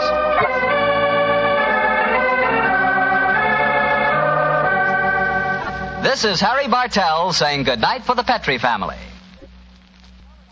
For a solid hour of exciting mystery dramas, listen every Monday on most of these same stations at 8 o'clock to Michael Shayne, followed immediately by Sherlock Holmes. This is the Mutual Broadcast. This episode from the life of Sherlock Holmes will be transmitted to our men and women overseas by shortwave and through the worldwide facilities of the Armed Forces Radio Service. Petri Wine brings you Basil Rathbone and Nigel Bruce in the new adventures of Sherlock Holmes.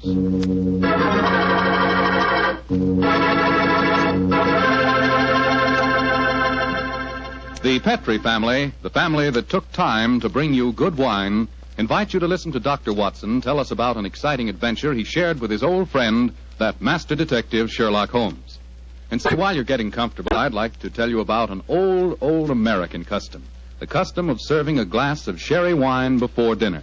Petri California Sherry. You know, Petri Sherry is to a good meal what the overture is to a good musical comedy or an opera. Before you sit down at the dinner table, just pour yourself a little glass of Petri Sherry and sip it slowly. Look at that beautiful amber color. Smell the fragrance of those sun-ripened grapes. And taste that fine sherry flavor. You'll agree with me, I'm sure, that Petri Sherry is the best beginning a good meal ever had. And say, if you happen to like your sherry dry, as I do, you'll really like Petri Pale Dry Sherry. Believe me, you can't go wrong with any wine that bears the name Petri. the proudest name in the history of American wines.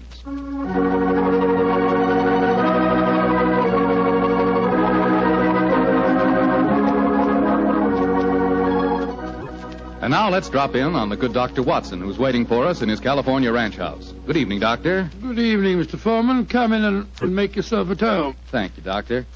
Sitting here with the lights off, I see. Have you been getting yourself in the mood for tonight's Sherlock Holmes story? No, my boy, I was watching the sunset.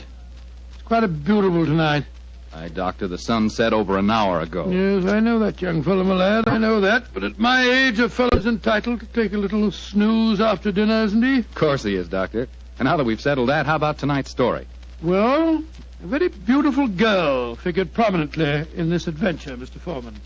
Her name was Jasmine Lafleur. Huh? Can you say that again, Doctor, please? I know, my boy, but that was her stage name. When she was a magician's assistant, unfortunately, I never had the opportunity of seeing Jasmine Lafleur in the theater. But I'm told that she was a fascinating figure in tights and spangles. When Holmes and I first met her, however, she was dressed a little more conventionally. And her name was then Diana Vennering. Lady Vennering. Lady Vennering? Say, those tights and spangles really paid off, didn't they? Well, how did you and Sherlock Holmes come to meet up with her, Doctor? In rather spectacular style, Mr. Foreman. Miss Lafleur became something of a femme fatale in the early 1900s. First of all, she married Signor Rossoni, the magician for whom she was working. On the wedding night, he was mysteriously stabbed to death. A few months later, Madame Rossoni, very fetching in her widow's weeds, I'm sure, met Sir Wilfrid Vennering. And, after a whirlwind courtship, she married him. Don't tell me he got murdered, too. He did, Mr. Foreman. Also on the night of the wedding. But this time the police found a suspect. It was a certain Major Beckworth, cousin of the dead man, and an ardent suitor of the fair Diana. The trial at the Old Bailey was one of the most sensational I ever remember. Sherlock Holmes and I, in court on the closing day as a jury, were still considering their verdict. Holmes, the jury's been out over 8 hours. I bet you they can't agree on a verdict and there'll be a new trial. I think not, old chap. Look, here they come now. You know, there's a strong moral probability of guilt, but I'm sure they'll agree that there's insufficient evidence to convict. Oh, perhaps you're right. Just look at Lady Vennering down there ahead of us. What a stunning woman. Yes, and a woman of great poise and courage. Here it comes. Gentlemen of the jury, have you arrived at a verdict? We have, my lord. How say you? Do you find the defendant guilty or not guilty? Not guilty. Exactly. Come on, Watson. Let's get a breath of fresh air. Well, I was wondering perhaps if we shouldn't go over and congratulate Lady Vennering. On what? The fact that our husband's murderer has not been found? Oh, I suppose you're right.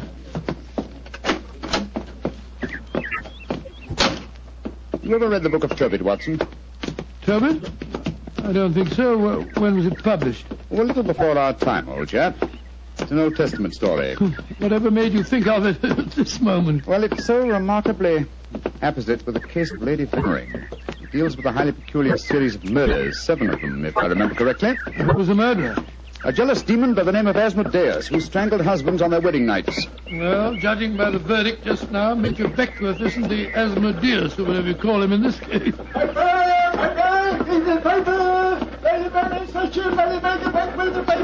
Here you are, boy. Here, give me a paper. Thank you, Governor. Thank you. Paper! Well, Holmes, what does it say? Oh, wait a minute. Here we are. Listen to this.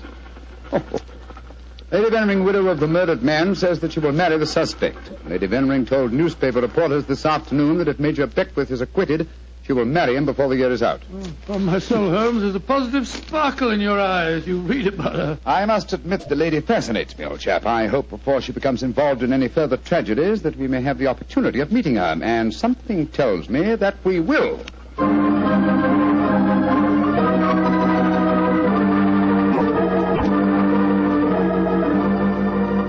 The Sunday papers are certainly having a field day over the Vennering case, Holmes. Did you read them? No, I didn't, Watson. There's a complete life history of Lady Vennering in one of them with photographs. It's rather interesting. Really? What are you doing over there, Holmes? Looking out of the window. Ah, yes. You expecting anybody home? No, come over here, old fellow. Oh, it's a clergyman. Yes, a very agitated one. Look at the way he's pacing up and down, and looking up at our window, too. Joe, what eyes? Yes, there's a fanatical look about him, which suggests either the martyr at the stake or the inquisitor lighting the faggots. Mrs. Hudson's letting him in now. Well, I'll be interested to know what he's come to us about. I can hear footsteps on the stairs here. I'll go and have a look. How do you do, sir? Come along in, won't you? It's all right, thank you, Mrs. Hudson. You're Mr. Sherlock Holmes? I am, sir, and this is my colleague, Dr. Watson. My name is Whalen, the Reverend Arthur Whalen. How do you do, How sir? do you do, sir? Sit down, won't you, and tell me what I can do for you. Thank you. Mr. Holmes, this is a very difficult subject to broach. In fact, it's only after intense personal conflict that I've been able to force myself to come to you. May I ask you, are you familiar with the Book of Tobit? Book of Tobit? Gracious me. You were talking about that yesterday, Holmes. I see that you've come to consult me about the Vennering case. But that's amazing. How did you know? Has Lady Vennering been in touch with you? No, sir, but I'm familiar with the Book of Tobit, and Lady Vennering's case closely resembles that of the woman Sarah in the Old Testament story. More closely than you realize, Mr. Holmes. Did you know that before each one of Lady Vennering's husbands was killed, they received a threatening note? Yes, I recall that from the trial. Signed in some sort of gibberish, weren't they, sir? No, Doctor. Yesterday I was permitted for the first time to examine one of these notes. The apparent gibberish was in reality ancient Hebrew writing. Indeed. Were you able to translate it? Yes, Mr. Holmes. In effect, it said, "If you go through with this marriage, your hours are numbered." And it was signed Asmodeus. Oh. The name of the jealous demon who strangled husbands in the Book of Tobit. Exactly. Just why have you come to me, sir? I want you to talk to Diana, to Lady Vennering, to tell her she must not go through with this new marriage. Murder is stalking her, Mr. Holmes. I have argued with her, prayed with her, implored her to realize her danger. But she is adamant. I'm afraid I should feel extremely presumptuous in giving her my advice. No, Mr. Holmes. I have prepared the way for you. You could, I'm sure, make her realize her danger. And she's willing to see me, you say? Willing and anxious. Oh, very well. But I'd like to ask you a few questions first. Anything, Mr. Holmes. What is your interest in her?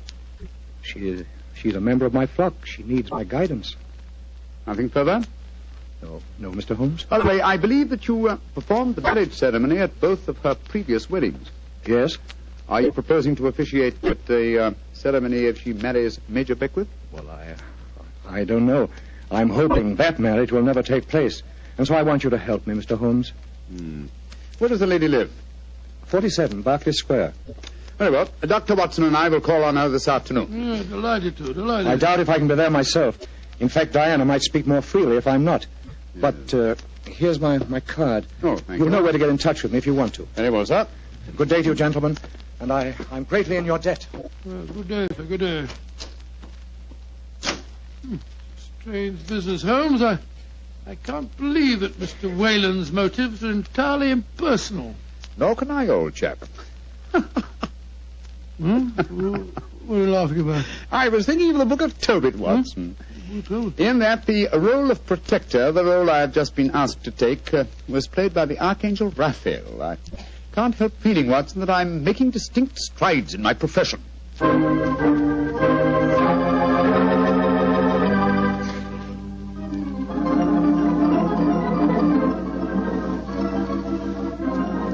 Mr. Sherlock Holmes, I'm so glad to meet you. How do you do, Lady Vennering? May I introduce my old friend, Dr. Watson? How are you, Dr. Watson? I'm awfully glad to meet you, Lady Vennering. Let's sit down, shall we? You're just in time for tea. Thank you. You know why we're here, of course. Naturally. Mr. Whalen came round here as soon as he'd left you. You're to persuade me to look after my mortal affairs, while he takes care of my immortal ones. Isn't that it? He takes care of them. Well, that's charmingly put, Lady Vennering. Charming. He takes care of May I say, Mr. Holmes, that I'm flattered that a man of your eminence should be sufficiently interested to bother about me. You underestimate your own importance, Lady Vennering. Though I may mention that if your problem had been as simple as Mr. Whalen made it out to be, I might have been otherwise engaged.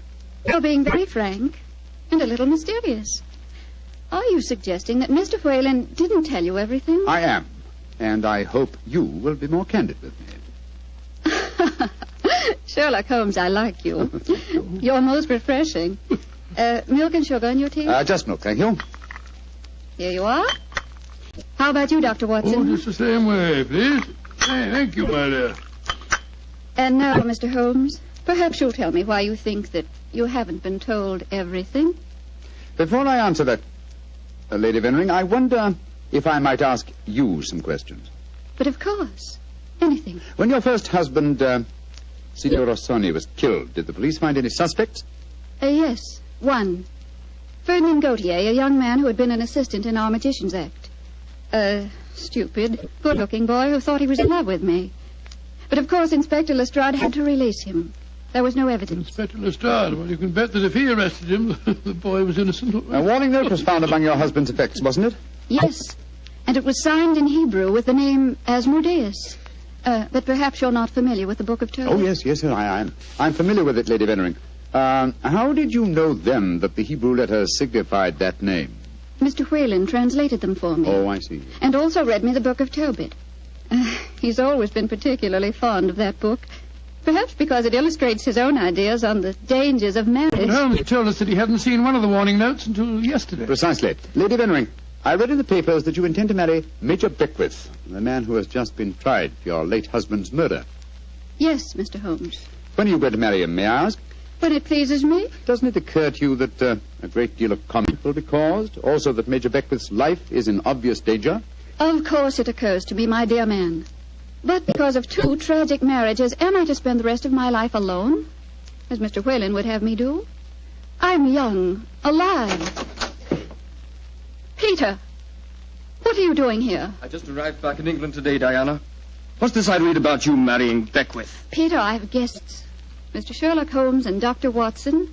This is Peter McComas, one of our most promising young painters. Diana, tell me it isn't true. When I left England, you loved me, and I you. I come back, and what do I find? You're planning to marry Beckwith. Well, I won't stand for it. If you think you can throw me over like some silly boy, you're very much mistaken. I can tell things, you know. I can tell lots of things. Get out of here, Peter. Get out. Diana. And don't come back until you've learned manners and discretion. But Diana... Get out.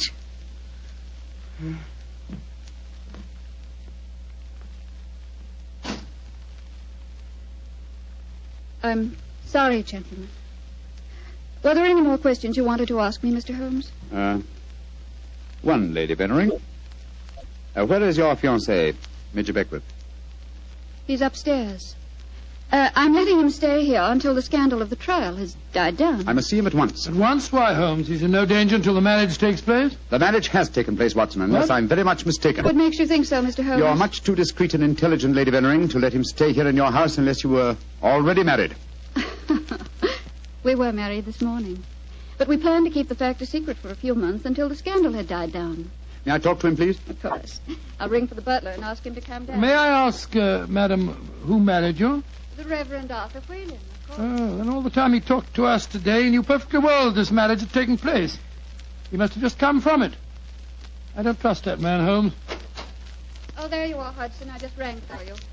Will you ask Major Beckwith? Excuse me, milady. I was just on my way to telephone the police. The police? What do you mean? It's Major Beckwith, milady. He's been stabbed to death in his bath. Mr. Beckwith murdered, too. Hudson, I'll telephone the police. By now, I'm rather well acquainted with Inspector Lestrade. Excuse me, gentlemen. What a dreadful business, Holmes. A third husband murdered on his wedding day. But what a woman, Watson. She's superb, magnificent. What on earth do you mean, Holmes? What courage. What unconquerable spirit in the face of a fresh tragedy. Watson, she fascinates me. I haven't seen such a splendid female since we solved that case for the King of Bohemia.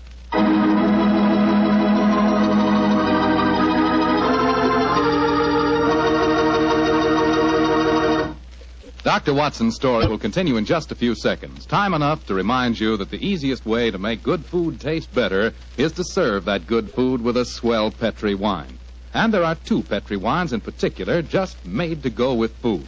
Petri California Sauterne, a delicate white wine with a subtle flavor that's perfect with chicken and fish. and Petri California Burgundy, a hearty, rich red wine that's out of this world with any meat or meat dish. So if you want to know just how good a cook you are, serve your good food with Petri wine made to go with it. A Petri Burgundy or a Petri Sauterne. Two swell Petri mealtime wines.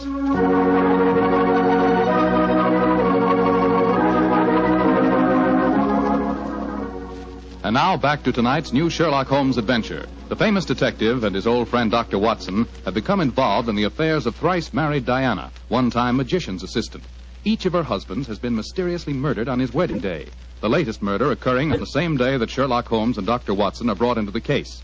As we rejoin our story, it's a month later, and for some obscure reason, Sherlock Holmes seems to have lost interest in the case, though not in the beautiful Diana.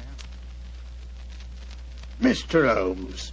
Yes, Lestrade? It's over a month now since Major Beckwith was murdered, and we haven't found a single clue worth. Do you expect me to supply the deficiencies of Scotland Yard? Well, it's unlike you not to help us, Mr. Holmes. And after all, you and Dr. Watson were in the house when it happened.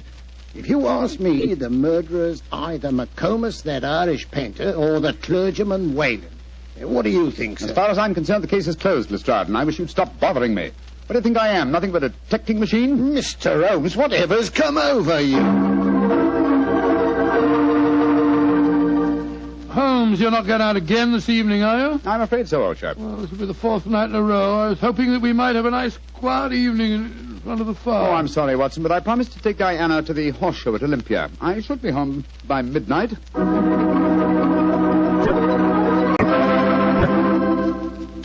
Mr. Holmes. Yes, Mr. Whalen? You're seeing altogether too much of Diana. She seems to be completely under your spell. But you introduced me to her in the first place, with the request that I keep an eye on her. I made a great mistake. As her spiritual protector, I'm afraid I must ask you to stop seeing her. I'm afraid I must ask you, sir, to mind your own business.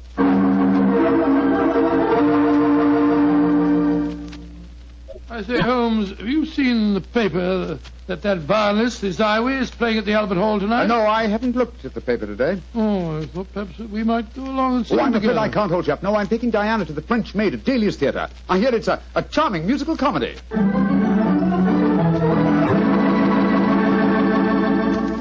Look here, Holmes.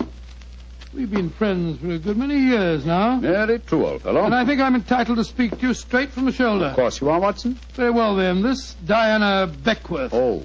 Yes, it's your own business, I suppose, but I can't bear to see her making such a fool of you. You've neglected your work entirely since you met her. You get about as though you're a young fellow 20. What's come over you, Holmes? Stop pacing about, old chap, will you, and sit down. In fact, it might be a good idea if you fortified yourself with a nip of brandy from the Tantalus there. What I'm about to tell you may be something of a shock. Watson, Diana and I are getting married tomorrow. What did you say, Holmes? I'm getting married tomorrow. But, you're insane. Oh, that's not very flattering, Watson. Anyway, I don't see why you should be so surprised. You yourself married and left Baker Street once, didn't you? For you, Holmes, a confirmed woman hater. No, my dear Watson. No, indeed, no. You will remember in our adventure that you titled A Scandal in Bohemia, I met a lady that I have often referred to as, the woman. You mean Irene Adler, but she was a criminal. Exactly, and yet Diana has the same magnificent characteristics. Keen intelligence, courage, and unconquerable spirit. But Holmes, 3 of her husbands murdered on their wedding nights. You're proposing to be the 4th. Oh, rubbish, my dear fellow, because tragedy has attended her previous marriages. Is she to go through life alone? Holmes, you really mean it, don't you? Of course I do. I think I will have a nip of brandy. Oh, don't take it so badly, old fellow. We'll continue to see a lot of each other. Diana's very fond of you, you know. Oh, well, I'm glad. Who's going to perform the ceremony? Not the Reverend Mr. Whalen? Oh, no. We decided, in view of Diana's previous marriages, that he might prove to be a trifle, unlucky. A clergyman named Vernet will officiate. Whalen, of course, insists on being present just the same. What time is the wedding tomorrow? 2 o'clock, old fellow. Oh, I should have mentioned this before. I hope your cutaway coat and top hat are in a good state of preservation. You'll be a pretty prominent figure at the ceremony, you know. You mean that... Well, I mean that if Sherlock Holmes gets married, who else could be his best man but his old friend, Dr. Watson? It's elementary, my dear fellow, elementary.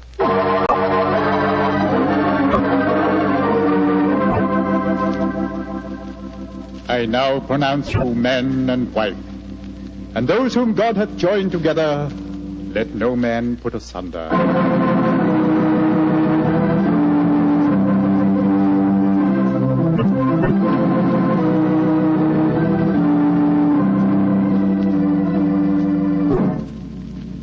Diana, I'm going to claim the privilege of the best man and give you a kiss. Of course you shall, Doctor.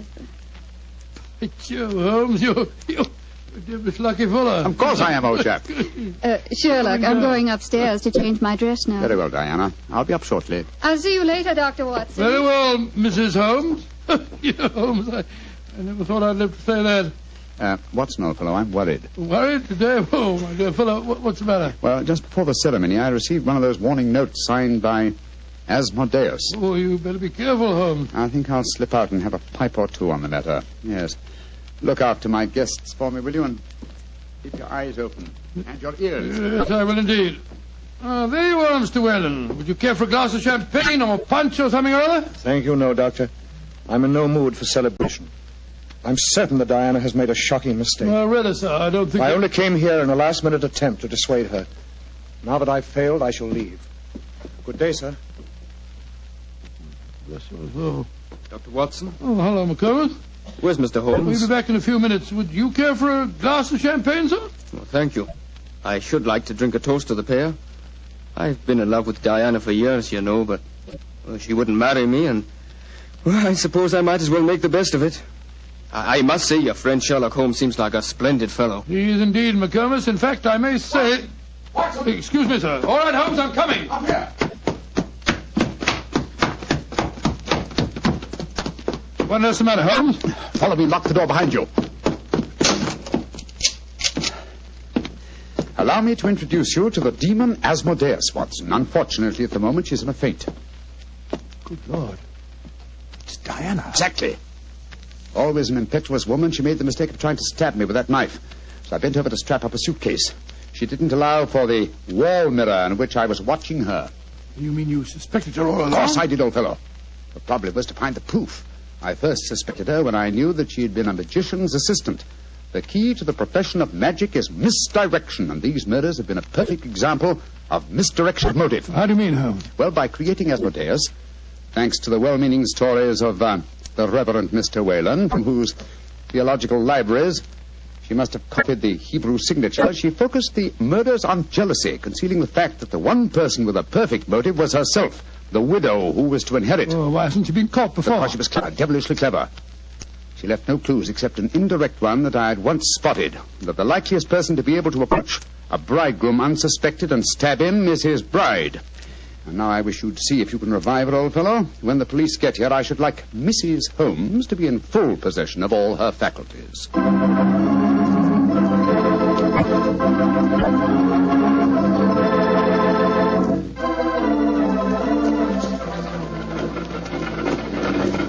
Well, Holmes, I must say I never expected to be driving back with you to Baker Street on your wedding day. I can't tell you how happy I feel. Dear old Watson, you really thought that I deserted you, didn't you? Oh, naturally, I wish you'd told me the truth. Well, I couldn't tell anyone, not even you.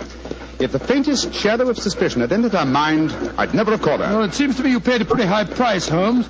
You told me you made a will in her favor. Supposing something happens to you before her trial, she'd get the money, you know. Oh, the will? Oh, no, that was worthless. I told Diana that it was a holographic will and perfectly valid. Well, what on earth is a holographic will? A will drawn up in one's own handwriting on a piece of perfectly plain paper.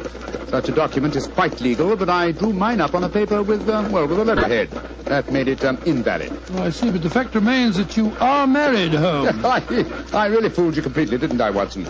Didn't the name of the clergyman who married us suggest anything to you? The Reverend Vernet? No, and why not should it? Well, Vernet was a French painter of some note. He also happens to have been a great uncle of mine and Mycroft's. You mean that your brother Mycroft was a clergyman? I mean that Mycroft was disguised as a clergyman. And a very convincing job he did, too. A more satisfactory clergyman than the Reverend Mr. Whalen, no doubt, whose possible complicity may compel him to answer some very awkward questions. Then you're not married. Well, upon my soul, Holmes, I don't know what to say. Then I suggest that you say nothing, my dear chap. Let's just sit back quietly, as two good friends can, and brood about the mutability of human affairs.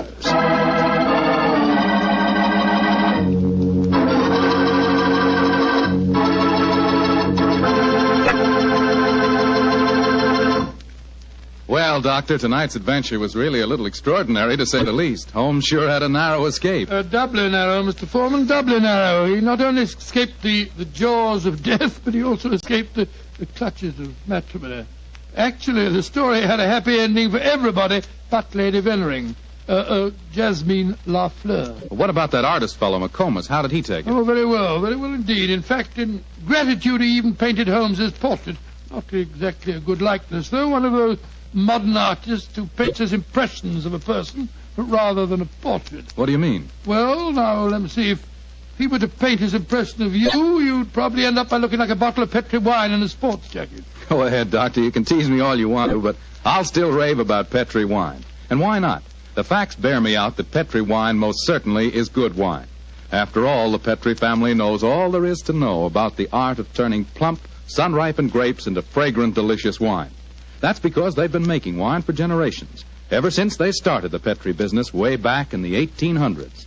And because the making of Petri wine is a family affair, the family has been able to hand down from father to son, all their skill and knowledge and experience. And believe me, that adds up to plenty.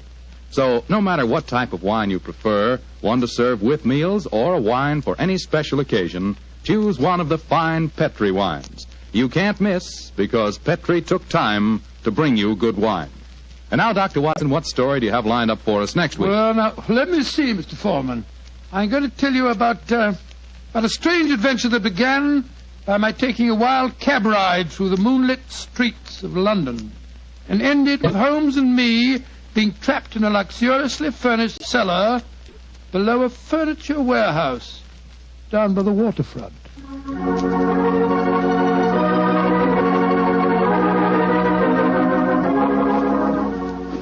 Tonight's Sherlock Holmes adventure is written by Dennis Green and Anthony Boucher and is based on an incident in the Sir Arthur Conan Doyle story, The Adventure of Shoscombe Old Place. Mr. Rathbone appears through the courtesy of Metro-Goldwyn-Mayer and Mr. Bruce through the courtesy of Universal Pictures, where they are now starring in the Sherlock Holmes series. The Petri Wine Company of San Francisco, California, invites you to tune in again next week, same time, same station. Oh, the Petri family took the time to bring you such good wine. So when you eat and when you cook, remember Petri wine. To make good food taste better, remember... Petri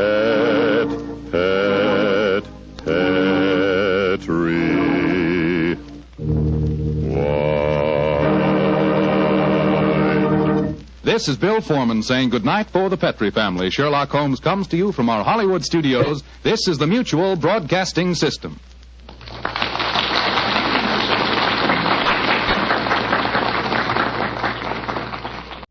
Sherlock Holmes, starring Basil Rathbone and Nigel Bruce. The makers of bromoquinine cold tablets bring you another adventure of Sherlock Holmes, with Basil Rathbone as Sherlock Holmes and Nigel Bruce as Dr. Watson. Friends, when you're the victim of a cold, remember this. Bromoquinine cold tablets are made exclusively to help relieve the usual distress of cold. They're not a cure-all. They're made for one purpose, and one purpose only. To help relieve the common miseries of a cold. The ache, the pain, the fever, and nasal stuffing. That's why they do such an effective job. Give yourself the advantages of specialized medication. When a cold attacks, take bromoquinine cold tablets as directed, and only as directed. Now, here we are again in our habitual armchair in front of Dr. Watson's fireplace, waiting for the good doctor to put down the evening paper. Oh, I beg your pardon, Mr. Manning. I didn't see you come in. I was reading about your latest American gang shooting. Yes, crime seems to be riding high, wide, and handsome in most of our big cities, I'm afraid. What a pity we haven't got Mr. Sherlock Holmes on the job. That's just what I was thinking. But on the other hand, these gangs of racketeers have sprung up since he retired. Perhaps he wouldn't know how to handle it. Rubbish. I can remember just one case we handled back in '94. It was concerned with Giorgiano, the worst gang leader New York ever had. They didn't call it racketeering in those days, but it amounted to the same thing. Kidnapping, blackmailing, bombing, terrorizing innocent people. By during the course of that particular case, Giorgiano had one man taken for a ride, as you call it. Yeah, that sounds interesting. Why don't you tell us about it? Well, it's a bad story. Let me see. It was in November in the year 1894. Holmes and I were sitting in our rooms in Baker Street. Well, I thought you said this story was about the head of a New York gang. Yes, so I did, Mr. Manning. Sorry, just to interrupt. Even famous gangsters have been known to travel about from time to time. Well, as I was saying, Holmes and I were sitting in our rooms in Baker Street, and our housekeeper, Mrs. Hudson, ushered in a friend of hers, a landlady who kept lodgings in Great Orm Street. Holmes invited her to sit down. The poor woman was obviously harassed and kept sucking away at the fringe of her cape.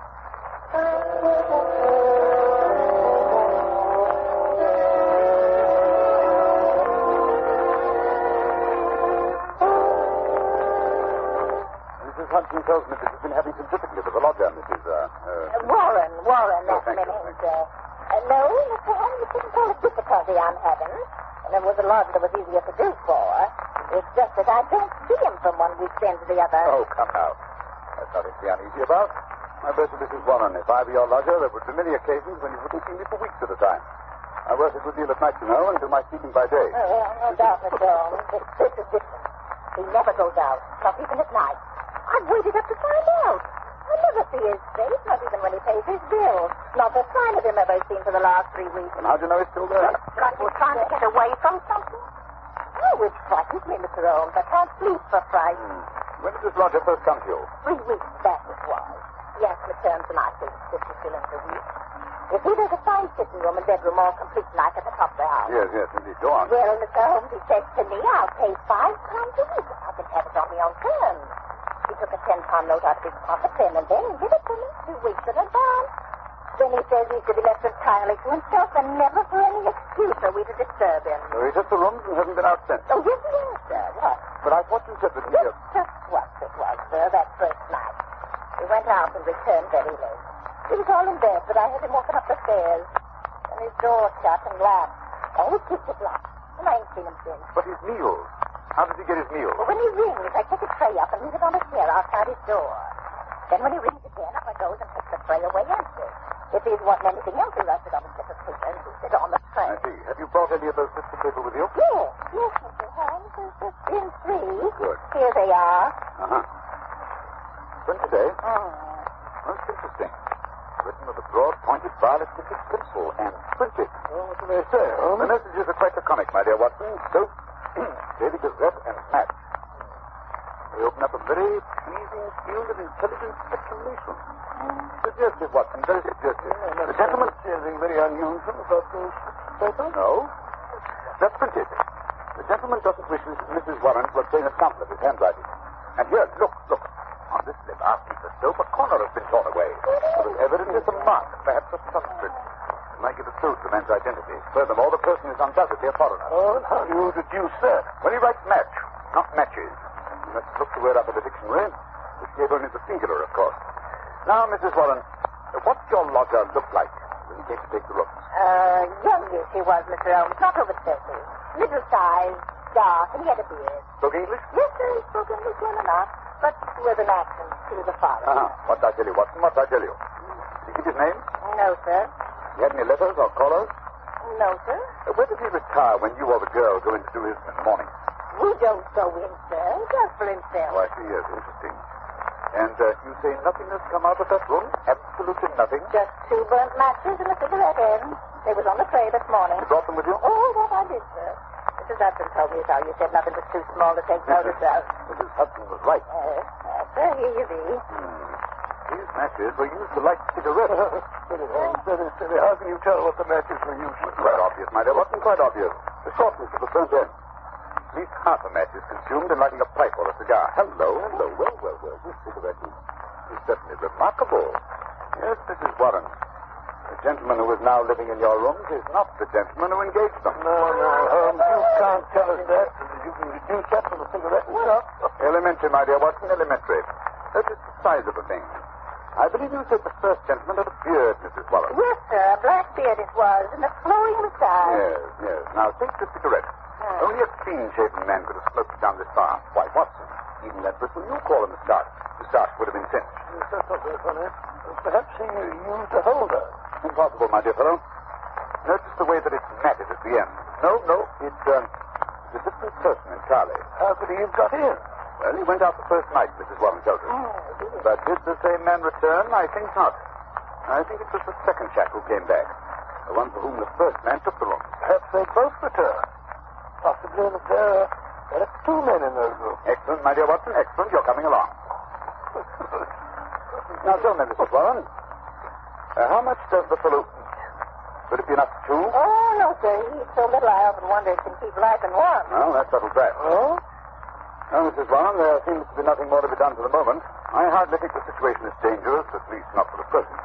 But keep us informed of any further developments. Oh, thank you, Mr. Holmes. I feel easier in my mind already. Thank you, sir. Thank you. Not at all. Good day, gentlemen. Good day, Mrs. Warren. Look here, Holmes. You're not going to go fucking about in this affair. The man is probably just a harmless extension of some sort. You never know, Watson. You never know. Whoever he is living in terror. Huh? Terror of what, I wonder? Oh, rubbish. Besides, who's going to foot the bill? What do you expect to get out of a case like this? Education? Look, the pursuit of knowledge, Watson, is my great hobby. Pursuit of knowledge of afoot. Curiosity, that's what it is. Plain, unadulterated curiosity. Oh, possibly, Watson, possibly. Education, pursuit of knowledge, curiosity. That's they all amount to the same thing. Where are you going to look for your education in this case, if I may ask? In the Daily Gazette, my dear fellow, in the Daily Gazette. A newspaper is often a very storehouse of knowledge.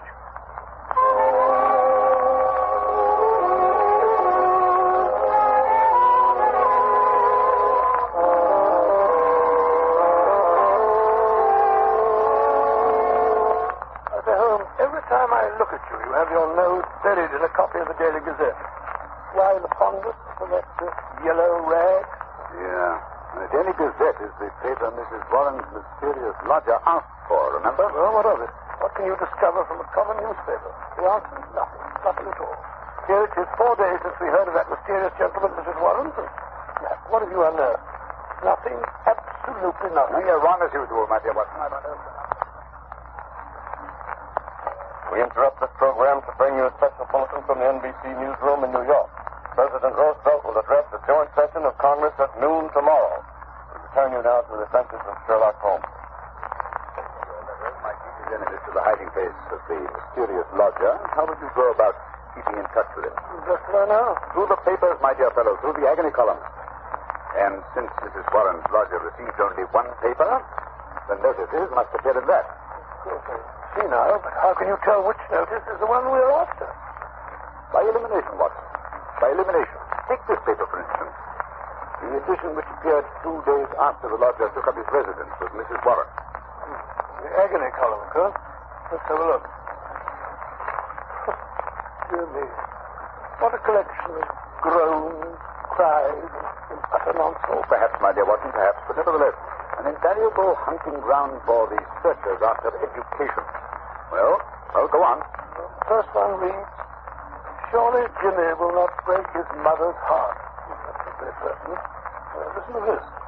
It's the lady who fainted in the Brixton Yes, disregard that. The lady doesn't interest me. Here's another. Every day, my heart longs. Oh, bleach, Watson. Unmitigated bleach. Go on, please. Well. Be patient. We'll find some means of communication. Meanwhile, watch this column. It's signed G. Sounds more plausible, eh? Are there any others? Yes. 3 days later, we picked up the trail again. Here it is. Now, that one. And making successful arrangements, patience and prudence, the clouds will pass. G again. Yes, nothing for 2 weeks after that. Then comes something more definite. Here. The path is clearing. If I find chance to signal, remember code. A1, B2, and so on. You'll hear soon. Oh, what's for G? By Jove. Things are warming up. See who that is, will you, Watson? Oh, sure. It's a jolly one, isn't it? Thank you so much. Well. What is it? It's the afternoon copy of the Gazette. It's just arrived. This is how it's done. Oh, good. See if there's anything in it. House of Parliament in heated session. Actress has pearls still. Oh, come on, give me that paper. Look, Holmes, you tell.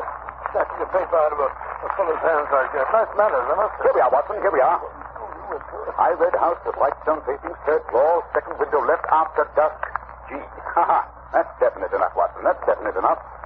Hello, what's that? Look out of the window, will you, Watson? See your friend, Mrs. Warren. I said it. She must be excited. Her hat's on the side of her head, and she's puffing like a steam engine.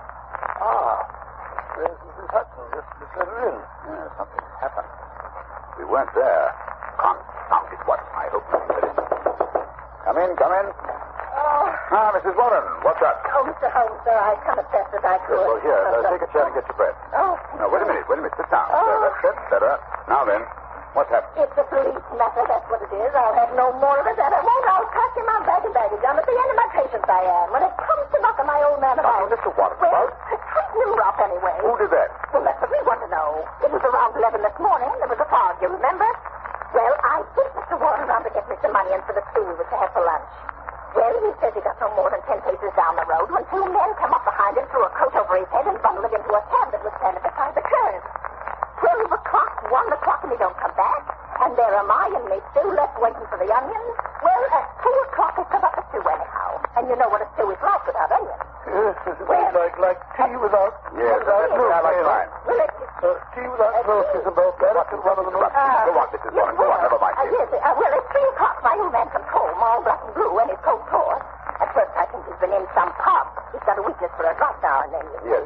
Go on, And pretty soon, I see he's not drunk, just dazed, and he tells me he's been driving around for 2 hours with a couple of men threatening him, and finally they opened the door and shoved him out. And when he comes to, he found he was on Hampstead Heath, so he took a bus home, and there he lies now on the sofa, moaning and groaning. Indeed, most interesting.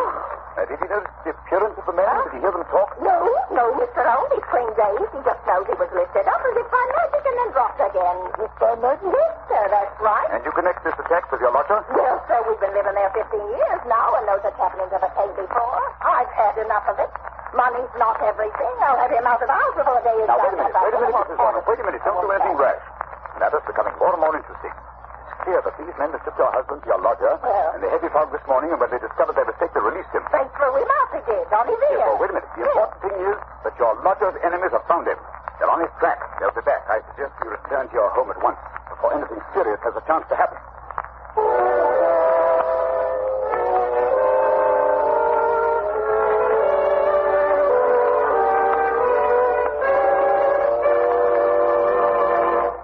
A moment, we'll rejoin Sherlock Holmes as he endeavors to solve the mystery of Mrs. Warren's lodger.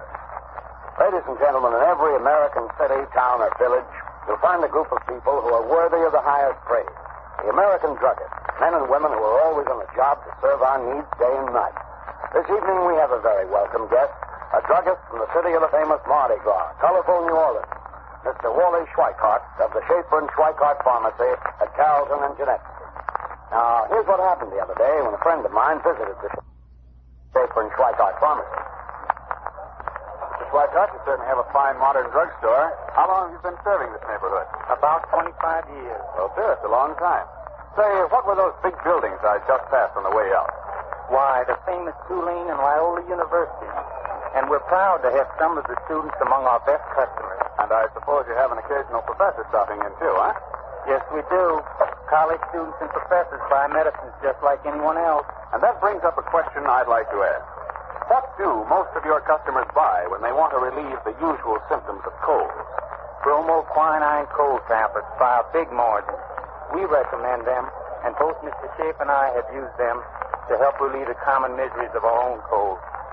That's just the way it happened, isn't it, Mr. Schweikart? Yes, that's right. It's been a pleasure to have you with us, Mr. Schweikart, and your statement bears out the results of a coast-to-coast survey conducted by one of America's leading research organizations and taken among over 2,000 American druggists just like yourself. It was found that more than 87%, that's about 9 out of every 10 druggists, recommend bromoquinine cold tablets as an effective aid in the relief of the usual cold symptoms. And in addition, the majority of these druggists said that bromoquinine cold tablets were their largest selling tablets made exclusively for the common distress of cold. Friends, when you have the usual symptoms of a cold, get the preparation your druggist probably recommends. Time-proven bromoquinine cold tablets and take only as directed. Bromo, B-R-O-M-O. Quinine, Q-U-I-N-I-N-E. Bromoquinine cold tablets.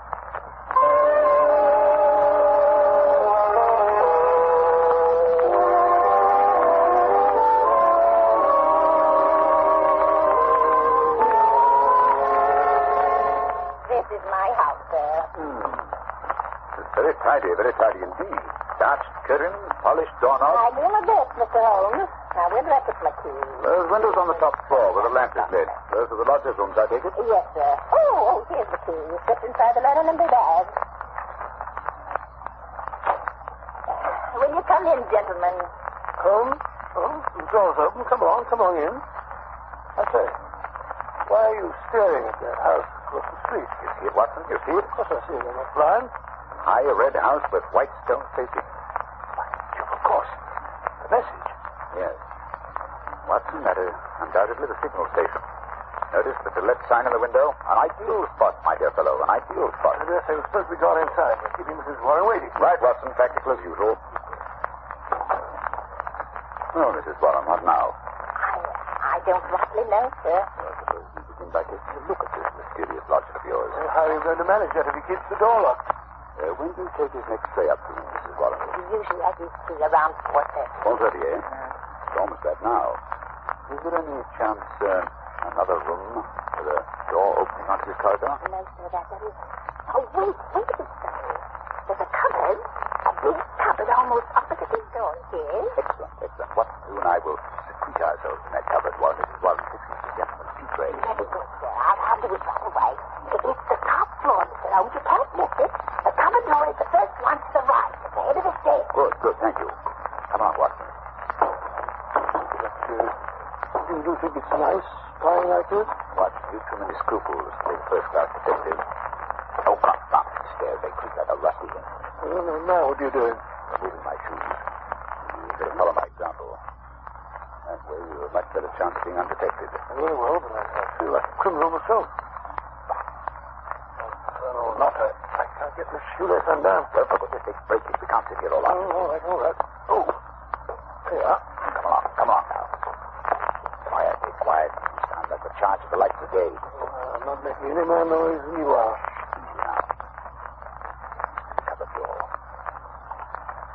Yes, go. What? What you said was a large. Oh, good thing. Please, squeeze in. Close the door. Open the crack. That's enough to see through. I can't see the best thing pushed here like this. Well, you're not supposed to. I'll do this little bit of it myself. Here comes Mrs. Warren now. Stop that noise, Watson. You're pumping like a grappler. Yes, here she is.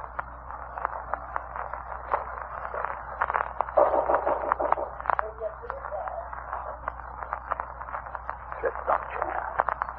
Going away. At the door now. Slowly. And a big fight thunder. Well, I'm dashed. What is it, Holmes? What's happened? Something I did not foresee. Follow me downstairs quickly, Watson. My own excitement. Who was it? Who opened the door? Remember I deduced the substitution of lodgers, Watson? Yes. What I did not foresee was that we should find a woman, and no ordinary woman, Watson. No, of course not. Dark, young, handsome, with a face etched with terror. Terror? Do you think she saw us? I think she suspected our presence. Well, what do we do now? We put on our shoes. They're going to spend the next few minutes on the front doorstep. Why? You remember the message said that G would communicate with the lady at dusk today? Please keep an eye on the window opposite. Yes, It's almost dark now. Come along.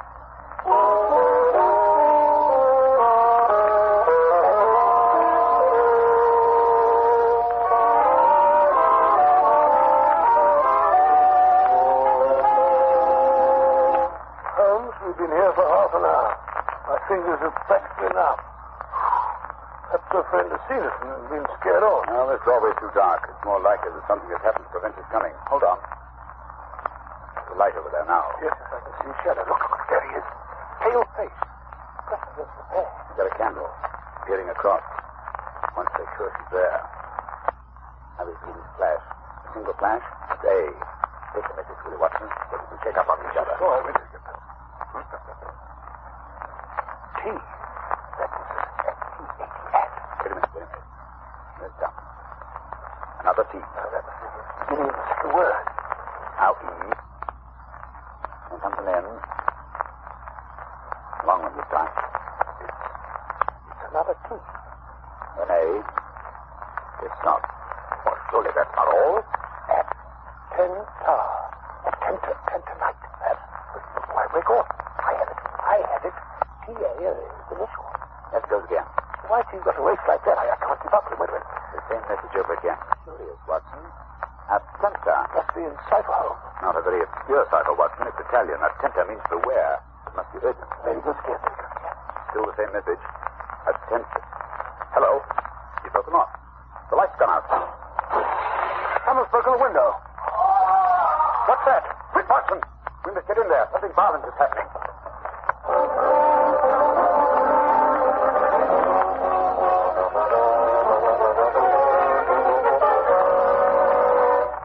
The door's unlocked, Holmes. Come on, Ben. Keep your revolver handy. God, I can't see a face. Here, up these stairs. Hello. There's a candle, but he's locked it. It's warm. Got a match, Watson. That's better. Let's look around a bit. Oh, so quiet. It's uncanny. Where could he have gone? There's the broken window. And here, look here, Watson. Blood.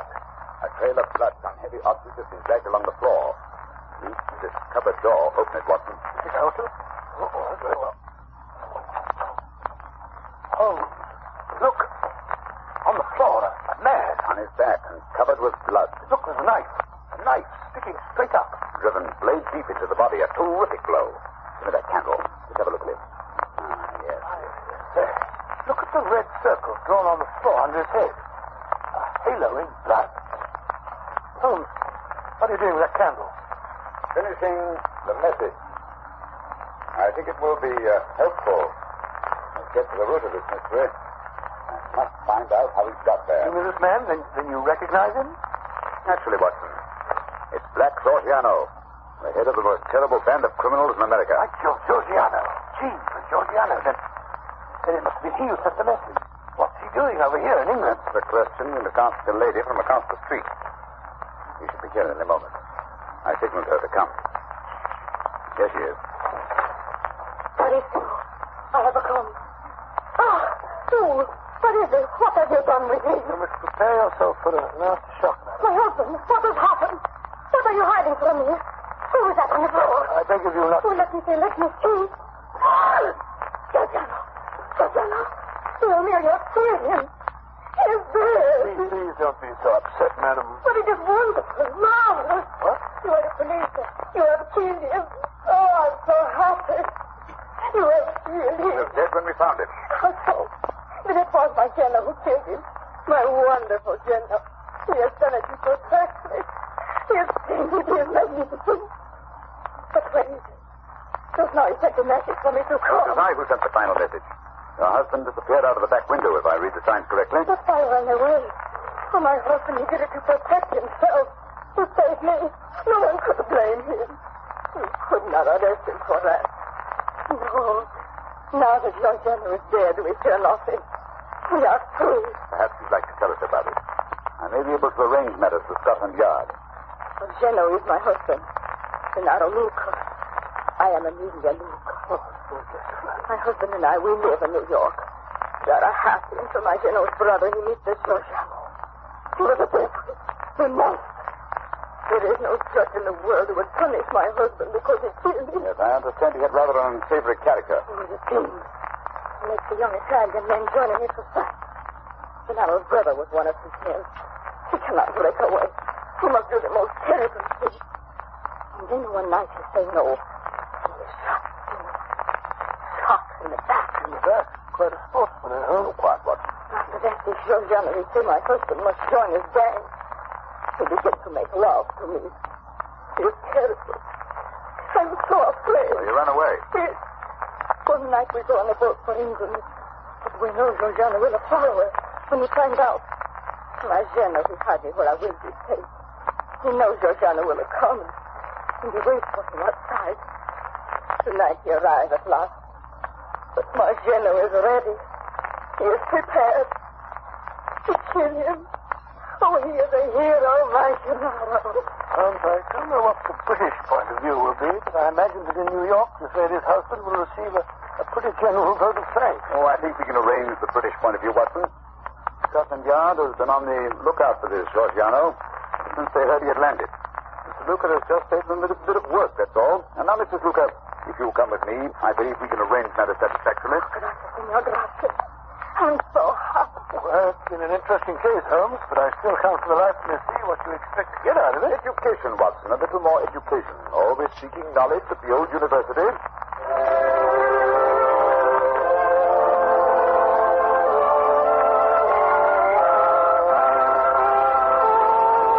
In just a moment, Dr. Watson will be back to tell us about next week's story. Ladies and gentlemen, when colds are prevalent, act wisely. Don't neglect the cold. Rest and avoid exposure. Remember, if neglected, even a so-called light cold may lead to more serious illness. But if a cold attacks with its headache, pain, nasal distress, and fever, take bromoquinine cold tablets. They go right to work to help relieve the usual miseries of a cold. They're specialized medication, and they work internally. They bring prompt relief, grateful relief, and they are time-proven. They're known and sold everywhere to help relieve the common discomforts of cold. Yes, you can take them with confidence. So when you have the usual symptoms of a cold, get busy and take bromoquinine cold tablets. Use only as directed, and be sure to get the real thing. Look for the letters LBQ on the tablet, and always ask for them by name. Bromo, B-R-O-M-O. Quinine, Q-U-I-N-I-N-E. Bromoquinine cold tablets. Now, Dr. Watson, what about next week? Well, next week I think I'll tell you an adventure that took me on a wild goose chase halfway across the continent of Europe. A case which Holmes solved by opening a coffin.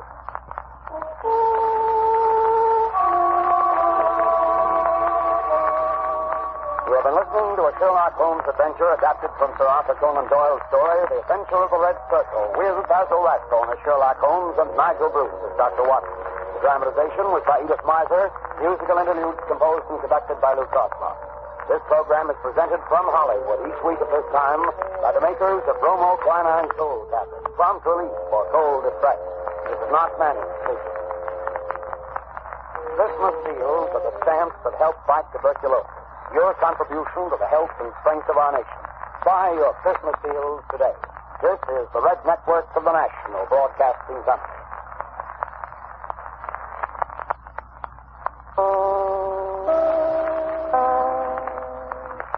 I only caught a glimpse of her at the moment, but she was a lovely woman with a face that a man might die for.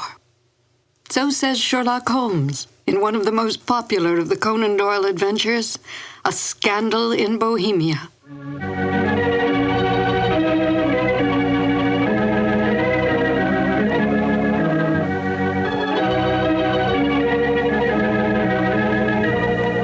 Hello, and welcome to 2 more new adventures of Sherlock Holmes.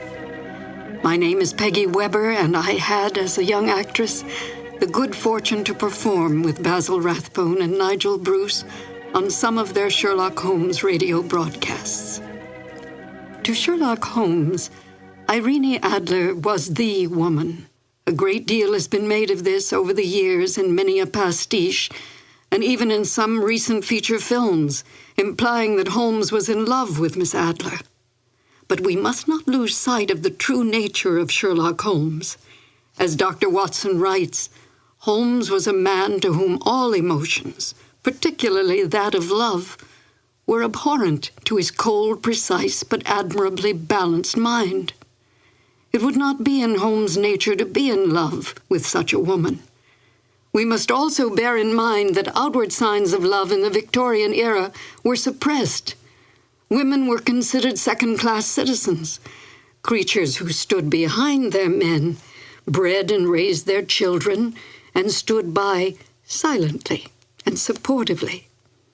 Such forward women as Irene Adler were considered loose women, a woman who was, in the words of the King of Bohemia, an adventuress. Holmes accepted this label placed upon Miss Adler by his client, but did not have so narrow a mind about women himself. He might not care for them, but he certainly did respect them, especially such a formidable woman as Irene Adler. Miss Adler was a benign adversary to Holmes, for in truth all her actions were to protect herself, not to bring harm to the great detective or his client, the King of Bohemia. Miss Adler's cunning, her awareness, as well as her immense beauty, and her ability to best Holmes, who rarely lost the game, are the traits that endeared her to Holmes from the moment he realized she had outfoxed him. And now, Sherlock Holmes and Dr. Watson in the classic adventure, A Scandal in Bohemia. This episode from the life of Sherlock Holmes will be transmitted to our men and women overseas by shortwave and through the worldwide facilities of the Armed Forces Radio Service. Petri Wine brings you Basil Rathbone and Nigel Bruce in the new Adventures of Sherlock Holmes.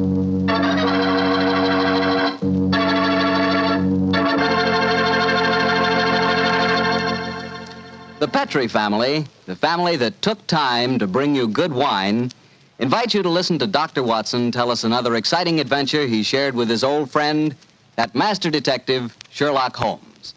And you know something? I had an adventure tonight I wish you could have shared with me. I had a steak about, an inch and a half thick, tender, juicy, and with it I had a glass of Petri California Burgundy. Now there's a combination, steak and Petri Burgundy. That Petri Burgundy's a perfect mealtime wine. It's a rich red wine that's hearty and full of flavor. Flavor that comes right from the heart of the grape. And don't think that Petri Burgundy is only good with steak. It'll make a hamburger sandwich taste like a feast, too. Try Petri Burgundy with any meat or meat dish. It's just wonderful. And serve it proudly, too, because after all, the name Petri is the proudest name in the history of American wines.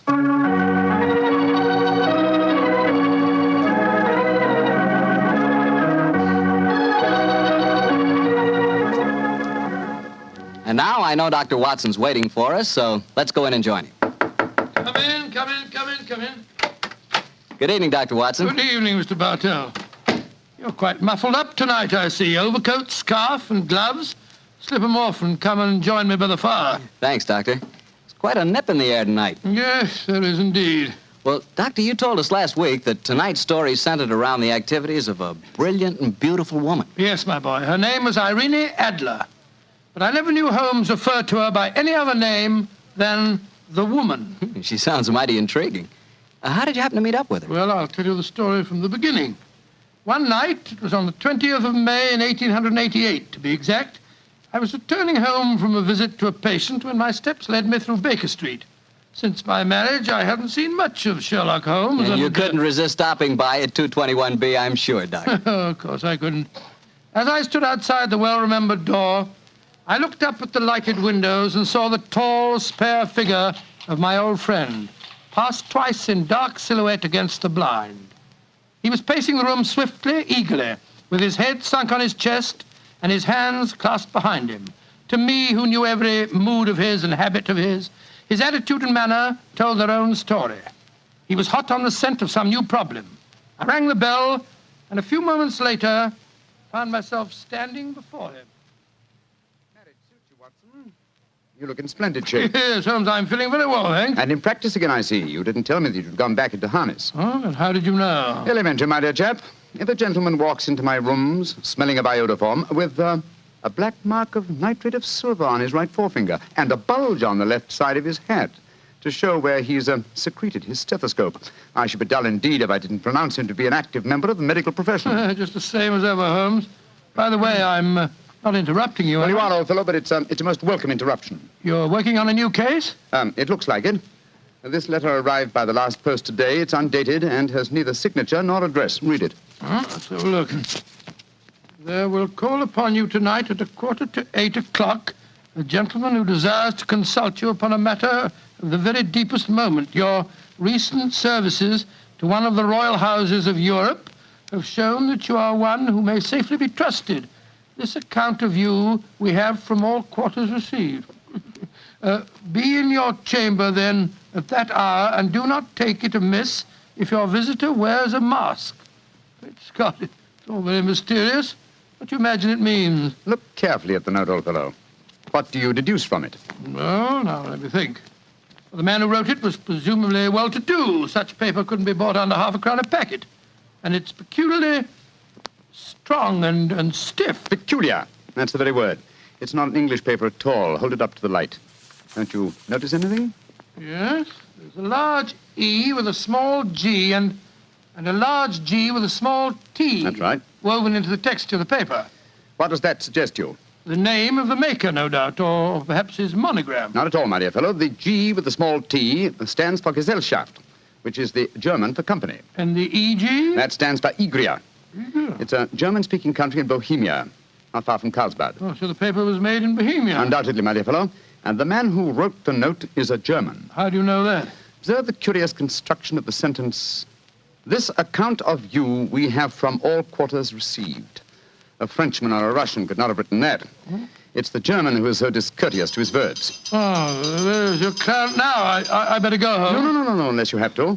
Well, I could stay. I thought that Then perhaps stay, old chap. I'm lost without my Boswell, and this promises to be interesting. I told Mrs. Hudson to let the masked visitor come upstairs unannounced. Come in.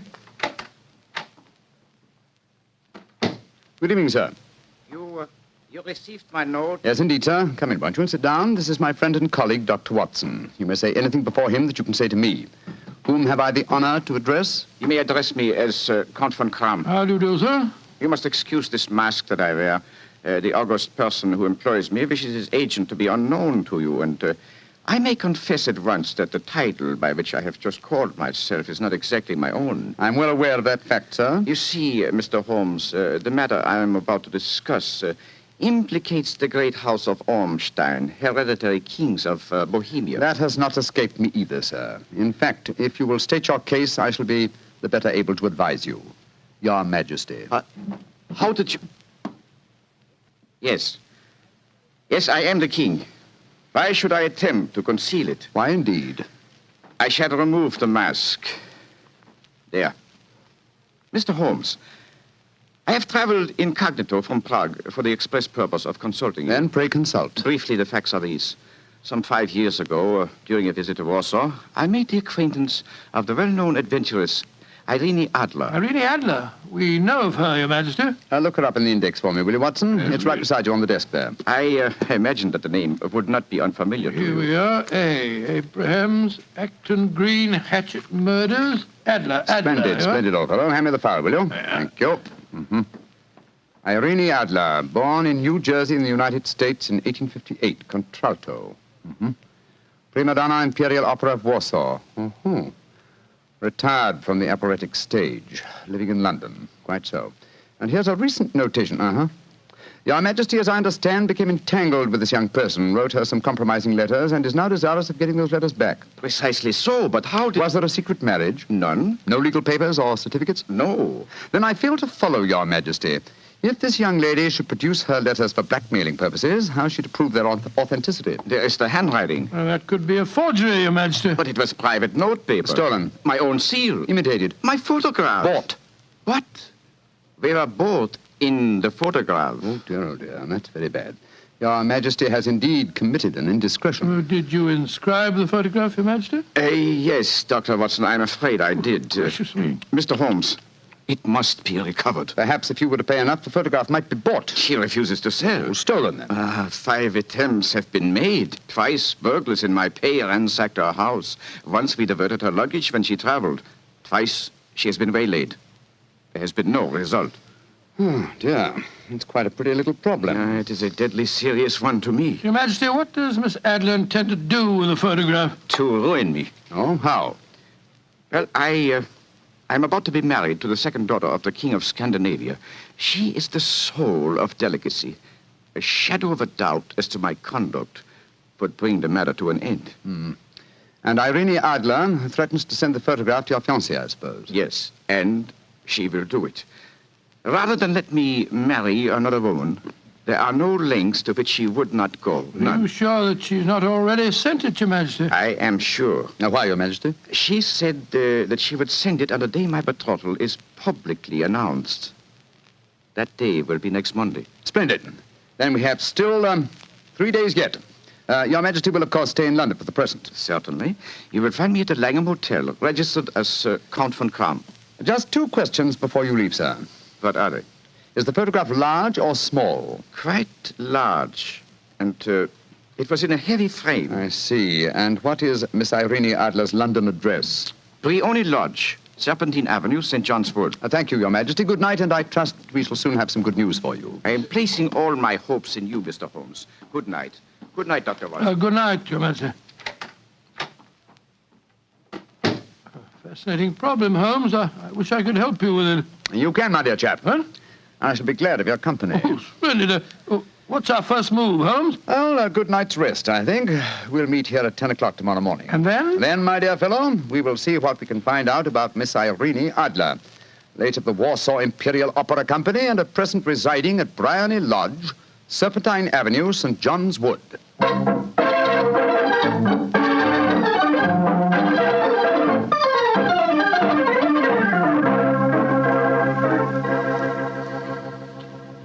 Well, Holmes, a cursory examination of Bryony Lodge didn't prove very illuminating. No, a bijou residence that represents the essence of dignified suburbia, but tells us very little about its owner. I think a visit to the local public house might prove more instructive. Come on, old chap. I see the door to the Coach and Horses inviting us from across the road. Well, our disguises shouldn't cause any suspicion, Holmes. That's why I suggested them. In the character of a couple of stable hands, I felt that we might inspire confidence. This is a horsey neighborhood. There's a wonderful sympathy and freemasonry among the fraternity. There we are. Better let me do most of the talking. Yes, I will indeed. I'm sure that your accent will be more convincing than mine. Let's go in, shall we?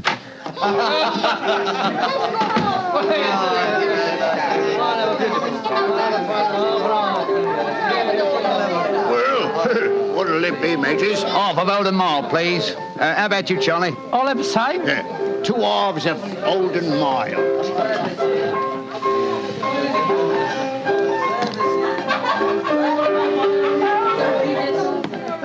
Well, here you are, mateys. That'll be a tenner. Have a drink with us, Governor. Oh, don't mind if I do. I'll have a Guinness. You blokes new round here? Yes, that's right. Came over from Clapham. Clapham, eh? Well, here's looking at you. Hunting for jobs? That's right. We was told that Miss Adler, across at Bryony Lodge, needed a new coachman and a groom. Well, it's the first I've heard of it. It might be true. Have you been over there to ask? No, not yet. We thought we'd find out something about the old girl first. She ain't no old girl, matey. She's the prettiest young thing you ever saw under a bonnet, and that's a fact. You know her, Governor? Why, of course I know her. Used to drive her carriage, I did. Before I came to work here. Oh, what's she like? Oh, nice little lady, as you'll find, chum. Work you hard? No. She lives quiet, like. Goes out singing at concerts once in a while. The rest of the time, it's money for jam. She goes out for a drive in the park every day at 5 and comes back to dinner at 6:30. The rest of the time's your own. She ain't married, you say? No. But she's got a bloke what comes to see her all the time. He's a barrister. Nice gentleman. Mr. Geoffrey Norton is his name. Good-looking fella. Wouldn't be surprised to see him get spliced. Sounds like a cushy job to me. Come on, Charlie. Let's get over to the house and see what's what. Much obliged to you, chum. Well, good luck, mateys, and thanks for the dinners.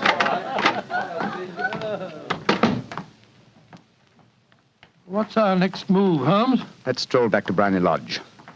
I'm undecided whether to continue my investigation there or to try and find out something about Mr. Geoffrey Norton, the barrister. If he's just her lawyer and nothing else, it's more than likely that she's entrusted the photograph to his safekeeping. Hello. There's a cab waiting outside Miss Adler's house. Hurry, Watson. Maybe Mr. Norton's. Here we are at the gate. Yes. Here comes a man hurrying down the pathway. Quick. Flatten yourself behind this post. Listen. Where to now, Mr. Norton? Drive like the devil. First to Gross and Hankey's in Regent Street, and then to the Church of St. Monica in the Edgware Road. Half a sovereign if you do it in 20 minutes. Right, y'all, Mr. Norton. Up in. Try and signal the cab, Watson. We must follow him. Well, here comes one. Oh, no, it isn't. It's a private carriage. Miss Adler's, no doubt. Here she comes down the pathway. Back behind the post again, Watson. Where to, Miss Adler? The Church of St. Monica's, John, and half a sovereign if you reach it in 20 minutes. The game's afoot, Watson. Quick. We must get a cab and follow them. Here comes a hansom. Hi, cabby! Here! You blokes got enough money to take a cab? Here's a half sovereign for you, my man. Right, ya. Where to, Governor? The Church of St. Monica. in the Edgware Road, and another half sovereign for you if you get us there in 20 minutes.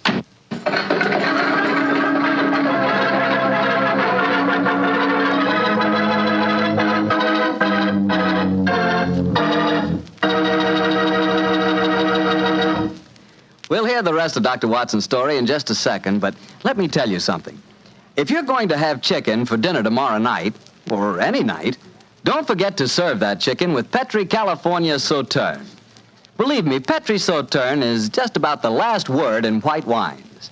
It's beautifully golden in color, it's delicate and intriguing in flavor, and it's just, well, you taste it and see for yourself. If you want a delicious white wine, you certainly want a Petri Sauterne. Well, Doctor, once again, you broke off your story at the most exciting point. Did you and Sherlock Holmes reach that church inside the 20 minutes? Yes, Mr. Bartell, we did, but the other carriages were there before us. Holmes went into the church after telling me to guard the outside. I must have waited for 10 minutes or more before Mr. Geoffrey Norton and Miss Adler came out, spoke a few words to each other, and then left in their separate conveyances. A moment later, Holmes, still dressed as a stable hand, came striding out of the church and down the steps towards me. He was obviously very excited. What? Have they left? Yes, in separate cabs. I overheard him say that he was going back to his office. And she said, I shall drive out in the park at 5 this evening. Splendid, old fellow. Then come on. We can return to Baker Street. What happened inside the church, Holmes? They were married. Married? Of course. The ceremony would have been illegal if it had been performed after noon. That accounted for their wild dash to the church. Jump into the cab. Where to now, Governor? 221B Baker Street. Oh, so they got married, eh? Yes, and it may amuse you to know that I acted as witness at the ceremony. Oh, you did? But how did that happen? Their own witness had failed to appear, and I was dragged into the breach. The bride gave me this sovereign as a memento. I think I'll wear it on my watch chain in memory of the occasion. What an amazing situation. Things begin to look better for the king, don't they? Yes. Now that she's Mrs. Norton, the chances are that she won't want to expose His Majesty after all. I hope so, Watson, I hope so. But we can't afford to take any chances. I think the time is right for us to come to closer grips with the lady.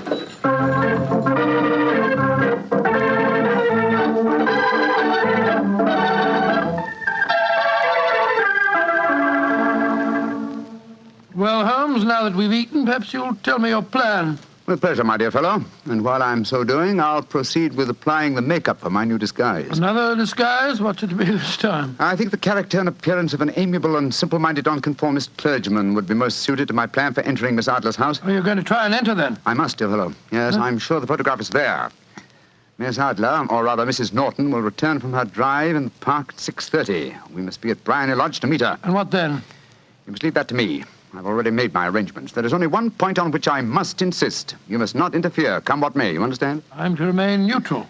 Yes, there will be some small unpleasantness. Don't join in it. It will end in my being conveyed into the house. As soon as I'm able to, I shall open one of the windows. You're to watch from the outside. When I raise my hand, you will throw an object which I shall give you through the window and at the same time cry, fire. Follow me? Entirely, but what am I to throw? Oh, it's nothing very formidable. Here it is. Huh, looks like a great big cigar. What is it? Just an ordinary plumber's smoke rocket, fitted with a cap at each end to make it self-lighting. Your task is confined to throwing it through the window. When you raise the cry, fire, it will be taken up by quite a number of people. You will then walk to the end of the street, and I'll rejoin you in 10 minutes. I hope I've made myself clear. Perfectly. Good.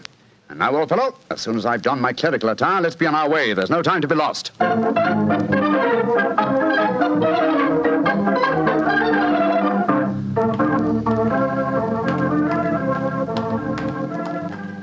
It's nearly 6:30, Holmes. We've been pacing up and down in front of her house for half an hour now. I hope she does come back. I'm sure she will.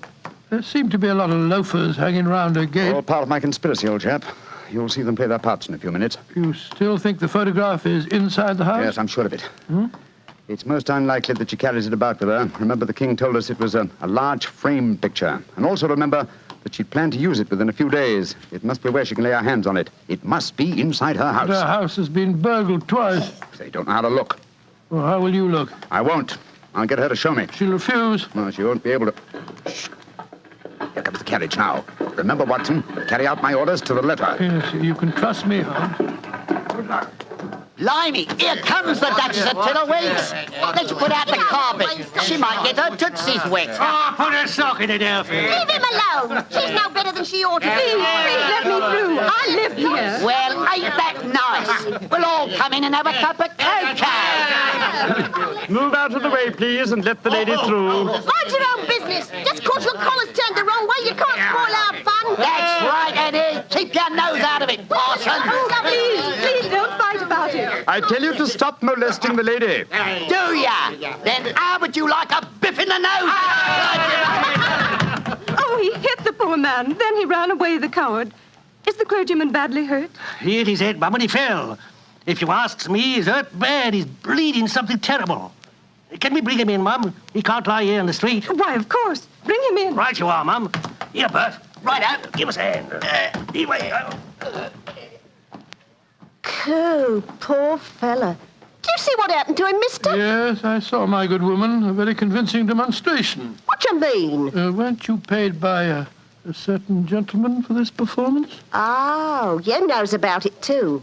Yeah, you must be a friend of Mr. Sherlock Holmes. Yes, I am. Nice gentleman. He give us $5 bob apiece for tonight's work. It ain't through yet, though. We got to start yelling fire when somebody tells us. I'm that somebody, my dear lady. Where's Mr. Holmes now? He's inside the house. Yes, he's opening a window. Now he's raising his hand. That's my signal. Now to throw the rocket. There we are. Fire!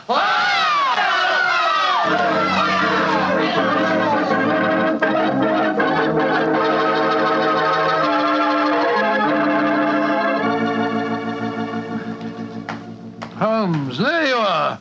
You have the photograph? No, but I know where it is. She showed me, as I told you she would. I'm still in the dark. There's no mystery, old chap. When my accomplices started around the street, I had a little moist red paint in my hand.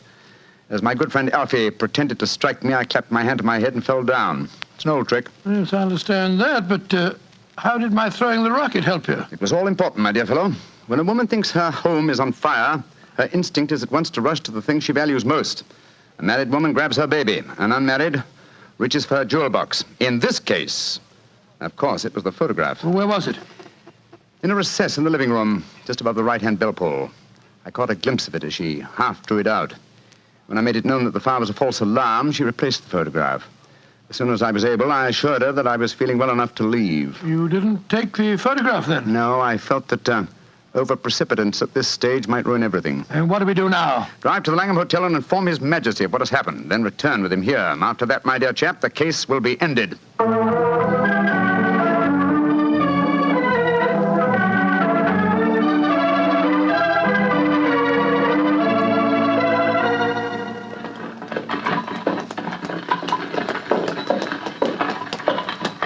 This is Brownlee Lodge now, Your Majesty. I'm all impatience. You're certain this photograph will still be there, Mr. Holmes? I have every reason to believe so, Your Majesty. I must confess, this is going to be something of an ordeal. Then I suggest that you let me do the talking, Your Majesty. I think I know how to handle the lady.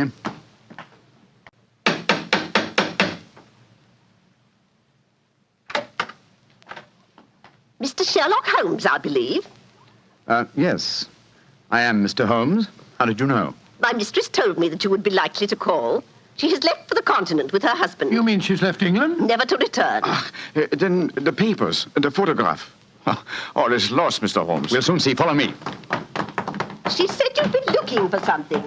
I hope you find it. This was the bell pull. There's a sliding panel behind it somewhere. Ah, here it is.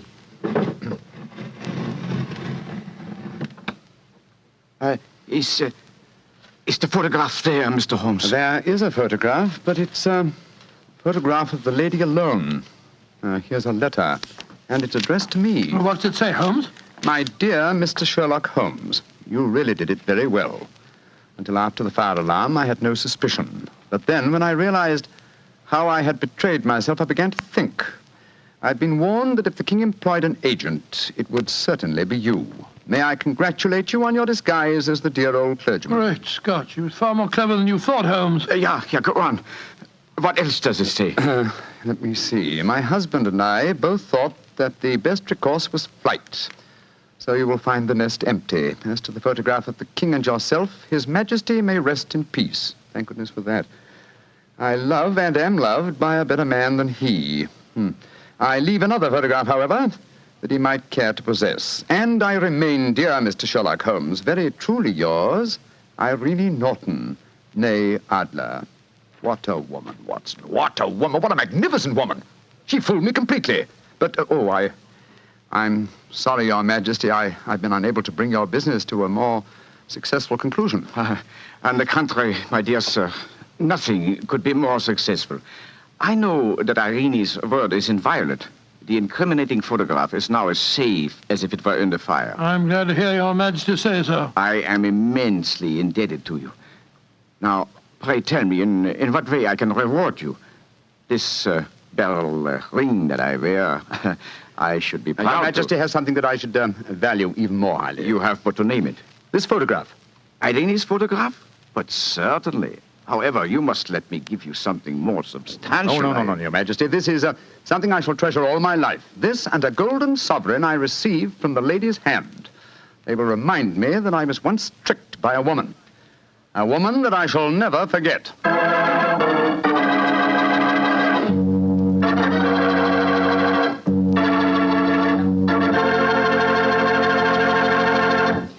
What a woman, that Mrs. Adler. Or should I say, Mrs. Norton.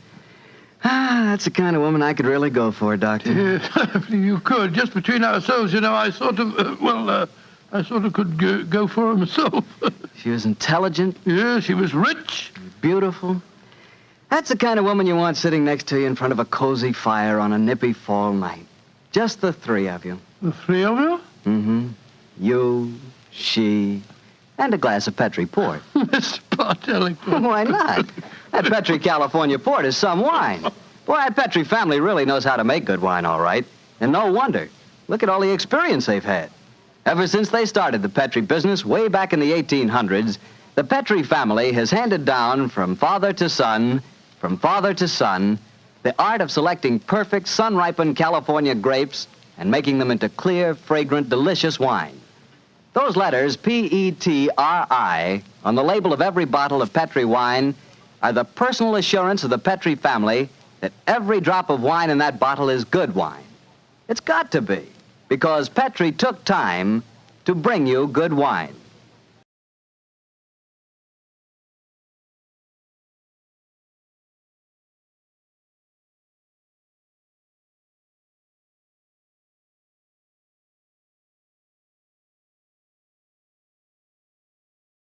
This episode from the life of Sherlock Holmes will be transmitted to our men and women overseas by shortwave and through the worldwide facilities of the Armed Forces Radio Service. Petri Wine brings you Basil Rathbone and Nigel Bruce in the new adventures of Sherlock Holmes.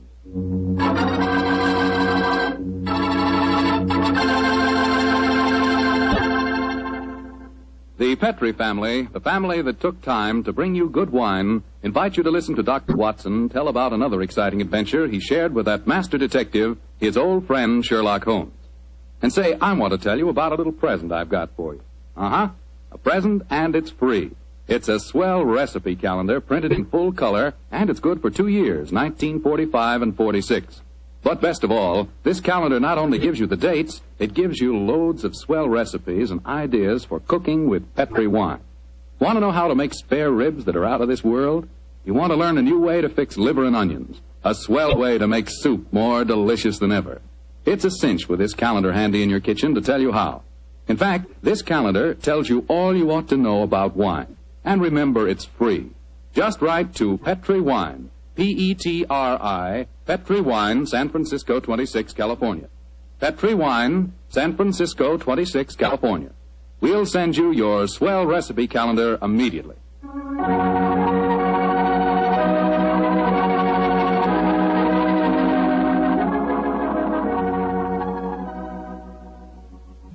And now for our weekly visit with the genial Dr. Watson. Good evening, Doctor. Good evening, Mr. Foreman. Come in and settle yourself down. Thank you.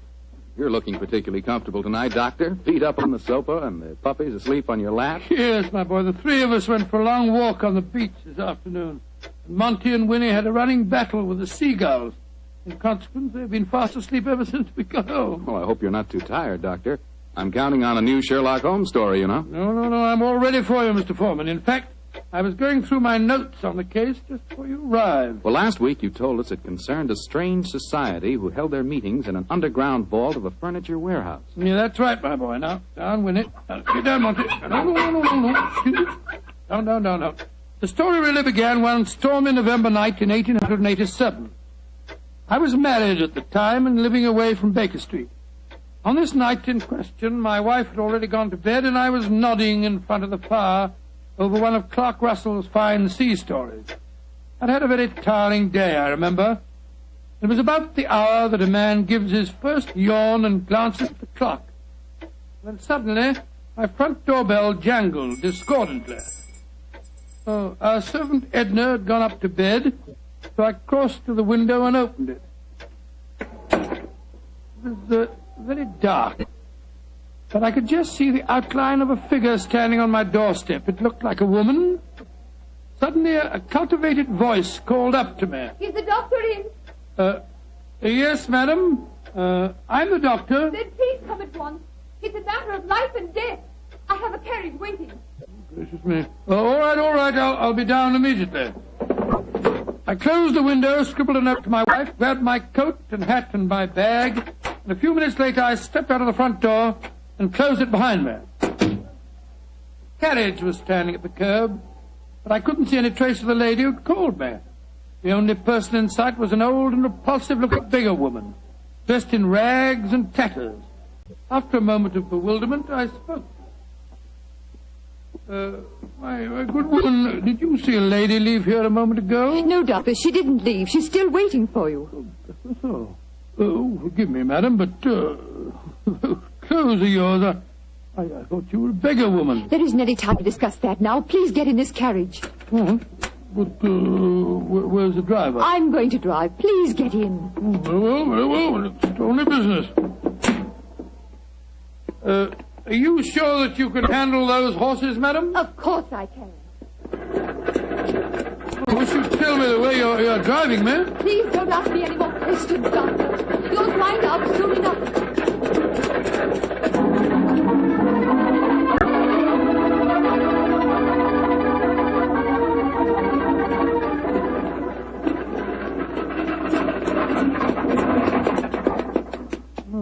Thank heavens we've finally reached our destination.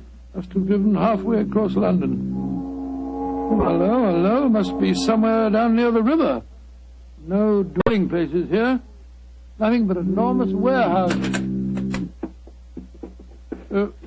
Why have we stopped here, madam? Well, this is where we're going.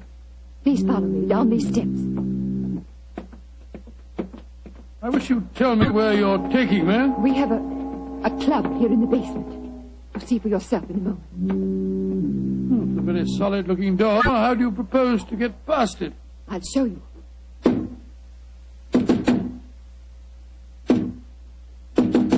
Good Lord, it must be a very secret club of yours, madam. It is, Doctor. Who knocks? Number 7. Give the password. To the lanterns. You may enter.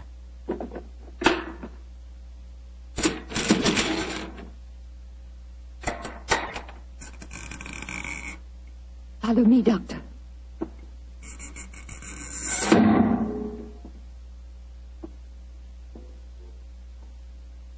Madam, I do wish you'd tell me where you're taking me.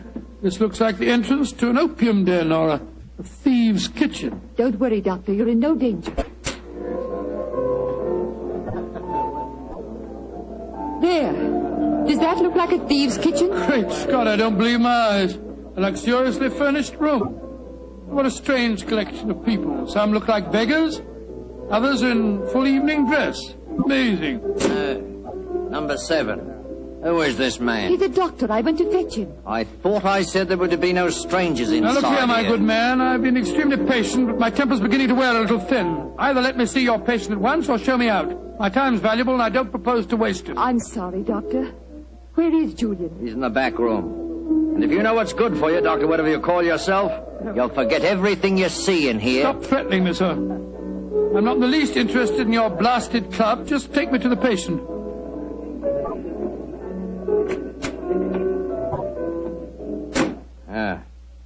This is the man we want you to examine, Doctor. Huh? What happened? He fell down the stairs leading into the clubroom. Well, why'd you move him? We wanted him to be comfortable. That's the worst thing in the world you could have done. Never move a person with an injured skull. Is he going to be all right, Doctor? No, madam, I'm afraid he isn't. His neck's broken. He's dead. Huh? Julian, dead. You sure of that, Doctor? Of course I'm sure of it, my good man. I'm afraid you need an undertaker, not a doctor. We must tell the others. All right, quiet, everybody. Quiet. Quiet. Julian is dead. Julian dead? Oh, this is terrible. Who is this man? He's a doctor. Oh, better get him out of here at once. We don't want any strangers nosing about. That's right, though. Shouldn't have brought him here anyway. Now, just a minute. I assure you, ladies and gentlemen, I haven't the slightest desire to stay here one moment longer. If you'll direct me to the door again, madam, I'll try to find a cab myself in this godforsaken district and go home. Show him out and give him his money. Follow me, please. I'm delighted to. Do you mind if I don't drive you home, Doctor? Well, no, I should prefer it. My nerves aren't in the best of shape. You mustn't be angry with me, Doctor, please. Leaving again, number 7. No, but this gentleman is. Will you see if you can find a cab for him? Right. To whom shall I send in my bill, madam? Oh, here's a £5 note. That should cover your time and trouble, shouldn't it? No, it's far too much, madam. No, Doctor, it's late at night and it hasn't been a very pleasant case for you. Please take it. Oh, it's very kind of you, very generous indeed. But by the way, how did you happen to come to me in the first place? I was driving about looking for a doctor and a policeman directed me to your house. Oh, I see. I have found a cab for you. Thank you, my man, thank you. Oh, Doctor, may I come round in the morning for a death certificate? Of course. You remember my address? Yes, but I don't know your name. Watson. Dr. Watson. Dr. Watson? Not the Dr. Watson who's associated with Sherlock Holmes. Right, madam, I'm flattered that you know of me. Good night, Doctor. And please forget about everything you've seen here tonight.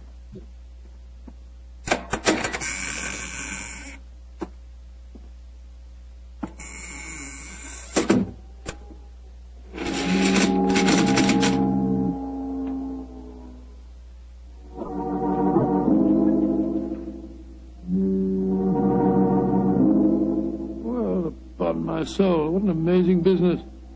Holmes will be interested to hear about this.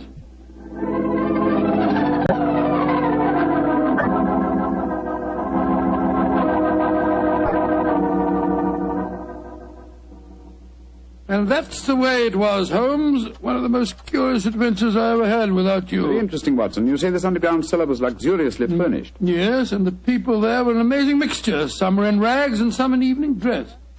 Huh, like the nursery rhyme, eh? Some in rags and some in tags and some in velvet gowns. Exactly.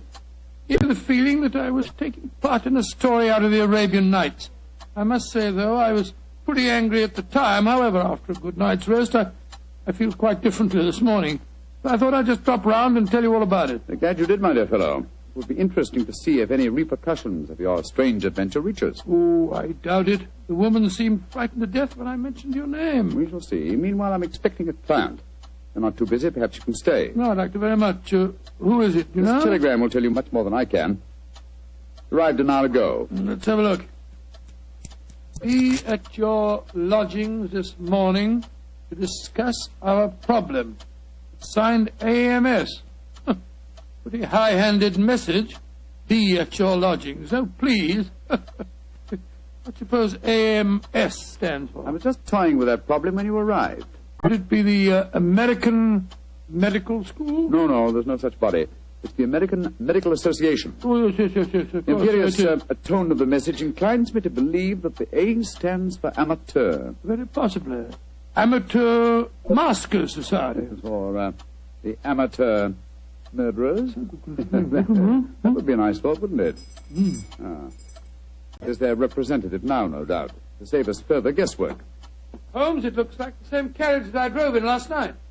The girl standing on your doorstep, dressed in the height of fashion. Mrs. Hudson's wearing her in. Splendid. It seems that we have not heard the end of your adventure. Go and meet the lady at the top of the stairs, will you, old chap, and save Mrs. Hudson's legs. Right, you are, Holmes. Thank you, Mrs. Hudson, thank you. All right, come in, madam. Want to come in? Thank you, Dr. Watson. Mr. Sherlock Holmes, At your service, madam. Won't you sit down? I'm Lady Dorothy Brownlee. It's your voice. You're the lady who fetched me last night, dressed up as a beggar woman. Yes, I am, Dr. Watson. Forgive me for being so mysterious at the time. Doubtless you have come to consult me regarding last night's unfortunate accident at the Amateur Mendicants Society. How did you know what the initials stood for, Mr. Holmes? Well, after hearing Dr. Watson's story of last night's happenings, the connotation seemed obvious. Am I right? Perfectly. Last night when Dr. Watson told us Julian was dead, we thought it was an accident. And now you think it is murder, eh? Lady Brownlee, if you expect my help, there must be no more mystery. Just what is this Amateur Mendicant Society? I'm afraid it'll be a little hard for you to understand our motives. We're a group of people, rather wealthy people, I suppose, who find pleasure in deliberately leading a seamy life disguised as beggars. We use the basement that you were in last night, Doctor, as our headquarters. We keep our beggars clothed there and change out of them before we go home. Oh, what a fantastic idea. What a futile, worthless way of spending your leisure time, Lady Brownlee. I suppose it must seem so, Mr. Holmes. But we're curious to learn how the other half lives. And of course, there's a certain thrill in rubbing shoulders with the police. At least we do some good. Indeed. I should be interested to learn how. All the money we make as beggars we give to charity. Oh, do you really? And you feel that this gesture on your part absolves you from any responsibility to the real beggars whose livelihood you're impairing?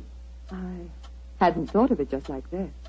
No. Then I suppose you won't want to help us. Oh, that's quite another matter, madam. As a professional detective, I cannot afford to be a moralist. Yes, I will investigate this case for you, though I warn you my fee will be an extremely high one. Money isn't important, Mr. Holmes, as long as we can solve Julian's death without bringing the police into the case. Lady Brownlee, who is the dead man? The man you refer to as Julian? Julian Trevor, the poet. Oh, he was yes. the one who started our society. Yes, I think I've read some of his work. Decadent. Distinctly decadent. Well, what makes you think that he was murdered, Lady Brownlee? Well, after you left last night, Dr. Watson, there was a terrible scene. You remember Sidney Holt? Oh, was he the big fellow who was so unpleasant to him? Yes, that's the one. Oh, do I remember him? He said that he saw Lord Cecil deliberately trip Julian as he came to the head of the staircase. Oh, Lord Cecil being... Lord Cecil Dyrenforth, son of the Earl of Mersham. Oh, yes. There was a bitter argument. Cecil accused Sidney of doing the same thing. Then they had a dreadful fight. It ended up with Cecil threatening to go to the police.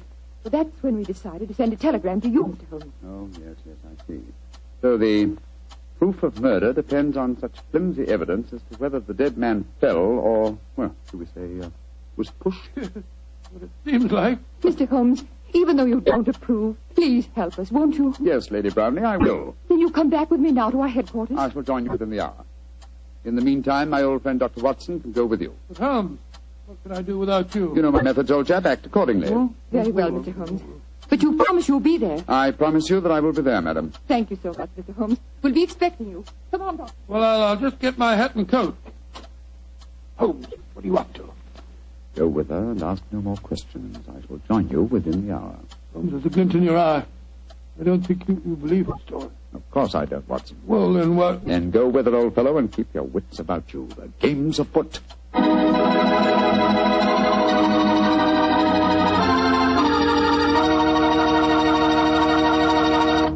The story of the Amateur Mendicant Society will continue in just a few seconds.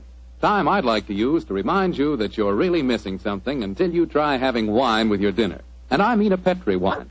Let's say a Petri California Burgundy or a Petri California Sauterne. Both wines are just made to make good food taste better. If you like a red wine, try Petri Burgundy. Try it with hamburger, with stew, with any meat or meat dish.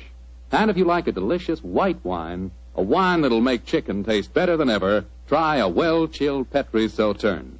With food, nothing can take the place of a good Petri wine.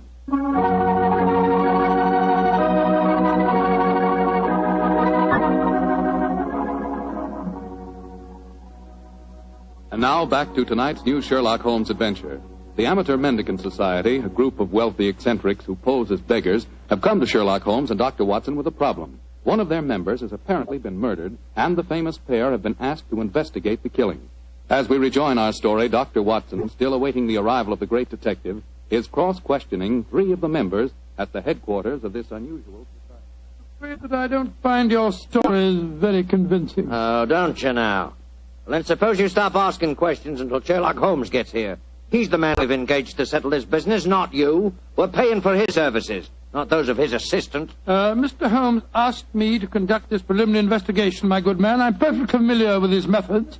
So keep a civil tongue in your head if you want us to continue with this case. Well, I'm not answering any more questions till he gets here. Insufferable fellow. Lord Cecil, you say that you saw Holt deliberately trip the dead man as he came down the stairs last night. Yes, I did. Well, where were you standing, sir? At the head of the staircase. Holt was beside me, and as Julian came by, he deliberately... Excuse me, number 11, excuse me. What is it? There is a strange man just come in. He is dressed as you when you work, but I do not remember to have seen him here before. He speaks very rough. Did he give the correct signal? Yes, and the password. He must be a new member. I suppose we better see him. Bring him in. Oh, bad time for him to come here, confound it. This way, please. Tommy, what a nice place you got here. Yeah, what a nice place. Certainly do yourselves proud, don't you? Who are you, and how did you get in here? I'll give the signal and the password just like Julian told me to. Are you a friend of Julian? Of course I am. You coming to meet him here today. Who are you, really? Are we all friends here? Yes, you can talk freely. And permit me to introduce myself. I am Don Luis Jose Fernando de las Torres at your service. Why? Why do you want to join us? When Julian tell me about it, it tickled my, how you say, my funny bone. It is a so charming idea to see others of mendicancy. I suppose he's all right. Of course I'm all right. Now, where is Julian, please? He will vouch for me. He's in the other room. He had an accident. An accident? Not a bad one, I hope? A very bad one. Dr. Watson, you better take him in there and break the news to him. Very well. Follow me, sir. This is terrible. Please, tell me what happened, Doctor. I'm afraid you must prepare yourself for a shock, sir. Your friend is dead.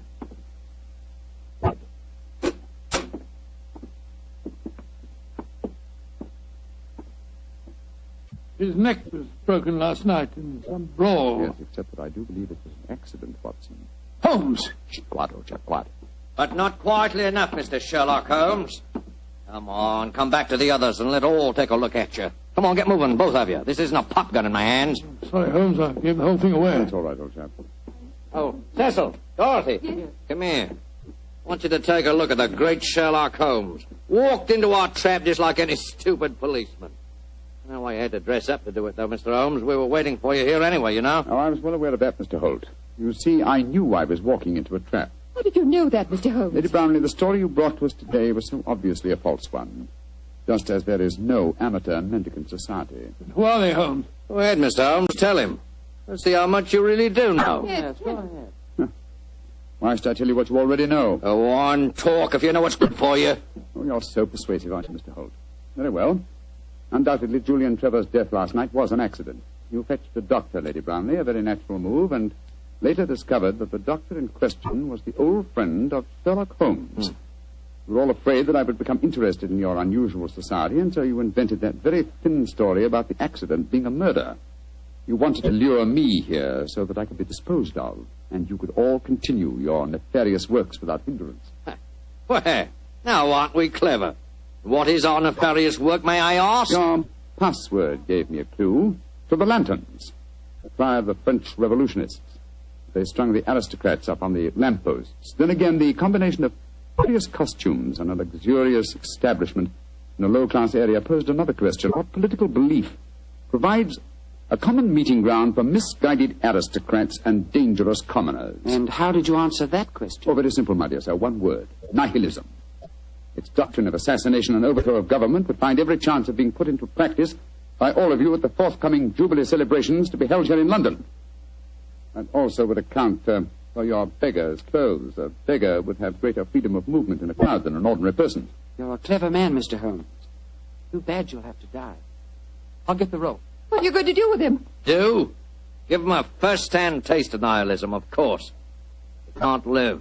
They know too much. You can't possibly do this, you know. The police will track us here. By the time the police get here, you and your friend Holmes will be blown to kingdom come. Here's the rope, Sidney. Oh, right. Hands together, Mr. Holmes. That's it. Ah!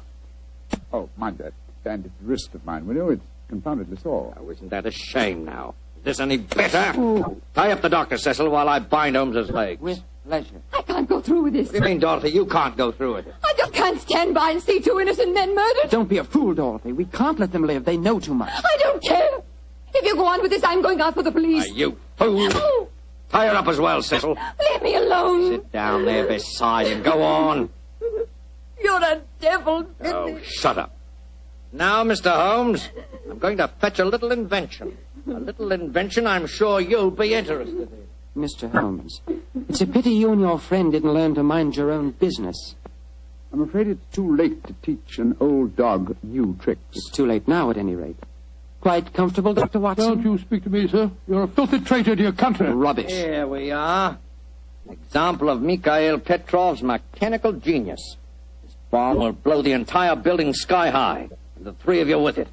Now, I wind the time clock so, and we'll set the fuse to go off in 5 minutes. It'll give us plenty of time to get away. So.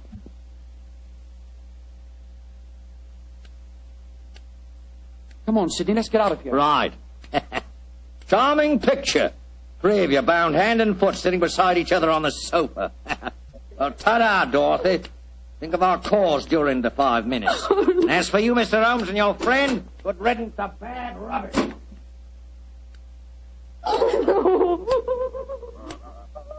Well, Holmes, this looks like the end. Afraid so, old chap. I blame myself. If I hadn't been so infernally noisy when I recognized you, we wouldn't be in this mess. Wasn't your fault, old fellow. I think they suspected me anyway. Well, I must say, it seemed to me that you told them a great deal more than was necessary about your suspicions. Surely you could pretended ignorance. Oh, I suppose I could have done. I can't die yet. I'm not ready to Courage, die. Lady Brownlee, courage. And by the way, was I right in assuming that your associates are nihilists? Of course they are.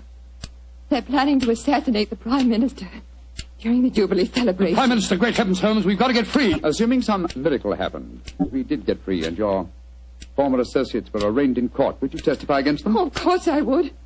But what chance is there of that? That clock! That devilish clock! Why doesn't it stop ticking? If it bothers you that much, Lady Brownlee, I'll stop it for you. Holmes, your hands are free. Of course they are, my dear fellow.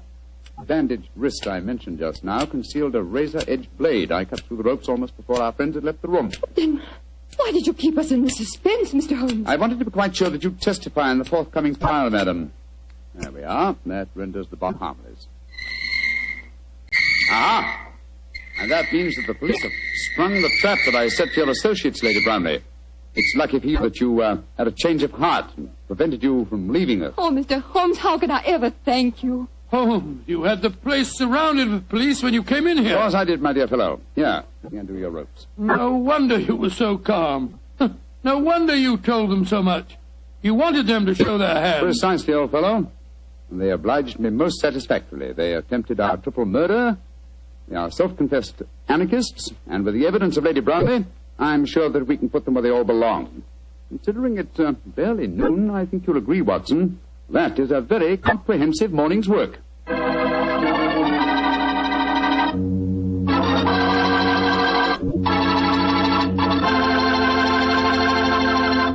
Doctor, tell the truth. Were you scared waiting for that time bomb to go off? Scared, my boy? I was so scared that to this day I can't stand being in the same room with a loud ticking clock. Each tick of the clock seems to speak to me. Seems to say, tick-tock, this is the end.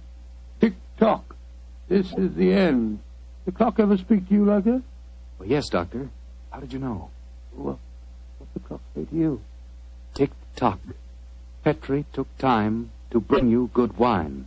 Petri took time to bring you good wine. Precious me, Mr. Foreman. You listen to your clock and I'll listen to mine. Gosh, Doctor, can I help it if I like to hear about Petri wine? After all, that Petri family really knows how to make good wine.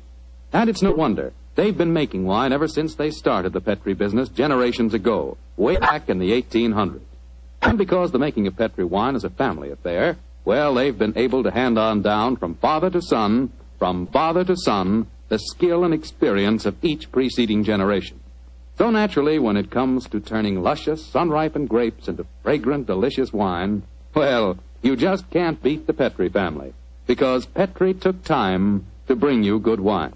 And say, don't forget to take time to send for your Petri recipe calendar. It's free, Just write to Petri Wine, Petri, Petri Wine, San Francisco 26, California. San Francisco 26, California.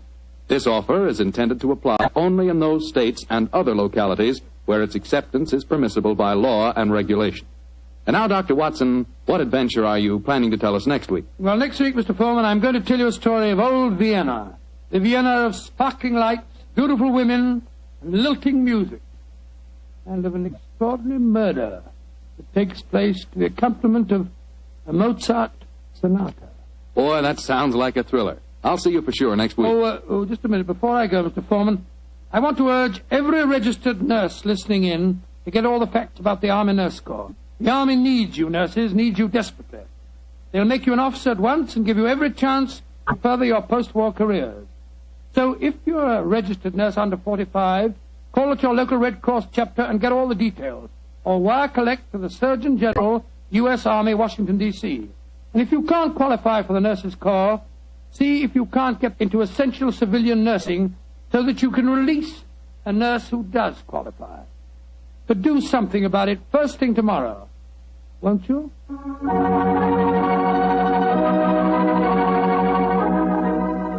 Tonight's Sherlock Holmes adventure is written by Dennis Green and Anthony Boucher and is based on an incident in the Sir Arthur Conan Doyle story, The 5 Orange Pips. Mr. Rathbone appears through the courtesy of Metro-Goldwyn-Mayer and Mr. Bruce through the courtesy of Universal Pictures, where they are now starring in the Sherlock Holmes series. The Petri Wine Company of San Francisco, California, invites you to tune in again next week, same time, same station. Meanwhile, don't forget to take advantage of our offer of a free recipe calendar. Oh, the Petri family took the time to bring you such good wine. So when you eat and when you cook, remember Petri wine. To make good food taste better, remember... Petri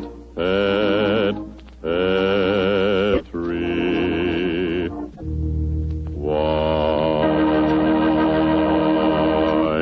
This is Bill Foreman saying goodnight for the Petri family. Sherlock Holmes comes to you from our Hollywood studios. This is the Mutual Broadcasting System.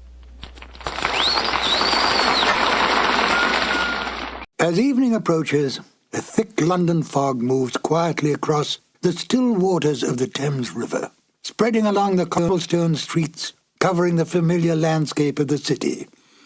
In Baker Street, the lodgings of 221B are empty, for Sherlock Holmes and Dr. Watson have left long ago on another case of murder.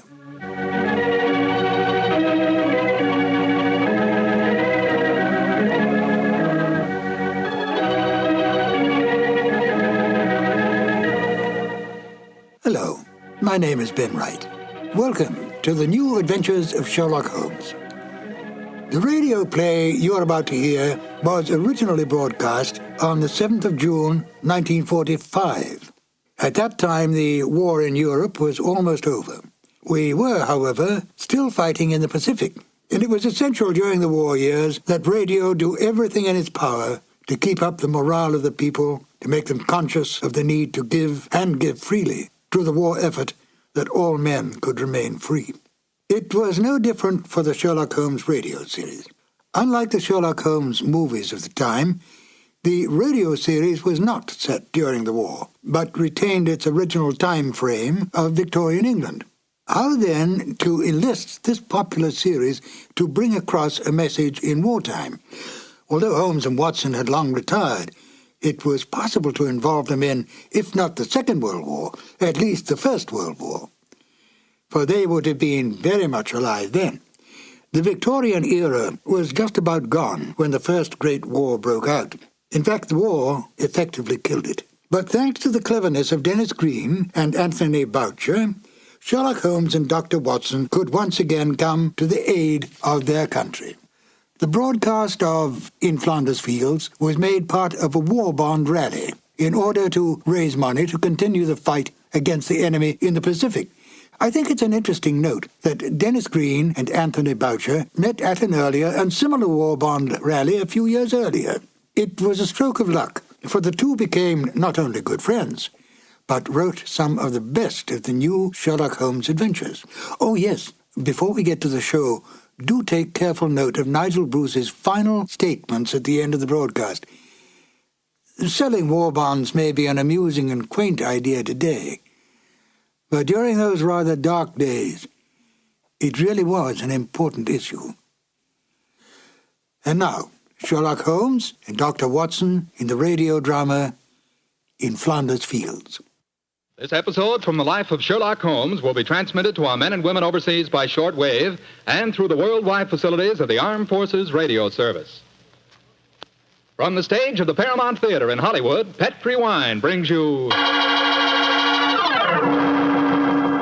Basil Rathbone and Nigel Bruce in the New Adventures of Sherlock Holmes.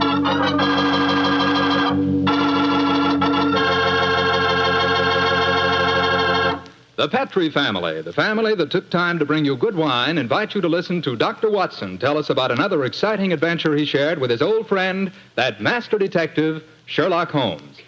You know something? If right now it were possible for me to ask every one of you what you had for dinner this evening, I'll bet a good many of you would say chicken. Chicken is an all-American favorite. But boy, you just haven't tasted chicken till you've tried it together with a glass of well-chilled Petri California Sauterne. Petri Sauterne is a perfect mealtime wine, just made to go with chicken. That Petri Sauterne is a white wine, delicate in color, and what a flavor. A flavor that comes right from the heart of luscious, sun-ripened grapes. You can just taste those wonderful grapes. And I'll tell you something, that Petri Sauterne is pretty much on the terrific side when served with fish or any kind of seafood, too, and that's a fact. But say, whenever you serve that Petri Sauterne, remember you can serve it proudly, because the name Petri is the proudest name in the history of American wines.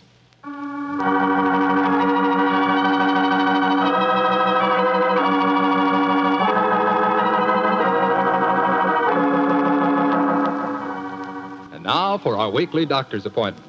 Let's knock on his library door and see if... There's no point in doing that, Mr. Slattery. I'm right behind you. Oh, hello, Dr. Watson. Don't tell me you've been stalking me.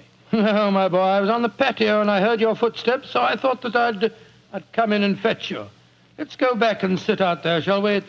It's a beautiful evening. That's fine with me, Doctor. Here we are. Now, settle yourself down in a chair and light a cigarette, if you have one.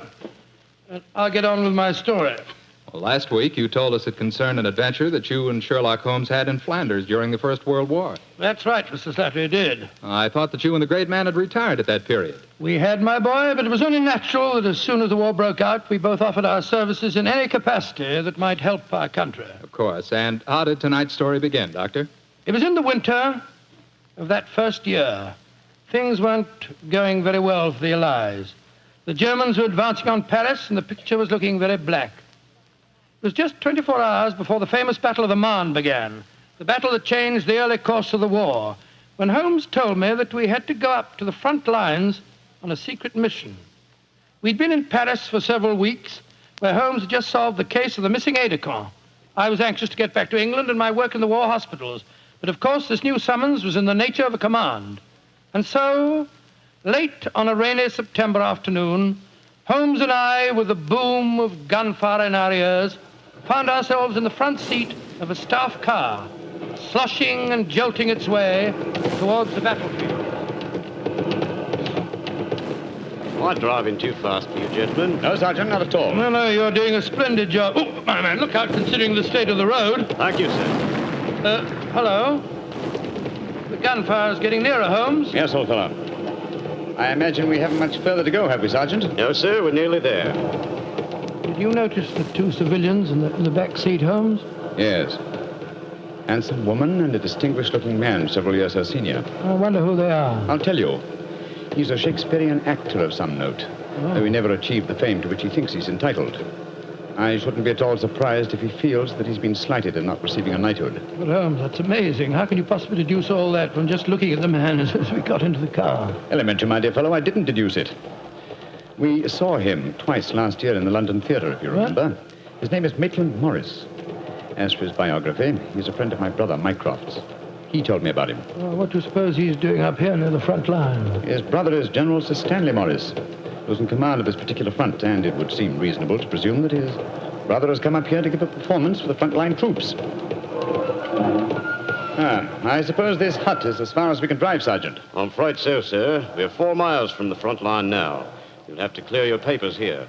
See that ruined farmhouse there, sir? Yes, Sergeant. Is that the General's headquarters? Yes, sir. Come on, Watson. Good Lord, it's pelting with rain. Yeah, let's make a dash for it.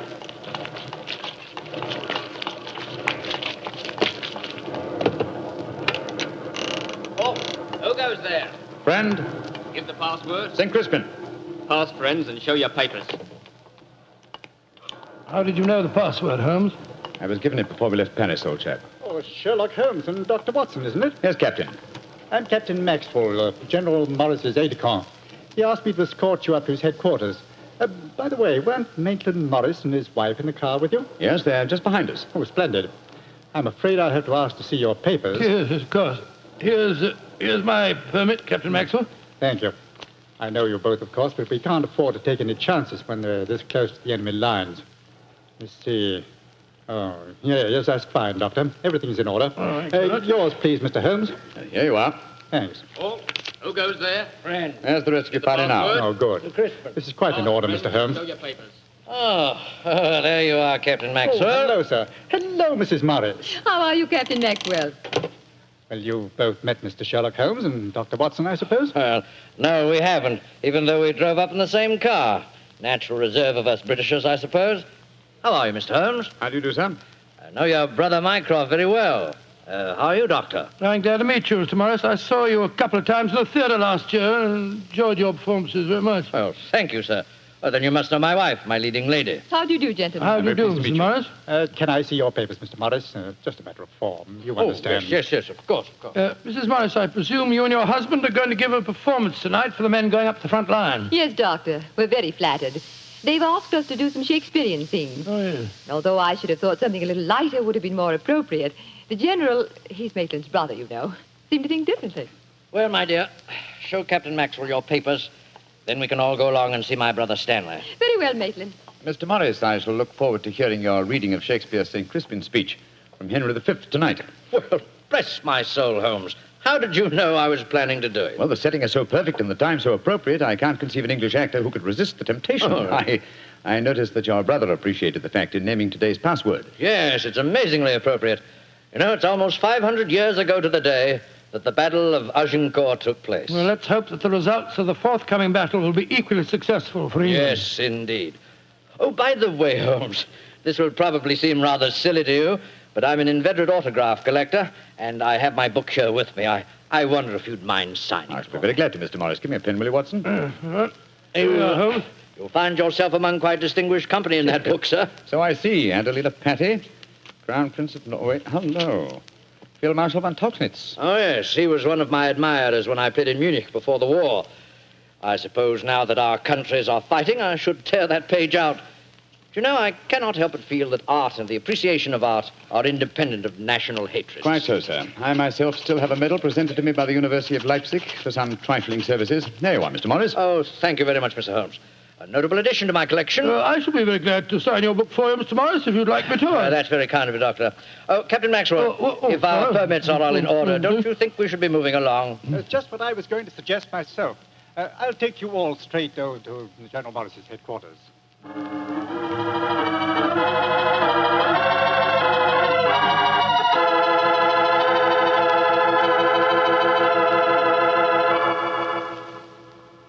General Morris, may I introduce Mr. Sherlock Holmes and Dr. Watson? How do you do, sir? How are you, General? How do you do? Know a lot about you. Long way from Baker Street, isn't it? Yes, indeed, sir. Where's that brother of mine? Ah, there you are, Maitland. Cynthia, how nice to see you both. Oh, it's good to see you again, Stanley. Hello there, Stanley. The men will be glad you arrived. They're looking forward to your show tonight. We're very flattered that they want to hear us do some Shakespeare. Oh, rubbish, old boy. With you and Cynthia up there on the platform, you could read the telephone book and they'd love you. Oh, very kind. By the way, you'll find the stage very primitive, just a few trestles and a large tent and a curtain made of army blankets. And your dressing room will be even worse. Oh, don't worry about our comfort, Stanley. As long as we cheer the boys up, that's the important thing. Yes, of course. By the way, what program do you have mapped out for us? Well, I thought we'd have 2 shows. The tent's not large enough to hold everybody at once. Anyway, we have to keep up an alert all the time. Think you can manage 2 separate shows? Oh, of course I can, Stanley. I may look old, but I don't feel it. You don't even look it, you scoundrel. Thank you. Perhaps we could take a look at the stage and equipment, eh? Oh, certainly. Captain Maxwell, take them over to the tent and show them what the facilities are, will you? Right, sir. Will you follow me? Oh, yes, of course. See you later, Stanley. Come along, my dear. All right. I'm glad you're here, Holmes. I'm sure I can speak quite freely in front of Dr. Watson. Oh, yes, with perfect freedom, sir. He's my colleague, and he's an old army man himself. Really? What regiment, Doctor? 5th Northumberland Fusiliers, sir. Later attached to the Berkshires in Afghanistan and wounded in the Battle of Mainwan. Really? Then I'm sure I can speak freely in front of you. Holmes, you know why you're up here so near the front line, don't you? I have a very shrewd suspicion, sir. Yeah, I thought you had. That's why I asked for you to be sent here. You asked for me to be sent here, General. Yes, I think I understand. Well, I wish I did. You will, Doctor, in due time.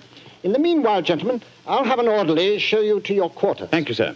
And, Holmes, take a look around, will you, and keep your ears open. We're comparatively a little distance from the German front lines, and yet there's a very puzzling silence just now. Yes, I noticed that, sir. And half an hour ago, on our way up, there's quite a lot of shelling. Exactly. It's unnatural and rather frightening at a time like this. You see, we're attacking at dawn. The enemy might be trying to infiltrate spies, and the whole success of this battle depends on a surprise attack. I quite understand, sir. Come on, Watson.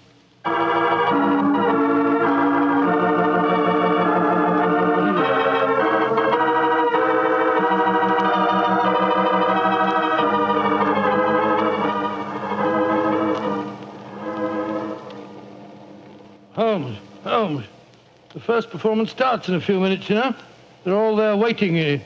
Why are we tramping about out here in the mud and the rain? I thought a pipe or 2 in the open air would clear our brains. Yes, a pipe in the open air is one thing, but a pipe in a downpour of rain is another. Was it raining? Oh, didn't even notice it. I was listening to the silence. What do you mean? Thousands upon thousands of Germans. Armed Germans. Full of a blind fanatical hatred and desire to kill, are crouched in trenches only a mile or 2 from here.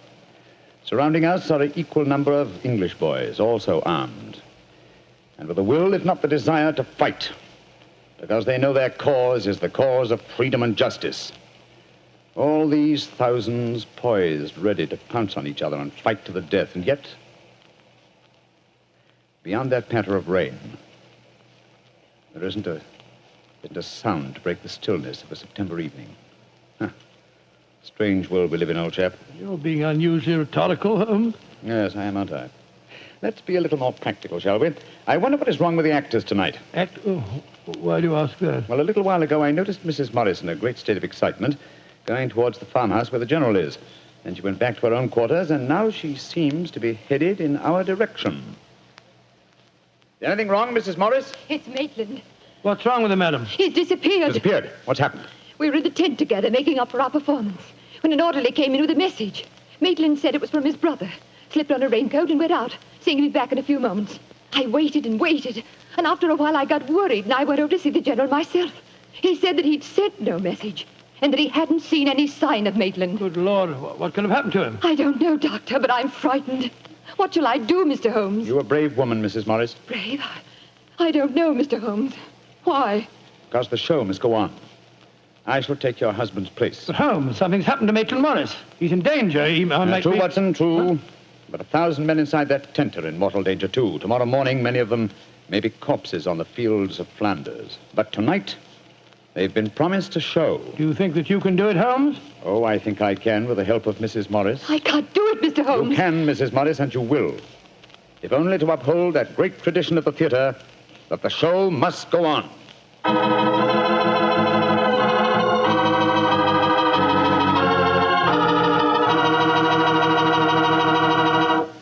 We'll hear the rest of Dr. Watson's story in just a few seconds. Time I'd like to take to tell you that if you've got a butcher who has meat and you've got the points to get that meat, don't forget to bring home a bottle of Petri California Burgundy. Tell you why. That Petri Burgundy is a rich red mealtime wine that's wonderful with any meat or meat dish. That's a fact. Petri Burgundy can make a banquet out of a hamburger. And boy, Petri Burgundy and old-fashioned Irish stew are bosom companions. Just get yourself some Petri Burgundy and share it with your family. Petri Burgundy is the best friend a good meal ever had.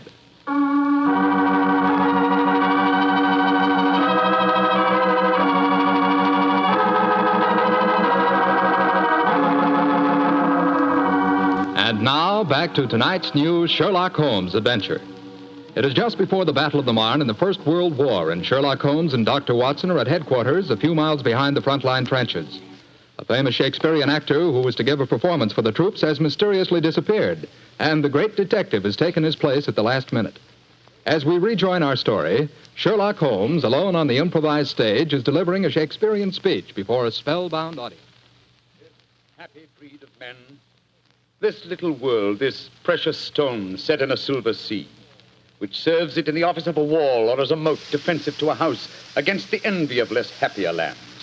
This blessed plot, this earth, this realm, this England.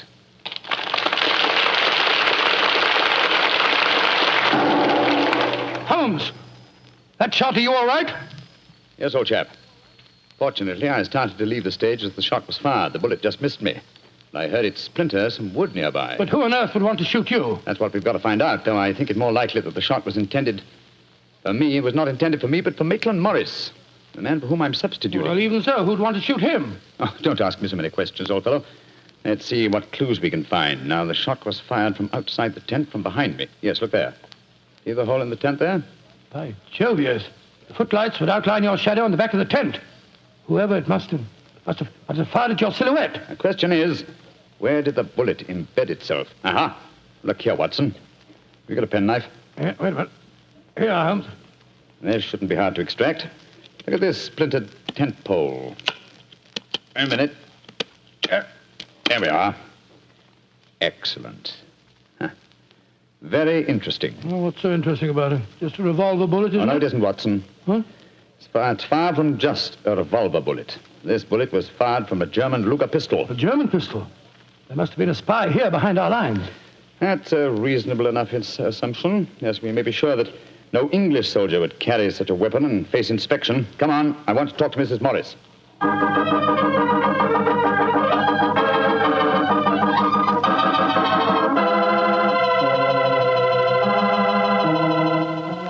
Mrs. Morris, I want you to be very frank with me. But of course, Mr. Holmes. You know why your husband's missing, don't you? No, I don't. Have you found out anything? Come, madam. Why keep up this pretense any longer? I know that your husband is a spy, or at least a great sympathizer with the German cause. The General's brother a spy? Good Lord. How dare you say that? Because it's true. Foreign Office have been suspicious of his sympathies for some time. His own brother knew it. That's why he asked to have me sent up here to keep an eye on him during his visit. It is true. Why should I keep up the pretense any longer? You see, Maitland was a disciple of Stuart Houston Chamberlain. Oh, who was this Stuart Houston Chamberlain? An Englishman who married one of Richard Wagner's daughters and became a German citizen, and an arch-enemy of England. I tried to dissuade Maitland. I implored him to consider his British heritage, his brother's name and mine. But Maitland was a strange man. His life was one of frustration and envy. Envy of his brother, I suppose? Yes. When Stanley was knighted, it hurt Maitland terribly.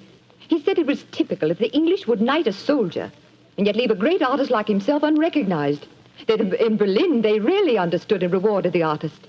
Well, if the authorities knew that, it's amazing they allowed him to come so close to the front lines at a time like this. Oh, it was at the General's request.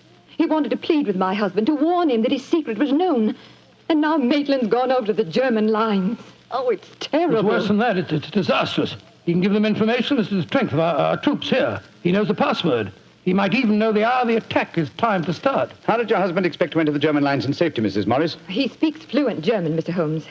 I fancy the autograph book he was carrying containing the signature of Field Marshal von Tauchnitz was in reality his pass through the German lines. You've told the General that his brother was gone, of course. I haven't been able to.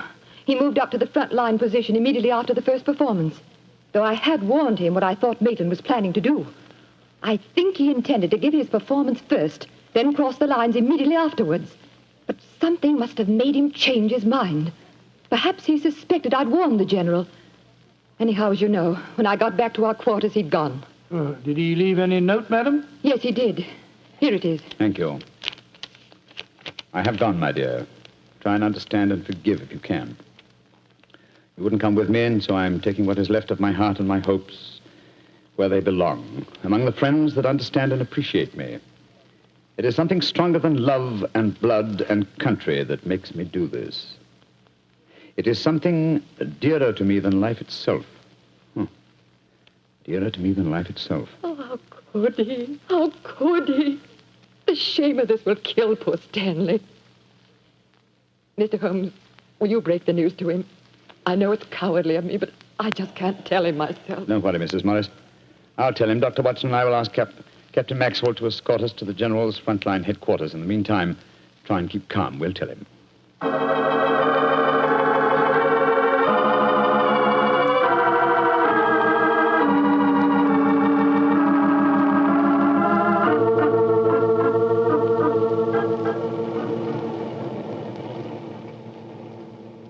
If you will wait in the dugout, Mr. Holmes, I'll tell the General that you're here. Thank you, and be sure to let him know the urgency of the matter. Yes, sir. Holmes, this is a dreadful business. Yes, it is, Watson. Though if my plans work out correctly, I think the success of tomorrow's battle may not be imperiled. What plan? Listen. You know, Holmes, a strange silence from the German line since we came here might be accounted for by the fact that they knew Maitland was making his getaway. They wouldn't want to risk wounding such a valuable spy. Quite possibly. What I still don't understand is who shot at you with a German pistol and why. You're being very dense, old fellow. Surely it's obvious that... Here comes General Morris now. Poor devil. This is going to be a dreadful shock to him. Hello, Holmes. Dr. Watson? General Morris, I'm afraid that I've bad news for you. Your brother has gone over to the German lines. Maitland did go there. I should have put him under an armed guard as soon as he came here, but I thought I could reason with him, appeal to his sense of honor. Instead of which you tried to shoot him, sir, but fortunately for me, you missed. You see, I took his place at the first performance. But that shot was fired from a German pistol. True. That was when I first knew the General had fired the shot. But I still don't see how you could now. Only a high-ranking officer, not subject to inspection, could carry a non-regulation firearm. You're an old army man, you should know that. In any case, you'll observe that the General carries a Luger at his waist. Great heavens, Holmes, I thought I was firing at Maitland. I had no idea that it was you. You intended to kill your own brother, sir? Yes, and I'm sorry I failed. I'd rather see my brother dead than alive and a traitor to his country. But now he's safely in the German lines. Heaven knows what secrets he may be imparting. One thing we can be certain, our chance of a surprise attack in the morning is gone. Possibly not, sir. Oh, what do you mean, Holmes? You see, I took the liberty of altering your brother's credentials quite extensively. How, Holmes? I knew of his German sympathies. Mycroft had given me a great deal of information about him, and so I took it on myself to decide that it was unsafe to allow him so near the enemy lines with his own identification on him. Well, what did you do, Holmes? I took the liberty, sir, of stealing his autograph book, the one containing the magical signature of Field Marshal von Tauchnitz. I have it in my pocket now. I think we shall find within its pages a code concealed in the various autographs, giving valuable information to the enemy. Good Lord. I also switched military permits on him. I felt that in the event that he did go over to the German lines, his welcome might be less cordial if they were under the impression that they'd captured Sherlock Holmes. To make that identification doubly sure, I also slipped in his pocket a slight souvenir of my own. By Joe, Holmes, you mean that medal that was presented to you by the University of Leipzig? Exactly, old fellow. I no longer wish to own a decoration given me by a country of barbarians, and it seemed a rather neat and effective way of returning it to them. So the Germans will think they've captured Sherlock Holmes? Yes, sir, and unless I'm much mistaken, he'll receive very short shrift at their hands. Yes, they hate you. There's your answer, sir. I'm sorry. Well, don't be sorry, Holmes. It's better that way. Now his secret can die with him. Excuse me, sir. Yes, Maxwell, what is it? Would it be in order for me to return to headquarters now, sir? It's very nearly time for the second performance, and I've still been unable to trace the whereabouts of your brother. Well, my brother will not be acting tonight, I'm afraid. Holmes, I wonder if I might ask you to take his place once again. If you want me to, General. I do. Maitland had planned to do the St. Crispin speech from Henry V. He knew how much I loved him. I realize that, sir. When I was told the password up here, Well, can you remember the speech, Holmes? Oh, I think so. At any rate, I can try. Then do it for me, my dear fellow, will you? For me. I'll be very proud to do it, General.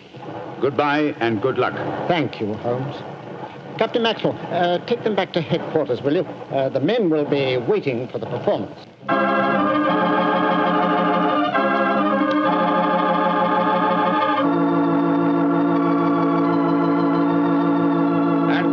Crispian shall ne'er go by from this day to the ending of the world, but we in it shall be remembered. We few, we happy few, we band of brothers. For he today that sheds his blood with me shall be my brother. Be he ne'er so vile, this day shall gentle his condition. And gentlemen in England now abed shall think themselves accursed they were not here, and hold their manhoods cheap, while any speaks that fought with us upon St. Crispian's Day.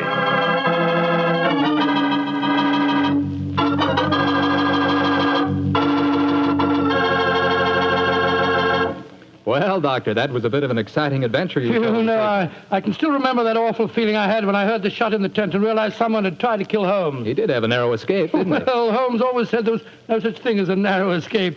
He said you either escaped or you didn't. If you did, well, why worry? And if you didn't, you couldn't worry, so what? Quite a philosophy. I'd like to discuss it with you further. Over a bottle of wine? How else? What kind of wine? Naturally. Naturally. You couldn't ask for a more delicious wine than Petri. That's because the Petri family knows how to make good wine. They ought to. They've been making fine wine ever since they started the Petri business way back in the 1800s. And because the business has always been family-owned and operated, well, they've been able to hand on from father to son, all they've ever learned about the art of turning luscious grapes into fragrant, delicious wine.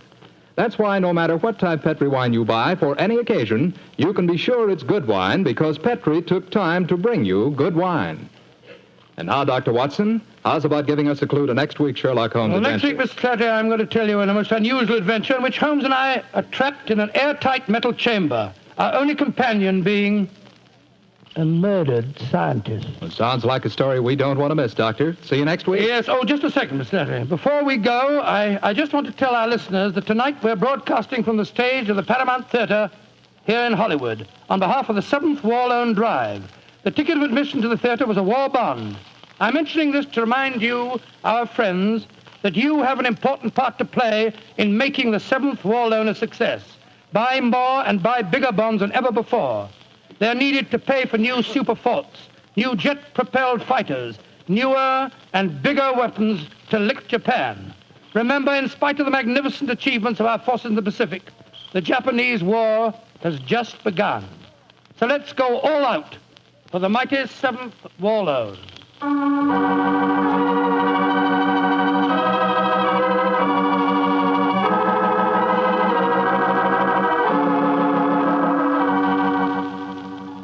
Tonight's Sherlock Holmes adventure is written by Dennis Green and Anthony Boucher and is based on an incident in the Sir Arthur Conan Doyle story, The Adventures of the Blanched Soldier.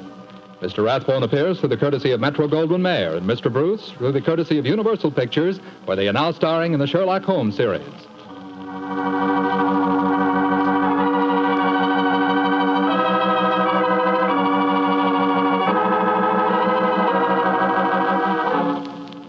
The Petri Wine Company of San Francisco, California, invites you to tune in again next week, same time, same station. Oh, the Petri family took the time to bring you such good wine. So when you eat and when you cook, remember Petri wine. To make good food taste better, remember Petri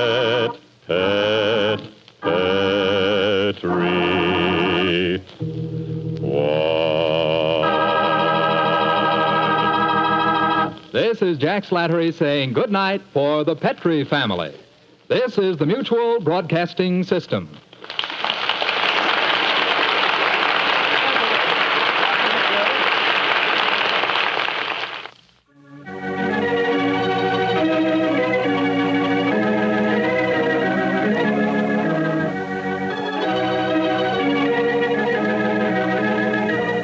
It was only a short time later that calls for the sale of war bonds would come to a complete halt.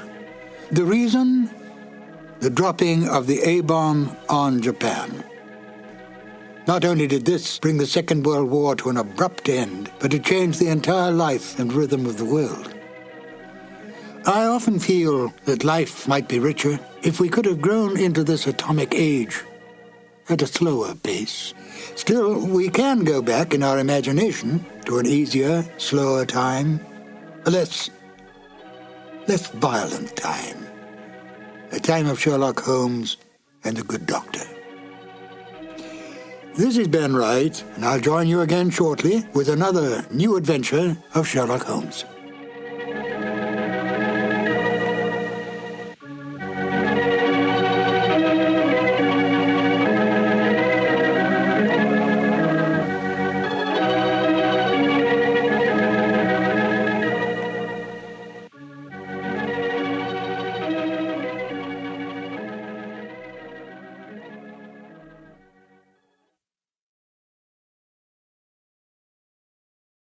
Good evening, Doctor. You look a bit irritated, if you'll pardon my saying. Good evening, Mr. Manning. Good evening. Yes, I am a bit annoyed, and with good reason. I don't know if I've told you that Holmes has been listening in to these reminiscences. Well, here's a letter I received from him after last week's story. Read it. All right. My dear Watson, I noticed that in your last broadcast, you gave way to your regrettable habit of emotionalizing your story. Detection, my dear fellow, is or ought to be an exact science. To tinge it with romanticism is like introducing a love story into the fifth proposition of Euclid. As ever, Sherlock Holmes. Well, what do you think of that? But the emotion was there. You couldn't tamper with the truth. Holmes has always maintained that the truth is not in what you say, but in the impression you create in the other person's mind. Well, Holmes always complained that I overstress the human element in recording his cases. How well I remember the attitude with which he received the publishing of my first book about his adventures. It was a cold morning in early spring. We were sitting on either side of a cheery fire in our rooms in Baker Street. A thick fog rolled down between the dun-colored houses. Our gas was lit.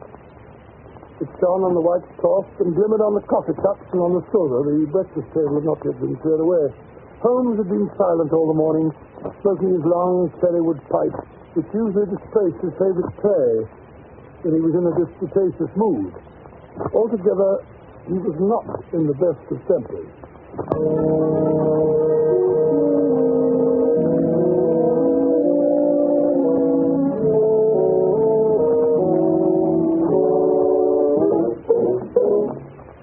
Matches. Where are the matches? Look at that confounded fog. What happens to all the matches in this house, I'd like to know. My dear Holmes, why not use the tongs and a live coal if you want to relight your pipe? Huh? Oh! I've burned myself. For heaven's sake, Holmes, stop stuttering. Something's annoying you. Why not get it off your chest? It's that confounded book of yours. What? Sensationalism, Watson. Rank sensationalism. You're always placing the emphasis on the crime. Crime is common, logic is rare. You should stress the logic. You have degraded what should have been a course of lectures into a series of tales. Now, really, Holmes, that's not logical. You're always complaining that crime is falling off. You say there are no first-class criminals left. Quite. And therefore, if you depend on the crime to hold your readers, you will soon be a back number. Criminals. Bah! They've lost all their enterprise and originality. My practice seems to be degenerating into an agency for recovering lost lead pencils and giving good advice to young ladies from boarding school. Advice to the lovelorn, eh? Well, look at this. This note. It came by this morning's post. Here. The last straw, that's what it is. Read it. Let's have a look. Dear Mr. Holmes, I'm very anxious to consult you as to whether I should or I should not accept the situation which has been offered me as a governess. I never do. I shall call at 10:30 tomorrow if I do not inconvenience you. Yours faithfully, Violet Hunter. Where is she? Call at 11 now. Exactly. She's late. Just like a woman. I say, Holmes, you should see your young lady now walking briskly up the street. I see. Brisk, purposeful manner. Nice, biting, silicon face. Yes, it is. She's stopping at our door. Well, maybe something in this case after all, my dear Watson. She's not the hysterical sort that makes a fuss over nothing. There she is. Come in. How do you do? This is Mr. Sherlock Holmes. Quite. And This is my colleague, Dr. Watson. How do you do? How do you do? I trust you'll excuse my troubling you, Mr. Holmes, but I've had a very strange experience. And as I have no relations of any sort to advise me, I thought I'd best come to you. I shall be very happy to do anything that I can. Well, I've been a governess for 5 years in the family of Colonel Kent Monroe. He's been transferred to Nova Scotia, so that for the last few months I've been without a situation. Well, I advertised and answered advertisements, but without success. You see, the money I had saved began to run out, and I was at my wit's end. Indeed. Go on. Well, yesterday I called in at a well-known employment agency run by a Miss Stoker. When I arrived, the outer office was filled with young ladies looking for situations. I was told to wait. But I did. After about half an hour, my name was called out. Well, the door to Miss Stoker's private office was ajar. He could describe it as a prodigiously stout man with a round, smiling face and a heavy chin. His eyes were like two little slits. When I advanced to the door, my knees trembling. Oh, Mr. Holmes, if you know how I needed that was.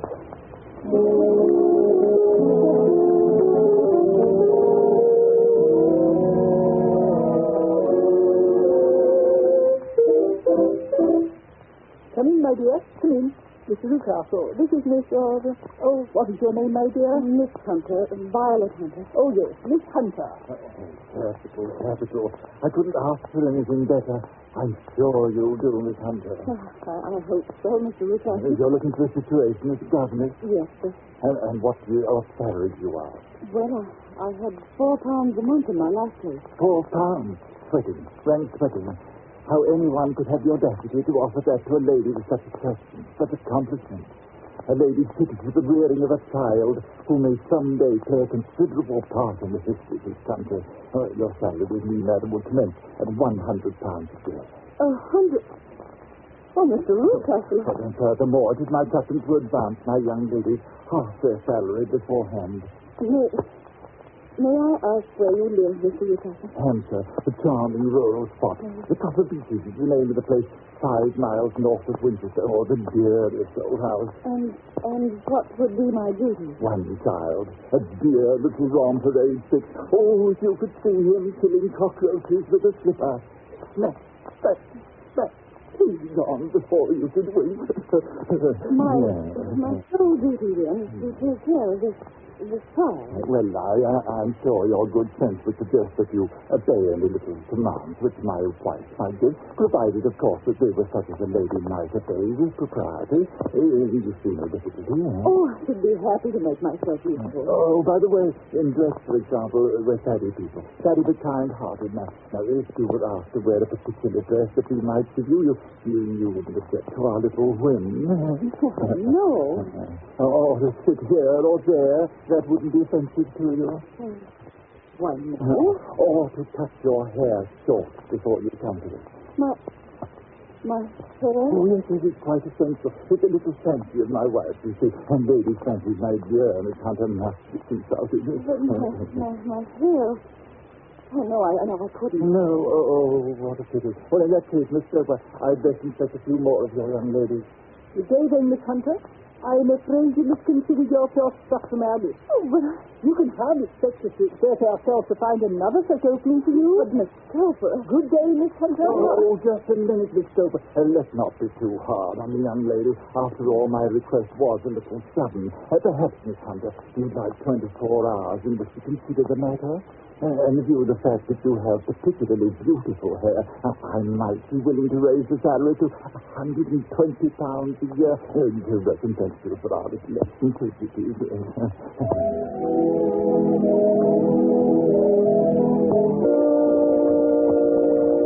Unusual, most unusual, my dear Miss Hunter. What do you make of it, Watson? Well, perhaps the gentleman's wife is a lunatic and he wishes to humor her in her fancy in order to prevent an outbreak. Possibly, Watson, possibly. In any case, it doesn't seem a nice household for a young lady. But the money, Mr. Holmes, the money, and I need it so. Well, yes, the pay is good. Too good. Why should they give you £120 when they can have their pick for 40? There must be some strong reason. But I have no choice.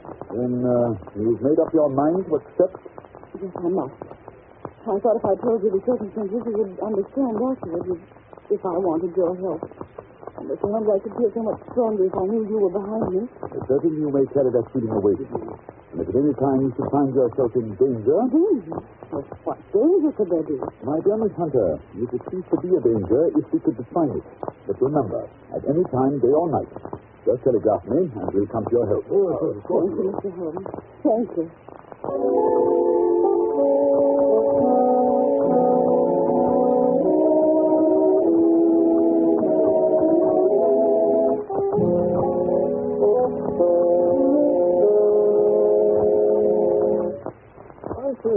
Holmes, it's been almost a week since that charming Miss Hunter called. Conditions must be pretty good at the copper beaches, or we'd have heard from her. You never know, Watson. You never know. She may not be able to get to a telegraph office. Huh? Nonsense, Holmes. Nothing very dreadful can happen out in the open country like this. That's where you're wrong, Watson. My experience that the vilest alleys in London do not present a more dreadful record of sin than does this smiling, beautiful countryside. Oh, you mean creep? What do you mean? The pressure of public opinion is greatest in the towns. There is no lane so vile that the scream of a tortured child or the thud of a drunkard's blow does not beget sympathy and assistance from the neighbors. But the countryside, my dear Watson, filled with its lonely houses. Think of the hellish cruelty, the hidden wickedness. Life may go on year in, year out in such places, and no one the wiser. Had our young friend gone to Winchester, I should not have had this fear for her safety. It's the 5 miles of country which makes the danger. See what it is, Watson. Oh, thank you. It's a telegram to you, Holmes. Oh, give it to me. It's from Miss Hunter. Oh, well, what's she say? Come at once. We'll meet you at the Black Swan Hotel, Winchester, at 3 this afternoon. Abbott, my wits end, don't fail me. What do you suppose is happening? Hurry, Watson. We've no time to lose. There's a train from Waterloo Station in half an hour. If we can only get to her in time.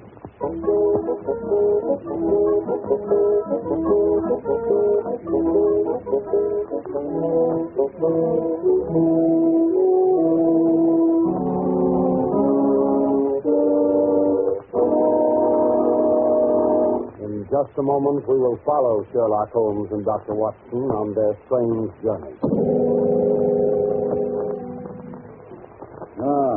Yes, there's the Black Swan. Opposite the station. Yes, and if I'm not mistaken, that's Miss Hunter waiting for us on the doorstep. She looks a bit pale and shaky, eh, Holmes? Yes. Poor girl is obviously frightened. Mr. Holmes, so kind of you to come. You too, Dr. Watson. Oh, no, it's all pleasure. I'll tell you how anxious I've been. There, now, Miss Hunter. Perhaps if we go inside, they can give us a private sitting room. Yes, Mr. Holmes. I've ordered tea this way. Yes, that's better. Nice, cozy fire. Close the door, will you, Watson? That's right. Now then, suppose we let the doctor do the pouring while you tell the story. First of all, how do you like the tea? 2 lumps and a little cream. Oh, righto. Thank you, Dr. Watson. Yes, and now? Well, first of all, I've had no actual ill treatment from Mr. and Mrs. Newcastle, but he's surprising me. However, I'd best begin at the beginning. Yes, that is generally a good place to start. Well, Mr. Holmes, Copper Beaches is a large, sinister-looking house, almost completely surrounded by woods. It's depressed me from the moment of my arrival. I was met at the door by Mr. Newcastle and his wife. And is she... No, Mrs. She's not married. I see. She's a small, pale-faced woman, much younger than Mr. Newcastle. In fact, I gather that she's his second wife. You see, there was a daughter by the first marriage, a girl now over 20, but she's not living at the house. Mr. Newcastle said that she couldn't get along with her stepmother, so he sent her to America, to Philadelphia. And does Mrs. Newcastle strike you as a difficult woman to get along with? Oh, no, Mr. Holmes. She's shy and rather quiet. More than once I surprised her in tears. At first I thought it might be worry over the disposition of her child. What's the matter with his disposition? Well, He's badly spoiled. He has an ungovernable temper. He seems to take great delight in torturing birds and small animals. Pleasant little beast. And the rest of the household? Well, there's only one servant. Toller is his name. A rough, uncouth man with a perpetual smell of drink about him. Why the keeping, I don't know. Except perhaps because he's the only one who can manage Carlo. Carlo? Yes. Carlo's a huge, underfed mastiff that's kept chained in the stable during the day, but at night they let him out. It's a terrible beast. Even Mr. Rickastle is afraid of him. I'm sure he'd carry his justice with a brick. I wonder why Mr. Rickastle desires such ferocious protection. Sure, I don't know, unless there's something on the top floor of the west wing that he wants to protect. The west wing, eh? Yes, the door that leads into it is opposite my room, and it's kept securely locked. Yes, it looks nasty to me, Holmes. Please, Watson, please, don't interrupt. Well, the second day after my arrival, immediately after breakfast, Mr. Rickastle asked me to put on a dress which had been laid out for me on my bed. What was it like? Well, it wasn't a new dress, Mr. Holmes, but the material was excellent and of a particularly brilliant shade, and electric blue. Electric blue, John. I put it on and went down to the living room. Mr. Rickastle had placed a chair for me by the front window. He asked me to sit there with my back to the window and to read to him from the French novel. Well, I read for an hour, and at the end of that time, he said I might go upstairs and sing. Strange. This experience has been repeated every morning since then. Well, as time passed, I became more and more curious. Why were they so careful to keep my face turned away from the window? Naturally, I was consumed with the desire to see what was going on behind my back. So today I devised a means. I noticed at breakfast that Mr. Rickastle had had quite a few drinks. A happy thought seized me. My hand mirror had been broken, so I concealed a piece of it in my handkerchief and later in my book, feeling sure that Mr. Rickastle was too drunk to notice. Holding the book up, I was able to see everything behind me. And what did you see? Well, at first there was nothing. At the second glance, however, I saw a young man in a gray suit leaning against a railing which bordered our field. He was looking earnestly in my direction. Mr. Rickastle must have noticed my surprise, for he burst out angrily.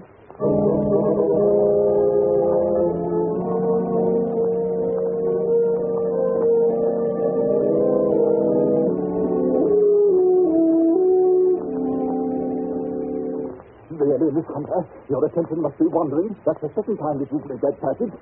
Furthermore, there's an impertinent fellow up the road who's staring at you. Is he a friend of yours? Oh, no, Mr. Rickastle, I don't know anyone around here. Well, kindly turn around and motion him to go away. Wouldn't it be better not to notice him? Do what I signal. I really don't encourage you to have any followers. Very well, Mr. Rickastle. There. Impertinent fellow. That will be all for this morning, Miss Hunter. You may go to your room. Oh, but Mr. Rickastle, I hope you don't. Go to your room, I say. Yes, sir.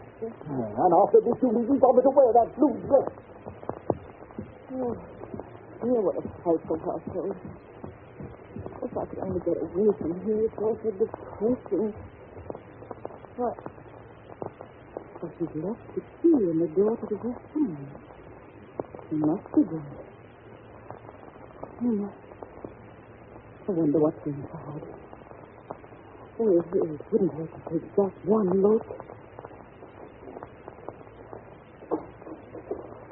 Oh, how dark it is and misty.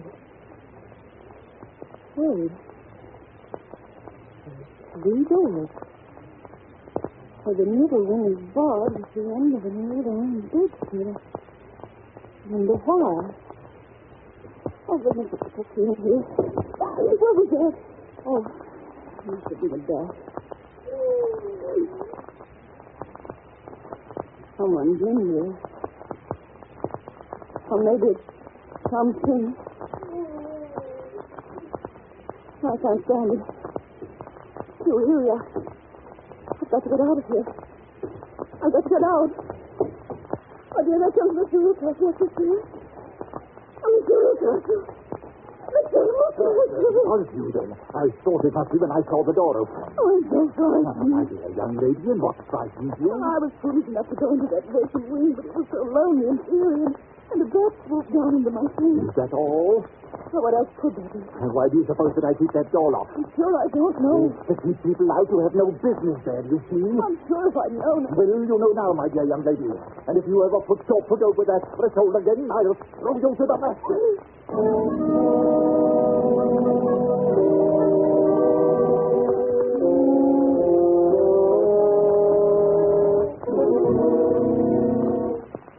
What a dreadful experience. Mr. Holmes, I feel sure there's someone locked in that room. Someone who's unhappy. Perhaps tortured. Oh, good heaven, it's almost 5. I promised to be back by 6, and it seems as Newcastle are going out. If Mr. Newcastle should discover where I've been... You've acted like a brave and sensible girl, Miss Hunter. Yes, indeed you have. Do you think you could do one more thing? I can try, Mr. Holmes. Dr. Watson and I will be at the top of the Beaches by 7. The Newcastles will be gone by that time, and I don't imagine the mastiff will be left loose until they return. Oh, no, Mr. Holmes. It would be too dangerous for them to get back to the house. Good. We will hope the Toller is still drunk. At any rate, you must get us into the house. We must explore the west wing. I'll do my best, Mr. Holmes. Now I must hurry. Goodbye, gentlemen. Goodbye. Goodbye, Lieutenant. Well, my dear Holmes, what do you make of it all? The blue dress and the man in front of the house. Obviously, they've had someone have her impersonating someone. Someone young whose hair has been cut off during an illness. That someone is probably the person imprisoned in the West Wing. Sinister. That is not the most sinister part of Miss Hunter's story. Oh, what is that? The unpleasant disposition of the child. Oh, what's that got to do with it? My dear Watson, as a medical man, you know that a child's tendencies can be discovered by a study of the parents. But heredity is a science to be worked backwards as well. You get a good insight into the character of the parents by studying the children. This child is cruel, abnormally cruel. He probably inherited it from one of his parents. I only hope nothing serious happens before 7 o'clock tonight.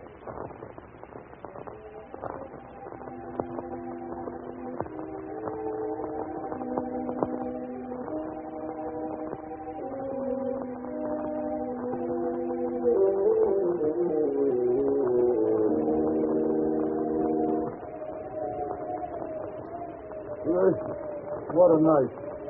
The first thunderstorm of the season.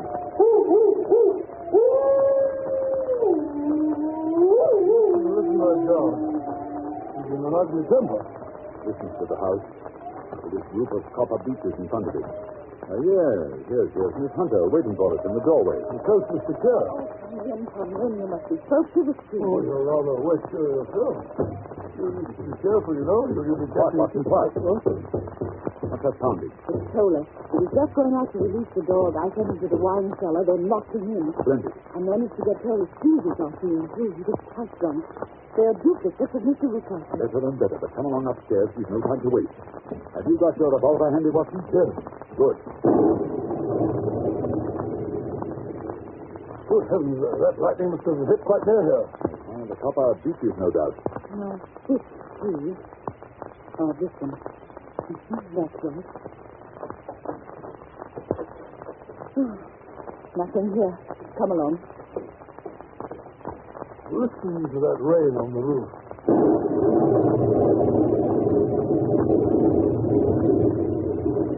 The middle door, you said. Hello in there. No answer. I don't like that. Watson, help me remove this bedstead, will you? That's right. It's tied at one side. Here, cut the rope. That's it. The door's locked. Oh, we must break it open then. Come on. 1, 2, 5. Hello. There's no one here. Mr. Newcastle has made away with the prisoner. You may be right. He's probably been carried off. Yes, but how? Through the skylight. It's still open. Shut that table over here. What are you going to do? Stand on it, of course. Yes. 2 pairs of footprints, and there's a ladder resting against the eave. Oh, that's how he did it. But that's not possible. The ladder wasn't there when the Newcastles went away. Then he must have come back. He's a dangerous and clever man. Listen. Yes. I think I hear his steps on the stairs. Oh, Mr. Holmes, kill us all. I thought I'd find you here. You villain, what have you done with your daughter? I'm the one that's that. You see, Robert. I've caught you. You're in my power. I'll take you. Hello. I'll take you. Trying to get the dog will be trying to tread. Quick, Watson. We must close the front door. Let me up. Mr. Newcastle, loose the door. Give me Mr. Newcastle. Oh, quick. It'll be too late. Hold on. Get up the key, sister. I'll let him out. All right. Oh, it's Carlo. He's got Mr. Rucaster by the throat. Quick, Watson, give me your revolver. Careful, you don't hit the man by mistake. Shut up and stand back, Watson.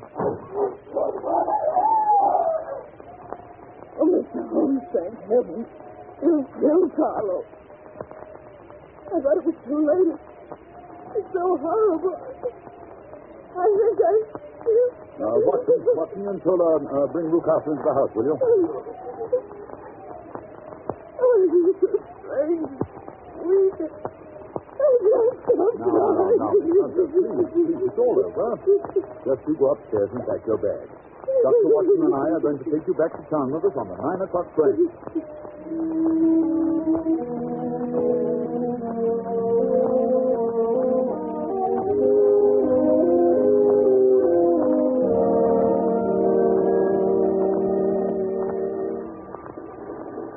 So you think, Watson, that Rucaster will live? I'm afraid so, Holmes. Oh, I'm so glad to get away from that dreadful place. I say, Holmes, just what did happen to the prisoner in the West Wing, and who was it? It's all so disgustingly simple, my dear Watson. It's Rucaster's daughter, as I suspected. It seems that she had inherited some money from her mother, who was Rucaster's first wife. When she threatened to get married and take a small fortune with her, her father tried to get her to sign a paper giving the money to him. He worried her until she got brain fever and had to have all her hair cut off. Oh, what a brute. I got all these details from Tola. Still, her young man stuck to her, and she to him.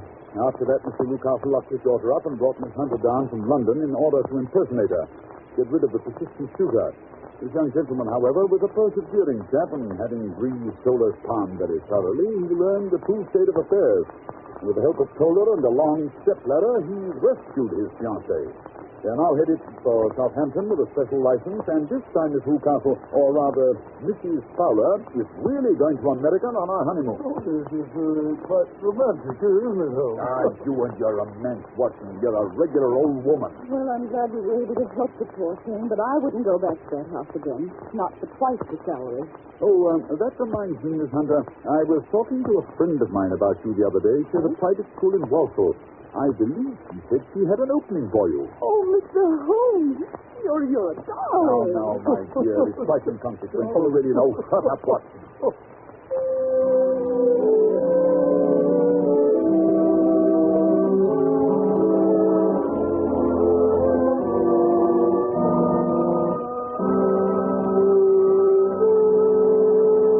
Well, Dr. Watson, you certainly had some exciting times when you were living with Sherlock Holmes.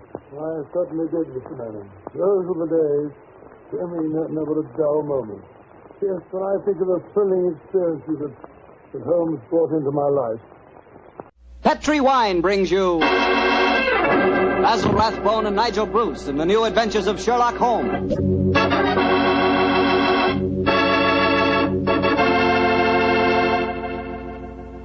The Petri family, the family that took time to bring you good wine, invites you to listen to Dr. Watson tell us another exciting adventure he shared with his old friend, that master detective, Sherlock Holmes.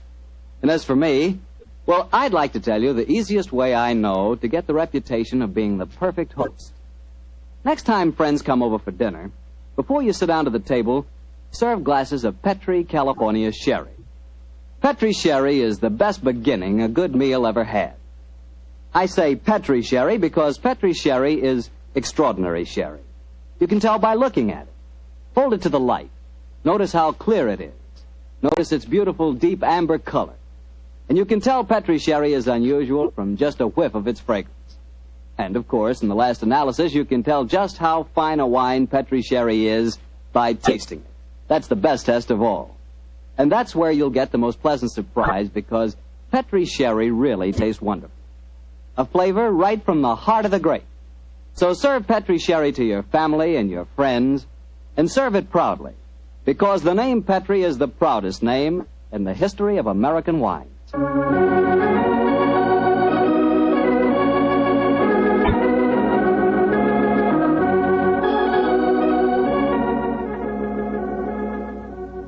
now I'm sure our good friend Dr. Watson's expecting us. Let's not keep him waiting. Come in.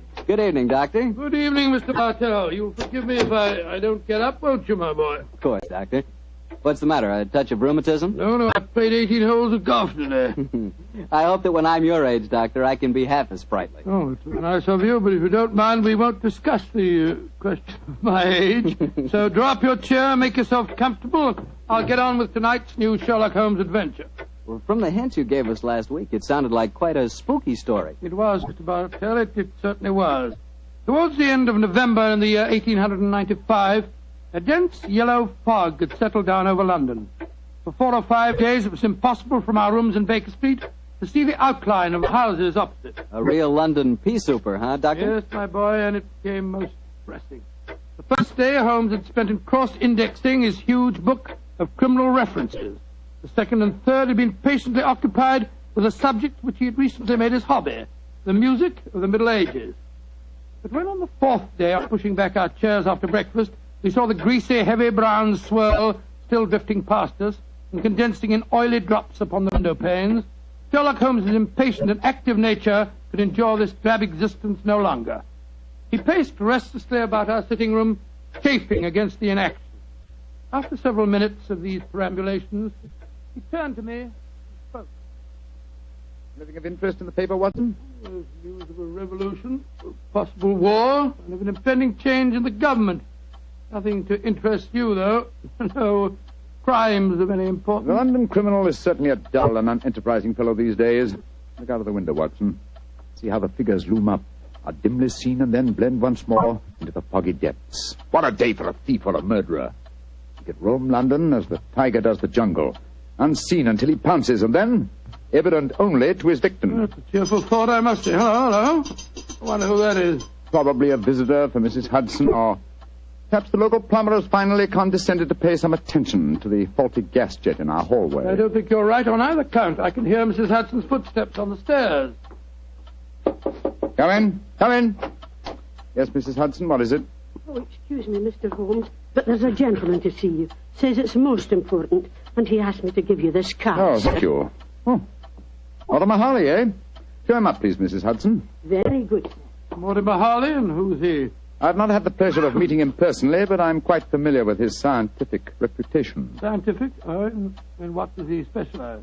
Oh, I suppose one might refer to him as one of the greatest authorities on all matters connected with the occult. You mean the fellow dabbles in supernatural stuff and all that sort of thing? I mean, my dear Watson, that Mortimer Harley is an extremely intelligent man with a thoroughly comprehensive and scholarly knowledge of his field and an intense belief in the existence of the supernatural force. Now, here he is to speak for himself. Oh, come in, Harley. Thank you, Mrs. Hudson. You're Mr. Sherlock Holmes? Yes, sir. This is my colleague, Dr. Watson. How do you do, Mr. Harley? How do you do, Doctor? Won't you sit down, sir? Thank you.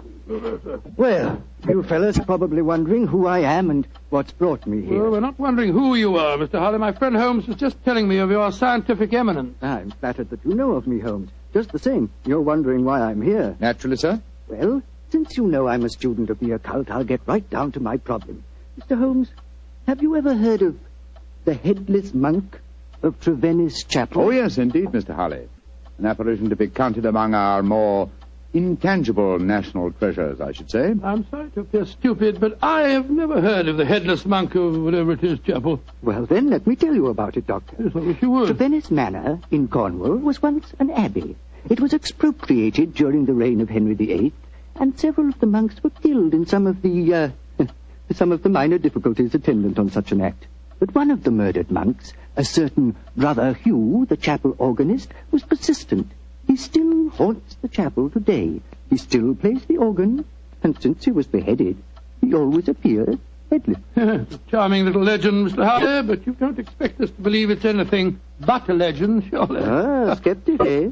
How about you, Mr. Holmes? I'm extremely curious to know why you come to see me, Mr. Harley. I'll tell you why. I have a rare opportunity to investigate the phenomena. You see, the son of an old friend of mine, a young fellow by the name of Leonard Miles, is secretary to the owner of Trevennis Manor. He asked me to stay there, and I find the invitation irresistible, particularly since the phenomena have curiously increased of late, Mr. Holmes, almost as though some more mortal agency were motivating them. Oh. Now I see why you've come to me, Mr. Holly. I knew you would, Holmes. You see, I'm like my good friend and fellow investigator, Carnacki. I believe in being prepared to meet phenomena on either the natural or the supernatural plane. If the phenomena are real, then they fall legitimately in my field. Whereas if, as I'm sure you suspect, they are being contrived by human forces, then you think that's more in my department, eh, Holly? Exactly. Well, what do you say, Holmes? A little trip to Cornwall would be a nice few days. We'd probably escape the fog down there. Ah, the place is with the weather, Watson. What? I'm much more concerned with the fog that surrounds the appearances of the Headless Monk at Venice Chapel. And Mr. Harley, I accept your invitation with pleasure. There's still time to catch the Cornish Express. We can be at Venice Manor before the moon's up.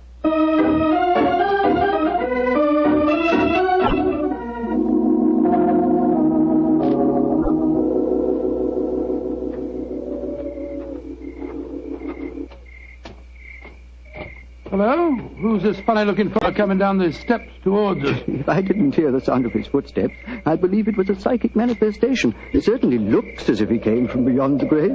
Who be ye, gentlemen, and where be ye going? Well, supposing you tell us who you are first, my good man. Who be I? I be David Pendragon, sir. That's who I be, stableman here at the manor. And I ask you gentlemen again where you be going. We're staying at the manor, and we're just going to take a look at the chapel. Oh, don't ye do that, sir. People that go in there don't often come out the way they go in, sir. Don't ye do it, gentlemen. What are you talking about, my good fellow? I be talking about the ghoulies and the ghosties and the organ music that comes out of the nowheres. You heard it? Of course I heard it, sir. Just like I seen the poor monk walking around without his head on. Take us into the chapel, will you? And show us where you saw the figure. Aye, that I will not, sir. Not for all the gold in Port Call will I go back and chance seeing the poor lost soul wandering about without his head on. If you gentlemen know what's good for ye, you'll not go in there either. Mark my words. Don't ye go in that chapel. Extraordinary chap. Seems really frightened of the place. Yes, but it's more than blind superstition that accounts for his reluctance. Let's go in, shall we? Well, I suppose it's all right.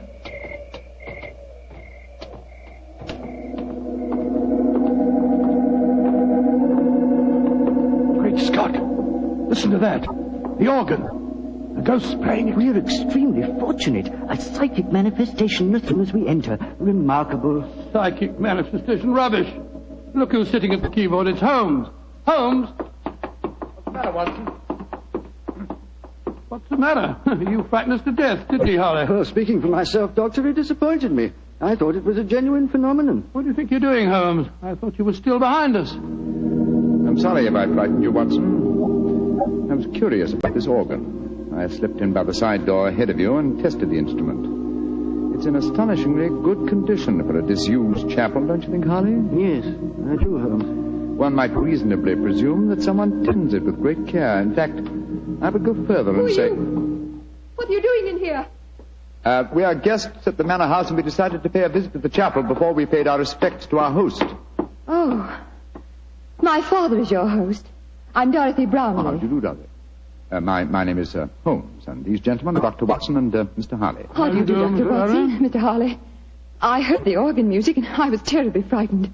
You've heard of the legend, I suppose. You mean about the Headless Monk and the ghostly organ and music, Miss Brownlee? Yes, Doctor. And it's more than a legend, I assure you. That's why I rushed over here as soon as I heard it. It must have frightened all the servants within hearing distance. Why were you playing the organ? I was curious to see whether it's in good repair. Obviously it is, Mr. Holmes. Well, my father and his secretary, Mr. Miles, are expecting you, I know. Let's walk over to the house, shall we? I'm sure you've seen enough of the chapel for tonight.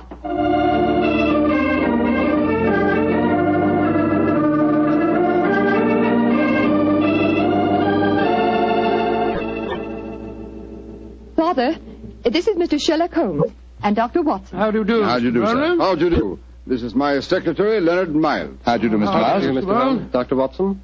I'm afraid Mr. Brown is rather angry with me. I hadn't told him that you were an expert on psychic phenomena, Mr. Harley. I fail to see why the knowledge of that fact should make you angry, Mr. Brownlee. I don't want you ferreting about into this so-called ghost business.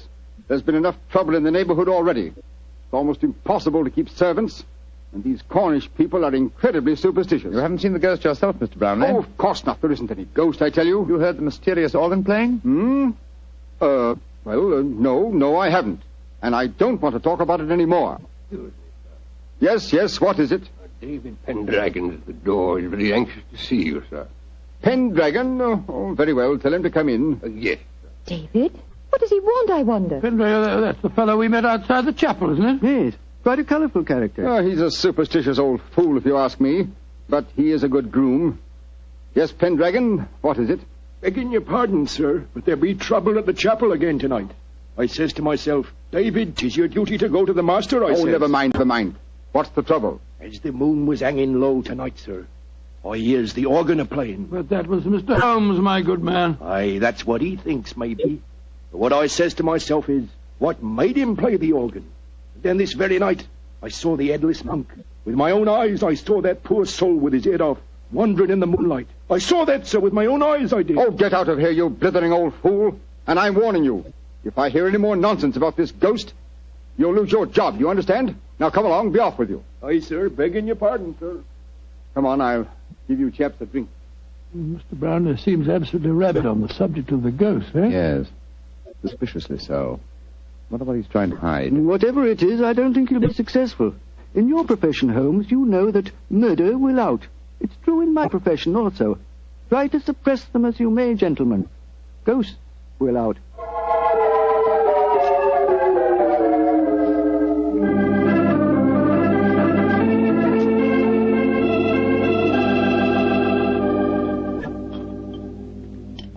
Well, Holmes, this place may be haunted, but I swear that I never spent a better night anywhere.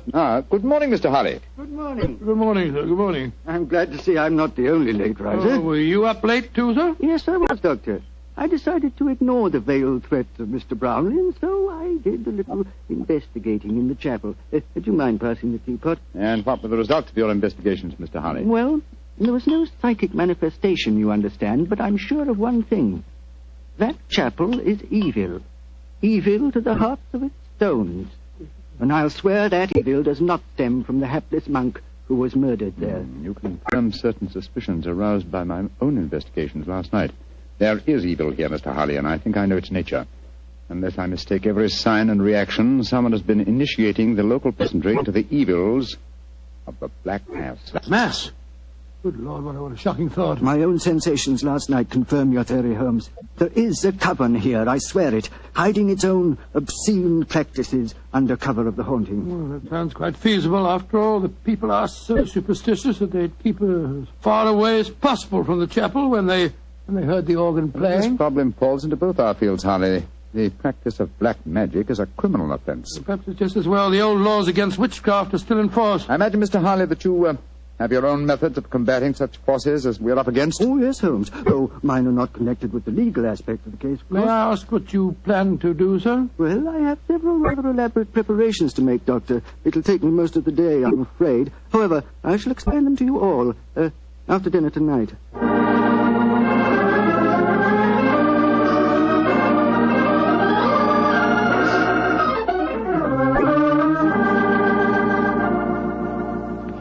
It's very pleasant to sit here after a good dinner with a superb brandy at one's elbow and listen to the piano being so charmingly played. You're very kind, Doctor. Want to play something more, Miss Brownlee? I'd love to. Are you enjoying your stay down here? Oh, Mr. very Holmes? much, thank you.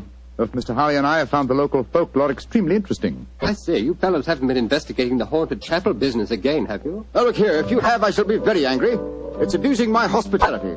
I told you distinctly I didn't want any more talk of ghosts. We are not talking of ghosts, my dear Mr. Brownlee. I have something even more important that I must fight now. It's possibly a little hard to imagine me as a crusader. Me, the stooped little man, beside the four of you, as toweringly tall a quartet of men as I have ever faced. And yet, I am your St. George. What on earth are you talking about, sir? I'll tell you in secrecy. This mustn't reach the ears of the peasantry.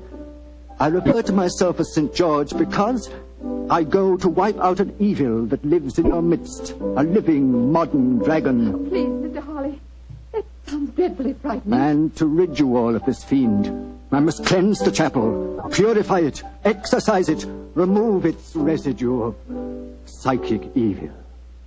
That, gentlemen, is my mission tonight. Dorothy! She's fainted. Get some smelling salts, quickly. I'm afraid you were a little too graphic, Mr. Harley. I'm sorry if I frightened the young lady, but I'm sure that after tonight she will have no further grounds for fear in Trevennis Manor.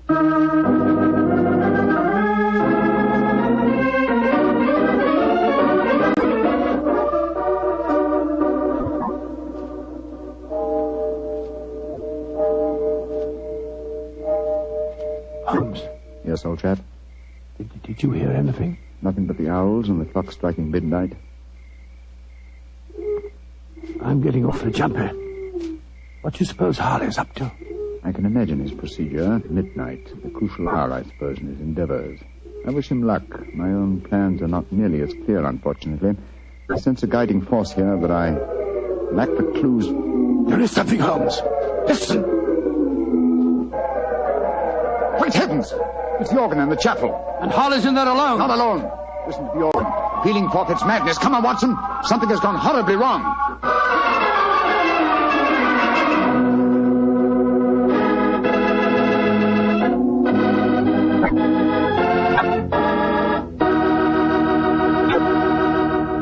You'll hear the rest of Dr. Watson's story in just a second.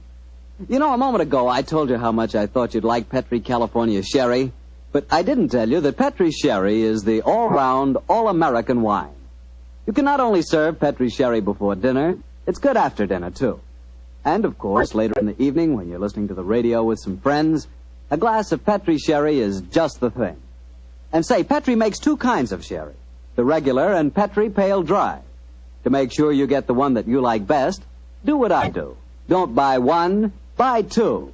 But remember, always buy Petri. Dr. Watson, that was a heck of a place to break off your story. Then let us continue it as speedily as possible, my boy. As soon as we heard that devilish organ music, Holmes and I rushed out of the house and raced in the moonlight down the path leading to the ruined chapel. By the time we reached the entrance, the organ music had ceased, and the tall, gangling figure of David Pendragon was standing in our path. You gentlemen be wanting at this time of night. What are you doing here?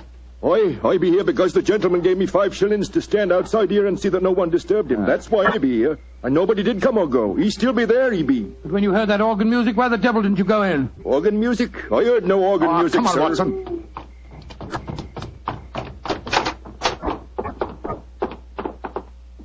Great heavens. Look at him. We're too late. Poor devil. A knife through his heart. It's obvious who did it. That fellow Pendragon. I'll go and grab him before he gets away. Watson, he's not our man. This murder was planned with devilish cunning. The curious thing, there's no sign of a struggle at all. Looks he just stood here and allowed himself to be stabbed. Are these chalk marks with which the body is surrounded? They're known as a pentagram, I believe. He thought it would protect him completely from the supernatural forces. Poor chap. For once his researches went too far. Yes, because they touched not on the supernatural, but upon natural evil. And remember, Watson, that only 3 people besides ourselves and David Pendragon knew of this vigil. Yes, Brownlee, his daughter, and young Miles, the secretary. Exactly. Go back to the house, will you? And bring them here. Perhaps we can lay a ghost by trapping a murderer.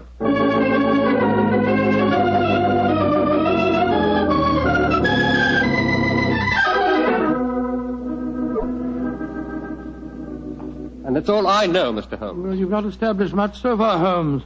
The 3 of them all swear they were asleep and that they didn't hear the organ. Yes, then you can't prove otherwise, I think I Holmes. can prove that one of you was not only awake, but also murdered Mortimer Harley. But why should any of us want the poor man dead, In Mr. your Holmes? case, young lady, I confess that I find it hard to conceive a motive. Implying that Mr. Brownlee and I might have one. Well, Mr. Miles, you must admit that you're responsible for Mr. Harley coming here. And you, Mr. Brownlee, must admit that you did everything in your power to prevent the dead man from carrying out his investigations. Why?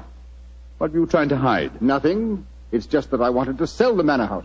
All this talk about ghosts was giving the place a bad name. And if it had gone on, I'd never have disposed of the property. Well, speculation can get us nowhere. Let's get down to facts.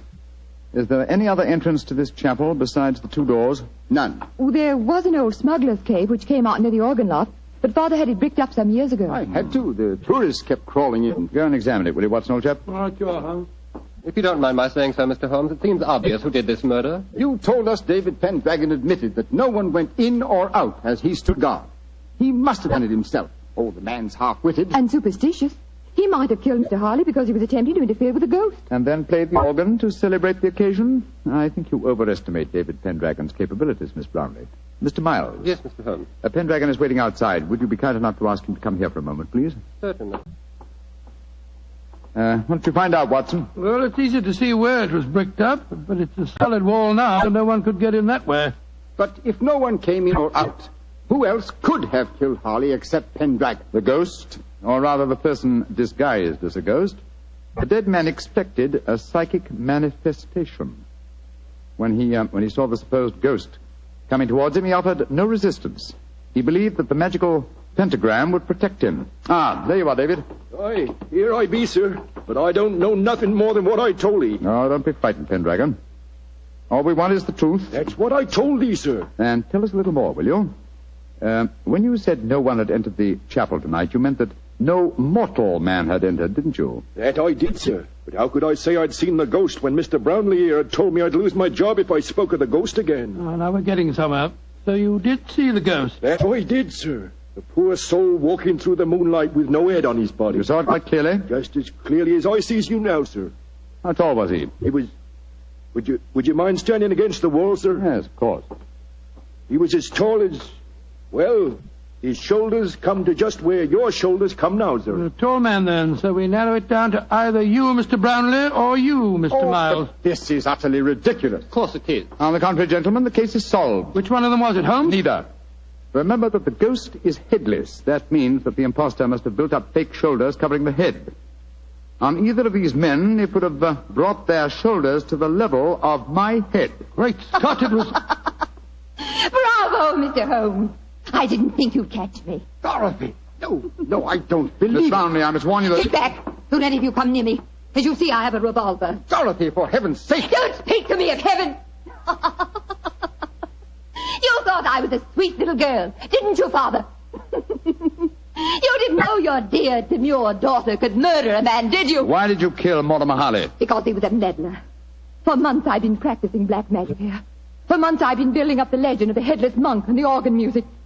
It made me so wonderfully alone, so gloriously free to practice the right. And then he came here. I let him live that first night because I thought he was a fool. But on the second, when he said he was going to exorcise this chap, to purify it, as he said, he signed his death warrant. If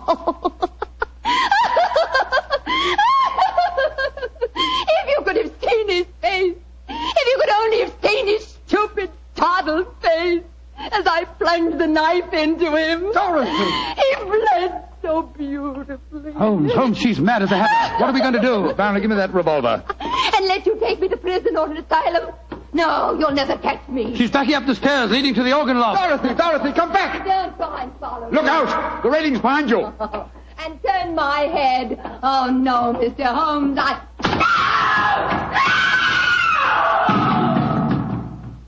Dorothy!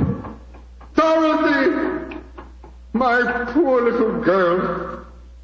Mr. Brownlee, the powers of evil are frightening. Your daughter had killed one man and might have killed more. She was insane. Hopelessly insane.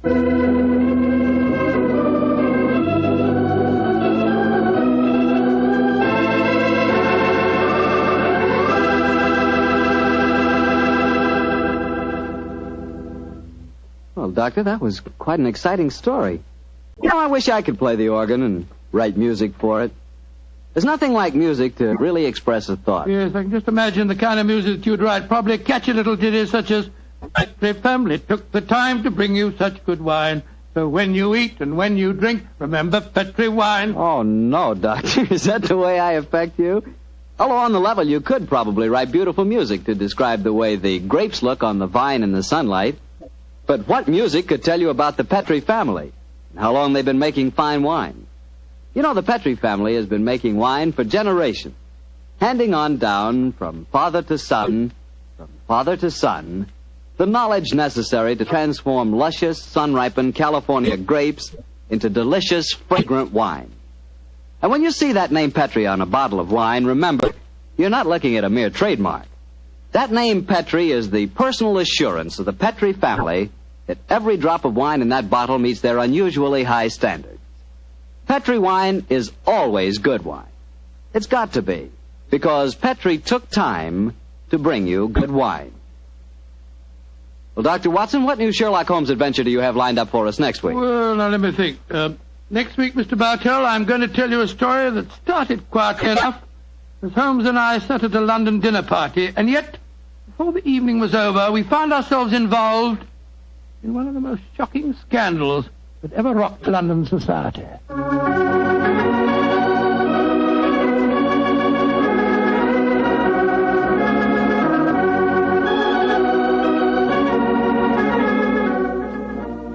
Tonight's Sherlock Holmes adventure was written by Dennis Green and Anthony Boucher and was suggested by an incident in Sir Arthur Conan Doyle's story, The Adventure of the Devil's Foot. Music is by Dean Fossler. Mr. Rathbone appears through the courtesy of Metro-Goldwyn-Mayer, and Mr. Bruce through the courtesy of Universal Pictures, where they are now starring in the Sherlock Holmes series.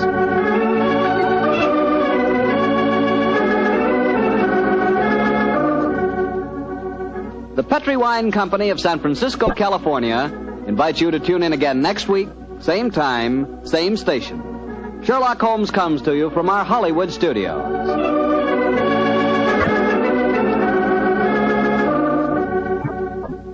This is Harry Bartell saying goodnight for the Petri family. This is the Mutual Broadcast. Petri Wine brings you Basil Rathbone and Nigel Bruce in the new adventures of Sherlock Holmes.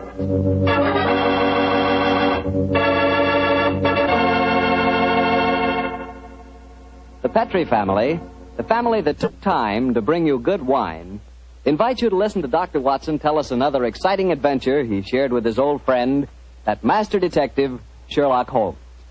And right now, I'd like to just briefly mention an idea you ought to try tomorrow night, just before you sit down to dinner. Just pour yourself a glass of that good Petri California sherry. Petri sherry is the perfect before-dinner wine. Its cheerful, glowing amber color looks festive and, well, it sort of lends an air of importance to the occasion. And as for the wine itself, just taste it. That Petri sherry is not just ordinary wine, no, sir.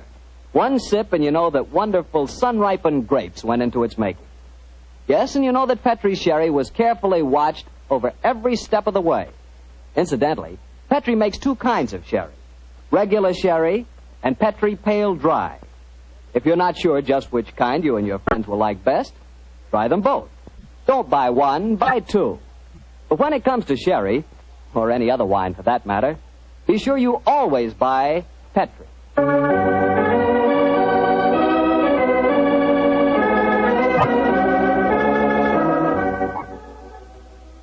And now I'm certain our good friend Dr. Watson's waiting for us. Let's go in and join him. Come in. Ah, there you are, Mr. Bartell. Punctual to the minute, as always. Well, this is one doctor's appointment I'm eager to keep. Nice of you to say so, my boy. Draw up your usual chair and make yourself comfortable. Thanks. Well, Doctor, today's April the 1st. Did anyone try and play any jokes on you? Yes, you did, Mr. Bartell, but I'm happy to say that nobody caught me. Not as in the story that I'm going to tell you tonight, but an April Fool's Day prank certainly scored a bullseye. I see you have the dispatch box out again, Doctor. Been refreshing your memory? Yes, I have, Mr. Bartell. And when I tell you the adventure took place in 1881, I think you'll agree that after such a lapse of time, a man can hardly rely on memory alone. 1881? Say, Doctor, tonight's adventure must have been one of the really early ones. Yes, it was indeed. In fact, to be exact, it took place only a little while after Sherlock Holmes and I had first met and had taken up lodgings together. How was the great detective in those early days? Profound mystery to me, Mr. Bartell. To give you an example, my boy, I'd shared our Baker Street lodgings with him for over a month before I was even certain of his profession, the knowledge of which I learnt to my awe and astonishment when our first adventure together took place. Oh, that was the one you called a study in scarlet, wasn't it, Doctor? That's right, Mr. Bartell. What a memory you've got, study in scarlet. But even after that adventure, I found myself wondering at times what I had let myself in for, sharing lodgings with such a strange companion. It was in one of those moods of doubt and confusion that my story begins. Late one March evening, I found myself in the neighborhood of Piccadilly Circus. It was cold, and a steady drizzle of rain had dampened my spirits. I felt that a glass of wine and the sound of music would put me in a better mood. And so, Mr. Bartell, I entered the Criterion restaurant. As I sat with a glass of rare vintage port at my elbow, the orchestra playing a dreamy Strauss waltz in the background, I couldn't help thinking of the last time that I'd been there. It was the night I met a young medical student by the name of Stamford. He was the man who first introduced me to Sherlock Holmes. Suddenly, I felt a tap on my shoulder. I turned, and to my amazement, once again, young Stamford was standing before me. Watson, or should I say Dr. Watson, how are you, my dear chap? Hello, Stamford. Come and sit down. Thanks. I'm glad to see that you're not holding any grudge against me. Why on earth should I do that? for introducing you to Sherlock Holmes. I've reproached myself ever since. I think he's as mad as a hatter. Not at all. He may be eccentric. In fact, I'll admit that he is eccentric, but he's an extraordinarily interesting fellow. He'll make a great name for himself as a private detective one of these days. You'll see if I'm not right, Stamford. I saw something about him in the paper the other day. Yes, I expect that was the Larston Gardens affair, wasn't it? Yes, it was. He's a brilliant man, Stamford. Quite brilliant. Though I must admit he's difficult at times. He works like a fiend as a rule, but occasionally a reaction sets in for days at a time. He'll lie on our sofa, hardly uttering a word or moving a muscle from morning to night. It's depressing, I must say. I think he takes himself too seriously. Yes, perhaps you're right. How would you like to join in a little plot? Plot? Against Holmes? Yes, just a rag, you know. We thought it'd be rather fun. We? Murphy and I, we were just talking about it. I'll call him over. Murphy? Oh, is that Murphy? I've seen him before somewhere, haven't I? I'm sure you must have done. He's been round at the hospital, and any time you go into the British Museum, you'll find him there. Nice fella, but dull. Definitely dull. Yes, Stamford. Oh, this is a friend of mine, John Watson. This is James Murphy. How do I think I've seen you at the hospital? And I know I've seen you, Dr. Watson. Oh, sit down and come and join us, won't you? Oh, thank you very much. I was just telling Watson about our little plot. Oh, you mean about Sherlock Holmes? Now, look here. I'd like you fellows to realize that Holmes is a very good friend of mine. Oh, don't worry, Watson. This is all in good fun. Don't you realize what the date is tomorrow? 1st of April, isn't it? Yes, April Fool's Day. Oh, now I see. You're going to play an April Fool's Day joke on Holmes. Yes, that's our plan. Well, it's hardly our plan, Stamford. It's really Lady Anne Partington's idea. You see, Holmes was very rude to her when she visited the hospital recently, and she wants to, take him down a peg or two. Sounds innocent enough, but I must say he's inclined to be rather arrogant at times. Well, what's the plan? Well, we'll need your help, Watson. You must be careful not to give the joke away. I'll bet you a $5 that Holmes falls for the whole story, hook, line, and sinker. Now, here's exactly what we're planning to do. Lady Anne is going to call on Holmes at Baker Street in the morning. Lady Anne, I'm very flattered that you called to see me in my professional capacity. Surely, my dear man, you didn't think this was a social call. You were much too rude to me at the hospital the other day for that. That was the point I was trying to make. Please sit down, won't you? Please take this chair, won't you, Lady Anne? It's by far the most comfortable chair in the room. Thank you, Dr. Watson. And now, what can I do to help you? You've heard of the Elphinstone Emerald? Oh, yes, indeed. A magnificent stone of very considerable value. An heirloom in your family, I believe. Yes, Mr. Holmes. I keep it in a wall safe in my bedroom. This morning, when I had occasion to go to the safe, I discovered that the emerald had been stolen. Stolen? Good Scott. Shocking business. Of course, you want Mr. Holmes to recover it for you. A remarkable deduction, my dear doctor. Lady Anne, when you opened the safe, did you observe any signs of it having been tampered with? Oh, I think it's rather stupid to sit and answer questions here in Baker Street. Why don't you come over to my house in Cavendish Square and examine the safe for yourself? You are a detective, aren't you? Lady Anne, just now you accused me of rudeness. I assure you that mine, at least, was unintentional. Oh, come, Holmes. Don't be so touchy. I can promise you a substantial fee, Mr. Holmes. I'm a struggling practitioner and a new profession, eh? My poverty, but not my will, consents. I pay thy poverty, and not thy will. You see, I can quote my Shakespeare, too, Mr. Holmes. My carriage is waiting, gentlemen. Let's drive over to Cavendish Square at once, shall we?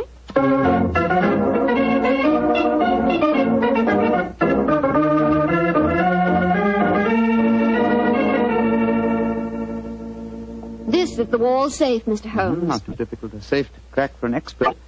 You placed the emerald in it last night, you say? Yes, when I went to bed. And this morning, it had gone. Well, surely, Holmes, this is a good occasion to use that magnifying glass that you're always fitting about. Excellent occasion, my dear doctor.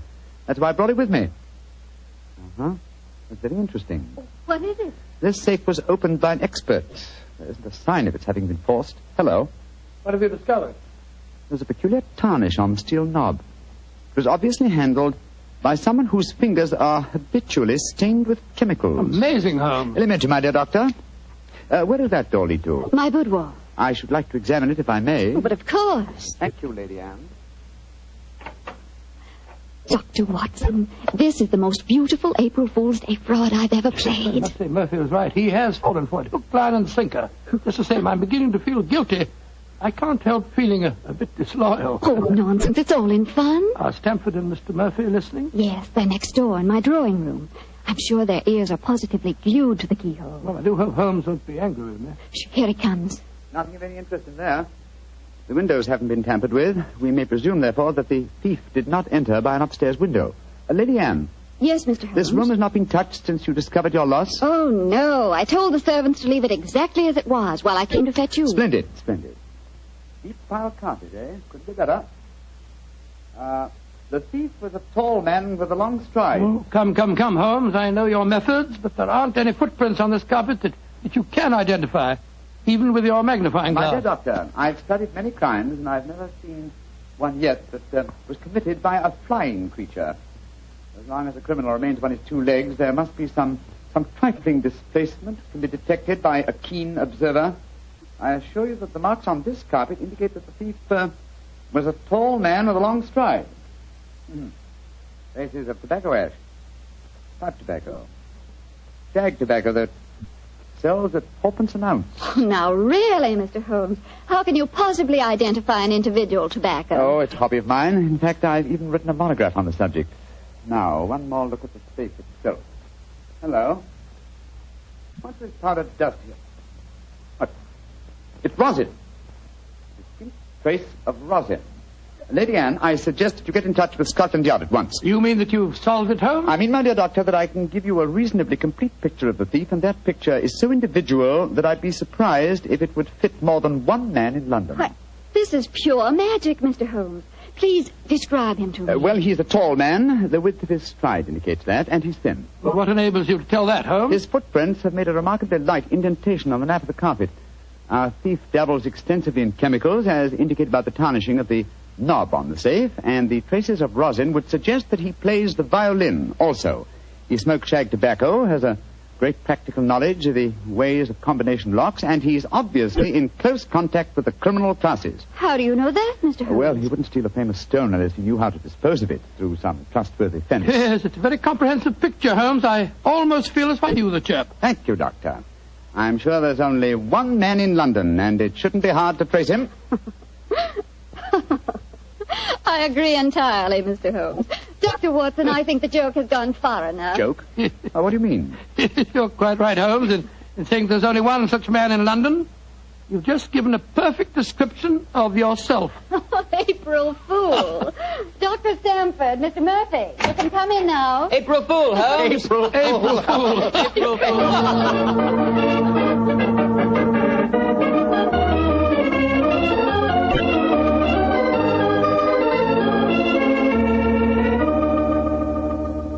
Here, into the drawing room, everyone. Let us drink a glass of wine to Mr. Holmes, who has so graciously forgiven us for the little trick we played on him. And also to Dr. Stamford, who thought of the whole idea. No hard feelings, Holmes. Oh, no, Doctor. Though it was a rather embarrassing experience. Yes, when Murphy told me about the plan, I just couldn't resist joining him. Ah, here you are, Holmes. Here's a drink. Thank you, Stamford. You know Murphy, don't you? No, I don't think we've met. How do you do, sir? How do you do, Holmes? How did you like the little game we played on you? It was rather a salutary experience. I suppose you gave them all the details to build up the picture of me, eh, Doctor? As a matter of fact, I did, Holmes, and knowing some of your methods, we tried to plant every clue that you'd pick up. Very neat job, too, and incidentally, a perfect example of the dangers of deductions based on purely circumstantial evidence.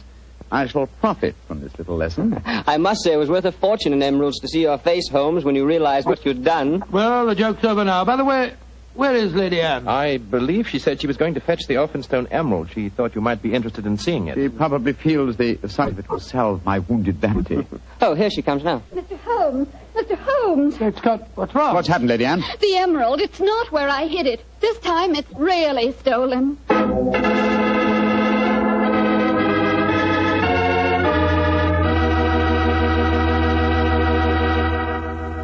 Dr. Watson's story will continue in just a few seconds, so I've just time to remind you that there are many, many different types of wine.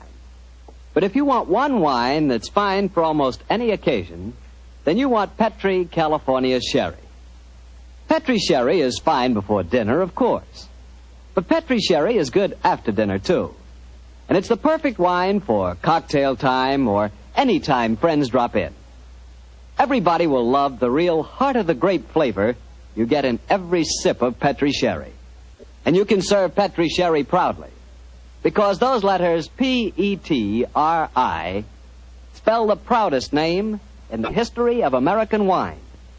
Petri wine.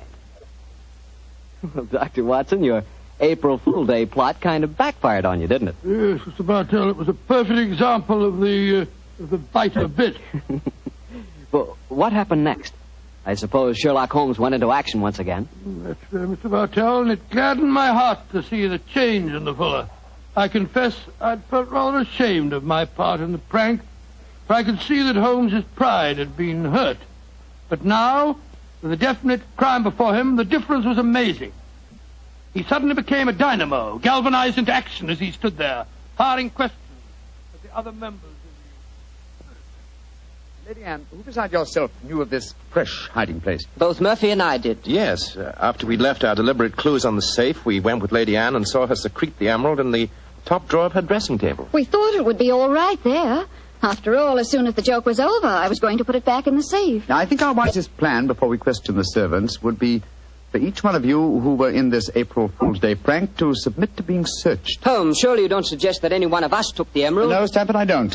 But if any one of you four are not guilty, this will be a splendid way of proving your innocence. I say, steady, Holmes. You're not suggesting that Lady Anne stole her own emeralds, are you? Are you, Mr. Holmes? I'm suggesting nothing, but I may point out that the recent vogue for the insurance companies has provided another interesting motive for these so-called thefts.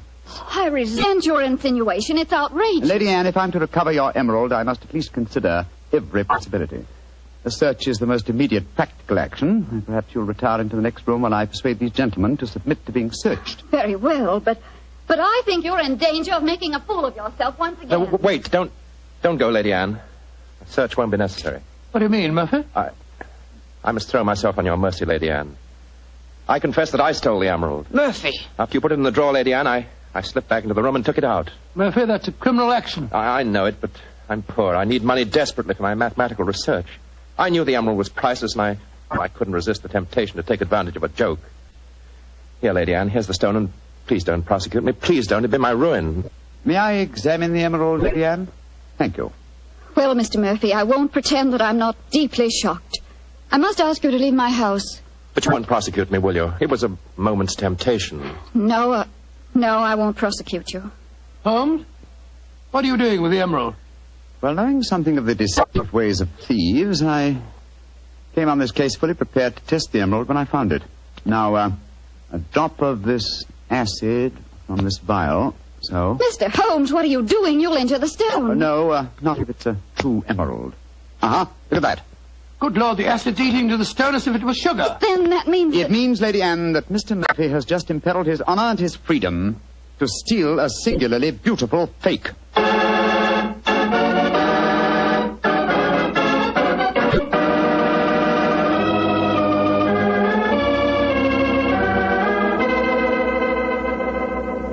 Mr. Holmes, this joke has turned into a nightmare.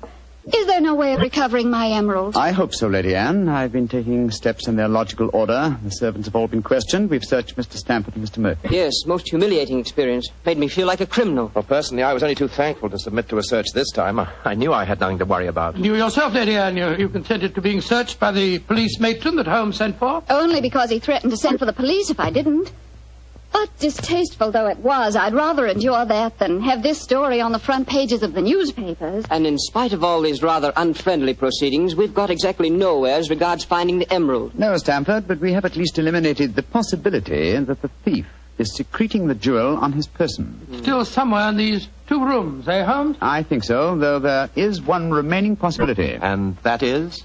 That the fake stone was substituted for the real emerald sometime before all of you engineered your April Fool's Day joke. Oh, no, Mr. Holmes, that's not possible. I know it was the genuine emerald I took out of the safe this morning. How can you be sure?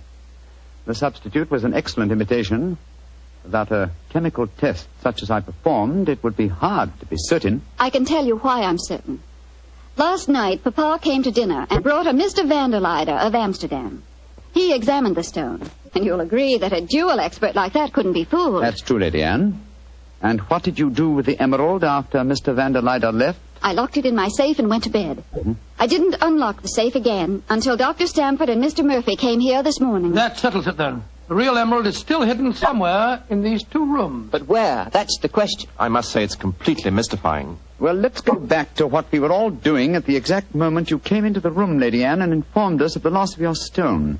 Now, we were... We were drinking a toast to you. That's it.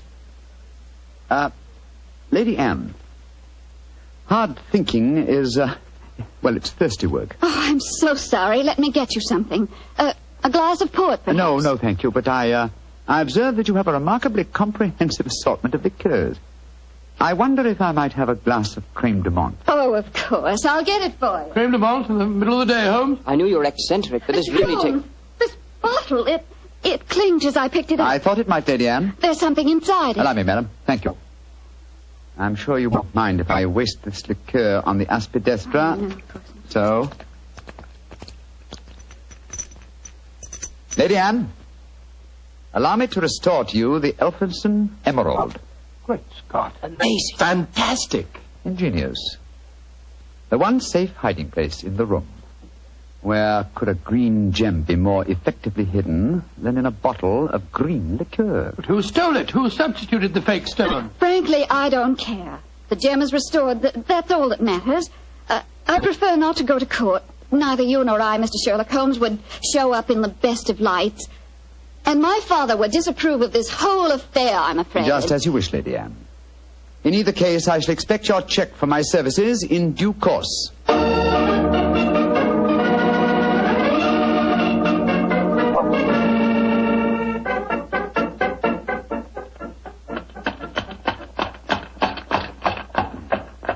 Well, here we are at the Criterion again, Stamford. Won't you come in and join us for lunch? Thanks, Watson, but I'll keep the cab and go on. I actually have a patient this afternoon. A rare and delightful experience for a young doctor, as you probably know. As rare and delightful as a client is for a young detective, Stanford. I quite understand, and I'm correspondingly grateful to you for your profitable hopes. I'm glad it was profitable for you. Personally, I feel pretty stupid about the whole thing.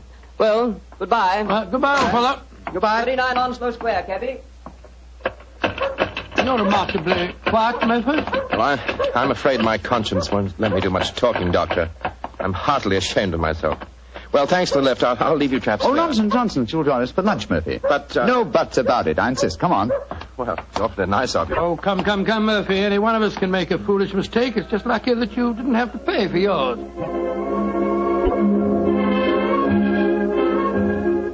Monsieur wishes a table. Yes, for 3, please. This way, monsieur.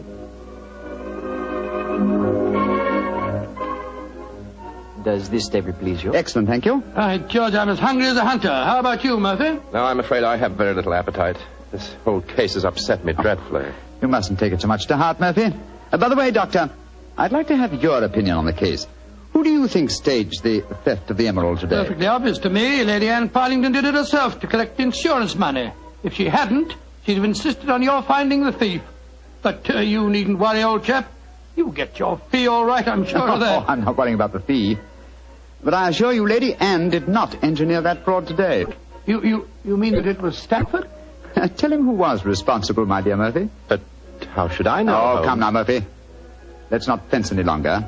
You did an excellent job, a superlative job. I was almost sorry to spoil it for you. I don't think I understand you, Holmes. Oh, yes, you do, Murphy. You're a splendid actor, too. I was so deeply touched when you had apparently stolen a fake jewel, and all the time you knew that the real one was safely hidden in the bottle of creme de menthe. To be abstracted at your leisure. You scoundrel. Holmes, do you mind telling me what's going on here? I'm completely and absolutely in the dark. Surely it's obvious, my dear Doctor. The imitation emerald was a brilliant copy. What makes you so sure of that, my dear Holmes? Because this April Fool's Day hoax was only conceived yesterday, or that is what you wish the others to believe. Such a superb paste gem could not have been made at such short notice. Therefore, it must have been prepared by someone who knew about the hoax before it was arranged. Now, my dear Doctor, when Stamford told you about the plan last night, whose idea did he say it was? He told me that it was Lady Anne Partington's plan. Precisely. And yet Lady Anne referred to it today as Stamford's idea. Obviously, you, my dear Murphy, presented the plan to each as the notion of the other, and so only you could have arranged the real theft behind the hoax. I repeat, a splendid job. Thank you, Mr. Holmes. May I also compliment you on your cleverness in frustrating my plot? Look here, what is all this? One of you is a criminal, the other is a detective. Yet you're throwing each other compliments as if you were in the same profession. The dividing line between the criminal and the criminal investigator is thinner than you might imagine, my dear Doctor. How very true, my dear Holmes. Would you consider coming over to my side of the line? Together we'd make an unbeatable team. Oh, you flatter me. Nevertheless, I must decline your offer, Mr. Murphy. Oh, pity. On your side of the line, you'll never be a rich man. By the way, for your edification, my name is not Murphy, though Stamford insists on thinking it is. Then what is your name, you scoundrel? Your friend says the word scoundrel so much better than you, Doctor. My name is Murtry. Oh, indeed. Spelled M-U-R-T-R-Y? No. Dear me, I have so much trouble with my name. People will either misspell it or mispronounce it. I'm afraid I'll have to begin calling it the way it looks. M-O-R-I-A-R-T-Y. Moriarty. Moriarty. I shall remember that name. I have a feeling we shall meet again. I trust that we shall. You've won the first round, Sherlock Holmes, I admit that. But I believe that a return match is indicated. I shall look forward to it, Moriarty. And now, Doctor, I can't stand your baleful glare any longer. Let's order lunch, shall we?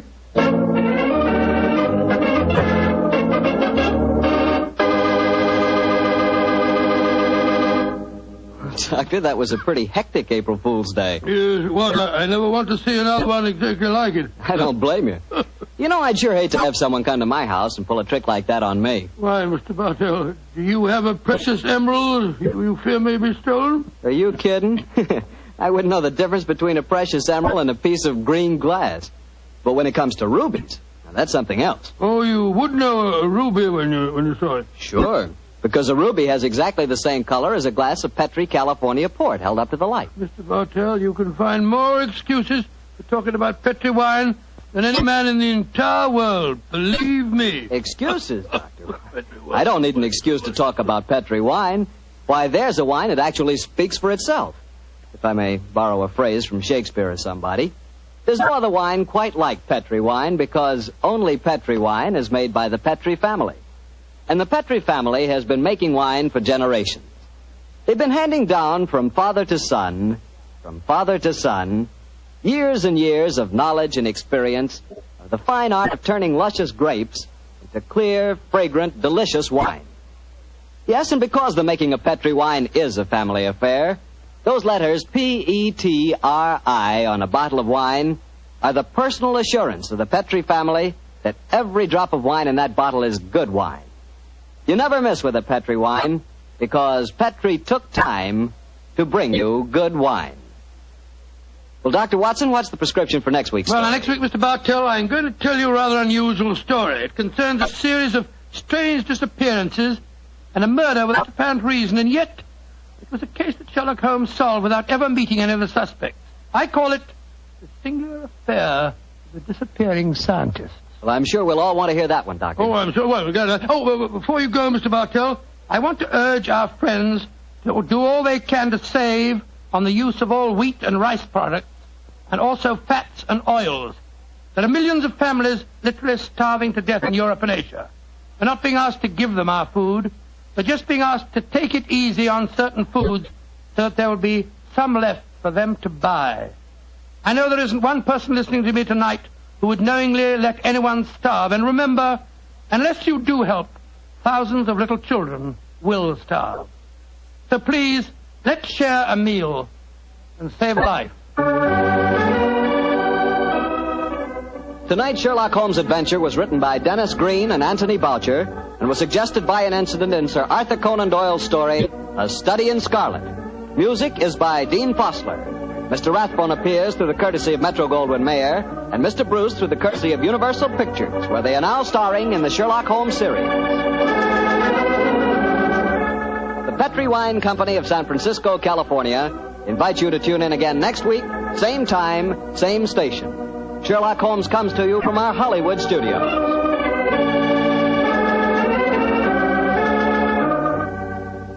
This is Harry Bartell saying goodnight for the Petri family. For a solid hour of exciting mystery dramas, listen every Monday on most of these same stations at 8 o'clock to Michael Shayne, followed immediately by Sherlock Holmes. This is the Mutual broadcast. This episode from the life of Sherlock Holmes will be transmitted to our men and women overseas by shortwave and through the worldwide facilities of the Armed Forces Radio Service. Petri Wine brings you Basil Rathbone and Nigel Bruce in the new adventures of Sherlock Holmes.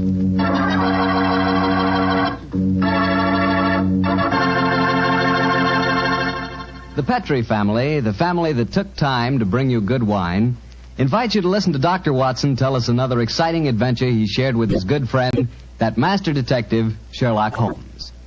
And if you ask me, the best way to listen to that story is to do it with a glass of port wine right handy. Petri, California port. No kidding, that Petri port is just swell for any time good friends get together to talk things over. You couldn't ask for a more delicious wine. Why, just looking at the deep, rich red color of that Petri port tells you that here is a wine with a flavor that comes right from the heart of sun-ripened grapes. If you haven't ever tried Petri port, why not get a bottle and have a glass after dinner tomorrow night? It's a perfect after-dinner wine, you know. And share that port with your family and your friends. Don't forget, when you serve Petri port, you can serve it proudly. Because after all, the name Petri is the proudest name in the history of American wines.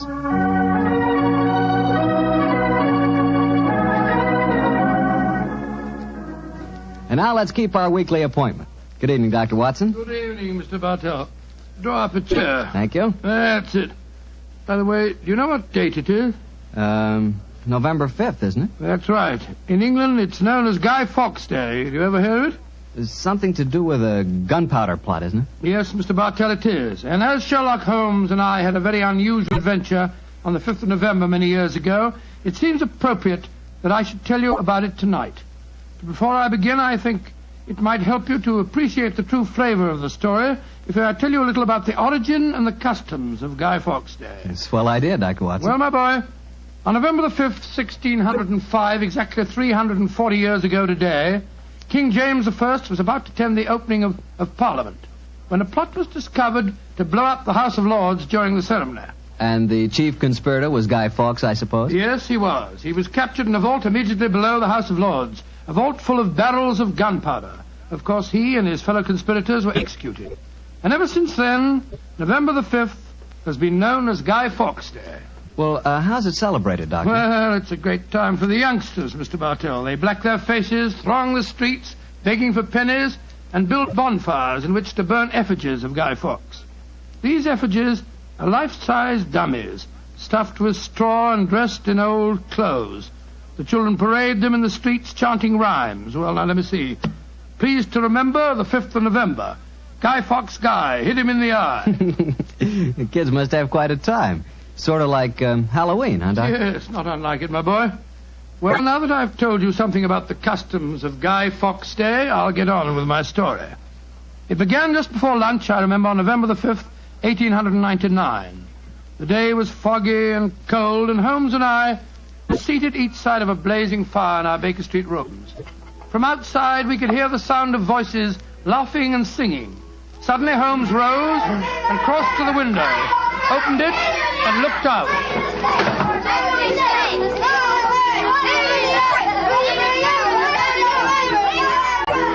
Then he turned to me and spoke.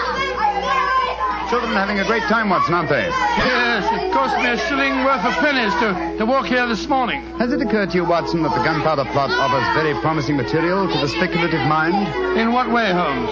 I say it's confoundedly chilly in here. Don't you think you might shut that window? Sorry, old chap. As I was saying, the gunpowder plot offers very promising material to the speculative mind. I've made something of a study of the historical records of the case. There is more than a little evidence to suggest that King James was never in any real danger. Never in any danger? Well, what makes you say that? Knowledge of the proposed dastardly scheme came to light early. But James Stuart, King of England, the possessor of a shrewd and diabolical mind, used the spectacular discovery of the plot to try and bolster his waning popularity, as well as to justify increased religious persecutions. Well, that's the first I've heard of it, Holmes. I dare say, old fellow, but it's true just the same. I'm afraid James Stuart, King of England, was an unscrupulous tyrant. Come in. Oh, yes, Mrs. Hudson? There is a gentleman to see you, Mr. Holmes.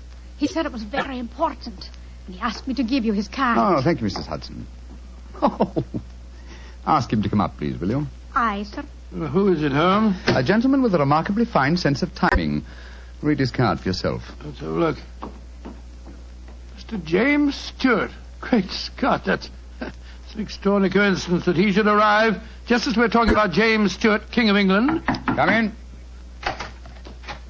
Mr. James Stuart. How do you do, Mr. Stuart? My name is Sherlock Holmes, and this is my colleague, Dr. Watson. How do you do, sir? How do you do? Mr. Holmes, you've got to help me. I'm walking about in mortal fear of my life. You've got to help me. Mr. Stewart, I suggest that you sit down. I'll do anything in my power to help you, but you must compose yourself first and tell me quietly what it is that's frightening you. How can I compose myself when I may be dead within a few hours? No, Mr. Stewart. I'm a doctor. I really think if I were to give you a sedative that you'd find... How can you talk of sedatives when My heart. Doctor! My heart. All right. Now, here, let me help you into this sofa. There you are now. Imagine a brandy would be in order, Watson. Yes, Holmes, and I'll give him some digitalis. A fellow with a bad heart like this shouldn't allow himself to get so excited. Here you are, Mr. Stewart. Drink this. That's it. And now this, Mr. Stewart. What is it? It's digitalis. Very well.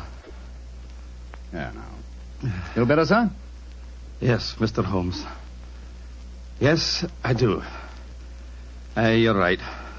I shouldn't get so excited. My heart can't stand it, you know. Watson, is he well enough to talk, do you think? Yes, if he doesn't excite himself again. I'll be careful, Doctor. I'll take it quietly. Mr. Holmes, when you saw my card just now, did it strike any responsive chord? Naturally, sir.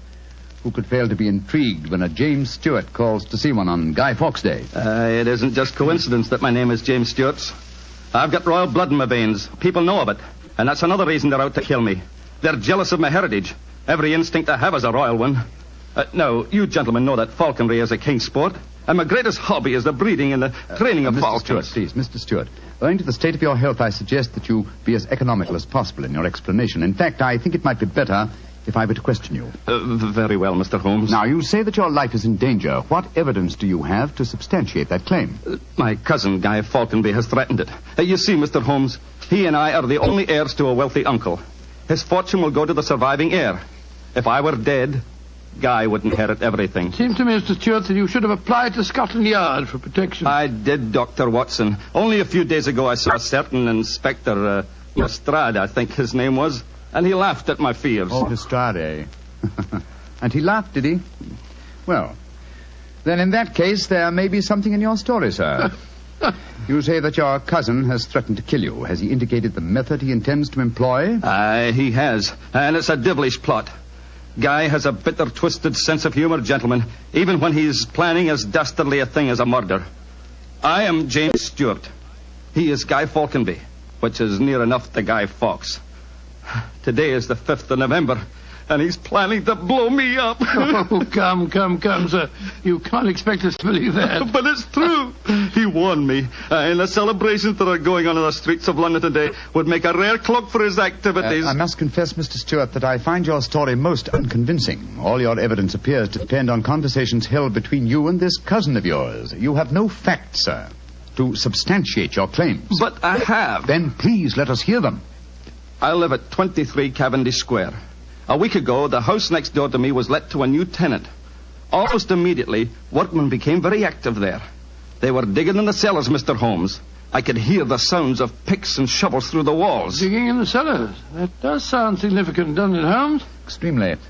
Did you observe any other activities of the workmen, Mr. Stewart? Mr. Holmes, vans have been delivering large packing cases to the basement during the last 2 days. Mm-hmm. I know what's in them, too. It's gunpowder. I tell you, they're planning to blow me up today. No. Steady. You mustn't excite yourself again. What shall I do, Mr. Holmes? I think, sir, it would be better for you to rest here for a while and then go to a nearby hotel. I would suggest the Shaftesbury. And wait there until you hear from us. And where are you gentlemen going? Watson and I, after donning suitable disguises, will visit the house adjoining yours in Cavendish Square. I think an examination of the cellar there might prove most illuminating.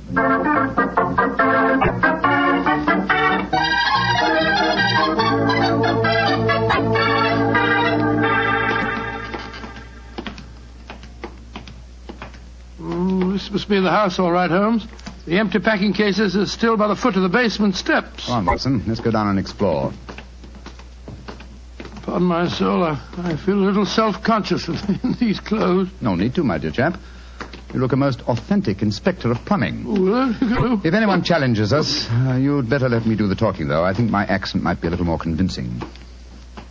Shh. Listen. I can't hear anything. Exactly. Then we may reasonably assume that either the workmen are observing the Guy Fawkes holiday or that their work is done. Come on, let's try this door.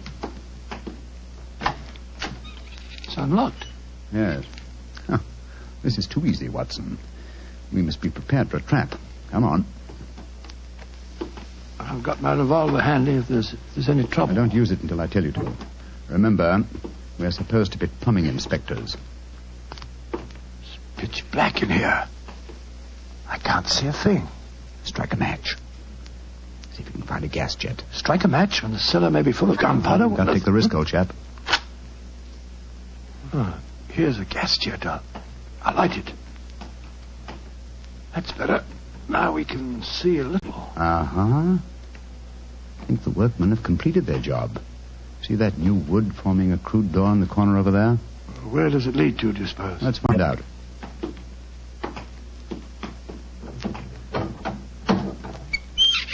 Oh, also unlocked. And here's a miner's lantern, waiting conveniently for us on this ledge. Oh, this is ridiculously easy. Now I'm sure it's a trap. I like the lantern. Great Scott, it's a tunnel. Yes, it's a tunnel leading into Mr. Stewart's house next door. Let's explore it.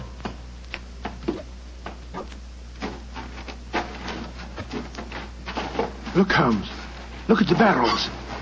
I bet they're full of gunpowder. Undoubtedly. We'll observe the fuses as well. Yes, the complete equipment for another gunpowder plot. I can't believe my eyes. What a fantastic plan, but how could the murderer be certain that Stewart would be killed in the explosion? I think that's easily answered, Watson. Remember Mr. Stewart's bad heart? In his present state of apprehension, an exploding firecracker would be enough to kill him. Oh, I suppose so. Hello? Hello? What's this lying on the floor? Curious. It's a funny strip of silk with a little ring on the end. Let me see it, Watson. Aha. This seems to be familiar. By Jove. I believe it's a Jess. A Jess? What on earth's that? The last piece of evidence necessary to confirm the conclusion. Come out of there! And keep your hands above your heads! I've got a revolver! Right, you are, Governor. We ain't doing no harm. Now remember, Watson, I'll do the talking. Come on! Out you come! Well, well, you're a comical-looking pair. What are you doing in there? Me and my mate got a message to come over here and see to the plumbing, mister. Plumbers, eh? Do you have any identification? Yes, sir. Here's my badge. We're inspectors for the London County Council. Oh, that's all right, my man. I saw the basement door open and I thought burglars might be here. You're the owner of this house, sir? Yes, but my agent let it recently to some tenants who've been behaving rather queerly, I'm told. So I came round here to see what was happening. If you're the owner, sir, perhaps you can give me some facts for me records. I want to film me records, you know. What do you want to know? Well, your name, please, sir. Falconby. Guy Falconby. Look here. Alfie, hold your nose. What did he say? Nothing, sir, nothing. He's got bad hiccups. Had him I've had him for months now. Can't stop him. Alfie, here, give me a pencil, will you? Thank you, Alf. Now, sir, your name is Guy Falconby. What's the name of the tenant this house is let to? There are three of them. Oh, do you know their names, sir? Got to have them for me records, you see. Yes, the names are Winter, Rokewood, and Keynes. Oh, yes. Winter, Rokewood, and Keynes. That's right, sir. Sounds as if they might be a firm of solicitors, don't they, sir? Well, perhaps they are. I haven't met them. Just one more question, sir, and then I needn't bother you no more. Well, what is it? My religion or my grandmother's maiden name? No, sir. No, nothing like that. I just wondered who lived in the house next door on that side. We've had a complaint from there, too. Their pipes is bunged up. My cousin lives there. His name's James Stewart. Mr. James Stewart, eh? Not much obliged, sir. Me and my mate will be going next door then. Come on, Alfie. I'm not surprised his pipes are bunged up, as you so graphically put it. He's a great one for practical jokes about the house. As a matter of fact, he's planning one of them tonight. Well, that's no concern of yours. By the way, my man, what's your name? Nivitt, sir. Tom Nivitt. Come on, Alfie. We got work to do.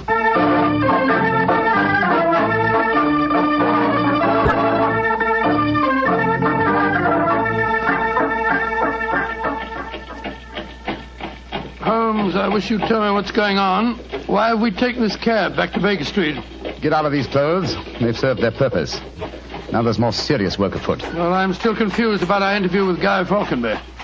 Why did you say your name was Tom Nivitt? More touch of vanity, old fellow. Vanity? How do you mean? Well, consider the names in this case so far, Watson. James Stewart says that he's been threatened by Guy Falconby. A name, as Mr. Stewart points out, not unlike Guy Fawkes. Do you recall the names of the 3 tenants that Mr. Falconby gave us a few minutes ago? Yes, Winter, Rookwood, and Keynes. But what's that got to do with it? A great deal, my dear fellow. Thomas Winter, Ambrose Rookwood, and Robert Keynes were the 3 men executed with Guy Fawkes in the original gunpowder plot in 1605. Good Lord. Where does Tom Knivet, the name you gave yourself, fit into the picture? Thomas Knivet was the Westminster magistrate who arrested the conspirators. Since the would-be murderer has such an academic knowledge of the original plot, I thought I'd let him know that he was up against an opponent worthy of his steel.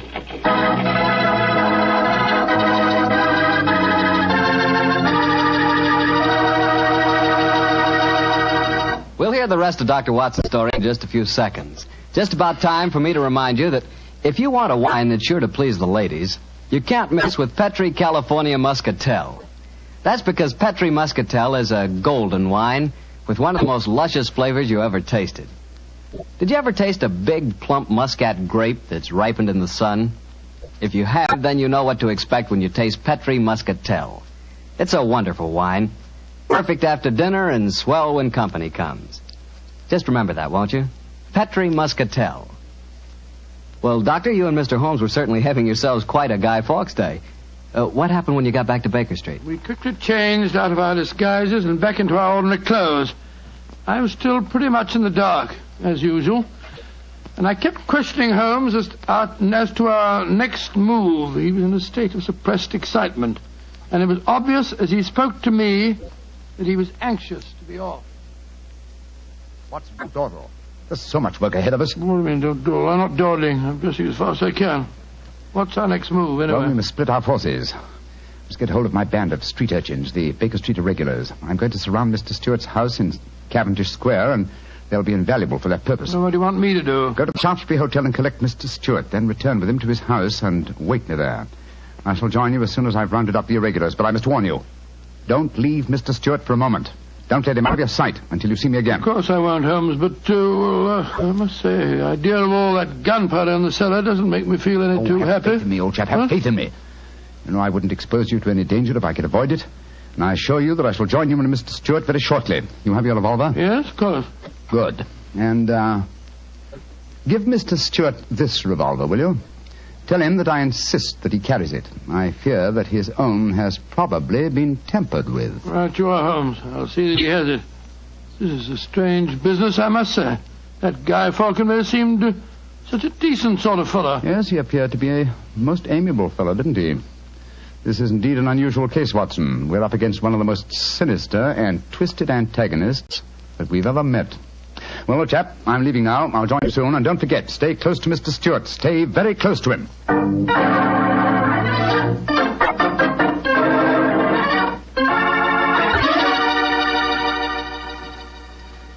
Dr. Watson, I wish your friend were here. No, don't get so excited, Mr. Stewart.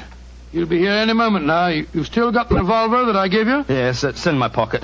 But what's the good of a revolver if there should be an explosion? Answer me that if you can. No, you must have faith in Mr. Holmes, sir. He's arranging now to have this house of yours surrounded by his band of street urchins. They'll see that no one gets to the cellar next door to light the fuses. A bunch of children. How can they do anything? You don't know the Baker Street Irregulars, Mr. Stewart. And it's a perfect day for them to operate. As black-faced boys begging for pennies, they'd pass unnoticed anywhere. I hope you're right. But I have a premonition, Doctor. There's going to be a tragedy. I know it. Now, take it easy, sir. Remember your heart. You're in splendid hands when Sherlock Holmes is on the case. Here he is now. Holmes, I say, I'm glad to see you. You received your visitor yet? Visitor? We've seen no one. Then be on the alert. I've just been questioning the boys surrounding this house. A few moments ago, some children pulled a small cart up to the back door. A cart containing a life-size dummy. My irregulars thought that it was an effigy on its way to a bonfire. Oh, why shouldn't it be, Holmes? I have reason to believe that it's someone visiting you in disguise, Mr. Stewart. A visitor who is mounting the back stairs at this very moment. You've got to stand by me, Holmes. You've got to protect me. Don't worry, sir. Come in. Look at that apparition. Great Scott, Guy Fawkes' dummy. A dark lantern in his hand, and it's walking. And also talking, I trust. Keep away from me. I got a revolver. Stick for a stake for Victoria's sake. If you won't give me one, I'll take two. The better for me and the worse for you. It's Guy Falconberry. Keep away from me, do you hear? The better for me and the worse for you. All right, then. I'm going to fire. Dear me, Mr. Stewart, the revolver I provided for you seems to be unloaded. How very odd. Well, what in fun is all this about? You've just witnessed an attempted murder, Watson. Murder? What are you talking about? This is a game. James and I had it arranged, the whole thing. You may have thought it was a game, Mr. Falconberry, but I assure you that your... Grab Mr. Stewart, Watson. He seems to be leaving us. Leave me alone. Take your hands off me. My heart. Help me put him on the sofa. That's it. I'll get him some digitalis. Look, I don't want to appear unnecessarily stupid, but will someone tell me what this is all about? With pleasure, Mr. Falconberry. Your cousin had planned one of the most fantastic murder plots that I've ever encountered. He came to us with the story that you had threatened his life. But that's ridiculous. I'm very fond of him. Of course it's ridiculous. The whole plot was ridiculous. He leased the house next door, had a tunnel dug, and gunpowder and fuses planted there. Even entered the name of the tenants as Winter, Rokewood, and Keynes to give the apparent plot a further authenticity. You mean my cousin was the real tenant? Certainly he was. However, he was clumsy enough to drop that piece of silk with the wire ring on the end that you found in the cellar, Watson. The thing you called a jess. And what's a jess? It's a strap that goes round a falcon's leg to which its leash is fastened. You will remember that Mr. Stewart informed us that falconry is his hobby, and it therefore indicated that he had been in the cellar and consequently must have known about the whole plot. And all he was trying to do was to build up in our minds the belief that his cousin was trying to kill him. Exactly, my dear fellow. Had we believed him, of course he could have shot you just now, Mr. Falconberry, in apparent self-defense. Good Lord, what a fantastic plot. I still can't quite believe Mr. it. Falconberry, why are you dressed as a Guy Fawkes dummy? Well, it was James's idea. He said that he was going to dress up too, and that we were to go round the bonfires tonight and frighten people by appearing as live dummies. But the last message he sent told me to come up here, that we'd play a practical joke on a couple of friends of his. And did he provide you with the costume that you're wearing? Yes, as a matter of fact, he did. Have you searched the pockets for any weapons? No, but I will. All right, and while you're doing that, I'll examine this dark lantern. How's your patient, Watson? Well, I've given him some digitalis, and now I'll get him some brandy. I can't find anything in the pockets. Here's the answer, my friends. Look here. Inside the lantern is a dagger. Your cousin planted it there to substantiate the claim that you were trying to kill him. Had his plans worked, you would have been dead, Mr. Falconberry, before you could have told us the truth. Here, come back here, Mr. Stewart. James! He slipped out of the door. Confound it! He's faking the heart attack. Come on, Watson, after him.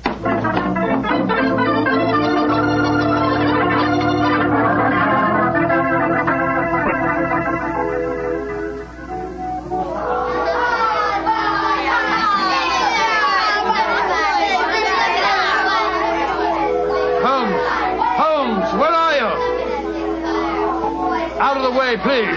Blimey. Here comes the Lord Mayor of London, chums. Excuse me, please. I'm trying to find a friend of mine. Most important. Holmes, where are you? Get out here, Watson. I hear you calling me. Out of the way, please. I'm coming, Holmes. Why don't you sit in the pulse car? You got away from me in the crowd. I'm afraid Mr. Stewart got away from us. Well, we'll never find him in this mark. Not to, old fellow. He's a dangerous man.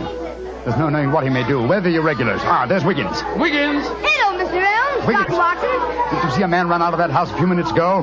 No, Governor. Perhaps Charlie did. Hey, Charlie, come over here a minute. It's Mr. Holmes. All right.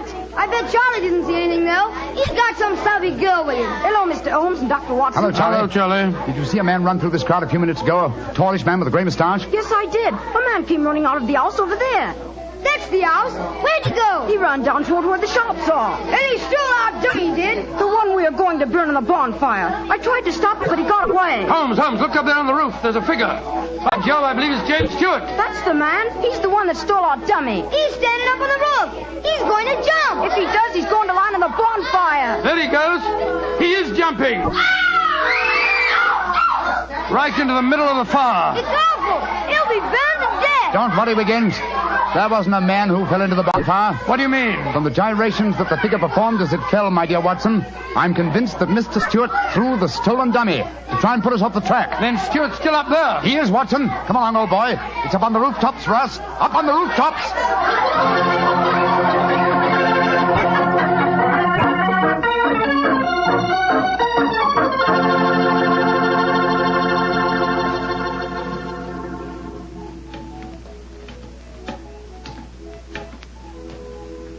Here, Watson, let me help you up.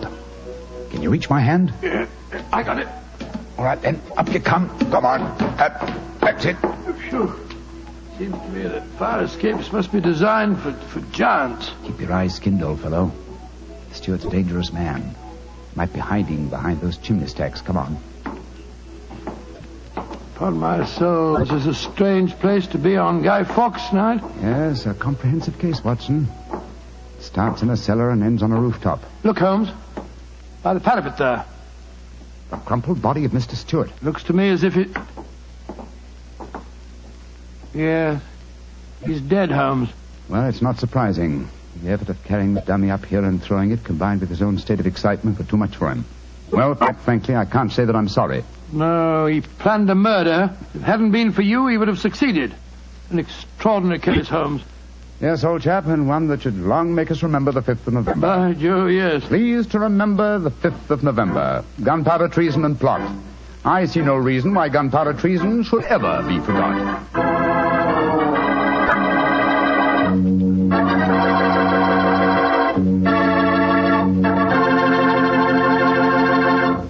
Well, Doctor, as you boys would say, that story was a bit of exciting, what? Yes, and even now I sort of lose my breath when I remember climbing that fire escape. You know, Doctor, those two fellas certainly went out of their way to celebrate Guy Fawkes Day. Now, take me. When I got a little celebrating to do, I like to do it quietly. Some friends, a glass of port. Yeah, Petri port, of course. What else? Leave it to you. No matter what the occasion is, you can somehow make it a perfect occasion for Petri wine. How do you do it, old fella? Don't ask me how I do it. You mean, how does the Petri family do it? How can they make such swell wine? Well, the answer is experience. The Petri family has been making fine wine for generations. And ever since they first established the Petri business way back in the 1800s, they've handed on down from father to son, the fine art of turning luscious, sun-ripened California grapes into fragrant, delicious wine.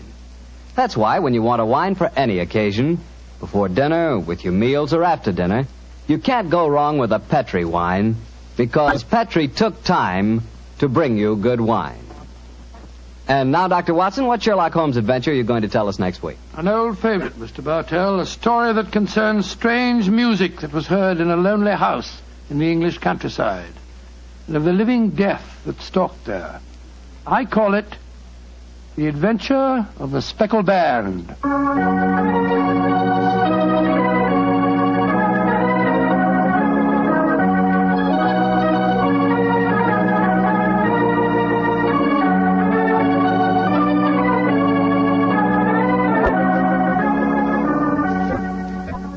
Tonight's Sherlock Holmes adventure is written by Dennis Green and Anthony Boucher and was suggested by an incident in this Arthur Conan Doyle story, The Adventure of the Devil's Foot. Music was by Dean Fossler. Mr. Rathbone appears through the courtesy of Metro-Goldwyn-Mayer, and Mr. Bruce through the courtesy of Universal Pictures, where they are now starring in the Sherlock Holmes series.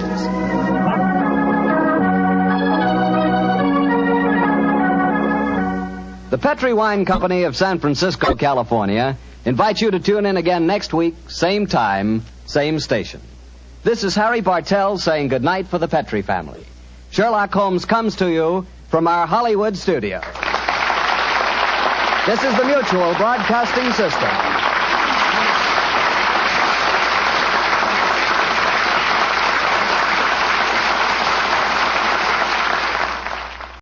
Petri Wine brings you Basil Rathbone and Nigel Bruce in the new Adventures of Sherlock Holmes.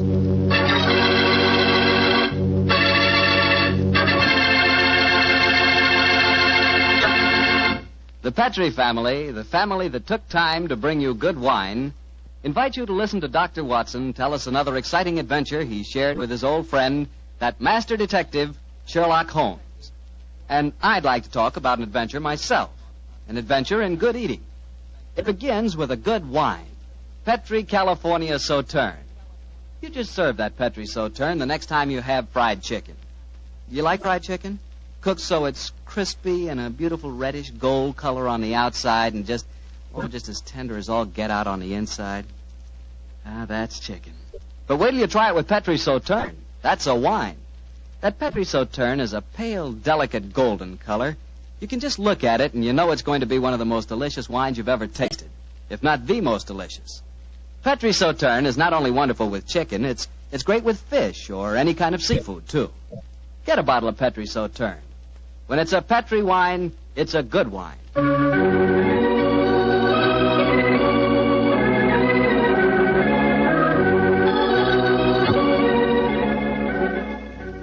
And now I'm sure Dr. Watson's expecting us, so let's go in and join him. Come in.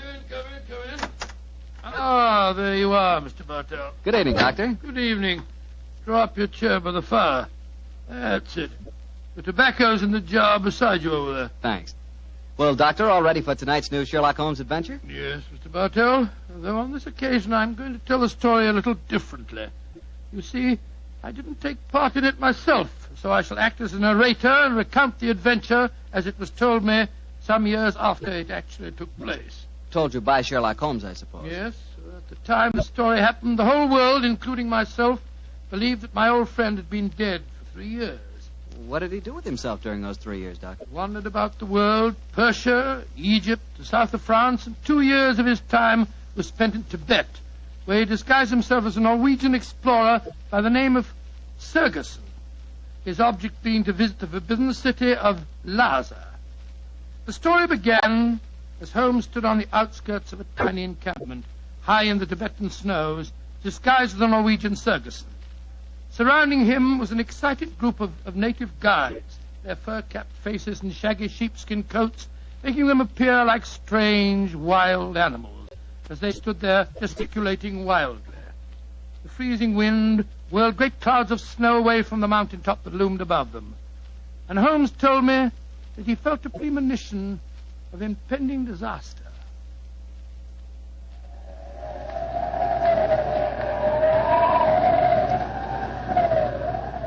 Sir, my men will go no further. They say the goddess of the mountain is angry. If we climb further, she will swallow us up. She will bury us. But we cannot go back now. We have come so far, 1,000 feet, 800 feet higher. We shall reach the pass. We shall be safe. I will not go. We can stay back there in the tents until the goddess of the mountain tells us we may go further. He is right. We can't go. We don't want to go anymore. It's too... Fools! If you stay here in the wilderness, in the village, and the avalanche comes, you will all be buried. You will be swept away. The only road lies upward. We will not go! Back to the tent! The wind is rising! Then I shall go on alone.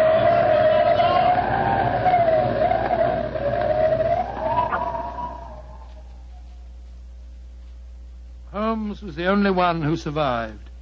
He struggled up the pass that led to safety, the icy gale whipping round him in a frenzy. A few moments after he reached the top, the avalanche occurred. The tents, the guides, and all their equipment were buried beneath hundreds of feet of hurtling, thundering snow. The way behind him was closed. He could only forge ahead. Alone, unaided, he descended the path that led to the plateau beyond. But the goddess of the mountain was still angry. Through the knifing wind and snow he battled on, without food and without, as he told me later, much hope. Even Holmes was helpless in that battle of man against the elements. What happened in that 36 hours he never really knew, except that the wind howled and the driving snow slashed at him without mercy. Finally, his mind began to wander, and he became delirious.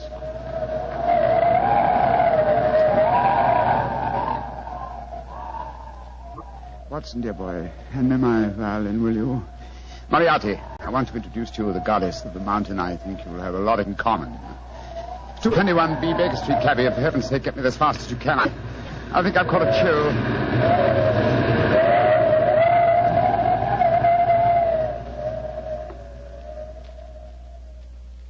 Though his mind was wandering, his great strength combined with instinctive urge for self-preservation must have kept him on his feet. But finally he returned to normal consciousness to find himself jogging along a rough road in a primitive cart drawn by 2 oxen. The sun shining on him, and a white girl feeding him warm broth from a cup. For a moment the girl looked at him with a comforting smile, and then she spoke. No wonder you look puzzled, poor man. You can't make up your mind whether you're in this world or the next. Who are you? And how did I get here, please? My name is Eileen Farley. I'm a medical missionary. I found you wandering out of your mind 2 days ago, and I've taken you under my wing. We're going to the monastery of Panchapushpa. I'm most grateful to you, Miss Farley. You have saved my life. Permit me to introduce myself. My name is Sigerson, Olaf Sigerson. I'm a Norwegian explorer. Oh, no. No, your name is Sherlock Holmes, and you're a famous English detective. Please, I don't understand you. Mr. Holmes, you've been delirious for the last 2 days. In your ravings, I was delighted to learn that the great Sherlock Holmes did not die 2 years ago at the Reichenbach Falls. I can see that further simulation is useless, my dear young lady. However, I must implore you to keep my secret. It's essential that for a while longer the world continues to think me dead. You don't need to worry, Mr. Holmes. I'm a great admirer of yours, and I promise that no one will ever learn your secret from my lips. Try drinking a little more broth. You're dreadfully weak. Thank you, sir. Help me, please. Please, to give me help. Another white man travels the road to Panchapushpa. Stop the cart! You need help? Stop! My own cart has broken the wheel. You're going perhaps to the monastery of Panchapushpa? We are. Ah, good. Fyodor Dmitrievich Borodin, Imperial Russian envoy, will travel with you. Please to make room. Спасибо. Well, really? Remember my secret. The cart may proceed. Понимаешь? Your name, please, young lady. Eileen Farley. I'm an American medical missionary. I do not approve of missionaries, but you are very beautiful. So Borodin will forgive you. Who's this mujik lying on the floor? He looks half dead. I am half dead, Gospodin Borodin. My name is Sigerson. I am Norwegian. What is a Norwegian doing in Tibet? I have been exploring the mountains. And what, may I ask, is a Russian doing in Tibet, Gospodin Borodin? What is a Russian doing? You shall see, my friend. To Holy Mother Russia shall belong Tibet. But now let us be gay. We have some hours ahead of us. You like vodka, Miss Farley? I'm afraid I don't drink. Borodin will teach you to drink. Then he will sing you songs of his native Russia. We shall be happy. Ay, chiki, chiki, chiki, gor, vashni, more, dyastri. Singing. Holmes told me that every note jarred his aching, weary head. After a few hours, the strangely assorted trio arrived at the gates of the monastery. An edifice, as Holmes told me, of great antiquity and of breathtaking beauty, and built in the shadow of a giant mountain. He was fed and bathed, and shortly afterwards he found himself together with his two companions in the presence of the head abbot himself, a man of great age and infinite wisdom. The faint chanting of religious music could be heard coming from another part of the monastery. As the old man spoke,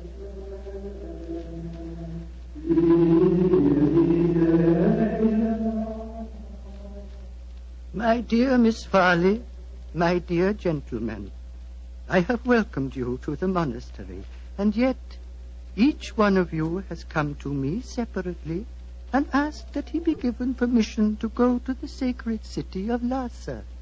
I cannot give that permission, my children. Borodin has traveled a long way.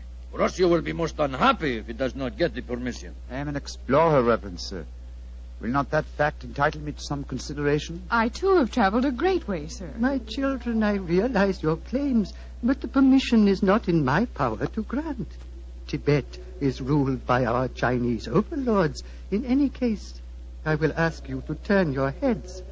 The gentleman approaching us has preceded you in residence here. He also wishes to tread the road to Lhasa. You have new visitors, I see. Yes, my son. Permit me to introduce you. Sir Harvey Forrester, and this is Miss Eileen Farley. How do you do? How do you do, Sir Harvey? Gospodin Borodin from Russia. How do you do? One cannot travel the world without meeting an Englishman. Как вы поживаете? And Mr. Olaf Sigerson from Norway. God dag, Sir Harvey. How do you do? Please be seated. My children, the Chinese ruler in this province has heard of your presence here. He has announced his intention of visiting you. Before he arrives, I should like to ask you each a question. 4 of you, all from different countries, have traveled here to the mountains of Tibet. At this monastery, I can offer you refreshment, the opportunity of acquiring wisdom and peace. What more do you seek in Lhasa? I shall ask you each that question in turn. You, Miss Farley, what do you seek? I seek the opportunity to bring both God and health to your Tibetan people. And you, Mr. Sigerson? I seek to chart the true course of your mountains, and so to bring knowledge to the world. And you, Gospodin Borodin? I seek to bring about complete understanding between the great peoples of Tibet and Russia. If I succeed, Tsar and his family may consider turning to Buddhism. Indeed.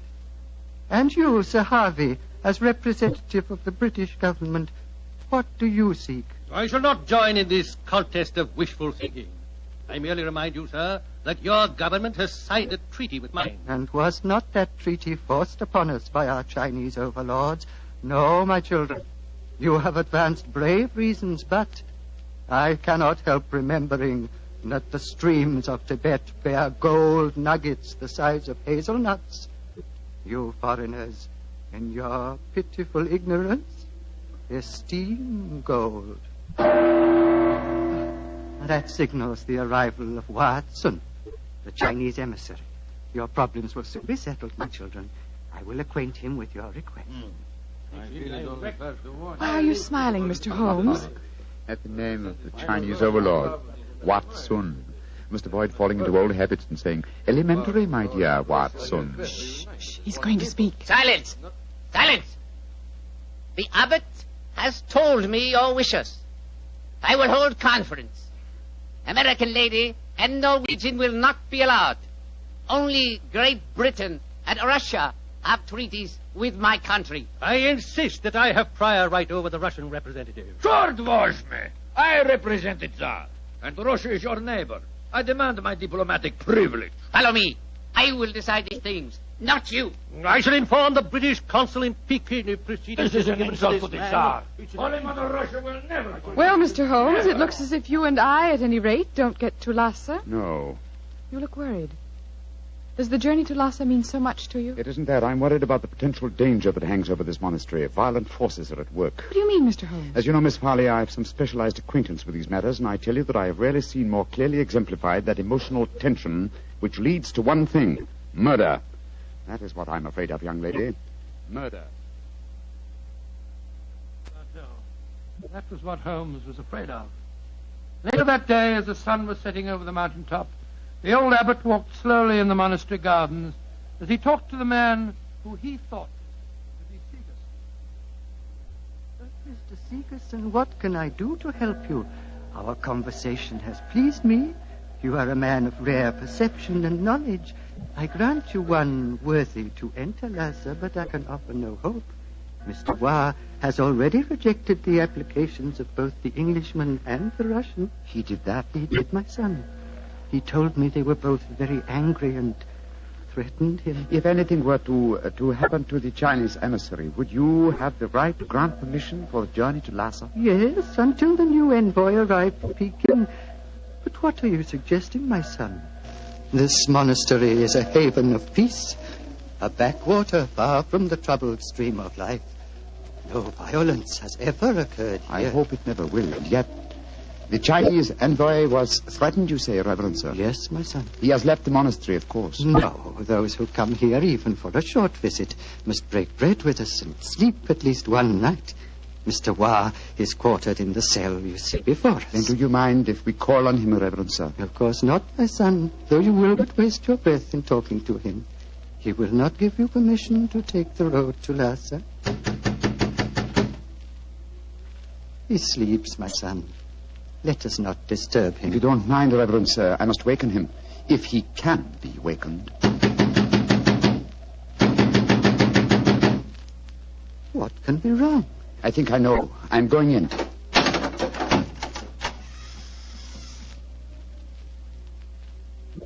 There is your answer, Reverend Sir. He is dead. Yes, sir. Strangled with his own cue. Oh, the poor misguided man has taken his own life, my son. No, sir. Look at those marks on his shoulder. He has been murdered. But what are we to do? As it happens, Reverend Sir, I've had a certain amount of experience with these matters in my own country. If I were to produce the murderer for you with certain proof of his guilt, would you authorize my going to Lhasa? Yes, since for a few days that permission is mine to give, I will grant it. You fill me with a strange confidence, but how will you find this taker of life? I can't tell you now, sir, but I shall find him.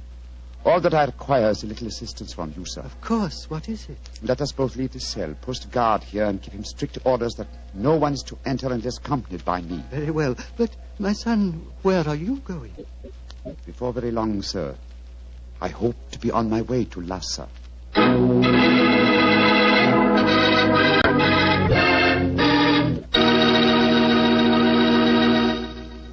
Dr. Watson will tell us the rest of his story immediately, so I'll just take a second to remind you that hamburgers, hamburgers, are practically an all-American food.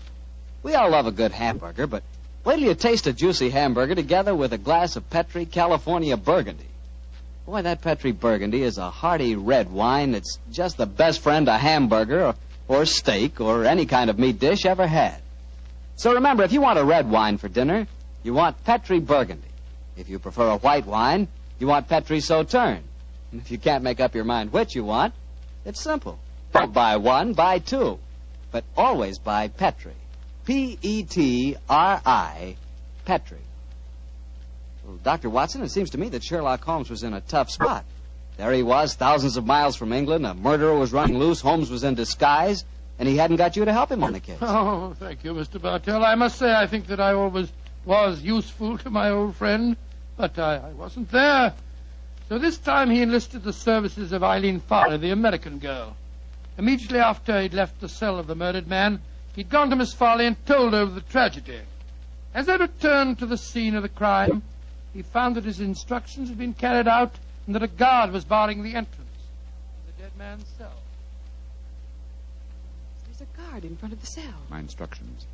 The abbot gave you your orders. Yes, you may go in. Please close the door behind us. I'm sure your nerves are up to this, Miss Farley. It's not a pretty sight. I've seen sudden death before, Mr. Holmes. In any case, I wouldn't dare appear frightened. I'm so flattered that you asked me to help you. You were the only one who knew my true identity. That's why I suggest you take my old friend's place. I need, what shall I say? I needed a sounding board for my deductions. Wait a minute, here. I'll light a match. There we are. Now, here's a candle. Oh! I warned you it wasn't a pretty sight. Hold the candle, will you please, Miss Farley? Thank you. This isn't hard to reconstruct. The killer stood behind his victim, held him by the left shoulder. So, wound his cue around his neck and pulled back. Yes. The marks are self-evident. Hello. What's this on the floor at his feet? A cigarette. Dropped as it was burning, I should think. And now it's nothing but ash. Exactly, ash. Now, which of the visitors at the monastery smoke cigarettes? Yourself, the Russian, and Sir Harvey, the Englishman. I think we may justifiably omit myself from the list of suspects. So that narrows us down to two. Look, Miss Farley. What is it? There are clear traces here to the naked eye, not only of tobacco ash and paper, but of cardboard. But what does that signify, Mr. Holmes? The case is nearly solved. Come on, young lady. We must pay a visit to Borodin's cell at once.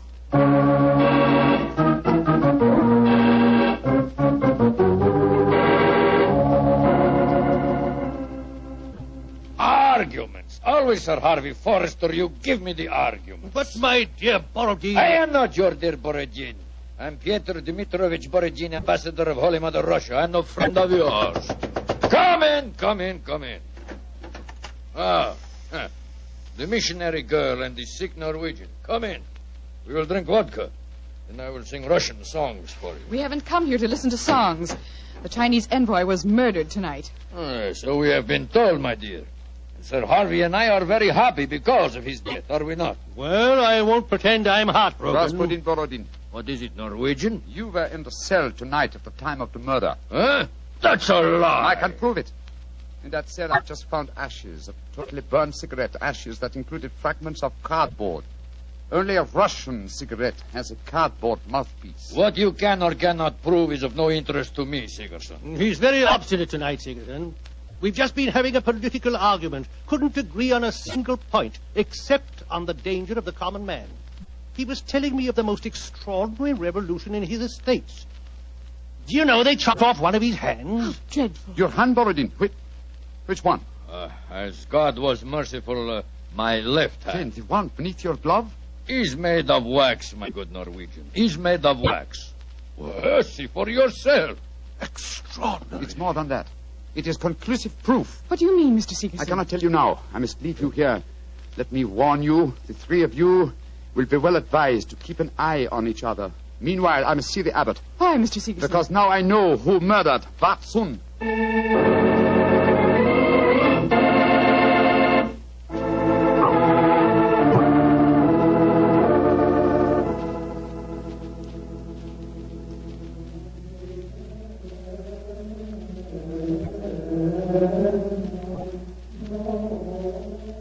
Pink fingers of dawn are stealing across the mountaintop, my son. Soon you will be on your way to Lhasa. Yes, Reverend Sir. You have kept your promise. You kept yours, Mr. Seegerson. The Chinese soldiers have arrived, and the taker of life has been given into their custody. Before you leave, my son, I want you to do something for me. Anything, Reverend Sir. What is it?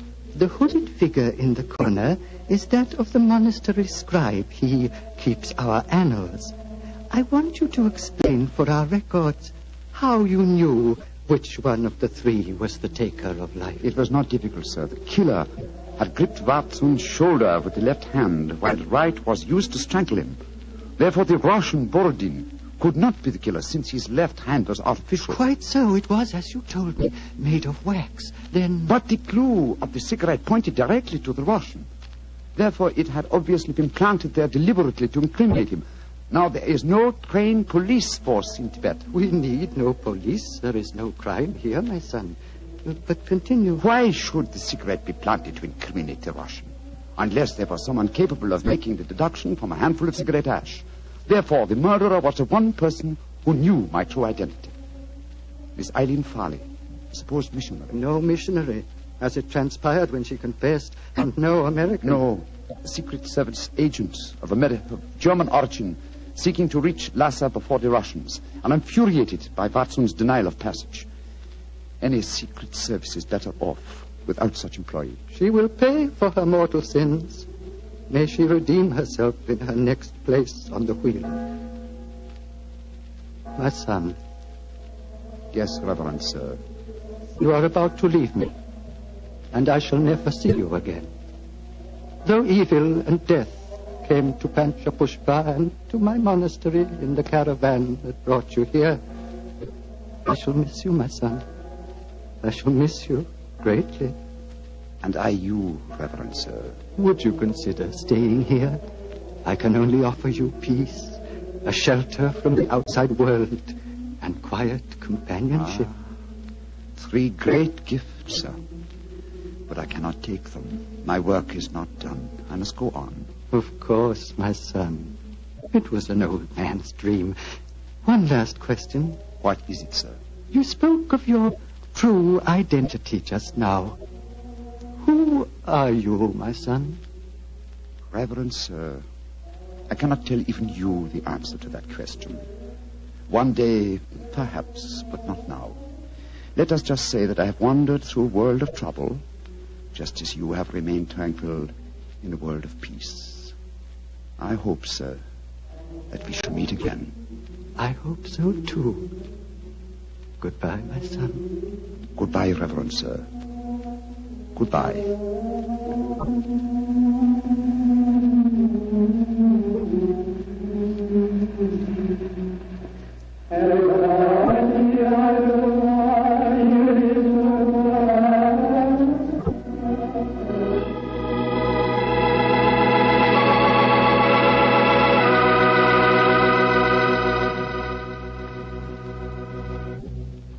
Doctor, that was really an unusual story. You told it so well, I felt you were actually a part of it. No, my boy, as I said, the story was told to me by Holmes. I've never been to Tibet. Been to India, of course. I never really wanted to go to Tibet. Horrible mountains, terrible weather, lots of bandits on the roads. So dangerous place. Doctor, you're not afraid of danger, are you? 10 years ago, Mr. Bartell, a question like that had been insult. Today I realize that all of us, unless we're stupid, have some fear of danger. I would say that I'm definitely not a coward, nor am I a thrill seeker, but I've done with searching for something new. Me too, Doctor. I'm through searching for something new also. Now that I've found Petri wine, I'm going to stick to it. Mr. Bartell, no matter what we talk about, when you say it, it always sounds like Petri wine. Well, why not? I can't think of a more delicious wine. And no wonder. The Petri family has been making the fine Petri wines for generations. Ever since the 1800s, they've handed on down from father to son, the fine art of turning luscious, sun-ripened grapes into fragrant, delicious wine. And because the making of Petri wine is a family affair, you can rest assured that the Petri family takes pride in doing a good job. They won't put that name Petri on any wine that isn't up to the high Petri standards. Yes, if it's Petri wine, you know it's good wine. Because Petri took time to bring you good wine. Well, Dr. Watson, what new Sherlock Holmes adventure do you plan to tell us next week? Well, now, next week, Mr. Bartell, I'm going to tell you a story that started off in a very light-hearted way and ended on the same note. And yet it involved Sherlock Holmes and myself in serious danger and caused us intense humiliation. I call it The Adventure of the Pigeon Feathers. Sounds swell, Doctor. Oh, thank you very much. And before you go, I want to remind the families of our returned veterans that their sons are more than heroes. They not only fought bravely, but in the armed forces they acquired new skills, learned or bettered themselves in some trade or furthered their education. Our men have returned with a new maturity and a new wisdom. They'll be more valuable to past or to future employers and more valuable to their country. The greatest assets America has at this moment are her veterans. Remember that. Good night.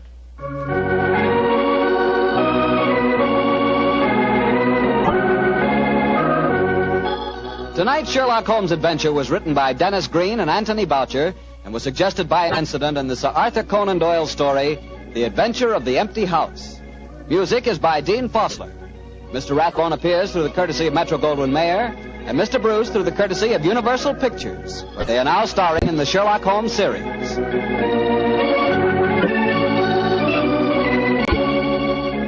The Petri Wine Company of San Francisco, California, invite you to tune in again next week, same time, same station. Sherlock Holmes comes to you from our Hollywood studios.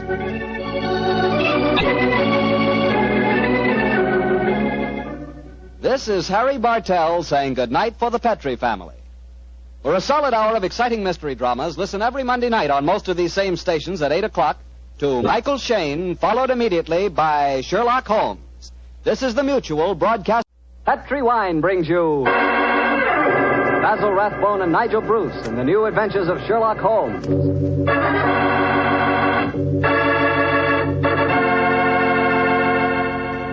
The Petri family, the family that took time to bring you good wine, invite you to listen to Dr. Watson tell us another exciting adventure he shared with his old friend, that master detective, Sherlock Holmes. And I want to ask you something. You know, every now and then I've told you about the good old American custom of serving a glass of sherry before dinner. Particularly Petri California sherry. And I wonder if you've tried that Petri sherry. Really, a glass of Petri sherry is the best beginning a good meal ever had. Petri sherry is clear, fragrant, and truly delicious. It's a wonderful wine whose flavor is the essence of luscious, sun-ripened grapes. And Petri makes two kinds of sherry wine, a regular sherry and Petri Pale Dry. If you don't know which you prefer, try them both. Don't buy one, buy two. But remember, always buy Petri, because Petri wine is always good wine.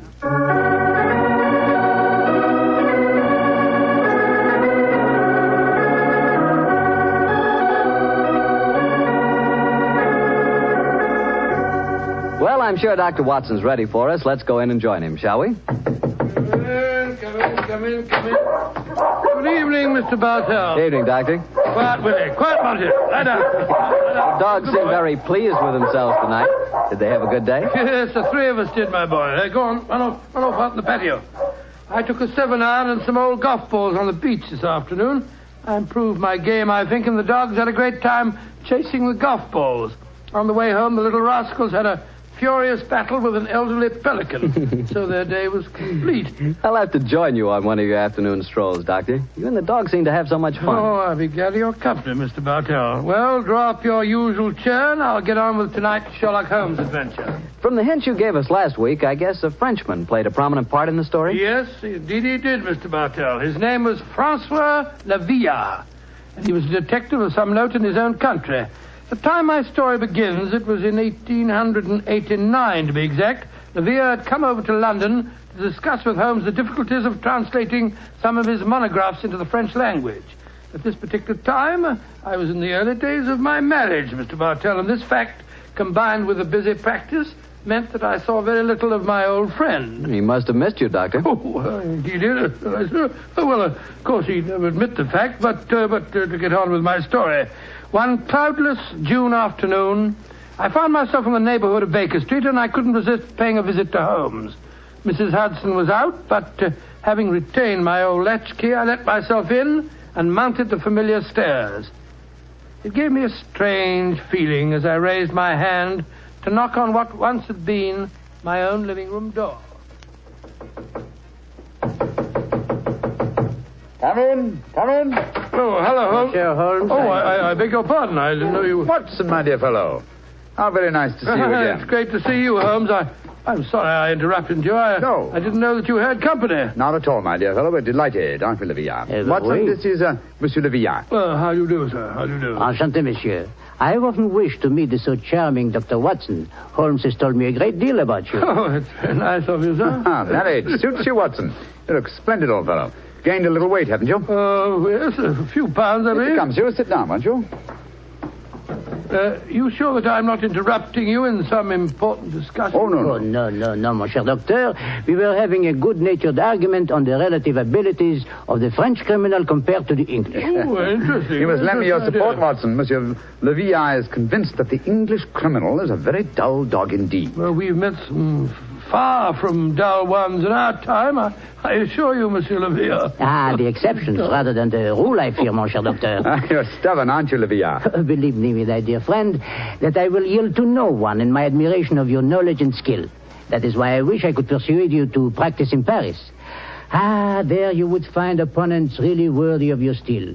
What can happen to interest you in this land of grey fogs, boiled potatoes, and pots of tea? Gracious me for myself, sir, you're not very flattering. Oh, don't be so insular, Watson. Oh, I meant no offense, my friend. Well, you say that the English criminal is dull. Well, perhaps if you were to read a published story of mine called A Study in Scarlet, you'd think differently.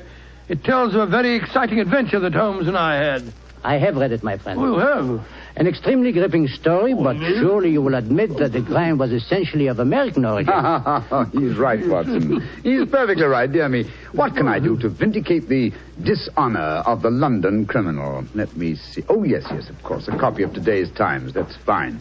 I shall introduce you to a section known as the agony column. Where is it now? Oh, yes, here we are.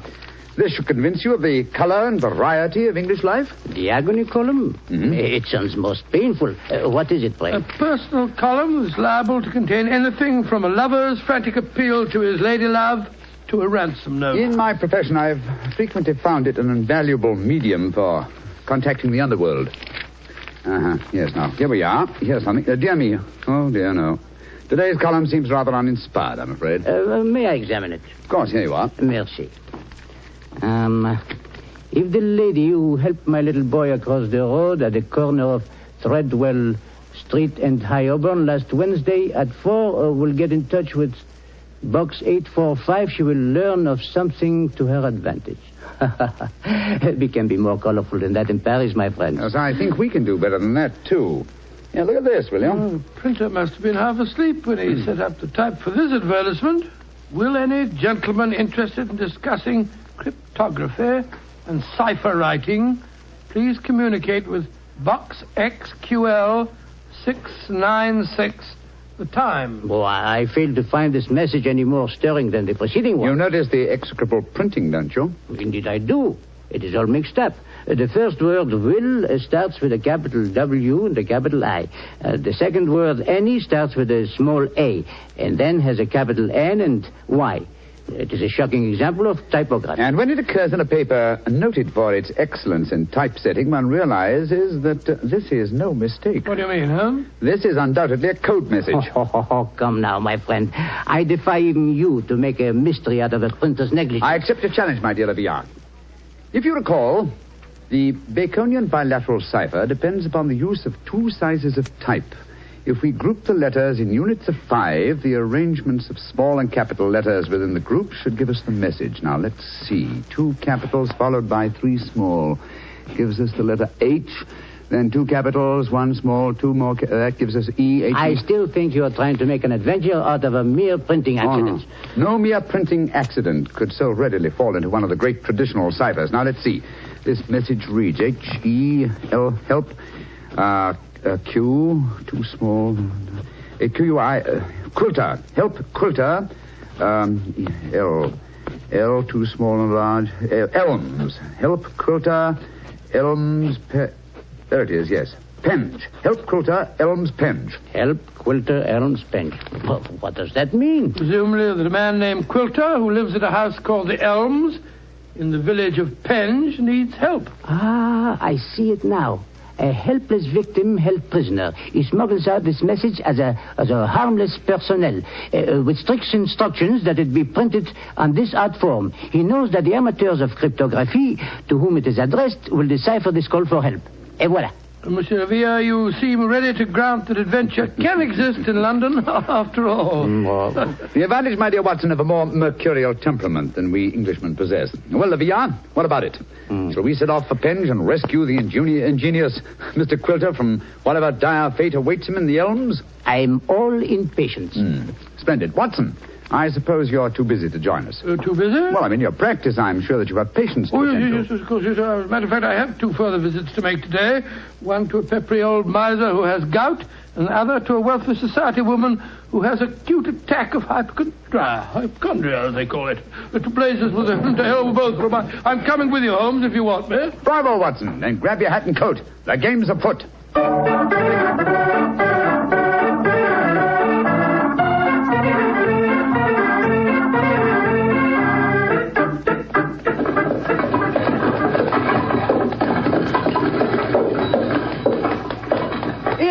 Gents, the Helms Penge. Nice afternoon for a drive, wasn't it? Afraid it'll cost you 15 bob, though. There's a sovereign for you. You can keep the change. Oh, me, thank you, Governor. Top of the evening to you, gents.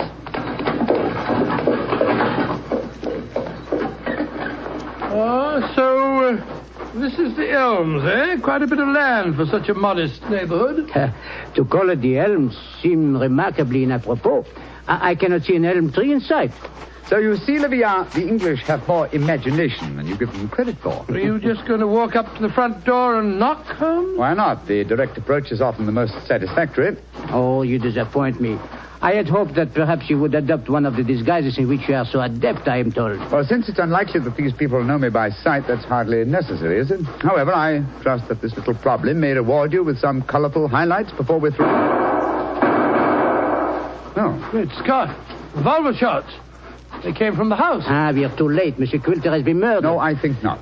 You will observe that the next-door neighbor to the Elms was mowing his front lawn as we drove up. He is still engaged in the same occupation. Obviously, revolver shots attract little attention in this vicinity. Mon Dieu, you mean that violence and sudden death are so common that they do not attract even the passing interest? No, Villa.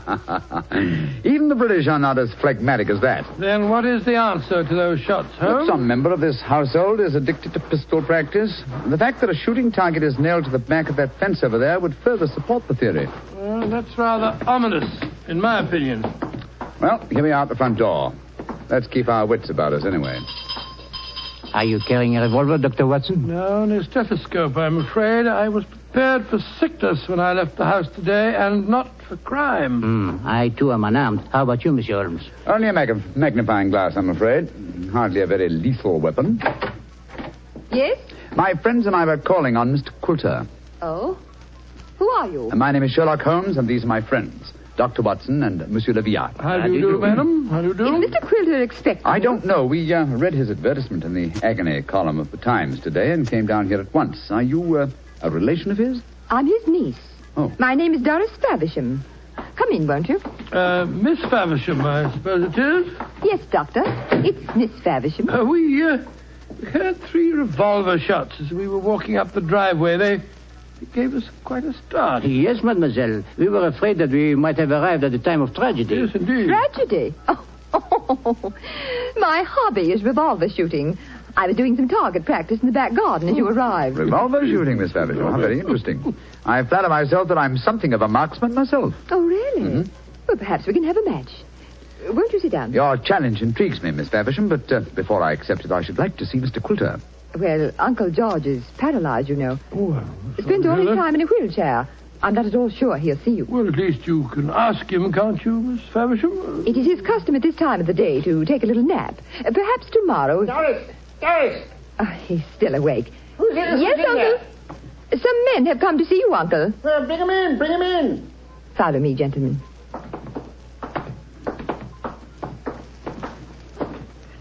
Uncle, this is Mr. Sherlock Holmes, Dr. Watson, and Monsieur Le Villard. And Monsieur Le Villard. How do you do, sir? How do you do? Sherlock Holmes, eh? It took you long enough to decipher my message and get here, didn't it? Your brother's a much faster worker, isn't he? Oh, what makes you say that, Mr. Quilter? Received this telegram from him at 11 o'clock this morning. Read it for yourself. Well, what's it say, huh? Suggest you consult my brother Sherlock, and it's signed Mycroft Holmes. Yes, Mr. Quilter, my brother is a much faster worker. Or shall we say that he suffers from the unfortunate habit of early rising. He undoubtedly read the agony column 3 hours before I did today. Don't know about that, but I've been expecting you all day. I imagine you know why I inserted that advertisement. Well, I had the impression that you were under some form of restraint, that you were in need of a rescue party, as it were. Rubbish. My advertisement was a piece of subtle bait. The only person that could decipher the message would obviously be someone who knew the Baconian Cipher. Very logical deduction, Mr. Quilter. You see, I'm convinced, as any sensible man should be, that the so-called Shakespearean plays were written by Sir Francis Bacon. Oh, I see. But I felt that it needed a clever man to prove the fact. Mm-hmm. I was sure that anyone who was able to decipher my message was the man I needed. And what will it take, Mr. Holmes, to do the job? I'm a rich man. Name your fee. You mean to say that you inveigled Mr. Holmes down here just to do some research on the origin of Shakespeare's work? Oh, you needn't look so shocked, Dr. Watson. My uncle has offered to pay him a handsome fee. Well, what do you say, Mr. Sherlock Holmes? An interesting subject for research. I'll concede that Ignatius Donnelly and others have proved almost beyond doubt that William Shakespeare of Stratford-on-Avon did not write the plays, but I greatly doubt that Lord Bacon did. I may devote my leisure and later years to some investigation on the subject, but in the meanwhile, Mr. Quilter, I'm afraid I'm much too busy to undertake such an assignment. Please yourself. Show the gentleman out, Doris. Goodbye, sir. Good day, sir. Too bad you had this long drive down here for nothing, Yes, gentlemen. I'm afraid I quite agree. It would seem to me that your uncle has a distinct talent for practical joking, mademoiselle. Uncle? Oh, Uncle never made a joke in his life. Mr. Holmes, now that you're here, perhaps you'd like to indulge in a little shooting match. Thank you, Miss Faversham, but as I told your uncle, I'm a busy man. Good evening to you. Goodbye, gentlemen. Goodbye. Holmes, old fellow, you're losing your touch. You'd never made a blunder like this if I'd still been with you. It is comforting for an aspiring detective like myself to know that the great Sherlock Holmes is fallible. Yes, Then am I to assume that I must continue the case alone? What do you mean, continue the case? There isn't one. Quilter's in no danger. He's in desperate danger. What? I'm only afraid I may be too late to save him. But we have just spoken to the man. Oh, no. Did neither of you notice the traces of fresh loam on the boots of that supposedly paralyzed man? Gentlemen, I fear the agony column has led us to murder.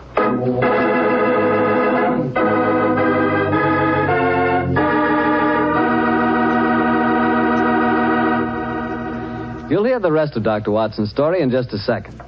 Time enough for me to mention that any meal is a better meal when it's served with a Petri dinner wine.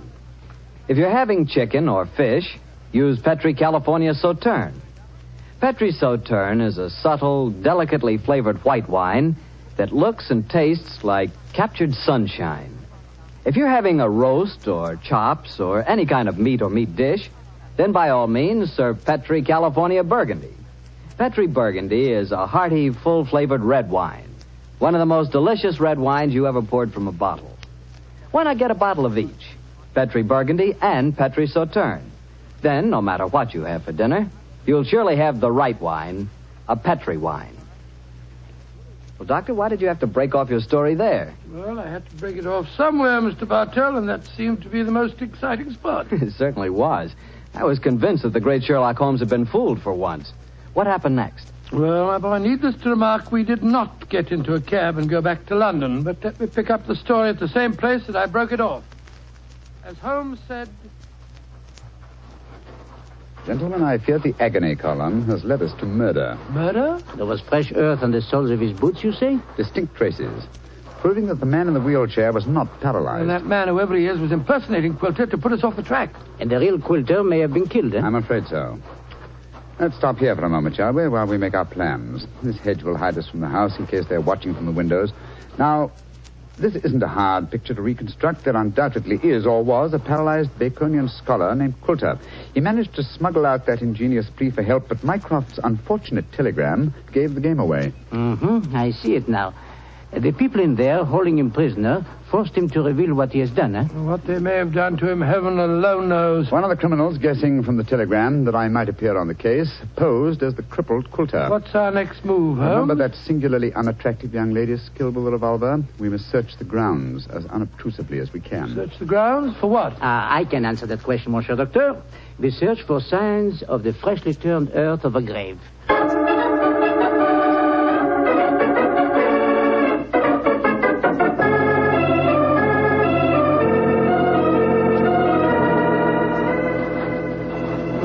We didn't find any traces of the poor devil's corpse, thank heaven. No. A great disappointment. Jeremy, you're very bloodthirsty, Livia. Hello. Look at the old fellow trimming the hedge over there. Must be the gardener. Let's have a chat with him, shall we? May be able to give us some information. Good evening to you. Evening to you, gentlemen. Really? You work for Mr. Quilter? That I do, sir. That I do. Very fine work, too. I've seldom seen a better-kept garden. I thank you, sir. I do pride myself in my work. I wonder if you can help me. Be glad to if I can, sir. Did you see a telegraph boy deliver a message here this morning? That I did, sir. The boy came here about 10 o'clock this morning. I was a clipping the front edge at the time. And you've been working here ever since? Yes, sir. Brought my lunch with me today and ate it in the garden. Has anyone entered or left the house since that telegram was delivered? No, sir. No one except yourself. I see. I suppose you occasionally run errands for Mr. Quilter? Not much these days, sir. The poor old gentleman keeps his chair in the house pretty much all the time, sir. I did run a message for him yesterday, though. Oh, you did? Where to? Well, sir, I was pruning the rose bushes under his study windows when the window opens and his hand comes out with a message. He told me to take it to the village office of the Times and to tell him to print it just the way it was. He looked kind of worried when he gave me the message, and he whispered to me, just as if he was afraid in his own house. I'm much obliged to you. Here's 5 shillings for your trouble. Oh, thank you, sir. Much obliged to you, I'm sure. Good evening. Good evening to you, gentlemen. Oh, so that's how the message was smuggled out. And no one has come to the house or left it since that telegram was delivered. Therefore, Quilter or his body must still be inside that house. We are going to search the house? Yes, we are. But we're not armed, and they certainly are. They probably won't even let us in. Yes, they will. We have an infallible key to entry, a woman's vanity. Come on.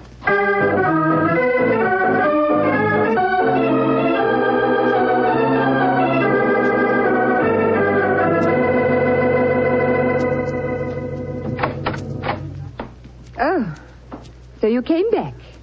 I thought you wouldn't be able to resist my challenge to a pistol match, Mr. Holmes. Exactly, Miss Faversham. We had difficulty in finding a cab and decided to take a train back to London. There was an hour's wait, so I thought I'd accept your challenge. Good. Come in. We'll go into the back garden. Thank you. Don't talk loudly. I think Uncle's asleep in the next room. Don't bring anybody in here, Doris. I want to sleep. All right, Uncle. This way, gentlemen. If your uncle wants to sleep, seems a funny sort of alibi. Oh, well, he's used to that, Doctor.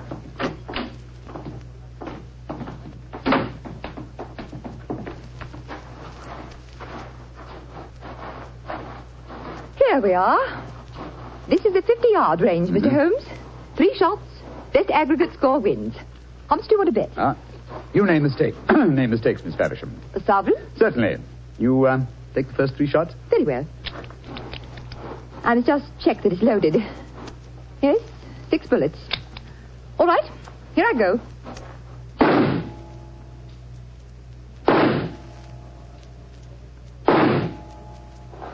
Bravo, Miss Faversham. Splendid. Bullseye and 2 winners. I can do better. Your turn, Mr. Holmes. Doris, who are these men? Friends of mine. I'll introduce you in a minute, Geoffrey. We're in the middle of a match at the moment. Your turn, Mr. Holmes. The revolver, please. Here you are. Thank you. You're sure you know how to handle a revolver? Oh, quite sure, thanks. Then why are you pointing it at me? Because I want you to raise your hands above your head. You too, whatever your name is. Doris, who are these men? Put up your hands. I shan't hesitate to shoot, I assure you. Come on. That's it. What in heaven's name do you think you're up to? Finding out what became of the real Mr. Quilter. Search the man, Watson. Right you are, Holmes. Here. Go to the house, will you, and search it.